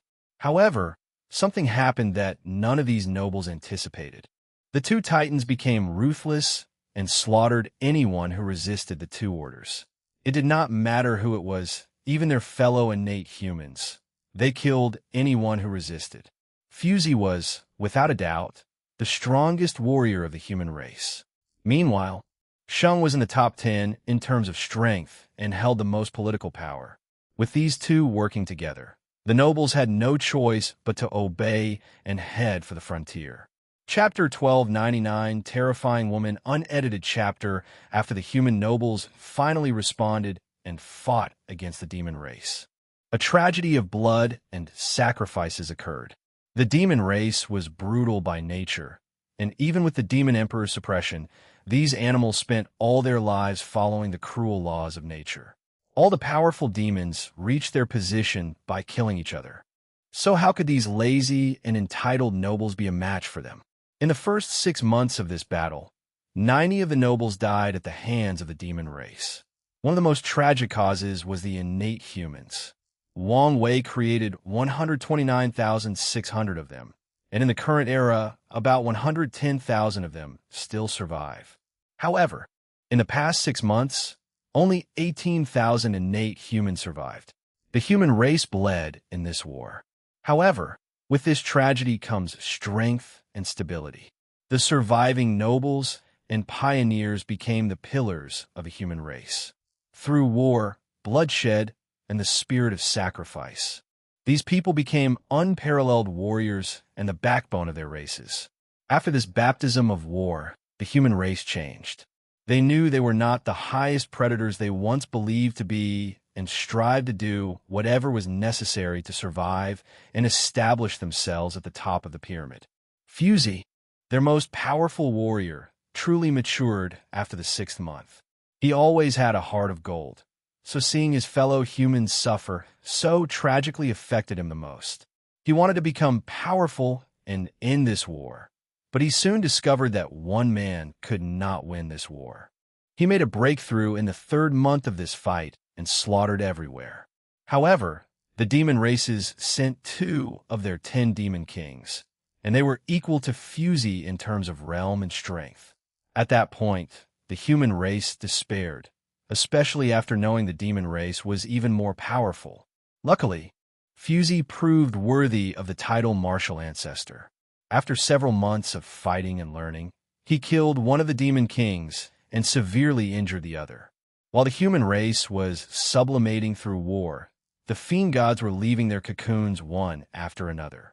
Sun Junyao felt relieved that she finally had made the crucial first step in developing her race. For her turn, she created a secret realm before luring Pan and many of the clan's elders into it. The secret realm contained an inheritance, and after experiencing it, Pan finally made up for his lack of origin, and the other members sublimated their cultivation. However, this was not the primary goal of this move. A gray and dull table stood at the center of this secret realm, and after the fiend god reached it, they saw a vision of a race calling themselves the Chaos Demon Gods. They saw the rise and fall of this powerful race. At their pinnacle, the current fiend god paled compared to the Chaos Demon Gods. The fiend gods were born noble, and they knew it. However, their noble birth also paled compared to the Chaos Demon Gods. However, despite how mighty that clan was, they were still destroyed. Pan and the elders were scared after experiencing that vision. After returning home, they immediately create 3 fundamental precepts and taboos that all members of the clan must live by. There's always a sky beyond the sky. It's taboo to think you're the best. We are born noble. But that does not mean you can rely on your status to live a comfortable life. Laziness and complacency are the second taboo. Never underestimate anyone. All races, no matter how weak, have the potential to reach the top of heaven and earth. Underestimating any race due to their birth is the third taboo. Pan and the elders felt the chaos demon god's fate was a warning from heaven of what would happen to their clan, so they used these precepts as the foundation of their rise and prosperity. From that on, there's no such thing as a fiend god that relies on its bloodline to grow slowly. From birth, everyone must experience a strict training regimen to ensure their full potential is developed. She knows about the chaos demon god? Wang Wei thought. For what Wang Wei deduced, knowledge about the existence of chaos demon gods was purposely erased by someone, probably Grand Dao. The fact that there is any news information whatsoever is a testament to how powerful the chaos demon gods were. However, only a few top paragons will know of their existence and cannot even share it with people of lower cultivation realms or strengths. How deep is this woman's spy intelligence? Wang Wei wondered. He was amazed. Compared to her, his fate shadow guard. He shook his head not to think about it. Maybe I can ask her for help gathering rare information. However, Wang Wei removed this idea from his thoughts. He and Sun Junyao were neither friends nor acquaintances, so why would she help him? However, Wang Wei considered becoming business partners to trade information and so on. It seems that I need to deepen my karma and involvement with her. So this might be a good approach, Wang Wei analyzed. Lady Sun, can I ask you a somewhat personal question? Sun Junyao was surprised that he took the initiative to speak to her. She smiled, instantly illuminating the room, and said, as long as you don't speak so formally and address me as Lady Sun.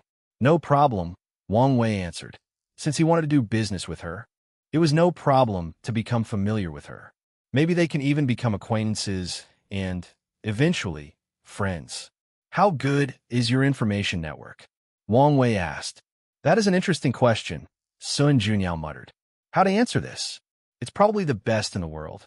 Oh, Wang Wei was intrigued by her confidence. I know it sounds like I'm bragging, but it's the truth, she explained. And despite having this position, it doesn't mean I deserve it. Can you elaborate? Wang Wei asked. At the beginning of this era, the overlords and top lineages were forced to close up their mountains, and their intelligence network had to be suspended. To be precise, they could not operate efficiently under the light. I used this opportunity to rise. More importantly, I made a bargain with them. Regarding their network? Wang Wei asked, thinking of something incredible. That's right, Sun Junyao nodded. It was easier for me to act openly and in the shadow than them. So I became the intermediary for their networks, allowing them to bypass the blockade of the moons and suns. When you say them, how many are we talking about? About 80. Wang Wei took a deep breath.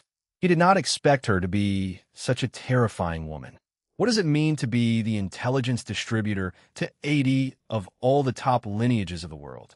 This means there is little that Sun Junyao wishes to know that she cannot. Of course, Sun Junyao understood that she needed a certain level of propriety. If she started to delve into the secrets of these factions, not only would their cooperation stop, but they would do everything possible to eliminate her. What's with that look? Sun Junyao asked. I'm reconsidering whether I made the right choice. Wang Wei replied seriously. I only need to sacrifice my dignity and body, and I will have the most beautiful woman in the world and such an intelligent network.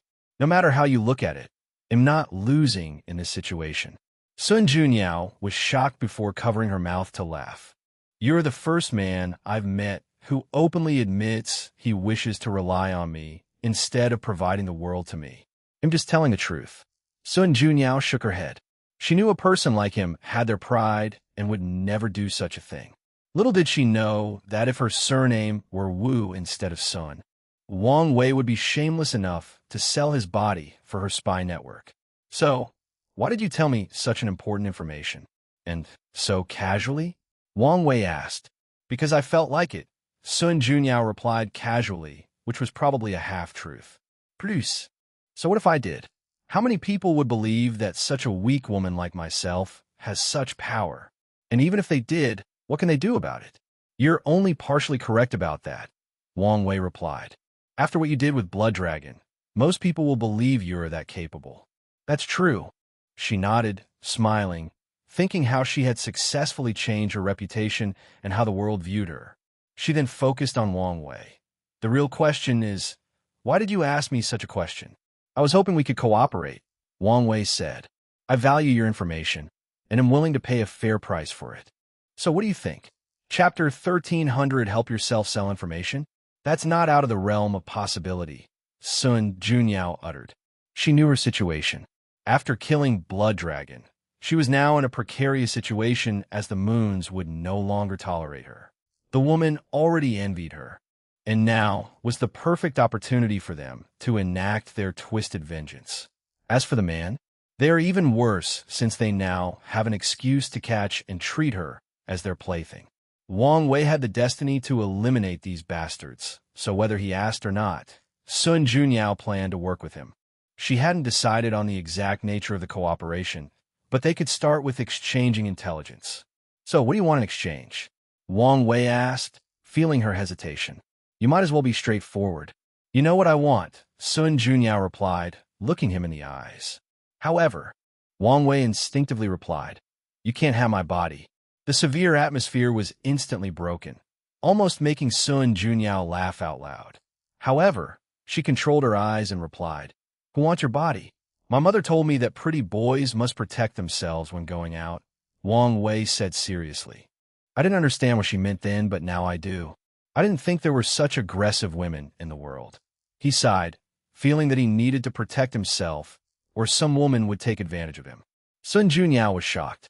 The information said he was free and easygoing, capable of changing his personality like an actor in a play. She knew this, but it was different for her to experience it herself. You're quite the character, aren't you? She commented. They'll take that as a compliment. Wang Wei smiled. But seriously, you know what I want? Wang Wei was briefly silent. I can't help you. You can't or won't. Both. Why not be truthful and say you won't? Sun Junyao said, her demeanor devoid of her previous weak and pure aura. Although you try to hide it, I can sense the perfect aura in your body. It's so pure, so you must have used it to make that perfect tear. With such deep knowledge of perfection, don't tell me you can't help. Wang Wei squinted his eyes. Then, there's your relationship with Senior Wu, Sun Junyao continued. With your relationship with her, there's no way you couldn't ask her for help. With the two of you working together, each with their own expertise, the chances of creating a method are very high. How do you know my relationship with her? I talked to the people who recently ascended, Sun Junyao replied. That shouldn't be enough to come to a conclusion, Wang Wei said. Then, he remembered something. He had revealed he knew about her true face during the conversation. It seems you figured it out, Sun Junyao said. Only a few people know about my true face, and the only way for you to learn about it is from her. Wang Wei nodded before sipping his tea. Well? Sun Junyao asked. I think it's a fair deal. You help me, and I help you. I think we can make a great team. Wang Wei was calm. He sighed before uttering. Haven't you realized you are on the wrong path? Pardon me? Your lack of face is not just a curse, but a test and an opportunity, Wang Wei said. Have you ever thought that instead of relying on someone else, you could help yourself? Why do you need me to help you see your true face? Cultivation is about the elevation of the self, which can apply to your situation. Your true face is what you deem it to be. It can be the most beautiful face in the world, the most ugly, or a common face that most people will not glance at. It doesn't matter. What matters is that it's your face, and you like it. Sun Junyo's body visibly paused as these words echoed in her mind. Suddenly, she felt in a daze, lost in her memory. Senior Wu, is there really nothing you can do? I'm sorry, but this is beyond my ability. Sun Junyao was dejected, but her eyes remained firm and unwilling. Senior, you're someone with vast knowledge and experience. Can you guide me to a path? Sai, all I can say is this is a trial for you, and you can only walk your own path. So what do you think? Sun Junyao asked. It's repulsive, isn't it? No, there is no need to consider my feelings. It's disgusting, and I acknowledge that. You're wrong, Master, Xiao Tianyi said. In fact, I think it's better like that. Oh, why is that? I always feel guilty when I look at you, knowing that the face I see is not yours but what I want you to look at. I want to see you for you are, and even if it looks like this, I'm fine with that. Sun Junyao looked at her young apprentice in shock. She did not expect such a reaction after showing him the truth. She suddenly smiled. From now on, she truly acknowledged this disciple. From now on, no matter what happens, whether he is an unparalleled genius or mediocre, shall treat him as family. Sun Junyao woke up from her daze and instinctively touched her face. She stopped midway, not daring to finish. After hesitating for a few seconds, she slowly caressed every part of her face, from her forehead to her chin and even her nose and eyes. Such a sight looked weird from the outside, but Wang Wei did not utter a word. He calmly watched. Once Sun Junyao finished, she waved her hand to manifest a mirror, but it was upside down. She stared at the back of this golden mirror adorned with engravings of phoenixes for over a minute before turning it over. She saw it, the emptiness that has accompanied her all her life since the age of 7 when she first looked into a mirror. She still remembered screaming, scaring the maids, and alerting her mother. After she told them what she saw, Sun Junyo's parents thought this was a child's ramblings. She insisted, but her father, a Tier 7 cultivator, saw nothing. After Sun Junyao threw a temper tantrum for the next month, his parents had no choice but to act. Grand visions accompanied Sun Junyo's birth, alerting many influential people who wanted to accept her as a disciple or who had other ulterior motives. Her parents had no choice but to contact one of these people to check on her, but they could not even see anything.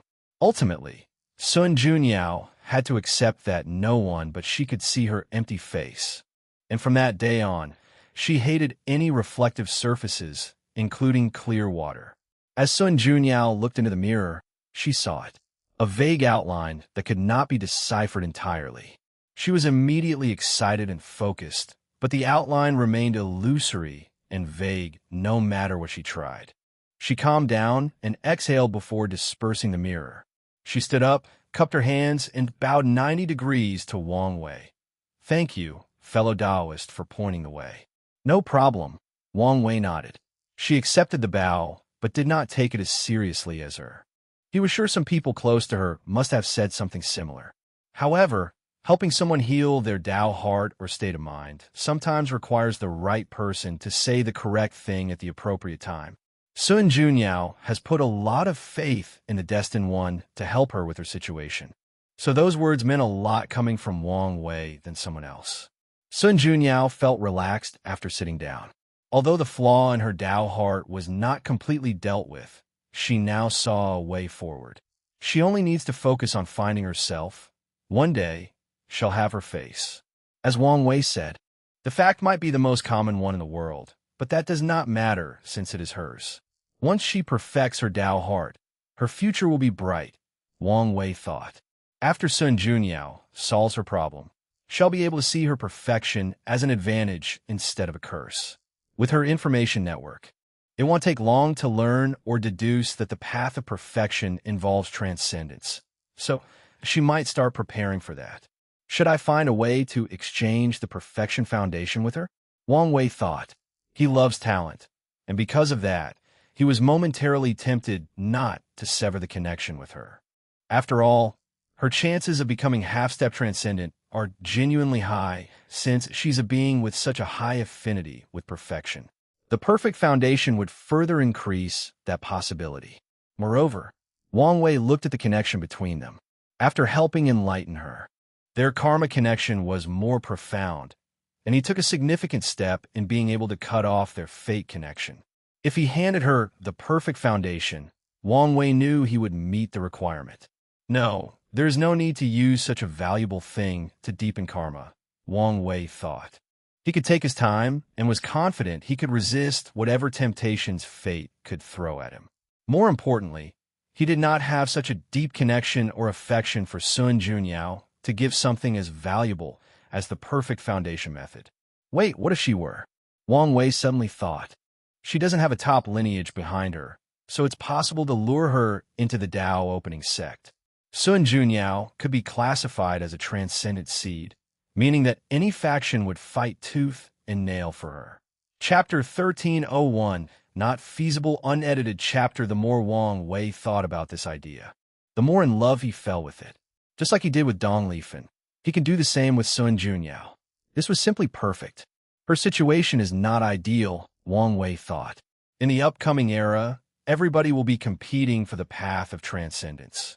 And, as someone without a potent faction to protect her, shall become a delicious piece of cake to fight over. Additionally, there is also the issue of her network. Many sects will be thankful for her help, but many will also wish to eliminate her to ensure she did not learn any crucial secrets related to them. If you add her unparalleled beauty, her life will truly be full of ups and downs, meaning I can use that to lure her into the sect. Sun Junyo's life will not be easy when this era ends without a powerful backer. She still has enough time to build a faction, but even if she does, it won't change much. After all, the new era will be full of paragons and primal. Even Wang Wei is not confident he'll reach the later stages of the paragon realm, let alone Sun Junyao. If any of these top lineages are determined to eliminate Sun Junyao, she'll have to struggle for survival, unless she hides in the lawless zone. But even such a method is not 100% guaranteed. After all, the paragons of the upcoming era cannot compare to the waste that is these parasites. Even if their power is sealed to the Empyrean realm, a peak paragon is still a peak paragon. No matter how I look at it, she has no choice but to find a backer. And the Tao opening sect is perfect for her, Wang Wei thought excitedly before he remembered something. No, the sect is not her best choice. The origin seal continent is, he realized. She already has a pseudo-master-disciple relationship with the future wife, so her best choice would be to join her. Wang Wei had no doubt his future will be able to protect her. Wu Hong built the origin seal continent into one of the 13 overlords, showing her personal and political power. Additionally, she'll be even more potent in the new era once she healed her injury and reforged her foundation. And once she becomes half-step transcendent, the origin seal continent will keep its status as the top lineage of the eternal ascension world. My future wife might have already been preparing to introduce Sun Junyao into her lineage, Wang Wei analyzed, sighing deeply to himself. He realized his chances of succeeding were not as high as he anticipated. Should I still give it a try? Countless thoughts flashed through Wang Wei's mind in less than a nanoseconds as he analyzed the pros and cons of trying to get Sun Junyao into the sect. No, it's not worth it, he concluded. He noticed many factors he overlooked due to his excitement, the most important of which is the complex political nature of the Tao opening sect. This was not the lower dimension where Wang Wei's prestige and power were even higher than all the ancestors combined. In there, Wang Wei can introduce someone like Dong Lifan that was not raised by the sect and had no clear royalty, and everyone agreed, but he couldn't do the same in the upper dimension. Although Wang Wei hasn't returned to the sect, he has learned and deduced himself to the complex situation. For example, the Tao opening sect was not run only by the 3 clans of Wang, Yin, and Li. There were 9 other families below them. These families originated from former sectarian sect masters who became paragon and, with their long lifespans, established flourishing families. In fact, Wang Wei deduced that there are even more families in the sect, and the concept of the sectarian faction has almost been replaced. However, these other families do not have enough power to be considered the ruling class of the sect. With such a complex situation, there will be many resistances to Wang Wei introducing Sun Junyao to the sect, especially without a status like his wife. As his wife, people would welcome Sun Junyao with open arms and embrace her into the sect. But as a disciple or member, most people will reject. The Wang clan is still the most powerful, with 2 primals, so Wang Wei could override these rejections, but that does not make any sense. Sun Junyao must feel some sense of belonging to the sect to eventually contribute after becoming a half-step transcendent. After all, even in the lower dimension, Dong Lifen's husband would be born as a member of the Wang clan. Ultimately, since Wang Wei cannot introduce Sun Junyao to the sect with a guaranteed status like a wife, there is no point in recruiting her. There's also the issue with Wu Hong, he thought. Although he had pure motives for recruiting Sun Junyao, what if she misunderstood him? If he did it behind her, it would appear like he was sneaking around. He told her the truth, but it could appear to be manipulative. She's not the kind to be suspicious and question my motive and loyalty, but I have to look at the bigger picture, Wang Wei analyzed. He had guessed some of the shenanigans his future self was doing, and he was sure one of the primary reasons many things would go smoothly for him was because he had Wu Hong also partaking in these acts. Things would be 1,000 times harder without her help, and since he knew this, his enemy also did. It's already too late to break off his relationship with Wu Hong, so these people must keep an eye on the past. My relationship with her is complex and not set in stone, meaning it's the perfect time for these people to separate us, Wang Wei thought. That also means the existence of Sun Junyao is another significant component in this situation. As another woman linked to me by fate, she can also play a role in determining the future. Wang Wei suddenly realized he needed to be more careful with how he dealt with Sun Junyao. Calm down, he told himself. He suddenly wanted to do whatever possible to remove the karmic link between them. However, he also understood acting rashly was the opposite of what must be done in this kind of situation. The best move I can make next is to tell Wu Hong everything that had happened here, including my speculation and fears about the future. Even better, I should use open and truthful communication at all times from now on when dealing with our relationship. Was Wang Wei overreacting? Possibly. However, this involved his future love life and maybe his path toward transcendence. The last thing he wanted was to mess this up. There is no problem with cooperating, Sun Junyao said, and Wang Wei focused on her. He was previously multitasking, planning, and analyzing all these things at unparalleled speed while still talking to her. During the entire process, his facial expressions, emotions, tone fluctuations, and everything else never changed. That's good to hear. But you should understand that I cannot provide you certain information, Sun Junyao added. There are some things I don't dare investigate, even if I had the power. I understand, Wang Wei nodded. My purpose is primarily the parasites. I won't break the rules and touch these lineages unless it's absolutely imperative that I do so. That's good, Sun Junyao nodded.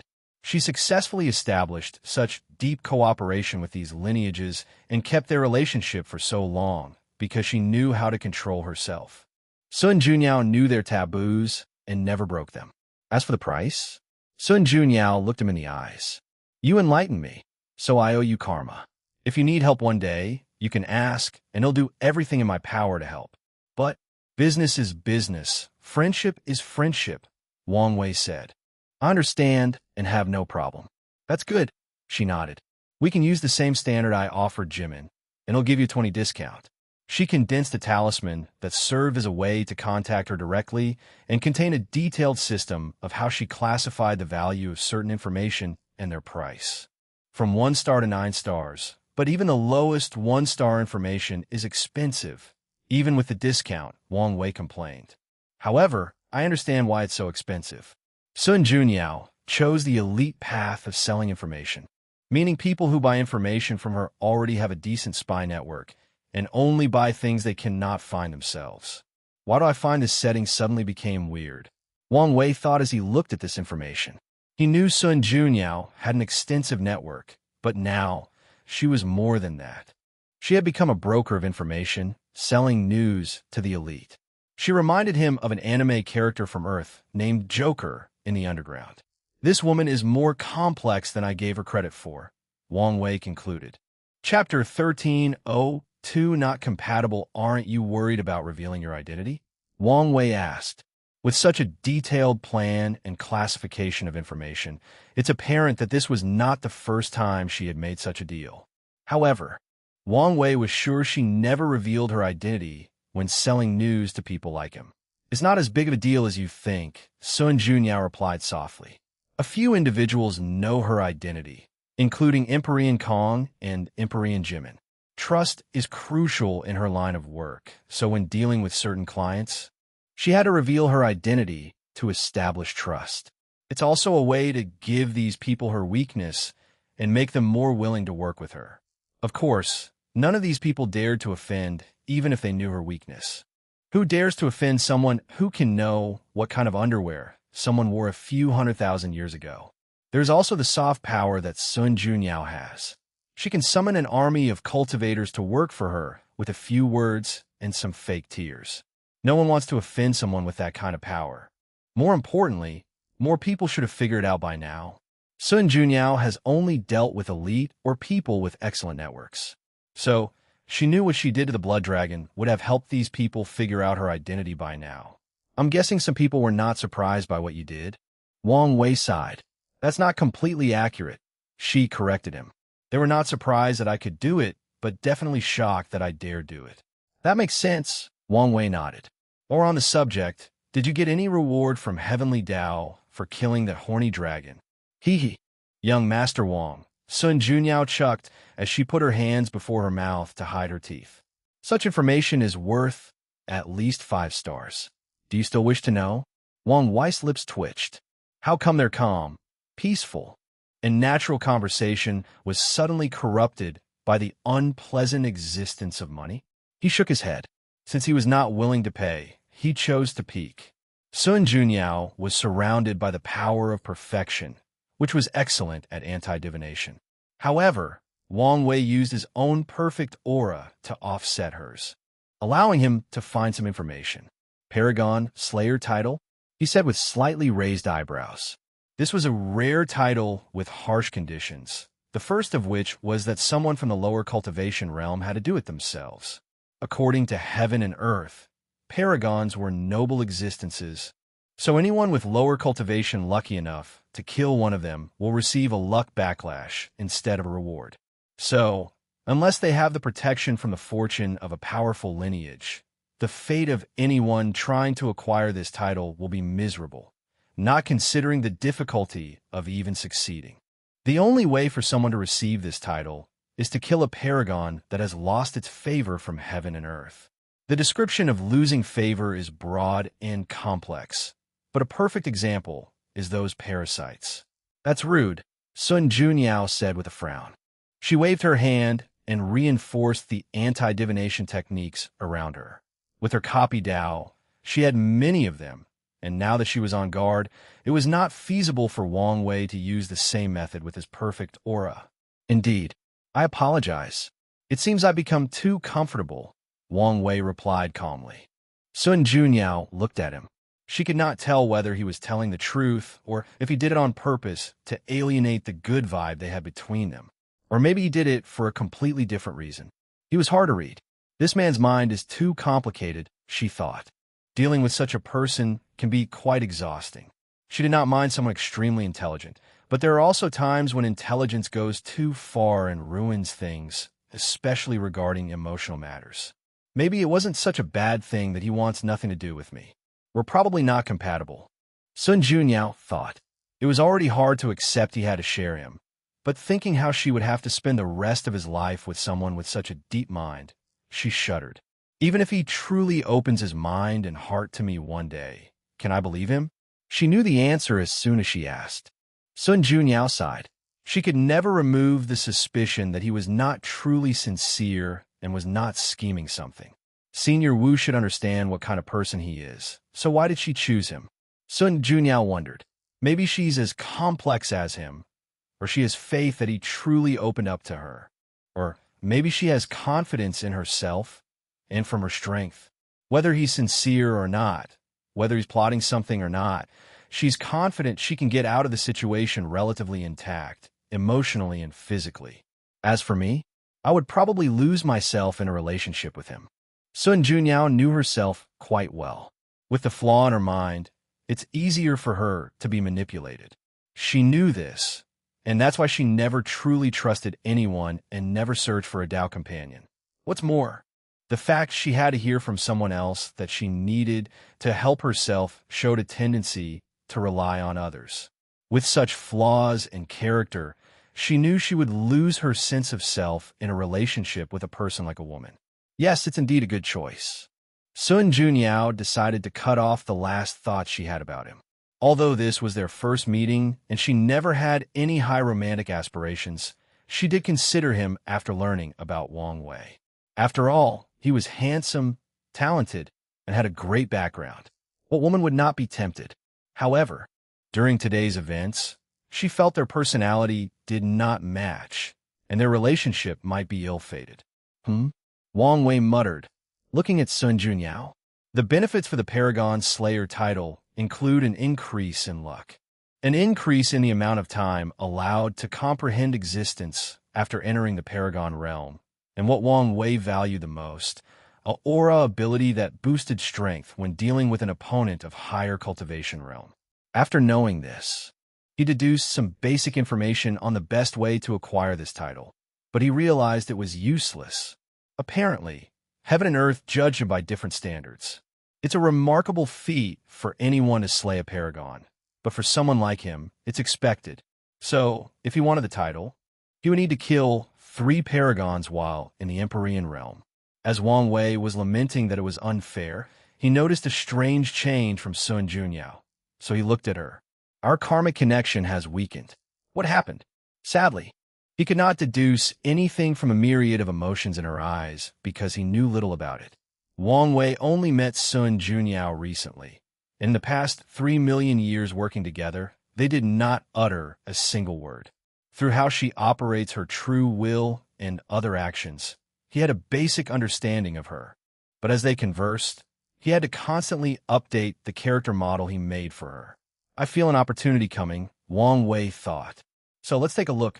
He used his heart-reading technique, a mind-reading technique he created by combining Buddhist mantra and Yin Liling's ability. He took a quick peek into Sun Junyo's mind and found her thoughts from the past 10 seconds. He was so fast and sneaky that she did not notice anything. So, she gave up on me because we're not compatible? That works in my favor, but why do I feel something is weird? Sun Junyo's change was sudden, too fast, and, more importantly, due to a random action he did. She was right about Wang Wei's mind being too complicated, but she also exaggerated the situation. Wang Wei's previous rude behavior was not done with malice or any calculations. As he said, he became too comfortable with her too easily, and with his curious nature, he violated her privacy and calculated her information. Something really feels off by how she so naturally realized we're not compatible, Wang Wei thought. Is something the matter? Sun Junyao asked. At this point, Wang Wei was staring, making her slightly uncomfortable. Excuse me for a moment, Wang Wei said before closing his eyes, focusing his mind to analyze everything. His intuition told him something else was at play. Did my future self act and remove the obstacle that was Sun Junyao? Or maybe Hong is the one who acted? Wang Wei suddenly thought. No, that's not it. Whenever they act, there are always some signs of slight anomaly. But this time it was so subtle and fluid that it reminded me of how fate operates. Chapter 13:03 Intent and Tao Harmony. Maybe Sun Junyo's future self intervened, Wang Wei thought. This was not out of the realm of impossible. She was a transcendent seed. So, at a minimum, she has a high chance of reaching the same level as Maitreya and Supreme Unity. These two should have transcended the shackles of the river of time, meaning they can influence the past. It's only a matter of how much they can influence before facing a backlash. Her future self might have decided that I was not worth the headaches and chose to end this ill-fated companionship, Wang Wei analyzed. However, I'm not satisfied with this answer. Wang Wei was not underestimating Sun Junyao or looking down on her. His intuition told him he had not found the crux of the issue. Wang Wei raised his eyebrow. He deduced countless possibilities, but none gave him an answer, and he was satisfied. My problem is that I don't know much about Sun Junyao. In that case, let's use her from the alternate timeline as a reference. He focused on his alternate timeline's memory.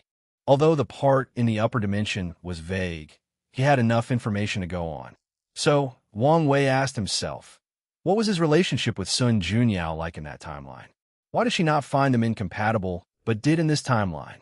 Numerous images flashed in his mind. Although vague, they contained enough information for him to deduce and recreate a complete picture.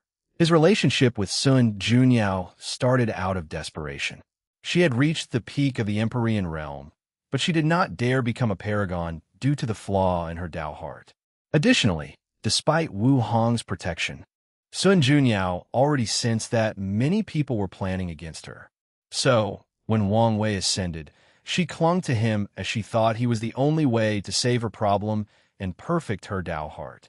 However, how could that version of Wang Wei care about any woman? All he cared about was revenge.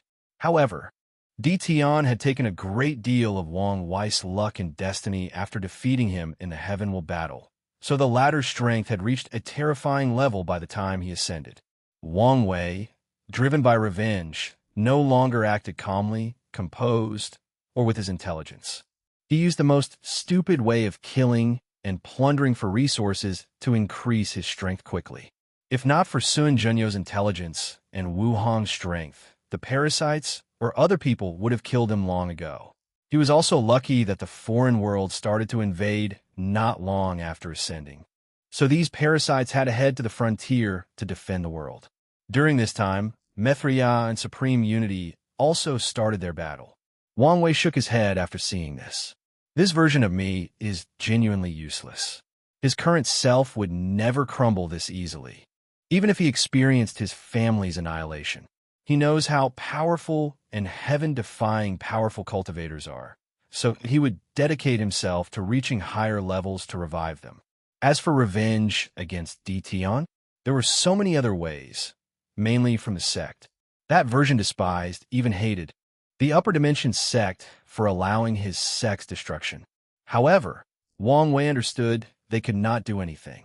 The sect's ancestors were in limbo, meaning they could not even send a projection to help. Additionally, Mithriya and Supreme Unity still looked harmonious during that time, meaning everyone believed they were the enemies. In such a situation, it would be impossible for the ancestor to act.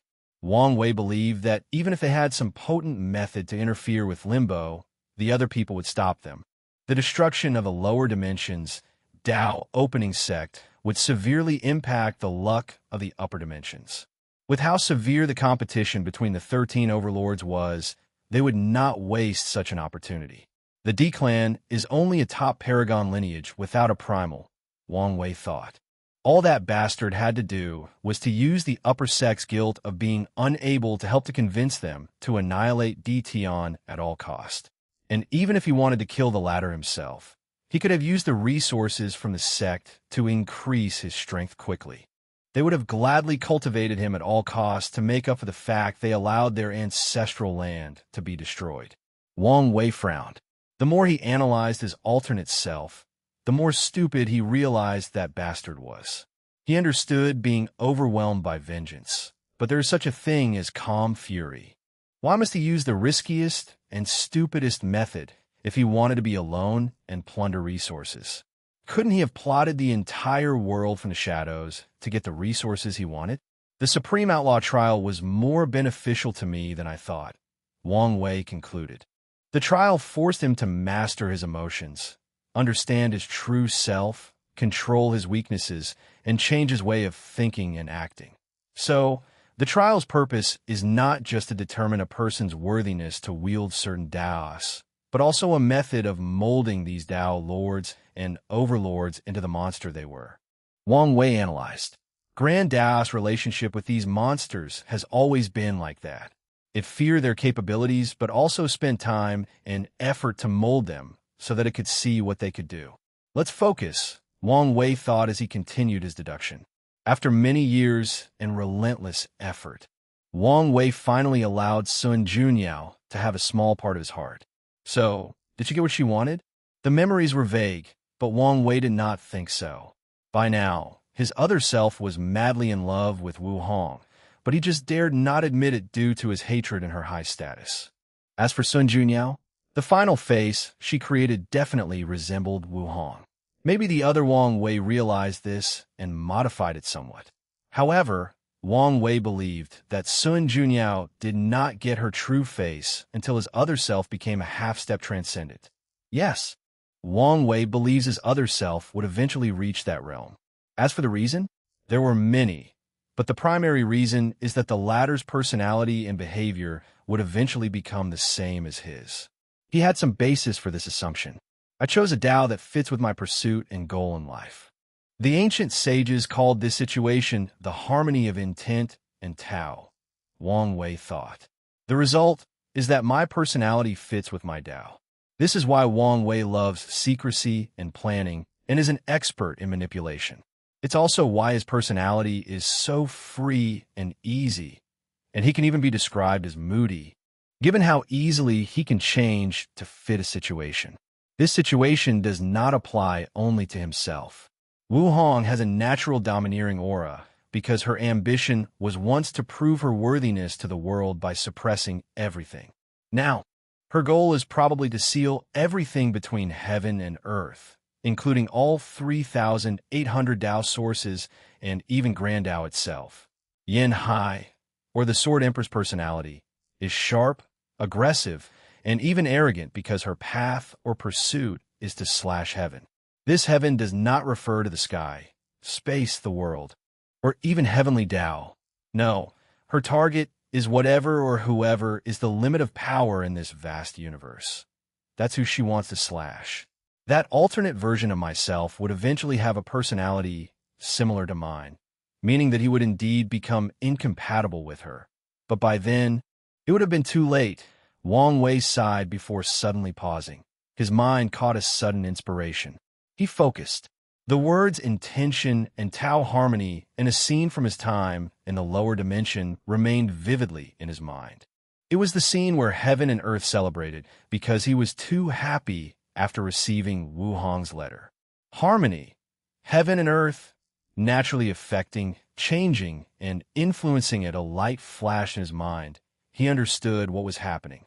Assuming that he's correct and his future self reaches a realm comparable to Grand Tao, and his pursuit of absolute freedom has not changed, what happened to Sun Junyao was due to his influence. A being of his level is so powerful that he can naturally influence the entire chaos universe, past and present, to help him achieve his goal, just like heaven and earth celebrated Wang Wei's happiness back then.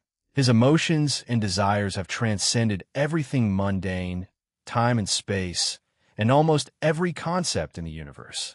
That version of Wang Wei is playing a chess game using the chaos universe, countless concepts, lives, and time and space as the board, but he doesn't have to actively make a move. The chessboard itself will also actively help him win. Of course, the same goes for his opponents. The move of making Sun Junyao give up on Wang Wei so soon was probably a passive move of the chessboard. That's why it's so smooth and natural.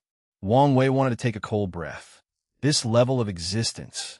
He was in awe while simultaneously excited. After figuring out everything, a weird aura emanated from his body. Epiphany? Sun Junyao thought, a little surprised. Wang Wei opened his eyes, not hiding his excitement. This deduction benefited him immensely. He had a deeper understanding of Fate Tao, its operation, and its overwhelming potential. Additionally, Wang Wei peeped at the power of higher entities, which will be pretty helpful when it is his turn to reach that level. The most important part about this epiphany was that it did not matter whether his deduction was complete nonsense. As long as he believed it to be true, he could work in that direction to reach that level and eventually self-actualize this level of power. Chapter 13:04 End of first meeting. As he opened his eyes, Wang Wei saw the slight envy in Sun Junyao's eyes, and he understood. There were two types of epiphany in the 3 stages of the immortal realm.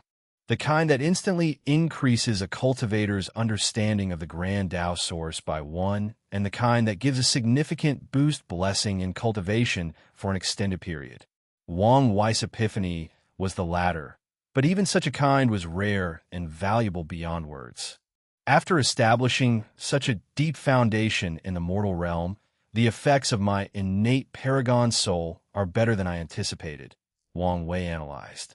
However, he did not focus too much on that as his mind shifted to his previous deduction epiphany. I don't have to wait until I'm at a higher level to reach such a state. I can lay the foundation now and maybe even acquire this ability early, Wang Wei thought, deducing how he could go about achieving such a task.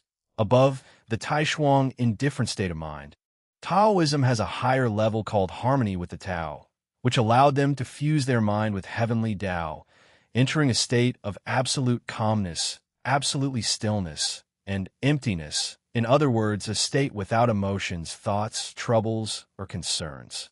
In this state, the blessing for understanding the grand Tao source is comparable to some of the best physiques that lean toward comprehension.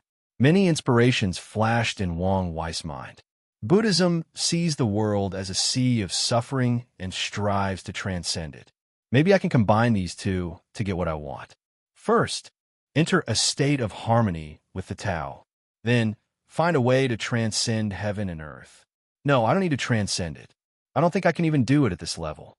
I only need for my status, my existence, to be above heaven and earth even by a slight margin. Then, I can guide it to help me achieve my goals and ambitions. Wang Wei was excited, but soon calmed down. This plan sounds easy, but this was far from the truth. There were many obstacles to overcome. The first of which is a deep understanding of Taoism and Buddhism and sufficient achievements in spiritual practices. Wang Wei has access to the knowledge to make achievements, but spiritual practices usually require dedication and their own unique Tao heart to reach high levels. Luckily, Wang Wei has an ever-changing Tao, so with a thought, he can be a Buddha and, with another, a Supreme Tao Lord. The second obstacle is the harmony with the Tao state. Many Taoist priests failed to reach this level or did not even take this path because of the consequences of assimilation. The consequence of fusing with heavenly Tao is to turn into an emotionless machine just like supreme unity. Taoism emphasizes reducing and regulating emotions, not completely removing them. As such, any priest who has such a state of mind will have to constantly be on guard to prevent themselves from being assimilated and turning into a monster. Of course, some people actively pursue assimilation. These people belong to a unique branch of Taoism called the way of indifference, the way of ruthlessness, or the way of heavenly Tao. This is harder than I thought, Wang Wei pondered. He had attained great success in 2 different spiritual practices and then fused them. By any standards, it will take a long time to succeed, and it might not even work. Instead of wasting time, I might as well focus on becoming a half-step transcendent. Wait, why am I so arrogant to think I can make such a technique in the Paragon realm? My goal should be to lay the groundwork now, and once I'm on that level, I may succeed. Wang Wei believed his future self was way more powerful than the 2 sons, and it's not because they used an incomplete method. According to his deduction, becoming a transcendent is such an enormous leap from the Paragon realm that the half-step exists. However, there should be a difference between the half-steps. Methria and Supreme Unity would be something like Tier 12.1, while Wang Wei's future self is like Tier 12.7 to 12.9, and Tier 13 is true transcendence. His technique should allow him to have some characteristics of 12.7 people, while in the realm of 12.1. Wang Wei's lips twitched. He hoped he knew enough about the realm of half-step transcendence, since he was not fond of this 12.1 and so on system. Is something wrong? Sun Junyao asked again after noticing his weird reaction. No, Guang Gui de Plaive. Where were we? Oh yes, negotiations. I have no problem with the price or your rules. Sun Junyao glanced at her before raising her eyebrow ever so slightly. That's good to hear. Is there anything else? One last thing. This is for you. This is purest power of fate, Wang Wei responded. What is this? A gift? She looked at him strangely. Oh, don't misunderstand. This belongs to you. I intercepted it from old man Tianji. Sun Junyao knew he was telling the truth as she sensed a direct connection to this power. After seeing this power, her mind deduced many things, and she understood a few puzzling matters, including why the reclusive old man Tianji was so willing to work with her. Well, thank you. No problem, Wang Wei replied. Well, it's time for me to leave. Now, he's met Sun Junyao and knows how to break their connection. Wang Wei achieved everything he set out to do for this meeting.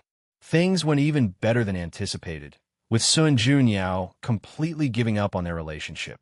I should still be on guard since I doubt fate would accept this result without any resistance, but I'm satisfied for now, Wang Wei pondered. Fellow Taoist, why don't you stay a little longer? I'm happy to continue hosting. Wang Wei could tell she was just being polite, so he declined. That's a shame. Sun Junyao nodded before looking at the chessboard. Especially for the unfinished game. We could preserve it for our next meeting, Wang Wei suggested. Oh, after the previous alienation, Sun Junyao thought he only wanted a strict business-like relationship, but he seemed open to a regular acquaintanceship.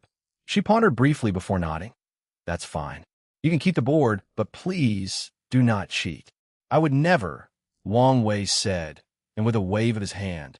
The time in that world froze, and he put the chessboard away. Sun Junyao did not believe these words. She knew that if there were any benefits to winning and cheating was the only method to guarantee the win, he would cheat without reservation. Why do I feel my reputation in this woman's mind has been ruined? Wang Wei thought after reading Sun Junyao's facial expression. He was speechless as he realized his assumption was correct. He shook his head, bowed to her, and disappeared from the heavenly beauty palace. Wang Wei did not return to the Dao burial ground.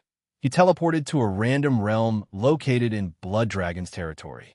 As soon as he arrived, he sensed more than 7 battles in the void. As expected, it's in chaos. Wang Wei did not have the manpower to occupy such a vast territory, and even if he could, he wouldn't dare. His movement was still an underground one, so occupying any territory would be revealing himself to the world and his enemy. Other people or lineages did not dare take over these territories or adopt a wait-and-see tactic, leaving the parasites. However, these people did not dare leave the boundaries of their territories.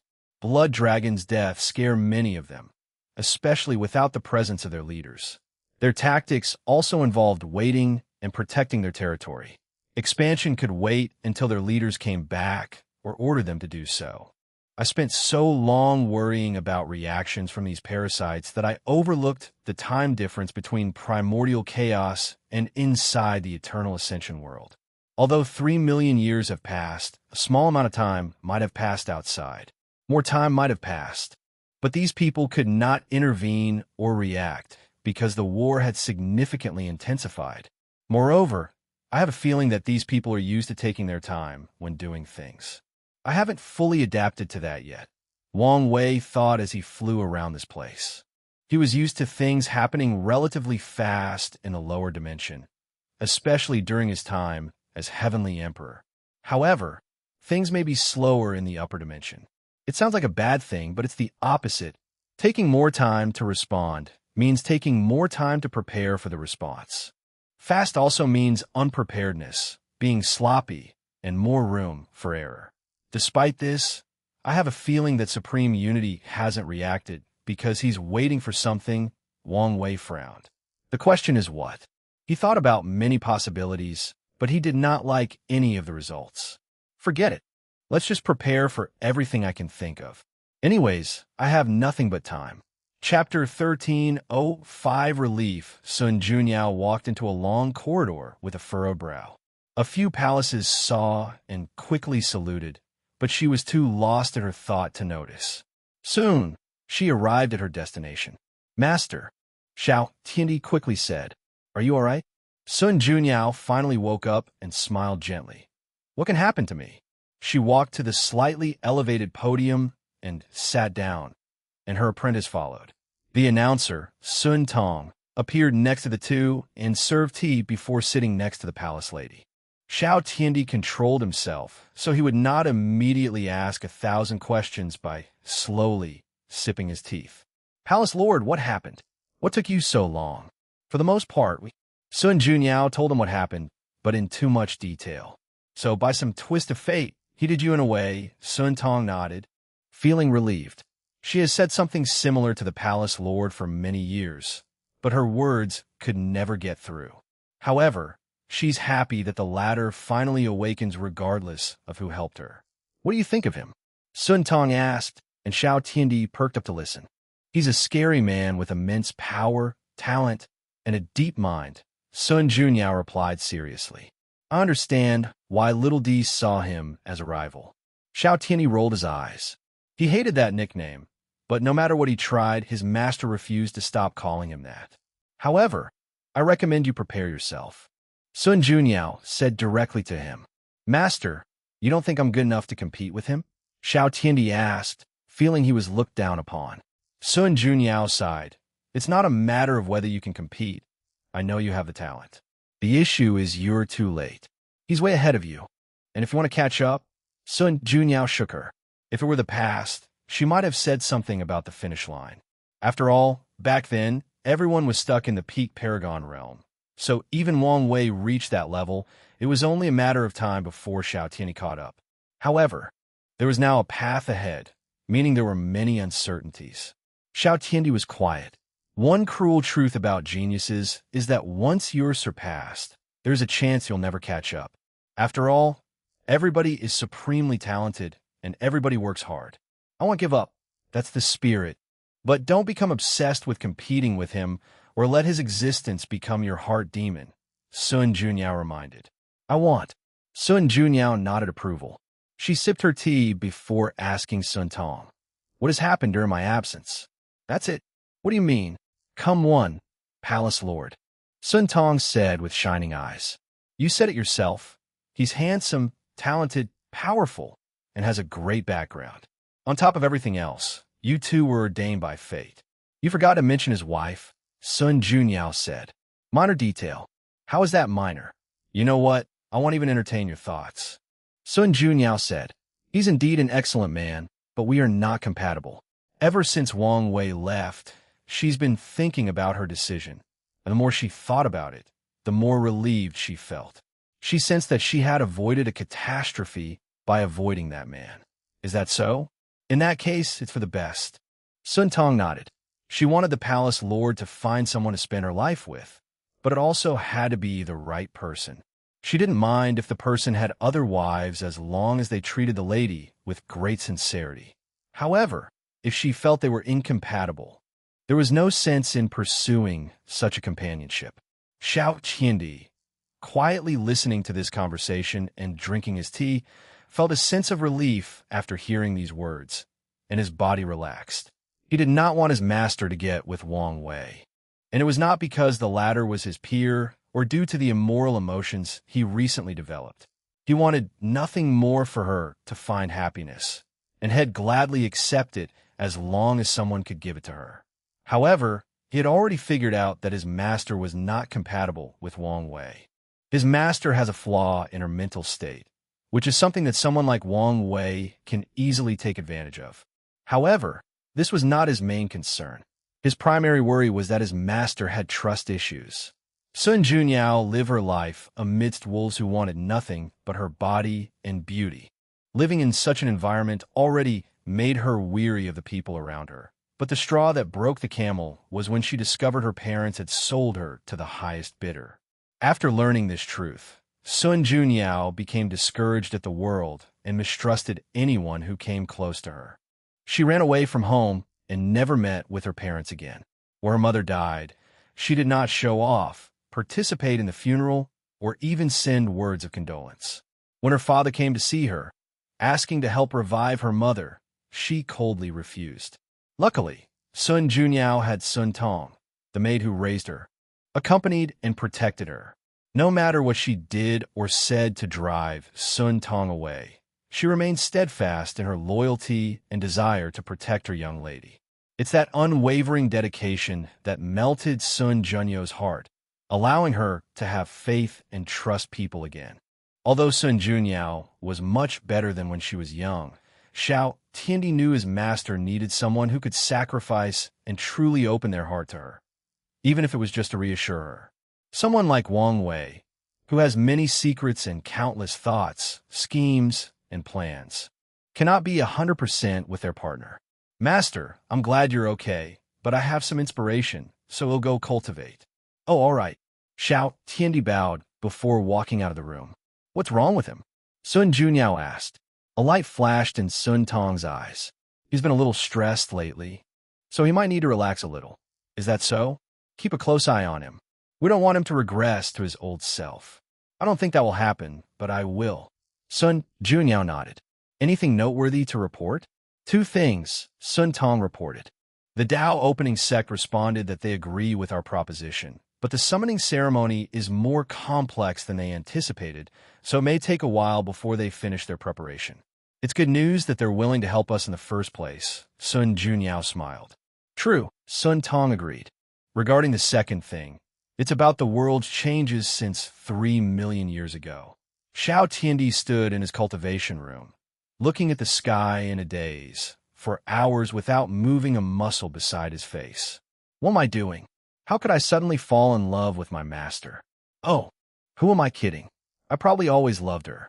He smiled wryly. Regardless of when it happens, it doesn't change the fact it's wrong.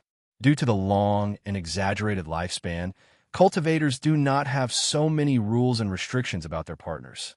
So, unless they are from a religion like Buddhism, which altogether forbade relationships, Taoism, which takes master-disciple relationships seriously, in a literature way, which is strict on etiquette, most people will not care about a master marrying their disciple. On the contrary, this kind of union is rather common sense, as masters and disciples spend much time together and know each other intimately. This known fact is one of the contributing reasons besides his talent the parasites schemed against Xiao Tiandi to turn him into a waste. Of course, there are some hidden rules for these kinds of relationships, mainly that they are more acceptable if the people involved are in the immortal realms. Suppose one of the individuals involved is still immortal. In that case, there is a concern about lifespan and the power dynamic balance in their relationship. So many people will condemn these types of relationships. In fact, in cases like Xiao Tiandi, the people involved usually wait until they are in the same cultivation realm before revealing the information to the public. Should I just bottle up my emotions? It might be better that way.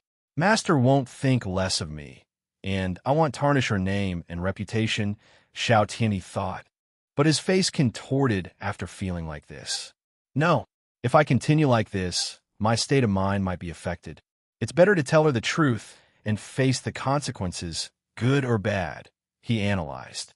However, it's best I wait until she finds her true self and face. That way, she can understand that my love is sincere. After deciding, Xiao Tiandi felt a heavy weight lifted from his shoulders. He did not know what the future held, but he knew his heart was at peace. Chapter 13:06 The current situation. Wang Wei suddenly craved food after not eating for so long, so he searched for a place to grab something. However, with the current chaos, most places were destroyed or closed. He searched for a few seconds before finding a small restaurant. "You're open?" The waiter suddenly fell to the ground. The last thing he expected was someone to appear in his room suddenly. Then, his face paled as he realized something. Cultivator. He immediately stood up and kneeled on the ground. "Sir, please spare my life." Wang Wei looked at this poor man and shook his head. The mortals in the upper dimension had a rough life, although they can naturally live for over 1,000 years. Their lives are as fragile as paper in this world ruled by gods, demons, and higher dimension life forms. "Get up," Wang Wei said, and a magical force picked up the waiter from the floor. "Is this your restaurant?" This is..." The waiter was incapable of forming a normal sentence.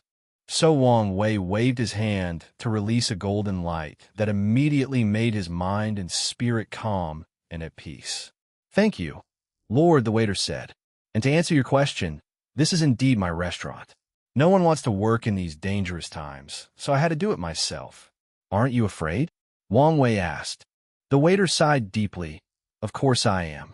However, the money at home has run out. I need to feed my family. I respect that." No matter how weak this man was, it was respectable that he put his life in trouble to feed his family. "What's your name?" "Lord, my name is Huimeng Wei." "Wei. It seems our name has the same character. In some way, this is a kind of fate," Wang Wei smiled. "Serve me your best dish, and if I'm happy, your fate will change from now on. Hui Mengwei was shocked, but was soon filled with excitement. No matter what this opportunity was, whether it was simply a monetary reward or a chance to walk the cultivation path, he knew his life would change for the better as long as he could please this lord.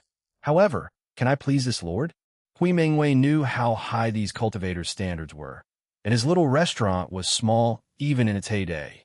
This is not the time to hesitate. He rushed to the kitchen to prepare.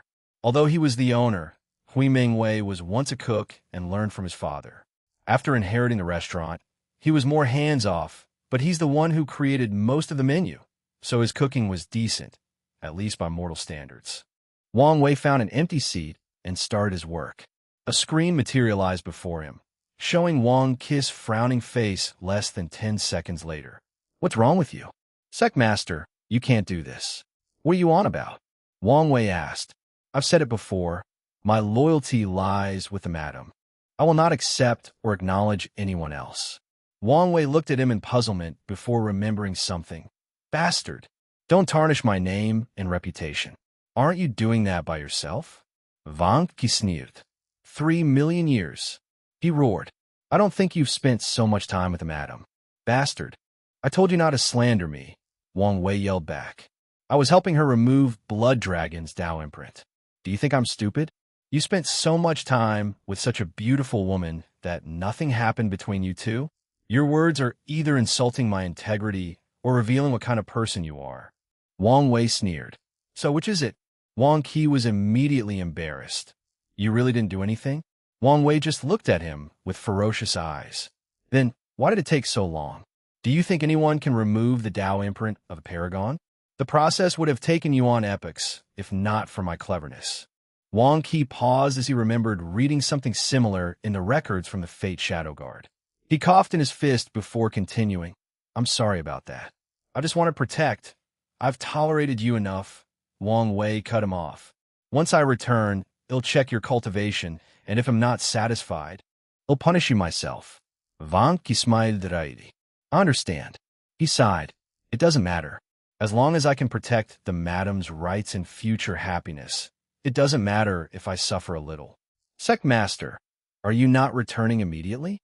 I plan to eat something, check on you before returning. Wang Wei said, his eyes still fierce. However, after seeing your reaction, I think I should see her and report to prevent others from slandering my name. Wang Qi coughed again. Secmaster, that happened so long ago. Why are you still focused on that? You're a great man. So show your broad-mindedness and don't be so petty. Wang Wei was immediately baffled. It hasn't even been 10 seconds. Since when was this bastard so shameless? However, since you've changed your itinerary, I recommend you also add visiting Emperor Kong, Wang Qi said. You missed the previous meeting, and although I've explained, it might be best to explain directly. You have a point, Wang Wei nodded. I should probably bring a small gift. Wang Qi agreed with these words. Since they were in the wrong by canceling the first meeting, it's normal to show sincerity by apologizing with a gift. What happened during my absence? Wang Wei asked. Where to begin? Wang Qi said. The professionals came running to use less than 100,000 years in their conversation. After suffering a little, they all thought they were suffering from luck backlash from Blood Dragon's death. Some of the people who refused to sign the contract even contacted us. Of course, I made them sign a more restrictive contract. Wang Wei nodded. These alchemists should be happy I gave them more than 100,000 years as a vacation. The Puppet Demon's workshop is already in operation, Wang Qi continued. Everyone else is retreating and increasing their strength after acquiring so many resources. The Fate-Changing Hall is a similar situation. Your plan worked.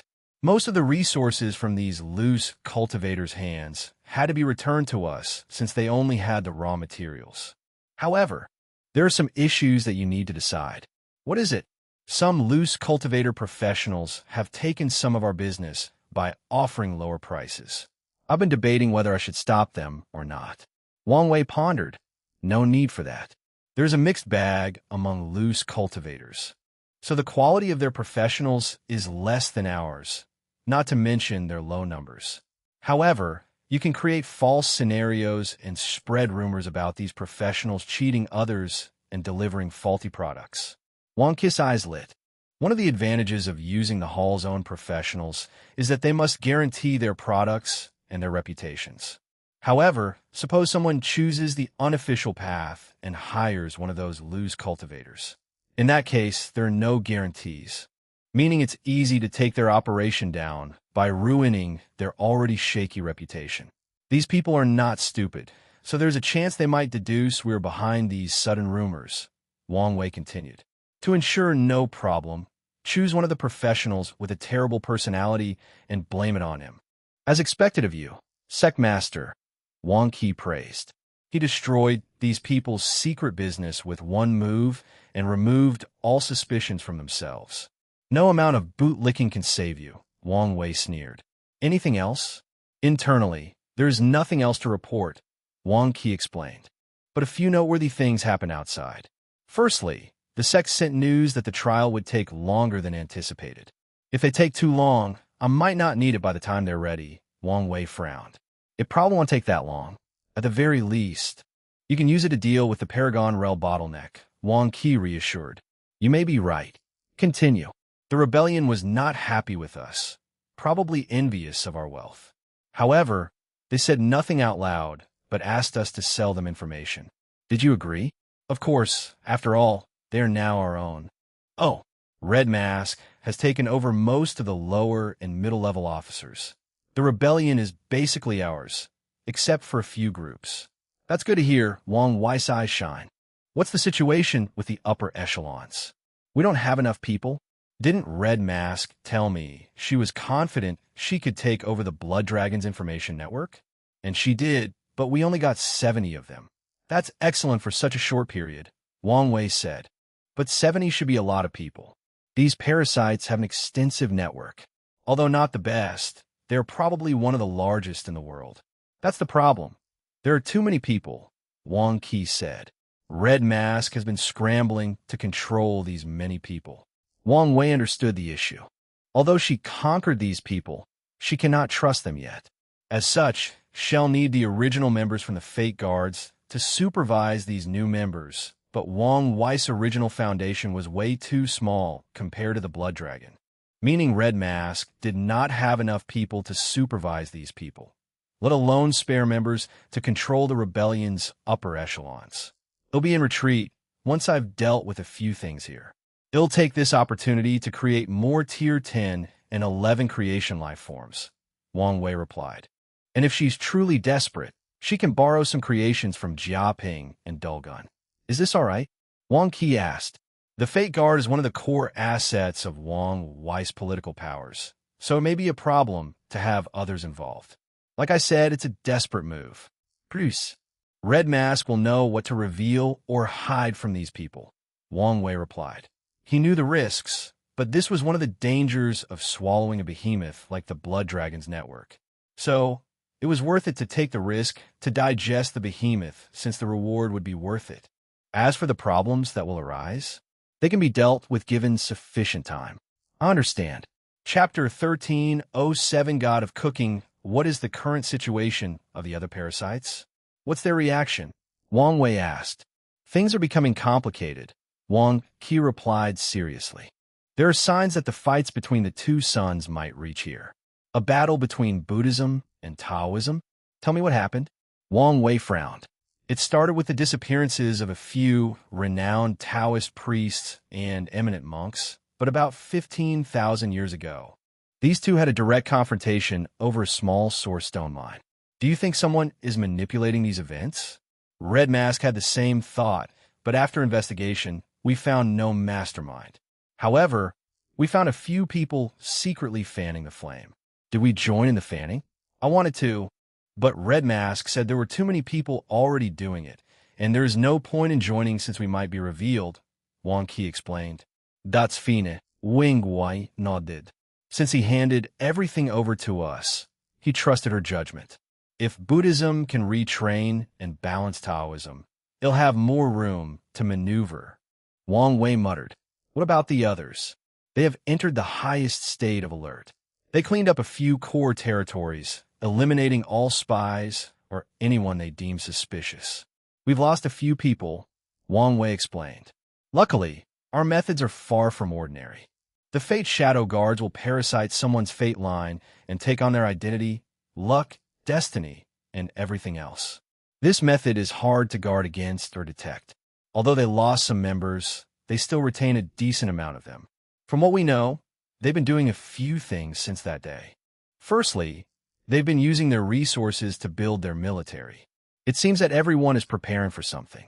Secondly, they've been on guard against each other while lowering their previous confrontation, at least in the open. For what the guards reported, Wang Qi knew there had been a decrease in confrontation between the borders of these parasites' territory. The third thing is they have been hunting down Sun Junyao. Wang Qi continued. They have offered a substantial price for any information on her whereabouts, and even more for her capture. Only capture? Wang Wei asked. Yes. Even the two women? That's right. I want to believe they want her alive because she's valuable and due to the blood dragon's wealth in her hands. But I doubt that's the truth, Wang Wei sighed. Continue. The last thing is they're looking for us, Wang Wei added. To be precise, they're looking for Dragon Palace. That's understandable, Wang Wei nodded. The palace contained unimaginable wealth, so he reckoned many people were looking for it, even these top lineages. Is that all? That should be it. No, there's also the celestial race. Them? What do they want? They seem very satisfied with Blood Dragon's death and decided to increase their investment.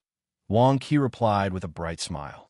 They've provided us with many resources to train immortal path talents. That's good to hear, Wang Wei nodded. I guess I don't have to enter the business of selling unique kiss. He can easily enter that line of work with his spirit flower ability. However, Wang Wei's original target was the rebellion and a means of amassing wealth. He resisted the urge to launch this plan because of his relationship with the Celestial clan. However, now that the rebellion was under his control, he was wealthy beyond words, and his relationship with the Celestial race dramatically improved. There was no need to ruin their friendship by stealing their business, and he could still use the kiss to train his people. All right, he'll check with Red Mask. The screen changed, and Red Mask appeared. She reported everything to Wang Wei, and he dealt with the issues she could not decide on. Afterward, Wang Wei checked on the fate-changing hall before he was completely free. I finally have a good foundation, Wang Wei thought. After digesting Blood Dragon's network, his Fate Shadow Guard will finally be able to compete on a global scale. Then, with the fate-changing hall, the rebellion, and the lawless zones people, he can build a potent military force to compete with the parasites. The only thing missing is the Paragon tier powerhouse, and that can be solved after entering the taboo realm, Wang Wei thought. It would be even better if Monk could also succeed.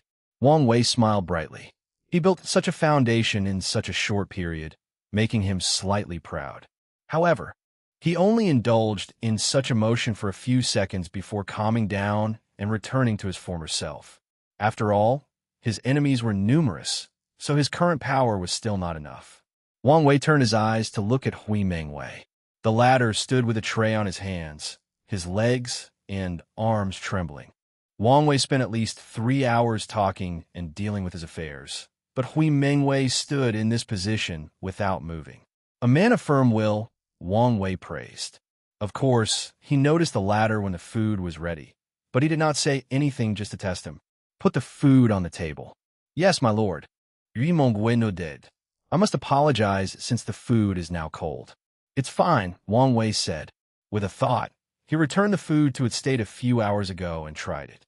By his standards, this food tasted like garbage. However, by his mortal standard, it was excellent, especially the noodles. This noodle is not bad, Wang Wei said. Thank you, my lord, Hui Mengwei swiftly said. This is a family recipe that has been refined for more than 10,000 years. That is indeed impressive, Wang Wei nodded. Mortals in the upper dimension can live up to 500 years. And if they take care of themselves and even practice some basic martial arts or health preservation techniques, they can live twice as long. Unfortunately, most die in a catastrophe created by cultivators before reaching such old age. So, the Hui family can survive for more than 10,000 years, which is a sign of their luck and prosperity. Previously, I only wanted to give up a small opportunity, Wang Wei said. But now I have changed my mind. Wang Wei's original plan was just to praise the food as long as it was decent.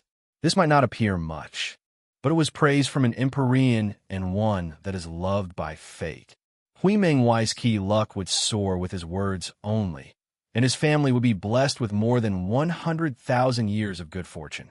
As long as they used that fortune correctly, it would not be impossible for them to become a cultivation family. Wang Wei raised his hand to summon an Empyrean artifact.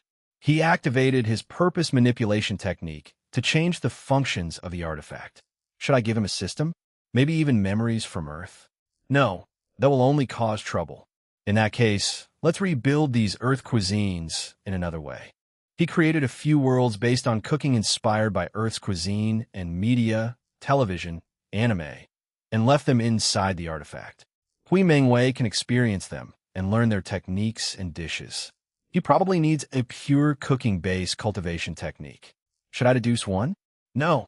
It's best if I find and modify an existing one so he can attain the Duyi realm. However, after searching his mind, he did not have such a technique, even amongst the ones the sect gave him. Damn it. If only those parasites didn't close the myriad record temple. Wang Wei was annoyed. He wanted to ask his future wife, but felt it would be inappropriate to call her now just for this. In that case, let's give him a basic soul-nourishing technique and tell him he can have the technique after meeting certain requirements. This should buy me enough time to find it. Wang Wei created an artifact spirit to better facilitate this deception. Since my purpose is to plant Dao fruits, it's better to go all out. Let's put cultivating a family into this artifact. If the entire Hui clan can dedicate themselves to cooking Dao, it'll reap even more benefits. Wang Wei was not doing all this for nothing. His future wife despised him for not having better cooking skills. So how could he accept that? However, Wang Wei knows he'll probably be busy for a while, meaning he won't have time to be studying the art of cooking. So, he decided to have someone else do it to reap the benefit. Hui Mengwei was lucky. The last part is the heaven will. Should I leave him one or allow him to compete fairly for one? Wang Wei pondered. A good cook must also be powerful to hunt certain materials. However, I also don't need to compete in these emperor battlefields. I can create a world similar to my father's swordsmanship world and have him fight in it. However, this time, the reward could be a heaven will. Wang Wei finished the artifact before looking at Hui Mengwei. Chapter 1308 Cracked Line Unedited Chapter. Wang Wei looked at the trembling Hui Mengwei and said, "Calm down. I wouldn't have waited so long if I wanted to do something to you." "Sir, I'm just too excited and can't control myself," Hui Mengwei swiftly answered. He knew a great opportunity was about to befall him, so he did not want his cowardness, or anything for that matter, to ruin it. "That's good," Wang Wei nodded, not caring whether he was telling the truth or not. "My wife once despised me because I cannot cook or because I don't have as fancy of a tongue as her. As a man who can hold both heaven and earth in his heart, how can I tolerate such a thing?" Hui Mengwei looked at him in shock. This is not where he thought this conversation would go. I didn't expect even these gods would also tremble under their wife's wrath. Hui Mengwei thought before his body was once again overwhelmed by fear. All he could think about was whether his small body could survive the confrontation between these gods. Even if he survived, he might be wiped out for knowing too much. After all, this god might not want others to know his wife suppresses him. Hui Mengwei wanted to cry but dare not. He thought this was a chance to change his life, but he got himself in between the martial dispute between gods and would be wiped out as a consequence. Wang Wei noticed his sudden emotional fluctuation and checked. He was speechless. This man had a vivid imagination. Well, it's not a bad thing if he can use it for cooking, Wang Wei thought before continuing. He pointed the artifact in his hand, and it fused with Hui Mengwei's forehead. Out of pride, I made a bet with her that one day I would make her the best banquet in the world, Wang Wei continued. I must keep my promise, but I'm also busy. The Tao of cooking is profound, and if I only study it half-heartedly, I don't know when I'll be able to fulfill the bet. Wang Wei had a half-smile on the corner of his mouth as he glanced at Hui Mengwei. This is where you come in. I've granted you an artifact that will train you to be the best cook in the world. I want you to build a clan based on the Tao of cooking, creating the best and most unique recipes in the world, and he'll come and get them. Do you understand? Lord, Hui Mengwei said, immediately kneeling on the ground. I will go through fire and thunder to complete your mission. Good. I hope you remember your words. Wang Wei nodded, deciding not to restrain Hui Mengwei or his family in any way. This could be considered a test for him. If his family can continue their mission and serve Wang Wei faithfully after acquiring a significant amount of power, then it will be fine. If they let the power get to their heads and deny their mission, Wang Wei will just eliminate them and choose someone else. He waved his hand, teleporting Hui Mengwei home. The latter was confused about what had happened until he realized where he was. Truly the method of immortals, Hui Mengwei commented in envy. However, he soon regained his bearing as he understood he might have such power in the future. Hui Mengwei did not immediately leave this room, but took this opportunity to communicate with the artifact in his mind. The conversation lasted for over an hour, and Hui Mengwei had a strange expression once he opened his eyes. Wang Wei laughed after seeing this. Boy, how can you build a cooking clan with only one wife and 2 children? You should thank me. That's right. Hui Mengwei's first mission was to select more wives and concubines to increase the Hui clan's population.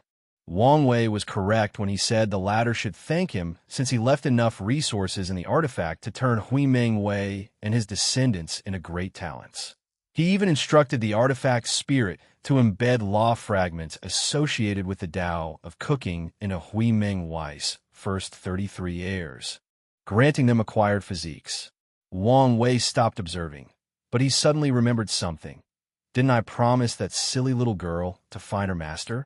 I remember Blood Dragon took him away, but I don't think he was part of the personals we killed or captured. Wang Wei frowned. No need to think so much about it. Blood Dragon should have records of what he did with it. We'll find out when I read through all the information from his network. Before then, let's put her talent to use.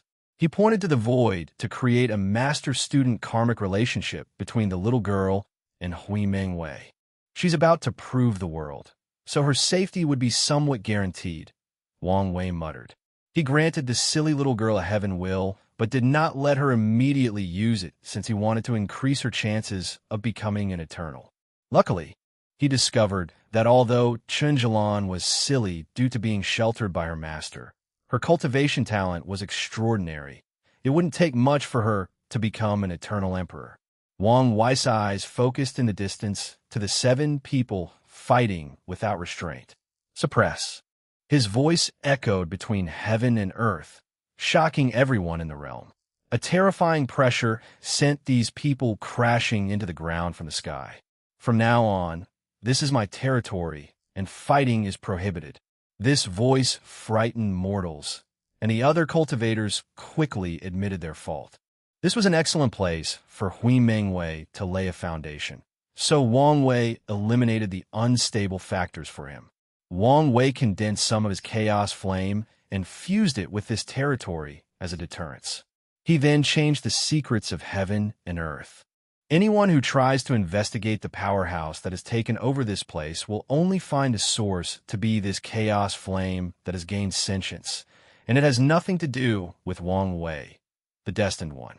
Boy, look how much effort I've taken to ensure your growth and prosperity. Don't make me waste my efforts. Wang Wei thought before disappearing from this place. Where should I go next? He thought. He should have gone directly to see his future wife and explained. But I feel doing this would make me look even more guilty, even though I didn't do anything. Wang Wei was entangled. He wanted to explain, but didn't want to appear too desperate, as if he had done something wrong. He sighed. No matter what world, dating is never easy. He waved his hand to send 2 talismans, one for his future wife to tell her of his arrival, and the other to Emperor Kong. Ultimately, Wang Wei chose to see Emperor Kong first before meeting her. After all, he didn't do anything wrong. I should also show some sincerity, but it can't be too obvious. Wang Wei's eyes changed, and he saw his karmic lines. All these lines never touched his body due to the karma unbound body, leaving only one attached to him like an unmovable leech. Wang Wei materialized a sword and used his father's Absolute Cut Sutra to cut off this karmic line. The effect was 10 better. Father's technique is truly unique, especially regarding attack potency. Wang Wei commented as he looked at the cracked karmic line. Unfortunately, he could not completely sever the causal link, but it was good enough that it cracked. She should understand my sincerity. Wang Wei's destination was the Holy Academy realm, where Emperor Kong established the main branch of the Emperor Enlightening Academy. This entire realm was countless times larger than the lower dimension and was a grand city. This should be the outer area, Wang Wei thought as he walked through this vast city. There were no mortals in this place, only cultivators. The concentration of energy in this area is excellent, considering it's the weakest part of this city. However, there seems to be something else in the air. Wang Wei sensed his environment as he walked, eliminating resentment, restless thoughts, calming the soul, and an understanding boost for cultivators below Tier 10. This should be a righteous key array. Emperor Khan's foundation is more profound than I anticipated. It's one thing to use this kind of array for a few selected areas for talented students, but something else to use it on such a large scale for everyone to use. From what Wang Wei knows, the outer area is for guests and people waiting for the academy to recruit members. Yet, such an environment is already top-notch, so he could wait to see the inner and central areas. While Wang Wei was observing everything, someone flew with incredible speed and landed before. He was surprised since there were flying restrictions even in this outer area, but he understood as soon as he saw who it was. Chapter 1309, The Academy. Wang Wei looked at the young man before him dressed in a blue literary robe, giving a free and easy atmosphere as if he were an ambitious scholar who wanted to measure the world with his feet. He compared it with the sage-like elderly man in his memory. Headmaster Bai Han.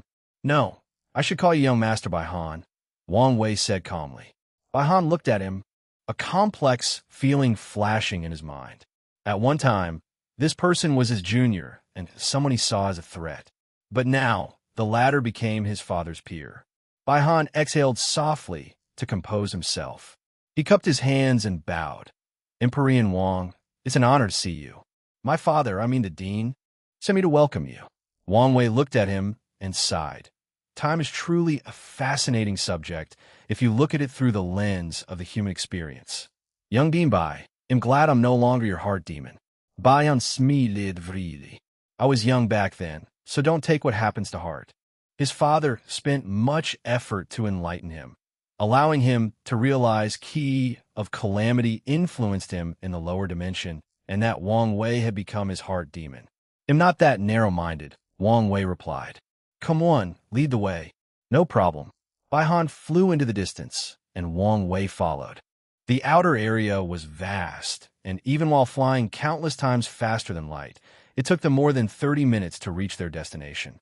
Wang Wei realized Bai Han wanted to give him a tour instead of directly sending him to their destination, so he enjoyed the sight. There were many people. More importantly, he saw 10,000 different races. Teaching myriad races without distinction? It seems your father is truly walking the path of a sage, Wang Wei commented. Most sects are racially based, including the Tao opening sect. Although they recruit other races, the human race is the main, while only a few highly talented foreign talents will be recruited. The academy has always meant to teach all sentient beings, but in the lower dimension, we had to focus on the human race due to the political climate, Bai Han said. However, here, we have much room for development. There is also the fact you can't offend the demon race by excluding them, Wang Wei added. This academy was the only one opening because Emperor Kong made a deal with the parasites, but he only opened it for humans. The Blood Dragon and Five Feather would have slapped him into oblivion. There is that too. Bai Han nodded. When is your academy's next recruitment?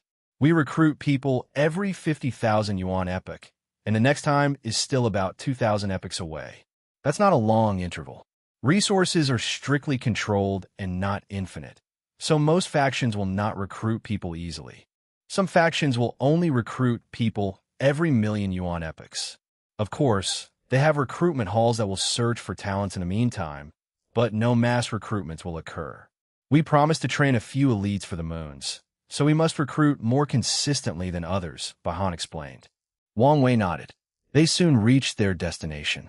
Wang Wei saw another part of the city in the distance, but he knew this was just a mirage. Then, like the academy in the lower dimension, Baihan activated a token, and they entered another world where the inner area was located. The first thing Wang Wei saw were countless towers. They were everywhere in this enormous city, and there were many of them, at least 10,000. He also noticed that each tower contained a unique aura or charm. What were those? Wang Wei asked. The different schools, Bahan explained. The academy's philosophy is to teach based on a person's talent or ability, so the dean divided the teaching into different schools. There's the School of Alchemy and School of Array that teaches profession. The School of Heart focuses on training the Tao heart. The School of Willpower teaches people with high willpower but low talent. The School of Enlightenment teaches people with high understanding but terrible physical qualities. The School of Combat for people with fighting talent, and so on. This method is excellent for teaching middle to lower talents. But it's not enough to teach top geniuses, Wang Wei commented. Any unparalleled emperor will have their expertise, but they must also excel at many other things, especially regarding Tao heart, willpower, soul, etc. They cannot have any flaws. That's what the central area is for, Bahan explained. If someone shows talent in many categories, they will be observed and tested for a period before entering the academy's core for training. I see. Wang Wei nodded as he continued flying. He observed everything, including the towers. Is that a devil cultivator? That's right, Baihan nodded calmly. You guys even accept these people? Wait, why does he feel so weird? I can sense his resentment, but he has no negative karma. Him? He's from the school of righteous devil. Righteous devil? I see. You feed the devil cultivators the flesh, blood, and souls of creation lives instead of regular people. That way, their bodies are still full of resentment. But heavenly Tao does not acknowledge the karma of killing these creation lives. Your father is indeed a genius. As much as we would like to claim the idea for such a thing, but it wasn't his, Baihan explained. His father told him he had this idea after annihilating a weak Empyrean lineage. Their ancestor was a devil Empyrean, but he did not want his descendants to suffer the same hardship as him. Simultaneously, the man was proud of his supreme magic technique and used this method to help them. Your father wants to teach all sentient beings. Doesn't creation lives count? The existence of this school seems to contradict that. We will teach anyone who comes, but how to teach is something else, Baihan explained. Truth be told, the school of righteous devil exists only to give hope to the desperate. The people with extremely low talent, willpower, and understanding do not meet the requirements of the other schools. However, even so, their school is the most infamous, has the most risks, and has the highest restrictions. Only people with terrible talent who wish to embark on the cultivation path, no matter what, will enter. Baihan shook his head. The people of that school are easily influenced by the resentment around them, turning them into madmen or allowing their killing nature to take over and commit true sins. As such, the people in that school are closely monitored, and their teachers have strict requirements for training their state of mind and Tao heart, leaving hope for the desperate. Indeed, a sentiment for a broad-minded sage, Wang Wei praised. The Tao opening sect only cultivates elites, so there is no way for them to have such a branch in their midst. However, the nature of the academy is different, so it made sense that Emperor Kong would do this. Have there been any great emperors born in that school? There have been a few, and one legendary one that also became an Empyrean, Baihan said with some pride. From the records, he knew many people disagreed with his father's decision to establish that school until a few unparalleled figures appeared, especially Empyrean Nine Death. Oh, a legend? That's right, Baihan nodded.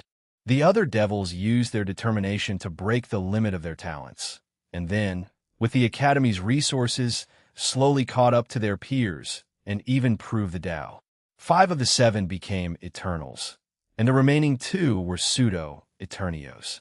However, These people eventually changed their path. They can no longer be counted as devil cultivators. Some of them even completely denied their origin. Baihan shook his head. The only exception is Empyrean Nine Death. He continued the demonic path. After purifying his soul and increasing his comprehension, he completed the Nine Death, Nine Life Sutra, which absorbed flesh, blood, and soul to condense the supreme demon body, which has absolute control over the soul, resentments, negative emotions, negative karma, blood, death, and life. He never changed his path or denied his origin. Now, he's one of the best teachers in the academy and the second best fighter after my father. It sounds like he does deserve the title of a legend, Wang Wei praised. He could tell what talent someone must have to be allocated to the school of righteous devil. It's also because of these low talents that these people have incredible achievements once they succeed in life. Few would deny that, Baihan nodded. Many people still want to close that school to this day, but with Empyrean 9 Death present, no one dares. That school might be the weakest among the academies and receive the least resources, but no one can shut it down because of its existence. It's already a miracle that Baihan became an Empyrean in such a short period. So how did he train another? Wang Wei pondered. He was not surprised the academy had Empyreans, but he figured they were people Emperor Kong recruited. However, Baihan said that the academy trained this man, and it sounded like he was not the only one. Chapter 13:10 Heaven and Earth Wonders. Things weren't adding up.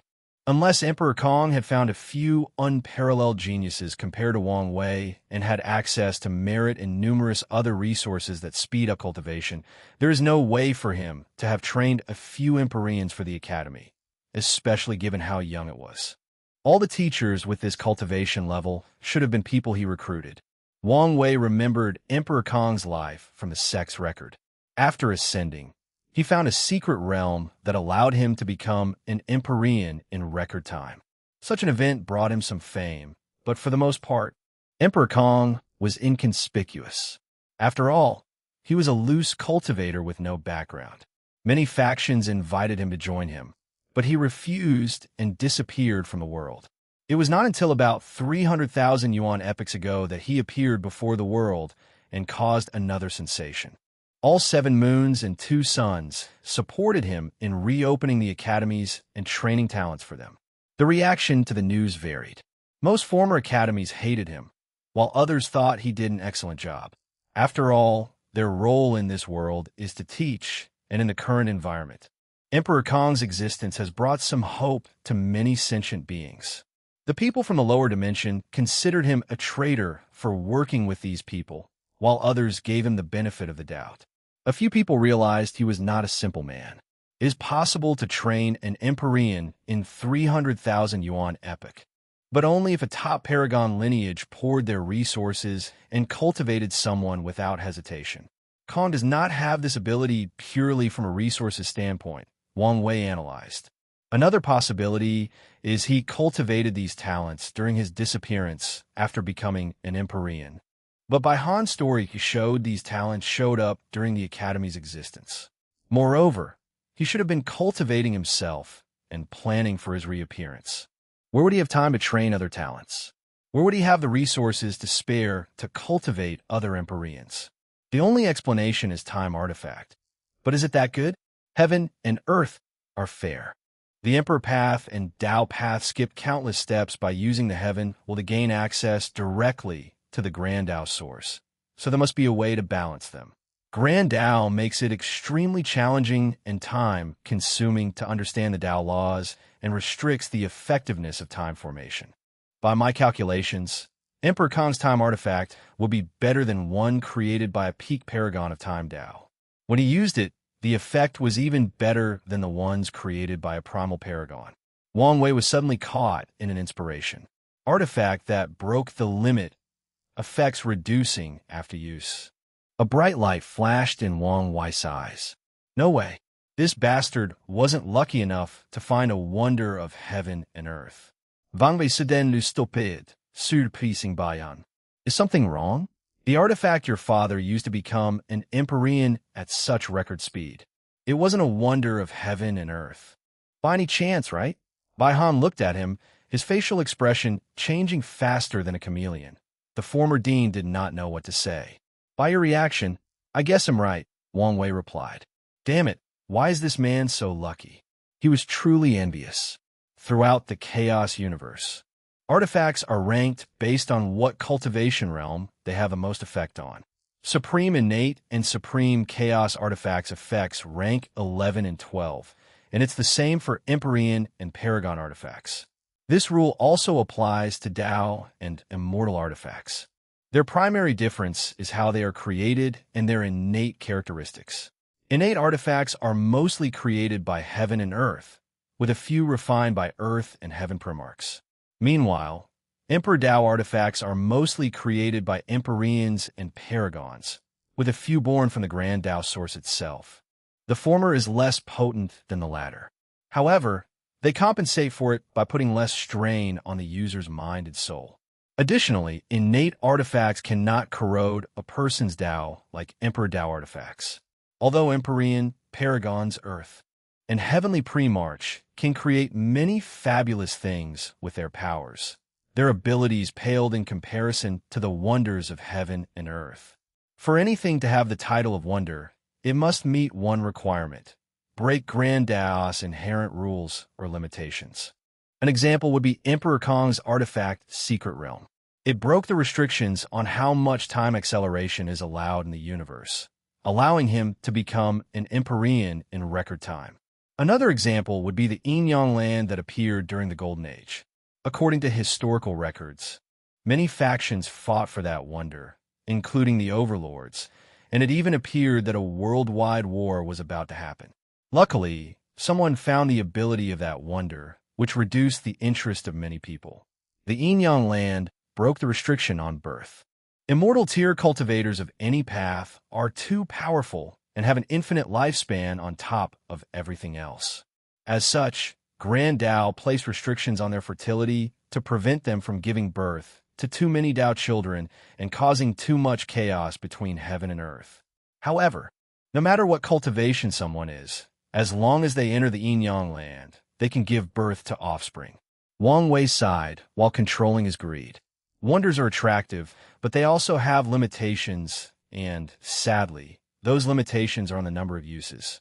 Most will disappear after only one time, while some will allow multiple users. However, once the usage passes the limit, the wonder will either disappear or the effect of breaking the limit will be gone. What's left is still on par with peak artifacts created by the most potent Paragons and Heavenly Premarch. However, it's not the same as the former wonder. A lot of things make sense now, Wang Wei thought, but I wonder how he kept that thing for himself. Although Emperor Kong's artifact had lost its status as a wonder of heaven and earth, it was still precious, meaning these greedy moons would have never left it to him. "Do you want to continue?" Baihan asked calmly. He had figured out that he had panicked for no reason. Their academy never hid the Empyreans they cultivated, and there were many wise people in the world, so couldn't they have figured out their secrets? Yet his father was able to keep that treasure, although Baihan did not know how he did it. The fact he never tried to hide it is proof of his father's confidence. As such, it did not matter whether he accidentally revealed the news to Wang Wei.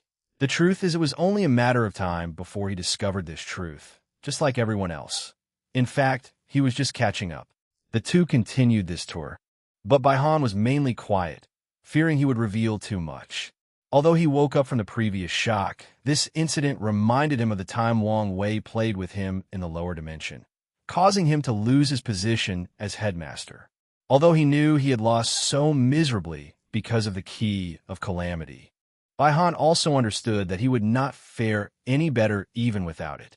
He learned from Su Shi what Wang Wei had done in the lower dimension and understood how scary it is to confront such a monster. Baihan flew slightly faster than before, so the two soon arrived at their destination. A beautiful white palace with a unique Tao rhyme associated with scholars of the literary way. With a glance, Wang Wei could tell this was not an actual palace, but a physical manifestation of the world it contained. Once they were before the palace, a formation was activated to scan their bodies. Then, a spatial fluctuation enveloped them, transporting them inside. Wang Wei looked at the vast world before him, taking a glance at everything. "Welcome to the central area," Bai Han said. Wang Wei raised his hand to manipulate something in the air to condense a golden light. Righteous key? No, it's not as simple as that. You used an array to transform the Tao key between heaven and earth into the purest form of righteous key, boosting its effect on cultivation by at least 200. It's my father's work. He's very proud of it, Bai Han replied after several considerations. He should, especially if this formation can be used with the same effect using third grand Tao sources. Wang Wei nodded. Third grande sources are used by paragons, meaning every single one contains the best quality of Tao Qi. If this formation could still provide a 200 boost or even a 10 boost, it would still be extremely impressive and valuable. That I don't know about, Bai Han said, telling the truth. His father never told him anything about paragons or things of that level. Chapter 13:11 Meeting Emperor Kong. Wang Wei understood. Most factions will not tell their disciples matters higher than their cultivation. He was unique in the sense that he was already involved in things about transcendence, while still a little mortal. "What is your role in the academy?" Wang Wei asked while observing the surroundings. "Are you a teacher or a student?" "What about Su Shi and Lin Fan?" "I'm a first-class teacher," Bai Han said with pride. "As for them, they are high-level students." "First-class teacher? So, does that mean Empyreans are second class, and Paragon will be third class?" "Quite ambitious. What emperor is not ambitious? Especially the ones who rose from the lower dimension," Bai Han replied. "True that," Wang Wei agreed. "What's the difference between students and teachers?" Teachers' purpose is, well, to teach. Students are trained to be elders or guardians of the academy. They are the protectors and main fighting force. Does that mean students are the academy's future goon and the teachers are future deans? Wang Wei asked in a strange tone. "Of course not." Bai Han immediately denied it. "According to my father's rules, students can become teachers, and teachers can revert their status to students. The resources available to them are the same. The main difference between them is their focus. Students focus on their cultivation without worrying about training others or giving lectures.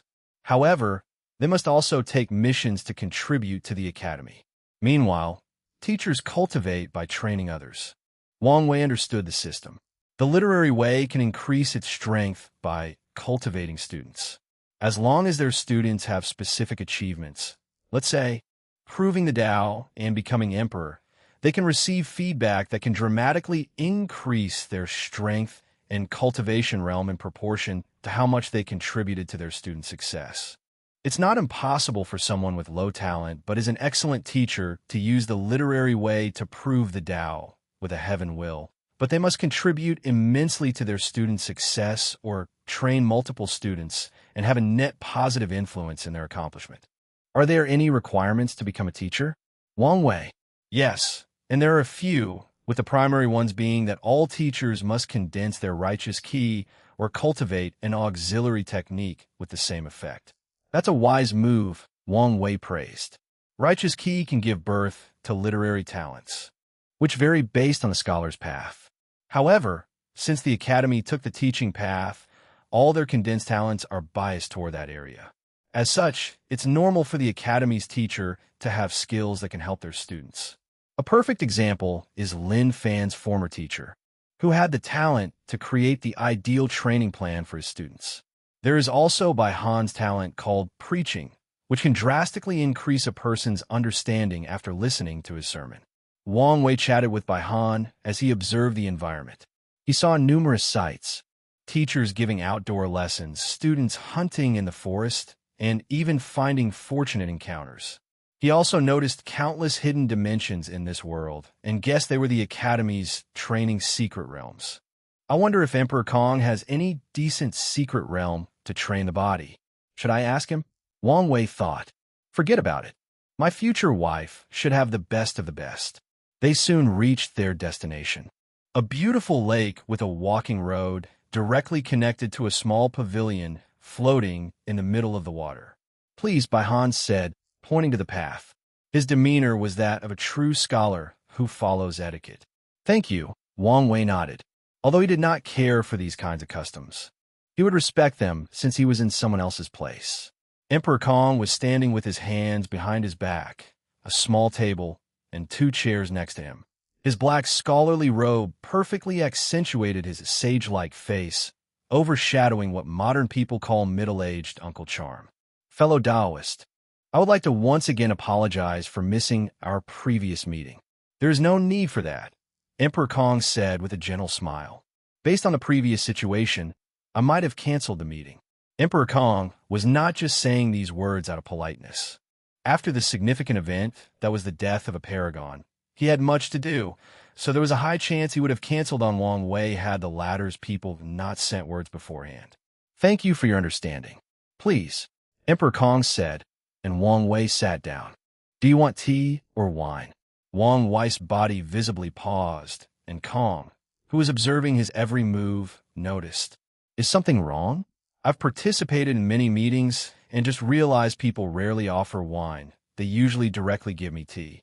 Now that I think about it, I also only offered tea. Don't fellow Taoists like tea? Kong asked. That couldn't be. He remembered the information stating that Wang Wei's favorite tea was called Longjue. People who don't like tea don't have a favorite. That's not it, Wang Wei replied. It just dawned on him, hence his reaction. He'll take the wine. Good. Emperor Kong waved his hand to materialize 2 wine cups with a purple liquid. This is called the Immortal Dreaming Wine. Have a taste. Wang Wei raised his wine and took a whiff. His eyes lit up as even the smell was intoxicating. He sipped it before closing his eyes. His mind immediately entered a trance where he saw a beautiful woman dancing. Many transparent red silk sheets were around, preventing him from seeing her face or body, but even her silhouette was enchanting beyond words.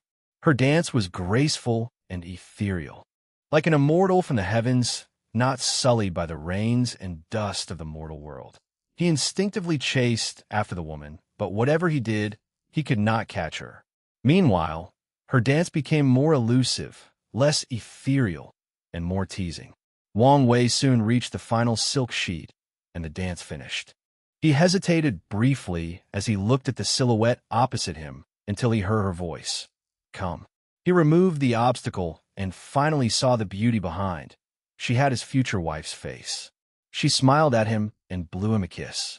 Then, Wang Wei opened his eyes from the dream. What an immortal dreaming wine. Wang Wei praised. En plus qu'on chacun. Who did fellow Taoists see? It couldn't have been Miss Sun Junyao, right? I should ask you that question. You jest. Am a happily married man, Emperor Kong swiftly said. His wife was not pleased with his friendship with Sun Junyao. Even after explaining countless times it was more of a business relationship, so he immediately ended this topic after realizing he could not get more information from Wang Wei about what happened that day. What do you think of the academy? Emperor Kong asked, changing the topic. It's wonderful, Wang Wei replied sincerely. I'm sure it's nothing compared to your sect, Emperor Kong replied humbly. I wouldn't know, Wang Wei said as he sipped his wine. Unfortunately, he was conversing, so he had to cancel the dreaming effect. However, I mean what I said. It's beyond impressive that you can build such a foundation in such a short time span. In this era, every faction was being weakened or destroyed, but the Emperor Enlightening Academy rose and prospered. This is due to Emperor Kong's years of planning, calculations, and ability to adapt to the situation. En plus Kong smiled. Although he never showed it, he was indeed proud of his accomplishments. However, they were far from enough, so he constantly reminded himself that this was the beginning. While you're here, they'll take this opportunity to thank you. For what? For Su Shi, Lin Fan, and everything you did in the lower dimension, Emperor Kong explained. The rise of the lower dimensions sect brought me tremendous luck blessing, and your presence even saved our academy. Oh, Wang Wei understood the first part, but he had no idea what Emperor Kong meant by the latter. These people were unhappy with the prosperity of the academy, so they were planning on suppressing me, Emperor Kong explained calmly. However, they soon were distracted by your presence to the point they'd forgotten. Then, before I had to do anything, the world changed drastically, and they entered the frontier. That's just a manifestation of your great destiny. Wang Wei did not take credit for this, as he did nothing to deserve it. Even if you don't accept this karma, I must still repay you for the others, Emperor Kong replied calmly. Su Shi and Lin Fan became the foundation of his academy. So the help Wang Wei provided to them formed a deep karmic debt. Kong understood the negative effect of not paying karmic debts, especially to a master of Karma Dao. He did not want anything to affect the academy's luck, so even if Wang Wei did not say anything or acknowledge it, he would find a way to repay the favor. That's fine by me, Wang Wei nodded. Chapter 13:12, do you plan to do it? Many people owe Wang Wei's karma, and he often goes out of his way to help people with the mindset of them owing a debt, which he plans to ask for repayment for one day. His mindset around this kind of thing is he'll do it to prepare for the future, but it doesn't matter if he never uses them. He sipped his wine, savoring the taste. He calmly looked at the beautiful lake, including the rainbow in the distance. By the way, why not change the academy's name to Empyrean Enlightening Academy? Do you want to keep the name forever? Or do you want to wait until you're qualified to call it Paragon Enlightening Academy? Paragon Enlightening? Emploi commuteur. That's a wonderful name, isn't it? Wang Wei glanced at him. Why do you sound like you're not satisfied enough? Wang Wei squinted. Could it be you're ambitious enough to want to take the name Dao Enlightening Academy? Emperor Kong waved his hand. I'm not that brave or stupid. He knew if he used the word Dao without being worthy, his sect's luck would instantly be ruined, leading to its eventual destruction.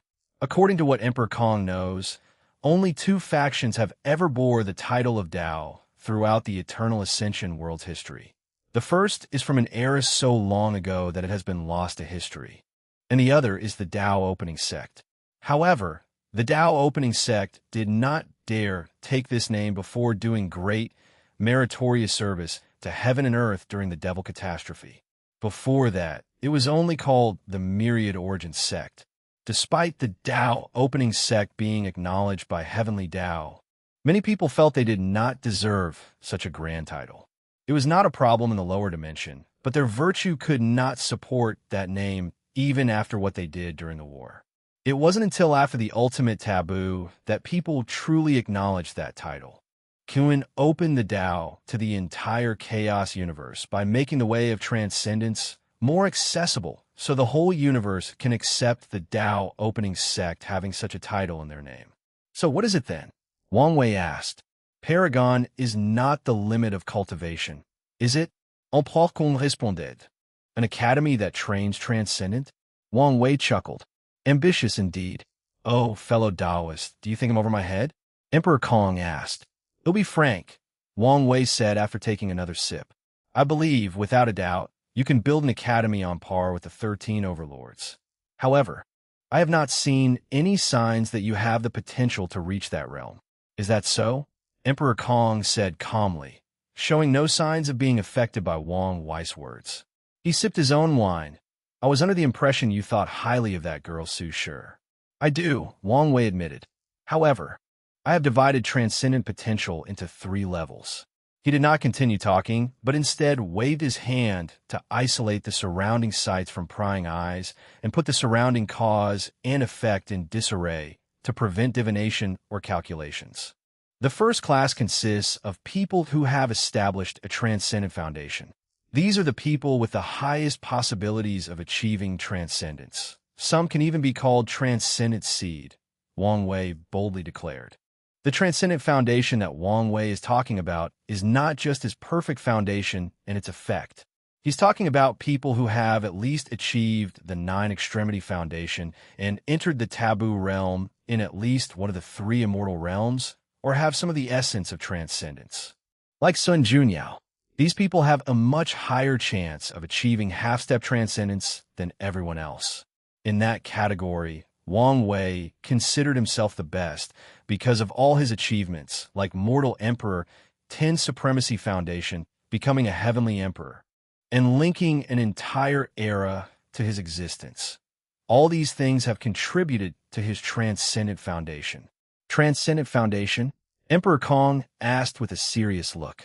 However, Wang Wei only smiled but did not answer. The second category is the people talented and intelligent enough to create a method of transcendence. Wang Wei continued. There's a vast difference in this level as well. Some people only have a vague idea. Some are already working on turning this idea into a reality, and ultimately, only a few will succeed. Emperor Kong swallowed the wine. The third level? He did not ask Wang Wei to elaborate further, since he knew he wouldn't get much of an answer. The final level is where I placed you, Su Shi and Lin Fan, Wang Wei explained. This level belongs to people who have the talent to achieve transcendence only if they receive an already made and completed technique. Wang Wei can already predict how brutal the path of transcendence will be. Countless geniuses who used to be the shining stars of the chaos universe will realize their incompetence and insignificance before that barrier called transcendence. To be fair, you three masters and disciples have the potential to establish a transcendent foundation, if you know the requirements. Wang Wei continued. Additionally, I don't know enough about you to determine whether you can be classified in the second category. Emperor Kong calmly refilled his cup. Although he looked calm on the surface, his mind was experiencing great turmoil. Was Wang Wei lying? This was Emperor Kong's thought after hearing these words. He had his reasons for thinking such a thing. Firstly, this is something that Wang Wei would do, lie to further his goal. And what would those goals be?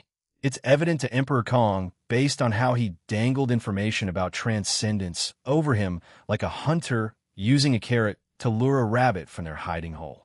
However, certain things made him doubt his judgment.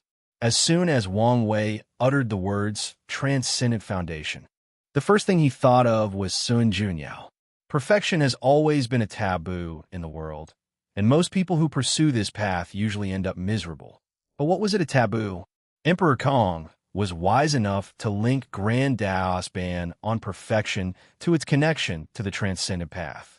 So, he immediately thought that Sun Junyao might belong to a unique individual in Wang Wei's first category. Numerous thoughts flashed in Emperor Kong's mind.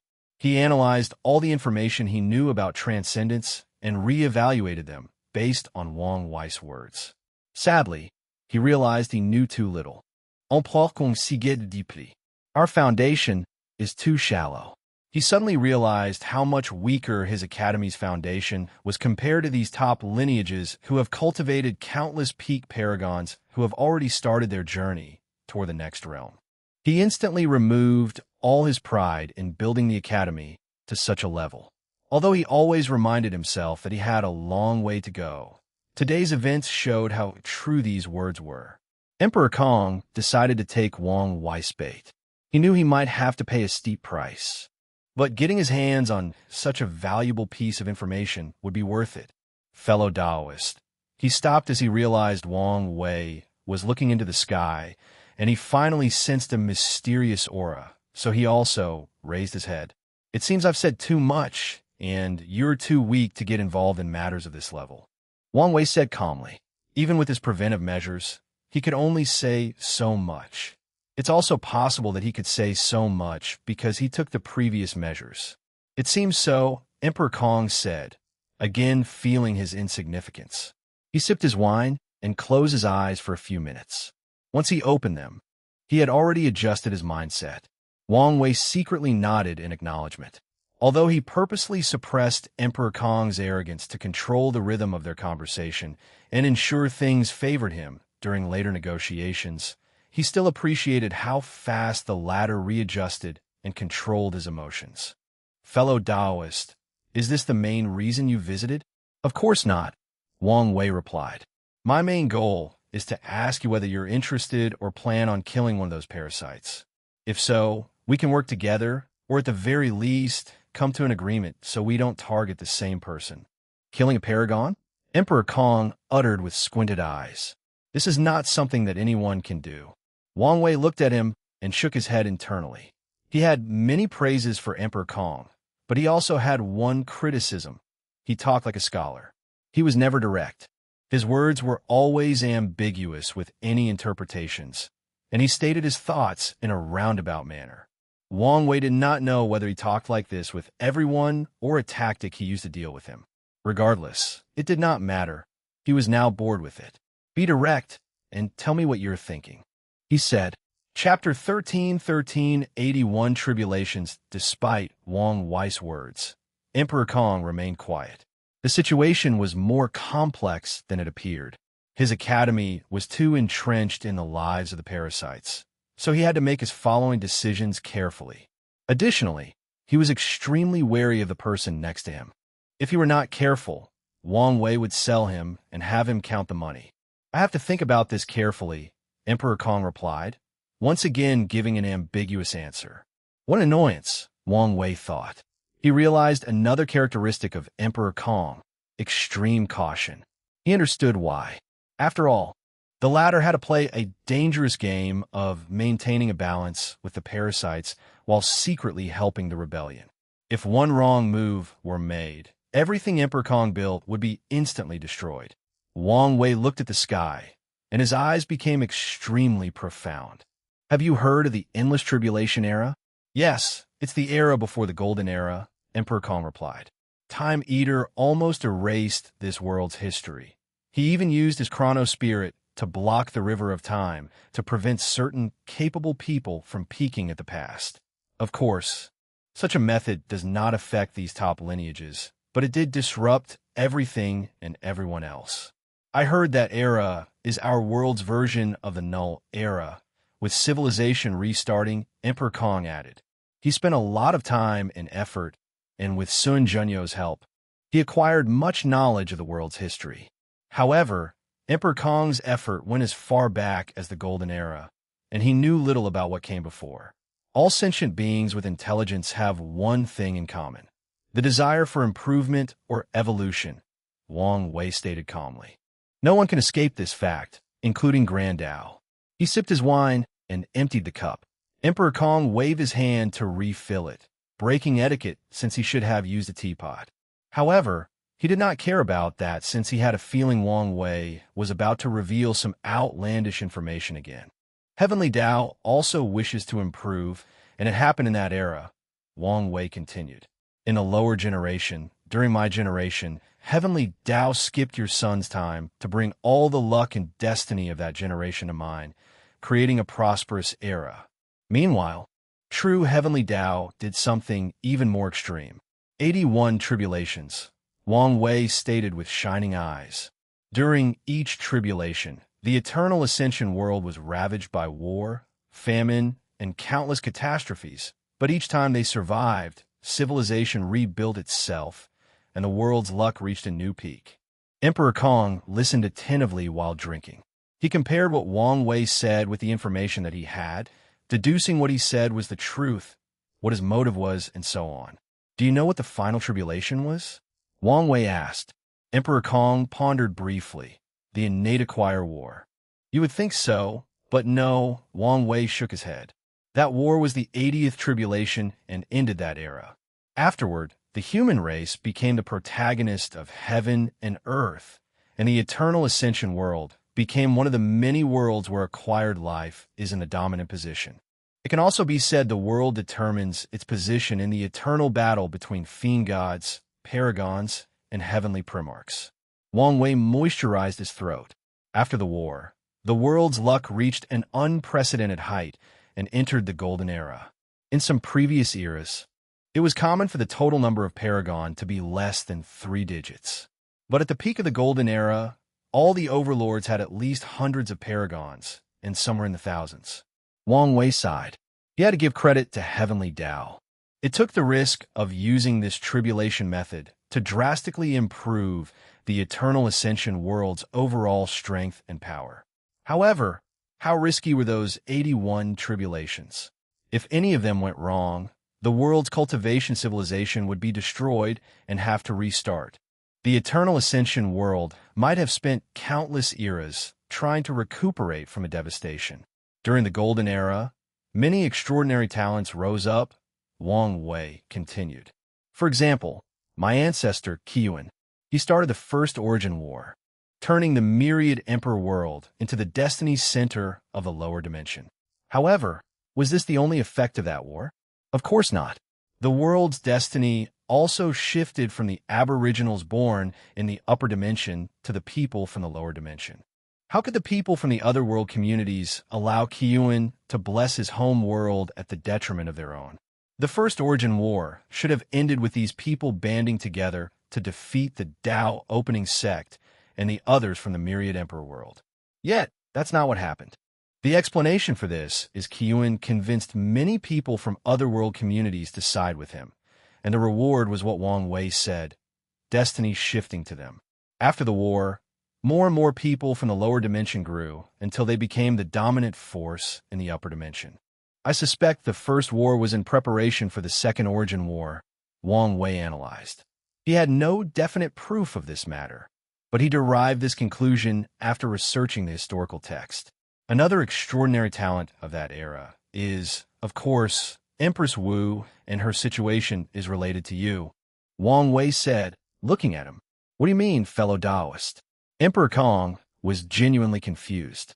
Many major events happened during the Golden Era, but the most significant is the Devil Catastrophe, the 81st and last tribulation. En consciented. Heavenly Tao went all out for this catastrophe. It even acted a little bit reckless by pushing the limit of that tribulation beyond the level of Paragon. Emperor Kong immediately remembered some of the rumors he had heard about the devil primogenitor, and his squinted eyes became even smaller. Heavenly Tao's risks paid off. The Golden Era survived the last tribulation, and the world's luck reached another unprecedented height. Kiyun took this opportunity to launch the Second Origin War. He successfully opened the transcendent path to the Chaos universe and made the Eternal Ascension world the semi-destiny center of the universe. Emperor Kong frowned. What does this have to do with Empress Wu and me? Yes, I'm getting ahead of myself, Wang Wei said. By the end of the Devil Catastrophe, the status of the 13 Overlord was already established. The Grand Sect Alliance, the Tao Opening Sect, the Myriad Clan Union, the Limitless Exchange Hall, the Tao Beginning Palace, the 10,000 Buddha Haven, the Great Kin Kut, the Pre-March Origin Temple, the Tribal Sacred Mountain, the Sword Path League, the Skilled Tao Association, and the Divine Faith Heaven. What am I missing? The Origin Seal Continent, Emperor Kong replied calmly. As the saying goes, 9 is the extreme, 12 is completion, and 13 is transcendent. Wang Wei continued. Everyone knew there was one last spot for the top lineage. And as I'm sure you've already guessed, such destiny fell on Empress Wu. With unparalleled talent, she built the Origin Seal Continent and became the last overlord. Wang Wei sighed. She's a wonderful woman, isn't she? She's probably the strongest of all the primals in that era in terms of direct combat. However, her lineage is slightly better than that of Limitless Exchange Hall in terms of the number of primal strength. In terms of foundation, such as the number of paragons, empyreans, and middle-level cultivators, she's undoubtedly the weakest. You can guess the reason, right? She's too young, and her foundation is the weakest. Emperor Kong replied with a sigh. That's right, Wang Wei nodded. Her rise was only during the middle to late stage of the Golden Era. No matter how wonderful she is, it could not change this fact. Wang Wei looked at the sky, especially the sun. There used to be 7 moons and 2 suns in the sky, but they were now gone. Heavenly Tao has already planned everything, Wang Wei said with a deep voice. It knew Kiyun's methods could only summon these inferior, banned, and flawed methods of becoming half-step transcendence. Bon, who can ban these methods? Emperor Kong thought, his heart shaking. Why am I so stupid? Of course it's Grand Tao. So, that's why that event became the ultimate taboo. Heavenly Tao knew how prideful these people from the Golden Generation were. So how could they accept such flawed methods? Wang Wei continued. So, it selected a few people. Emperor Kong's expression became serious and looked at the bright sun. These people were supposed to be guardians and pathfinders. They were supposed to protect the world, while the others recuperated from the damage of the ultimate taboo. When the time was right, everybody would work together to perfect the method and open a new era. Wang Wei was not spouting nonsense. Mithria was one of the most brilliant talents of the Golden Era. Ascending to the position of Prime Buddha and controlling the 10,000 Buddha haven, which became the origin and head of all Buddhist factions in the world. How could such a person not be arrogant? How could such a person accept becoming the weakest type of half-step transcendence? Wang Wei doesn't know much about supreme unity, but his situation was probably similar. Can you guess where this story is going? He asked. The Guardians turned into usurpers. On peut conseguir. They changed the trajectory of their and the world's fate, destroying the advent of the new era. Destroy? More like delay. Wang Wei chuckled. Heavenly Tao has great ambitions, and it's been planning for so long. Wang Wei had his suspicions about Heavenly Tao after hearing what happened with Wu Hong and the Curse Master. If my theory is correct, it's been planning for a few transcendent factions, he continued. Maybe not 13, but definitely more than 3. He looked at Emperor Kong, and I'm willing to bet the last spot went to you. Although Emperor Kong had some guesses about where this conversation was going, his body still trembled after hearing these words. He tried his best to control his emotions, but it was not so easy this time. So he had to sip his drink and use the alcohol's effect to calm down. Chapter 13-14, Do I Have a Choice? Unedited, Chapter The Destiny of a Transcendent Faction. Who does not want such a thing? Destiny and luck are two of the supreme Tao, meaning that as long as Emperor Kong played his cards correctly and made no severe mistakes, he was destined for success. However, the latter could not care about any of that. On the contrary, an overwhelming fear rushed from his mind into his toes. Emperor Kong knew the severity of this kind of news. As long as another word of this conversation gets out, his academy will be annihilated the next day.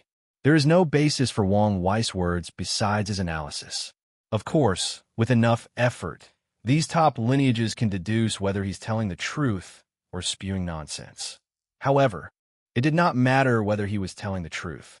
Some people would instead eliminate a potential threat to take the risk of being wrong. That's why Emperor Kong was sure his academy would not survive if anyone learned of this conversation. A deep killing intent flashed deep in his mind, but it dissipated with the same speed. Emperor Kong already knew he was not Wang Wei's match because his intuition immediately warned him of danger after thinking of silencing the latter. Additionally, he has already investigated and knew that Wang Wei had a method to battle a Paragon's projection. The Academy currently had no Paragon arrays since he did not dare install one. That also meant he could not use any assistance to kill Wang Wei. Emperor Kong had a few hidden Paragon artifacts and supreme Chaos artifacts, but those probably won't do much, and they will also reveal his foundation to the parasites, thus accelerating the dissolution of their already thin partnership. And even if I could kill him, would I dare? Emperor Kong thought, lowering his shoulders as he slumped on his chair. Wang Wei was the darling of the Tao opening sect, so he knew the latter would not hesitate to eradicate him for killing a disciple with so much potential. Emperor Kong sipped his wine, feeling a little more defeated. This conversation has been a constant blow to his pride and arrogance. Fellow Taoist, it's not wise to say these things without any evidence to back them up, Emperor Kong said calmly, already regaining control of his emotions and mind. Are you saying I'm speaking nonsense? Wang Wei chuckled. Well, maybe you're correct, but there are signs to follow. Wang Wei groaned softly as he enjoyed the wine's taste. Even with the effect, this wine was top-notch due to its taste. If not for my appearance, the destiny to end this era should have been yours. Emperor Kong wanted to swear as this man had said another outrageous thing. Heavenly Tao's original plan was to use this destiny for you to destroy these parasites and plunder their resources to increase your academy's foundation. By the time you fulfilled your destiny, you would have been a paragon, and the academy would have had a foundation closed and maybe even on par with overlords. Then came the next step of this plan, the Grand Sect Alliance. Emperor Kong's heart again trembled as he remembered a conversation with his two favorite disciples 3 million years ago. The plan was already set in motion in the lower dimension during Lin Fan's supreme outlaw trial. Wang Wei continued, his eyes brighter than the stars and containing the truth of the universe. There were 2 outcomes from this trial. Lin Fan passes, kills Suya, and forges enmity with the upper dimension Moon Palace for preventing them from completing their book. Or he fails, passes his power to Su Shi, and she inherits his vendetta and eventually kills Suya. No matter what, your academy will forge enmity with the Moon Palace, leading to an all-war with the Grand Sect Alliance. Under normal circumstances, you would have no chance of winning against them. But the current era would have provided the perfect opportunity. All the paragons from the Grand Sect Alliance require time to heal from the ultimate taboo and cannot immediately return to their peak. With your paragon realm strength and the Academy's deep foundation from the parasites, you can eliminate them and finally have the foundation of a true overlord. What's next isn't hard to guess, is it? You only need to work hard and prepare to use your destiny to become a transcendent faction. Wang Wei looked at him with a smile. Heavenly Tao has laid out everything for you. Aren't you lucky? Emperor Kong was speechless. If he previously only believed 40 that Wang Wei was telling the truth, his faith had now increased to more than 70. He had long determined his academy had inherited an extraordinary destiny. After the conversation with Su Shi and Lin Fan about Su Ye and their hatred, Emperor Kong thought his destiny was about taking luck from one of the 13 overlords. However, he never considered eliminating the Grand Sect Alliance. He did not think he would have such power, at least not for a long time. His previous thought was that he would eliminate the Moon Palace, which would weaken the Alliance's luck and destiny. As such, he's been planning how they could quietly eliminate Su Ye and even blame another member of the Alliance for creating internal strife. While the Alliance was distracted, he would target one of the weaker overlords and take their spots once his academy reached a certain level. But now, Wang Wei told him he might have to fight the most powerful of the 13 directly. In fact, if you consider Lin Fan's subtle connection to the Chaos Demon Gods, your academy has, well, quite the exciting road ahead. Wang Wei chuckled, not hiding the schadenfreude in his voice. Honestly speaking, even if you don't take any of the things I said to heart, your academy situation is in a terrible spot, Wang Wei continued. In the eyes of many people, you're considered a traitor, one of the oppressors. Your secret work with the rebellion and the resentment purification will buy you many points. Still, if you don't do something else, your academy's reputation will be tarnished by the time the new era arrives. Additionally, some people will still consider you a traitor.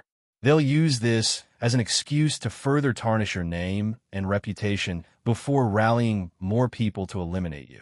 Emperor Kong knew what people he was talking about, the former academies. All these people were forced to close their doors while he was the only one left open. Such an act already created countless resentment towards him. All the top academies are part of the Grand Sect Alliance, or they have a deep connection with it. Emperor Kong, realizing how deep this conspiracy went. The best move for you to make to survive the next era is to openly oppose these people, and better yet, kill at least one of them, Wang Wei continued. So what do you think, fellow Taoist? Want to work together? Do I even have a choice? Emperor Kong thought, almost rolling his eyes. He knew the Academy's current predicament better than anyone else, and he's been thinking, planning, and waiting for many years to decide their next move. He knew he would have to draw a line between the parasites one day, but Emperor Kong wanted to delay for as long as possible. After all, the moons were still the world's rulers, meaning the world's resources and luck still tilted toward them. He can receive more benefits the longer he preserves their relationship. Unfortunately, Sun Junyo's actions further muddied the water. Emperor Kong knew that these moons would no longer trust him after what happened, but he still wanted to find a way to prolong their relationship for a while longer. However, with Wang Wei's arrival, he may not have a choice but to act early. Fellow Taoist, you've spent so much time trying to convince me, Emperor Kong said as he glanced at Wang Wei. Aren't you worried that I still will refuse? Am not, Wang Wei replied calmly. His action was what strategists called an open conspiracy, meaning even if you know it's a plot, you must still do it. A king must be able to bear the weight of the crown. This saying applies to the Academy's current situation. Without sufficient foundation, the destiny of a transcendent foundation is a burden to Emperor Kong instead of a blessing. The latter no longer has the destiny to end this era, so he won't walk the path of killing these parasites and plundering their resources. Wang Wei's words forced Emperor Kong to work together with him or compete against him to see who could kill the most moons as fast as possible. If you refuse, then I won't have any guilt in treating you as a pawn. I can use you to distract these moons to increase the success of my plans, Wang Wei said calmly. Emperor Kong glanced at him from the corner of his eyes. Su Shi warned him of how scary this man was, and he took her words seriously. But nothing prepared him for when he indeed faced that monster. Chapter 13-15 Partnership. Emperor Kong sighed. Fellow Taoist, what do you have in mind? Although he did not want to be entangled with this man, he knew he did not have much choice. Wang Wei smiled. I don't know much about these people yet to formulate a plan, and a head-on battle is the worst plan possible. After analyzing Blood Dragon's death, Wang Wei realized how difficult it was to kill a paragon in a direct confrontation. The arrogant dragon would have survived if Sun Junyao had not been strategic and calculated for many variables, including longevity resources and Blood Dragon's Dao imprint location. His strength would have been drastically weakened, and he might have lost his position as one of the moons, but he would have survived. Wang Wei knew that it would be useless even if he could kill one of these people after entering the taboo realm. Instead, he needed to follow a similar path as Sun Junyao and slowly plan their death. So, what's the plan of this alliance? Emperor Kong asked, almost rolling his eyes. You're a scholar. Why are you so impatient? Wang Wei replied, I have predicted a few things on how these people will react to Blood Dragon's death, and came up with a plan that is guaranteed to give us an advantage no matter what. However, this plan can only work once, and I need your help. He summoned a blueprint and showed it to Emperor Kong. So, that's why you wanted to work with me, Emperor Kong uttered after seeing the 4 pillars in the blueprint. That's right, so what do you think? The formation can be improved. Emperor Kong commented before modifying the blueprint. It seems one of your sub-Dao is Dao of Array, and your achievement is superb, Wang Wei commented. At a glance, he could tell that Emperor Kong used his Dao, transformation, as the philosophical core of his array path. He probably strives to achieve all transformation with his array Dao. He did not fuse array Dao into his transformation Dao, but used it as a supplement. They work together, forming the perfect synergy. That's a unique path. But what's the purpose of doing this? It would be better for Emperor Kong to fuse array Dao with his transformation Dao, making it more unique and flexible, yet he separated them. Is he trying to use the harmony between the two to turn the array Dao from sub-Dao to primary Dao? If that's true, and he succeeds, he'll have to raise my evaluation of him. No one can have 2 primary Daos. Even Chaos Dao cultivators who comprehended many Daos will have 1 primary Dao, Chaos. However, if Emperor Kong's approach worked, he'd benefit immensely, including acquiring 2 Dao positions after becoming a peak paragon. Although Wang Wei doesn't know the actual value of these positions, he knew they would probably be crucial in the Transcendent Realm. Emperor Kong did not answer his words and continued with the blueprint.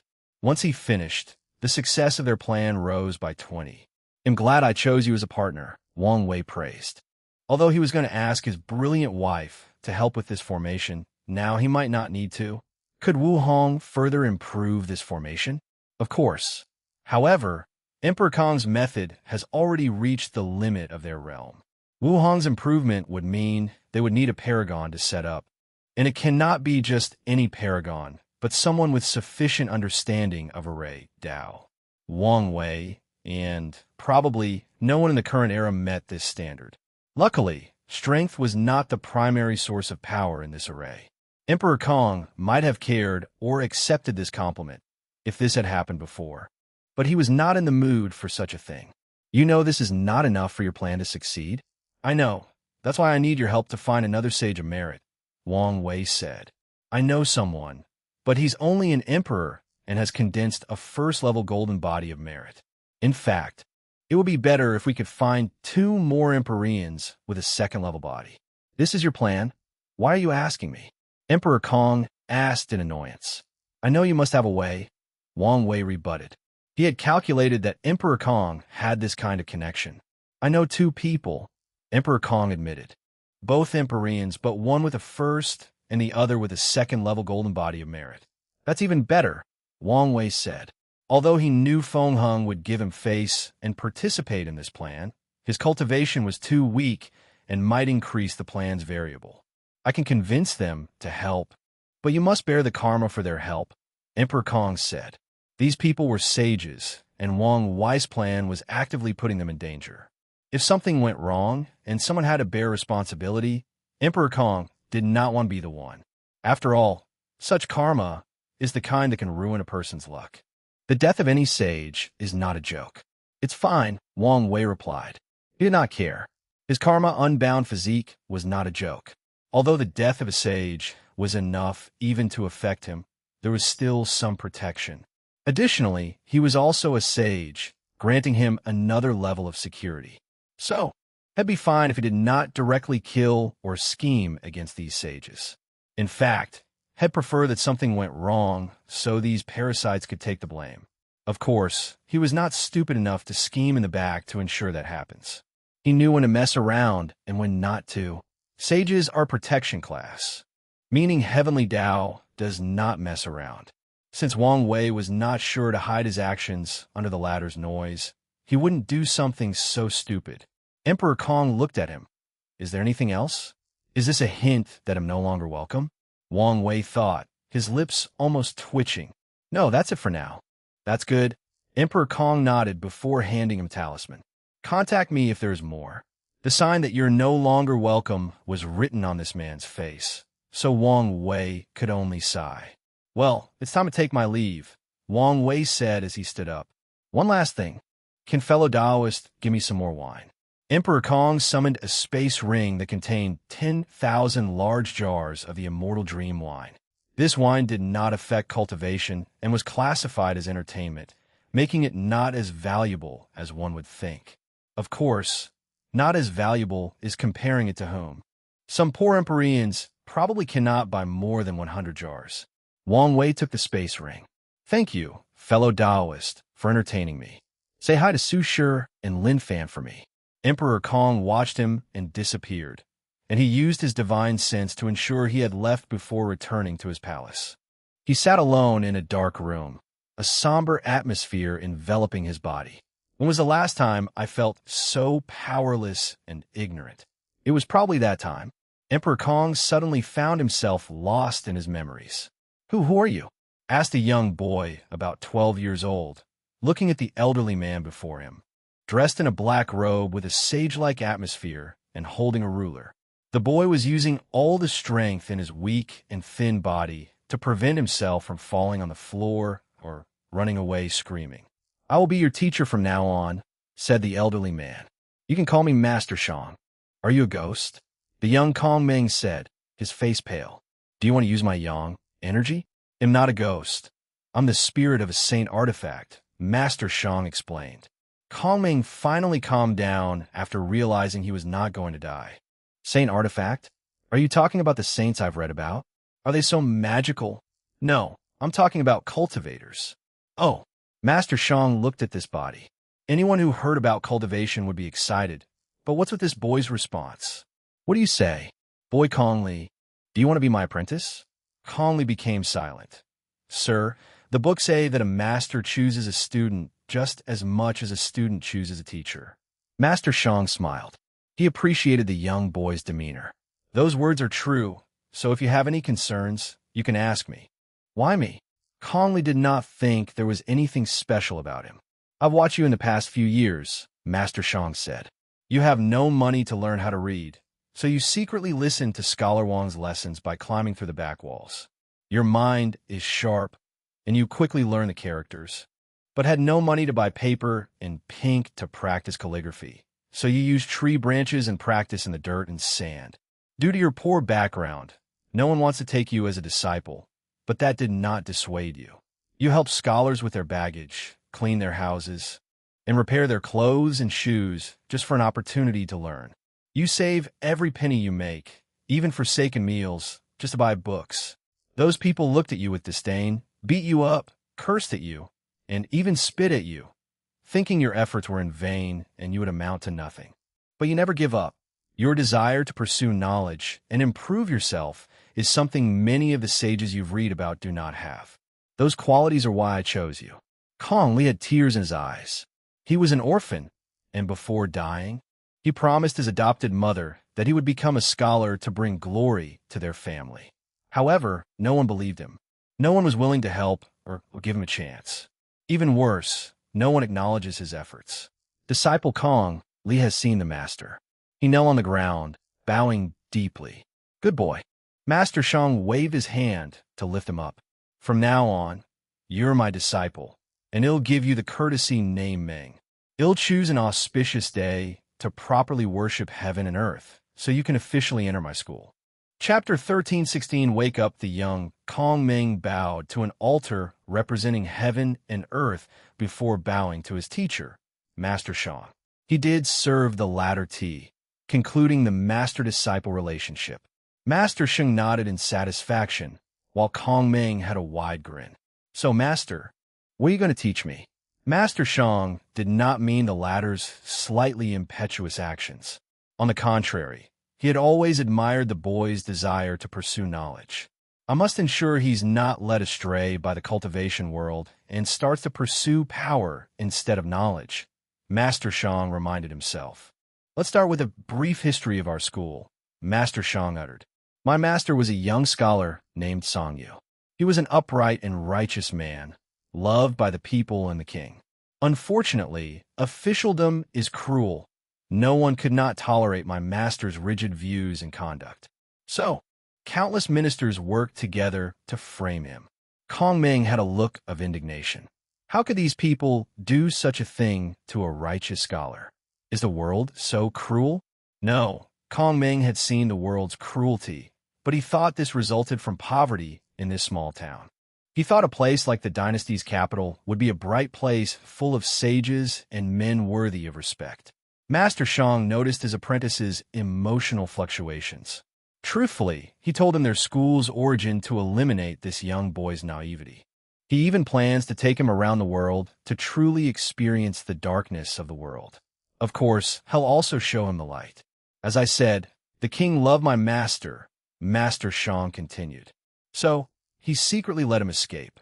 The master was blessed by fate and soon had a fortunate encounter and started his cultivation journey. He retreated for decades, hoping to return to the dynasty with newfound strength and rectify his name. As he should, Kong Meng nodded with a clenched fist. Unfortunately, by the time he returned, the king had fallen, and the dynasty had already collapsed with countless warlords fighting for powers. The master wanted to support the remains of the royal family to re-establish the dynasty, but another competing group had already massacred them. Master Shang sipped his tea, taking this moment to allow his young apprentice to digest his words. The master felt lost, so he returned to the cultivation world. However, that side was also not peaceful. The human race and the myriad emperor world as a whole had suffered tremendously at the hands of the devil race, leaving the cultivation world full of hatred, resentment, and cruelty. The master grew ambitious, wishing to use the literary way's ideas of rule, etiquette, righteousness, and respect to establish peace throughout the world. Master Shang secretly shook his head.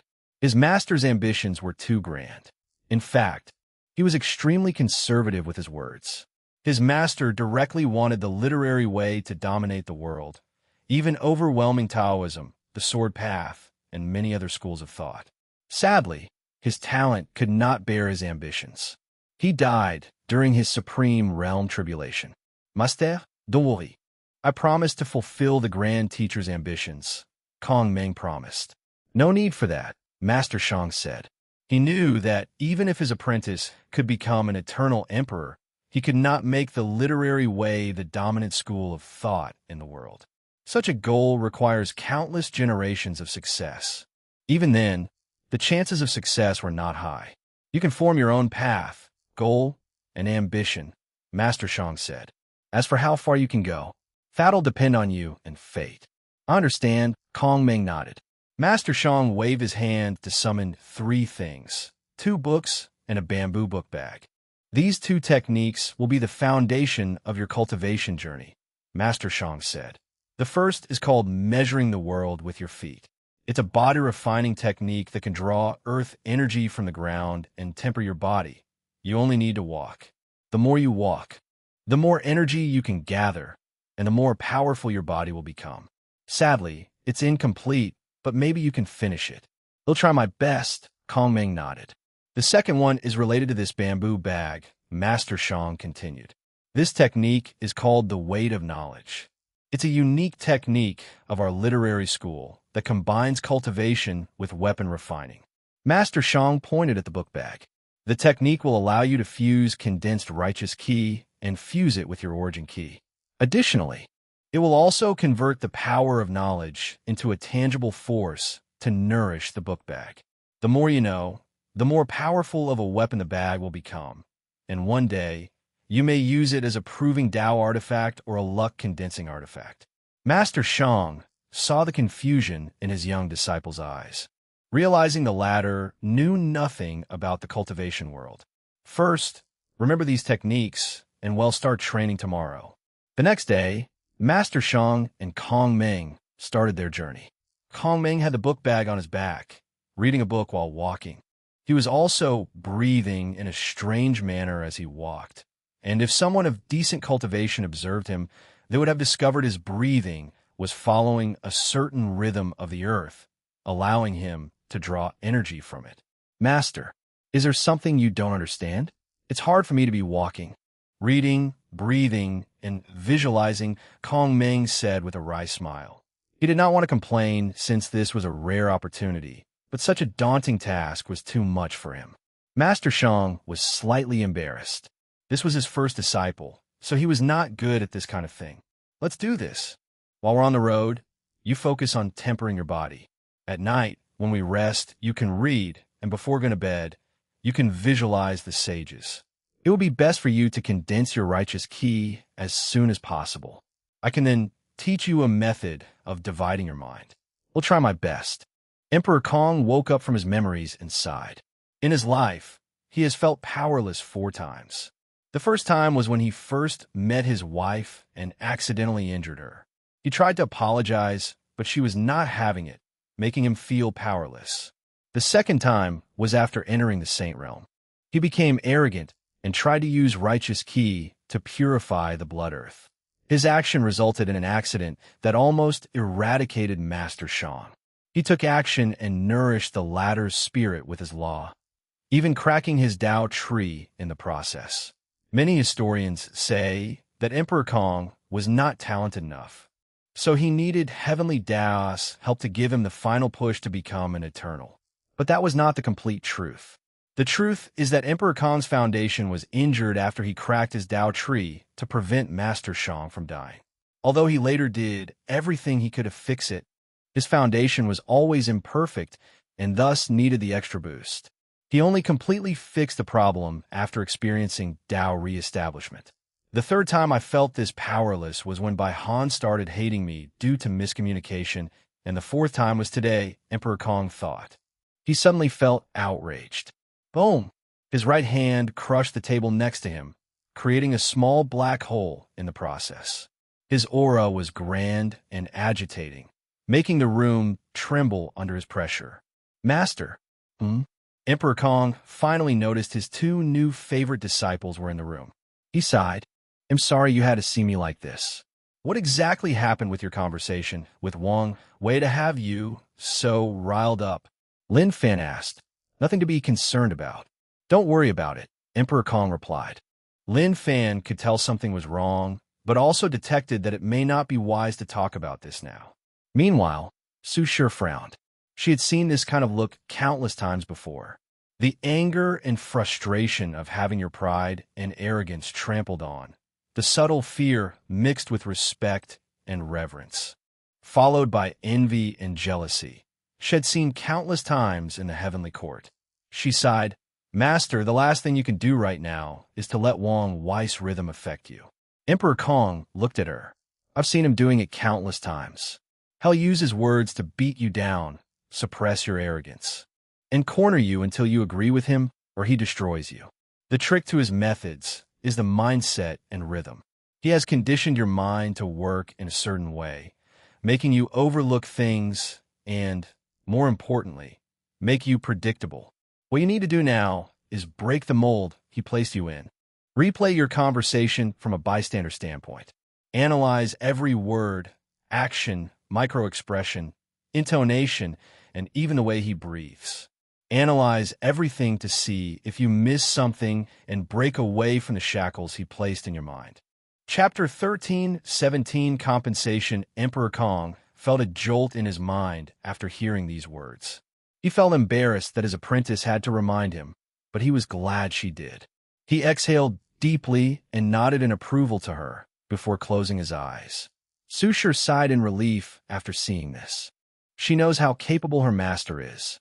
With his intelligence, he was more than capable of competing with Wang Wei. He might even win some battles. Since the lower dimension, she's been studying Tao overlords, trying to understand who they were and what made them so terrifying. The conclusion she deduced was the outlaw trial. On the surface, this trial was to test whether these people were worthy to wield these innately potent Daos, but that was far from the truth. However, Sushir did not believe these words. The idea of wielding laws is only a bait Grand Tao used to attract these overlords. Most of them are arrogant and prideful, thus usually choosing these super Daos. The core of the outlaw trial is to mold these people into the monster they are. Under the pressure of death and having no choice but to rely on their intelligence to survive, the Tao lords and overlords are slowly and methodically transformed into the ultimate schemers, strategizers, and manipulators as they fight for their lives in a chess game against heavenly Tao. To have the slightest chance at survival, they must be flawless. They must learn to think countless steps ahead, break the shackles in their minds, become capable of thinking outside the box, attain mastery over controlling their emotions, know their weaknesses physically and mentally, and learn how to prevent others from taking advantage of their flaws. According to Sushir, many Tao lords, or Tao overlord seeds, exist in the world. These people have the potential to pass the trial and might even have been on the list of people that Grand Tao planned to lure and train. However, these people made different choices, choosing non-outlaw Taos. His master was one of them. These seeds can become as terrifying as the Tao overlords without the trial. However, this usually requires an extremely long period of training. Without the trial, they must mold themselves into that monster. Of course, the process was not easy, especially the one about removing the cognitive blockade of the mind. Most of these seeds might spend the rest of their lives without succeeding or barely succeeding. Compared to the direct advantage of passing the trial, the slow and steady approach was less effective. Lin Fan looked at his wife. He knew she was studying Wang Wei's behavior, but he did not expect her to know him so intimately. He gave her a look that said, "Why do you know so much about another man?"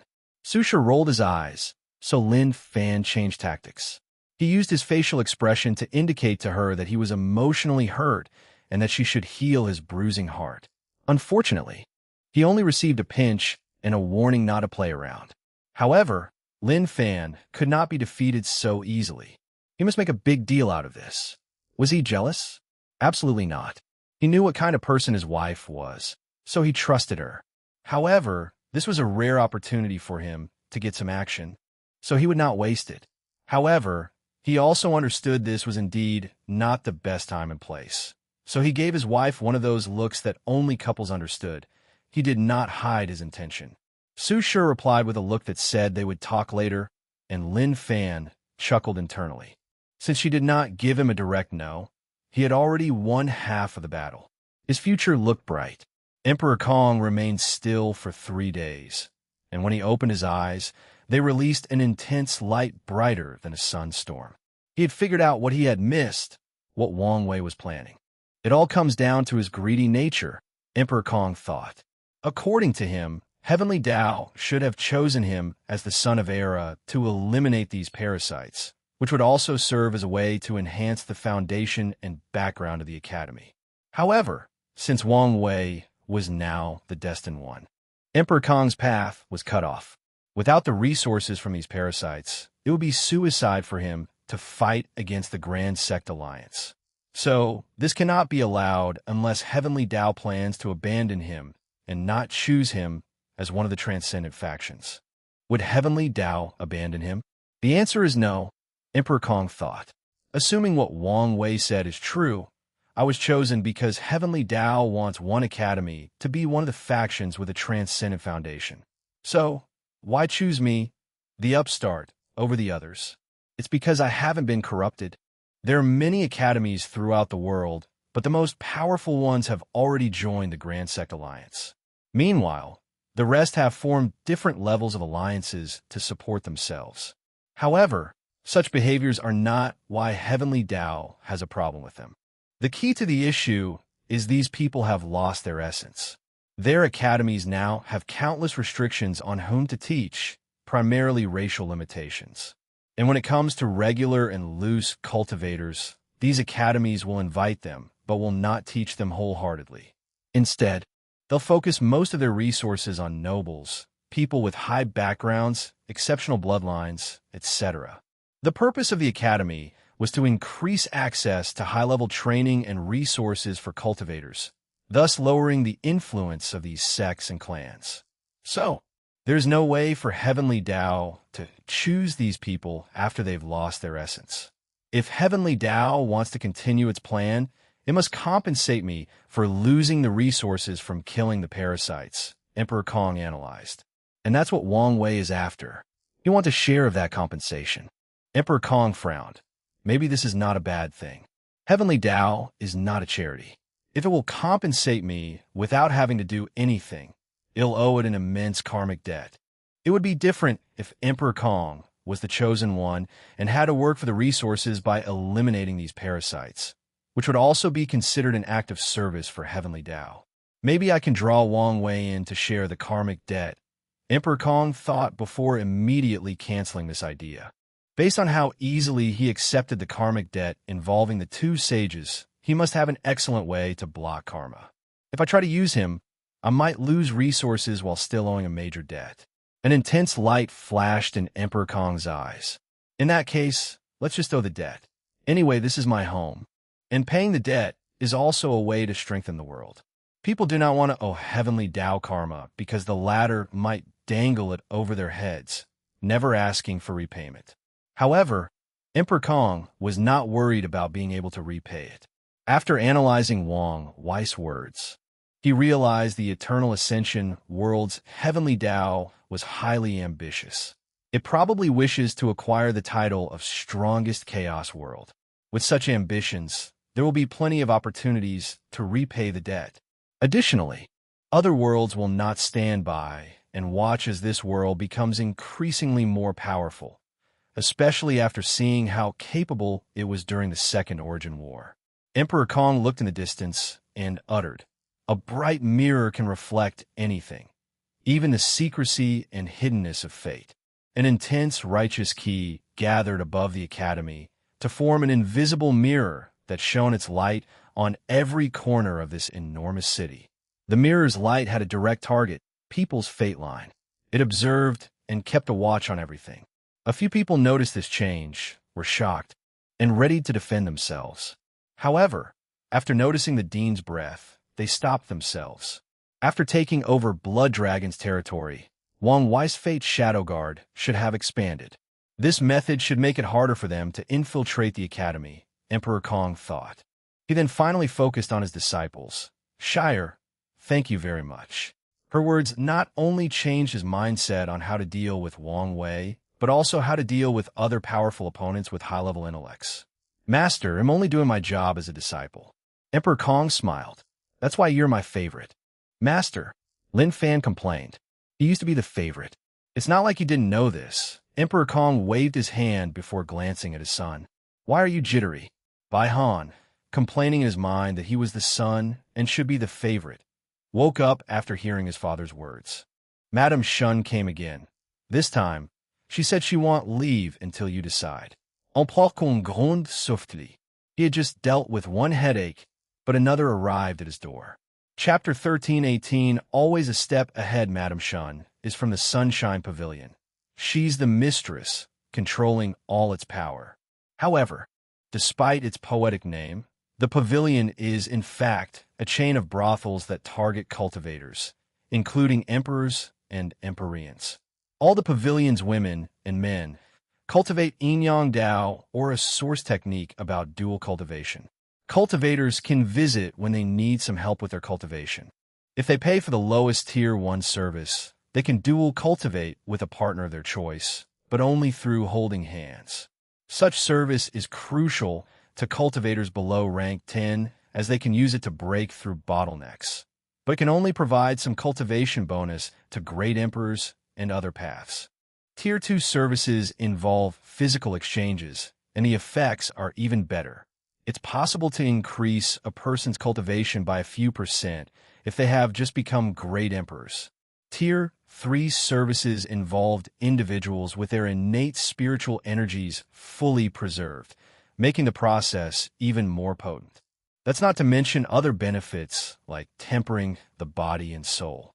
Tier 4 and 5 services involve people with special physiques, with the difference being that Tier 5 girls also have their primordial yin and yang preserved.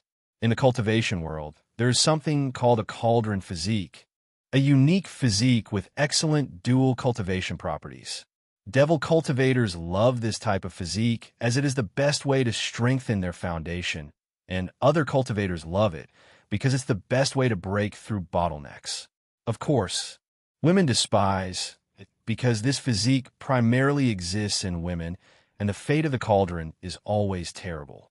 The Sunshine Pavilion provided cauldrons, but at an exuberant price. All their prices are beyond expensive, but Tier 4 reaches another stratosphere. And that's because the price also involves numeration to ensure the owner of the cauldron physique can recuperate. Well, at least that's their explanation of why the price is so expensive, but people know better.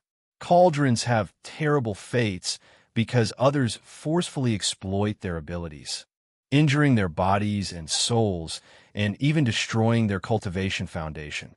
However, the Sunshine Pavilion used a harmonious yin-yang dual cultivation technique, meaning the cauldron physiques benefit the owner instead of harming them. So, everyone with some knowledge knows their so-called price is bullshit. Unfortunately, many people rush to utilize their services despite knowing this.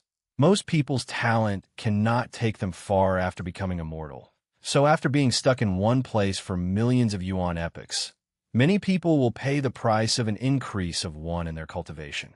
Even people with talent and resources will suffer from bottlenecks, and sometimes using the Sunshine Pavilion services might be cheaper than the alternative methods of their factions. Emperor Kong has dealt with the Sunshine Pavilion, not because he used their services, but because they are also one of the largest spy networks in the world. When men are in their most relaxed state, they can easily open their mouths and spill information. Meanwhile, the women who use the pavilion services are often secretive about it due to societal pressure, making it easier to get information about them. Lastly, the pavilion has a system in which they can offer discounts if someone provides them with valuable information. With all their branches scattered worldwide, the Sunshine Pavilion is among the best in the information business, so Emperor Kong has dealt with them. However, his problem with Madame Shun is not her business or some kind of contradiction that happened between them. She wanted to open a yin-yang school in the academy. Her request immediately sent the academy into chaos. Some elders agreed, as they know that yin-yang Dao is one of the supreme paths of cultivation, no matter which form it is practiced. Meanwhile, others vehemently denied this request, believing such a method of practicing yin-yang Dao contradicts many of the core ideologies about the literary way. They've been arguing for more than 50 million years since Madame Shun made that request, and the only way to end this debate is for the dean to decide. Emperor Kong has no problem opening the yin-yang school. Since his path is to enlighten all sentient beings, he would not exclude anyone. His hesitation is because of the true owner of the Sunshine Pavilion. I don't want to deal with that crazy woman. Emperor Kong sighed, feeling a headache coming.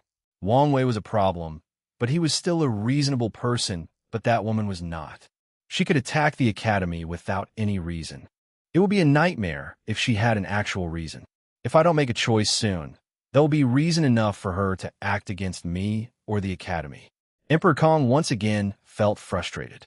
He could not beat her, and he might even suffer terribly if he angered her. All right, he'll deal with her. Master, what are you going to do? Lin Fan asked. He knew how complicated the issue of Madame Shan was. They'll tell her we can start the Yin Yang school in the academy's branches as a test trial, Emperor Kong said. That should satisfy her for now, while also preventing that crazy woman from having any direct connection to the main branch. Emperor Kong sighed as he flew away. He decided to spend a few days with Master Shang to isolate himself from the world. This should soothe his mind. Then, he'll go on a vacation with his wife. Wang Wei was walking around Origin Seal City with a candy stick in his hand, enjoying himself. He enjoyed the overall feel of this city as the atmosphere perfectly blended a mortal city with a cultivation city. That's how he was about to buy this candy from a stall on the street. Moreover, he didn't know if it was because of his future wife's terrific standards. The food in this place was beyond excellent. Every restaurant he visited in the past few days had its own unique cuisine, techniques, and recipes. Wang Wei stopped as he suddenly sensed something. He looked in the distance, and his vision barado endless distance as he saw a bright mirror above the academy city. Have you figured it out? He shook his head. I'm starting to regret making friends with that little girl, Su Shi. Wang Wei did not mind despite his words, since that's how most friendships in the cultivation world, especially relationships with people of different factions or lineages. The lineage's benefit must come above everything, including friendship. Not a bad move, old man, Wang Wei commented. However, this is not enough to stop me.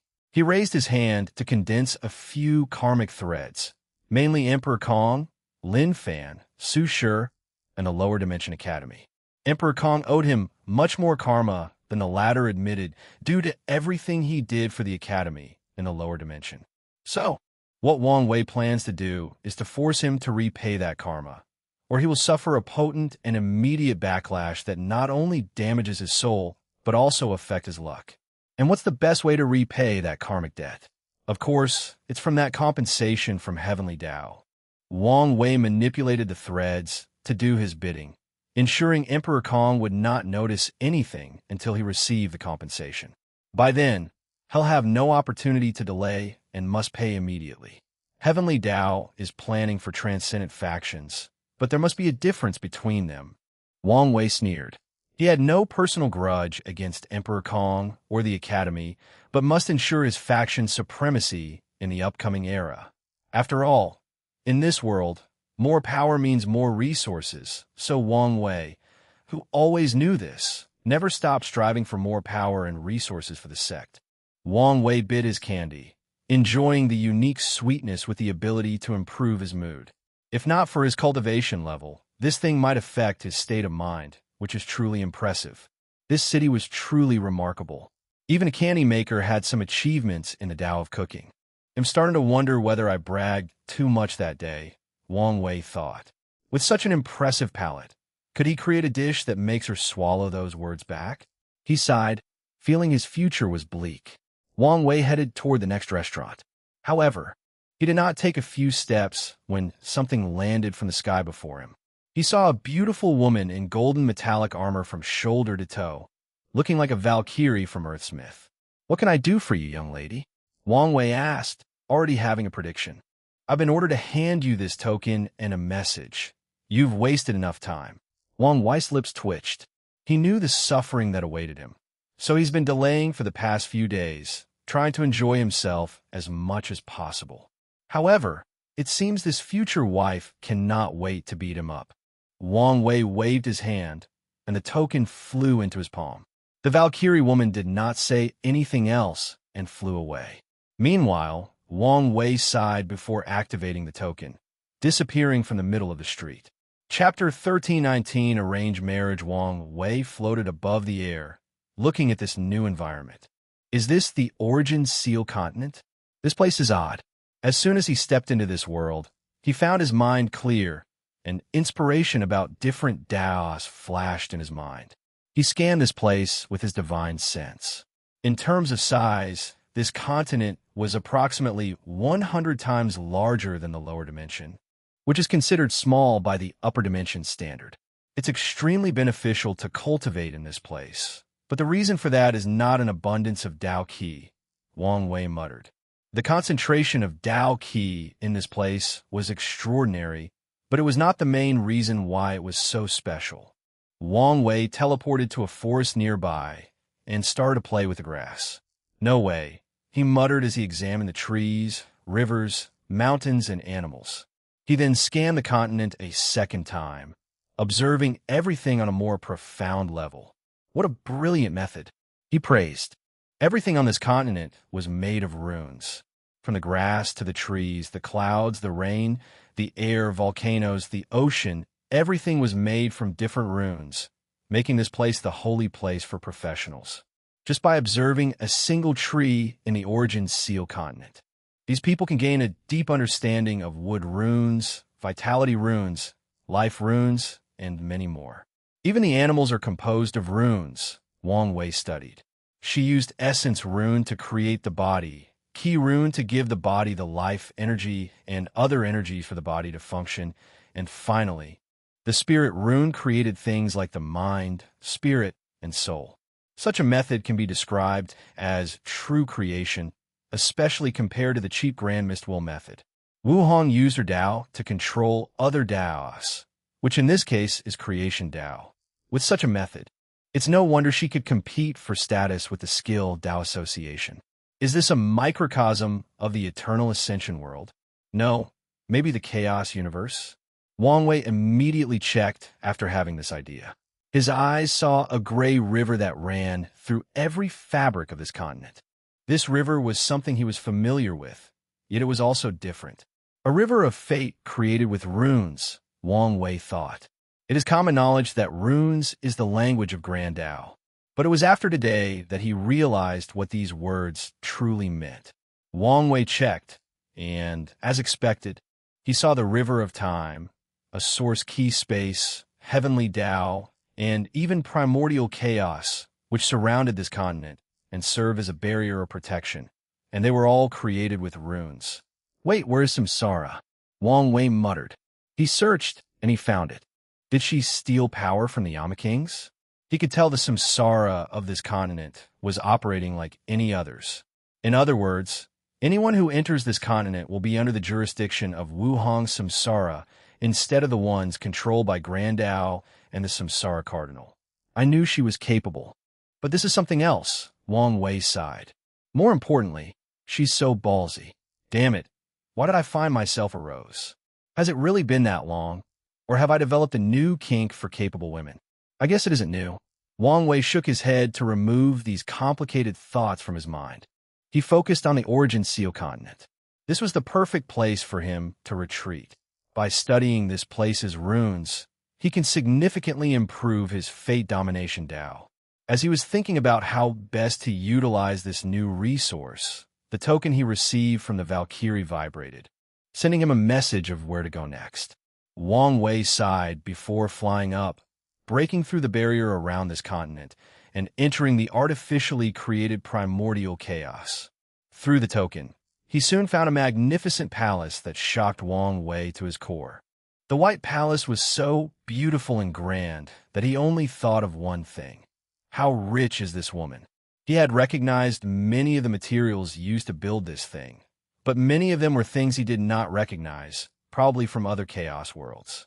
The palace itself is probably a paragon artifact, and the formation engraved on them gives me the goosebump, Wang Wei thought. He felt a deep sense of danger as he glanced at that palace. He also realized why these parasites never messed with this place. That artifact alone is probably enough to send all of them into limbo. The token served as an entrance pass.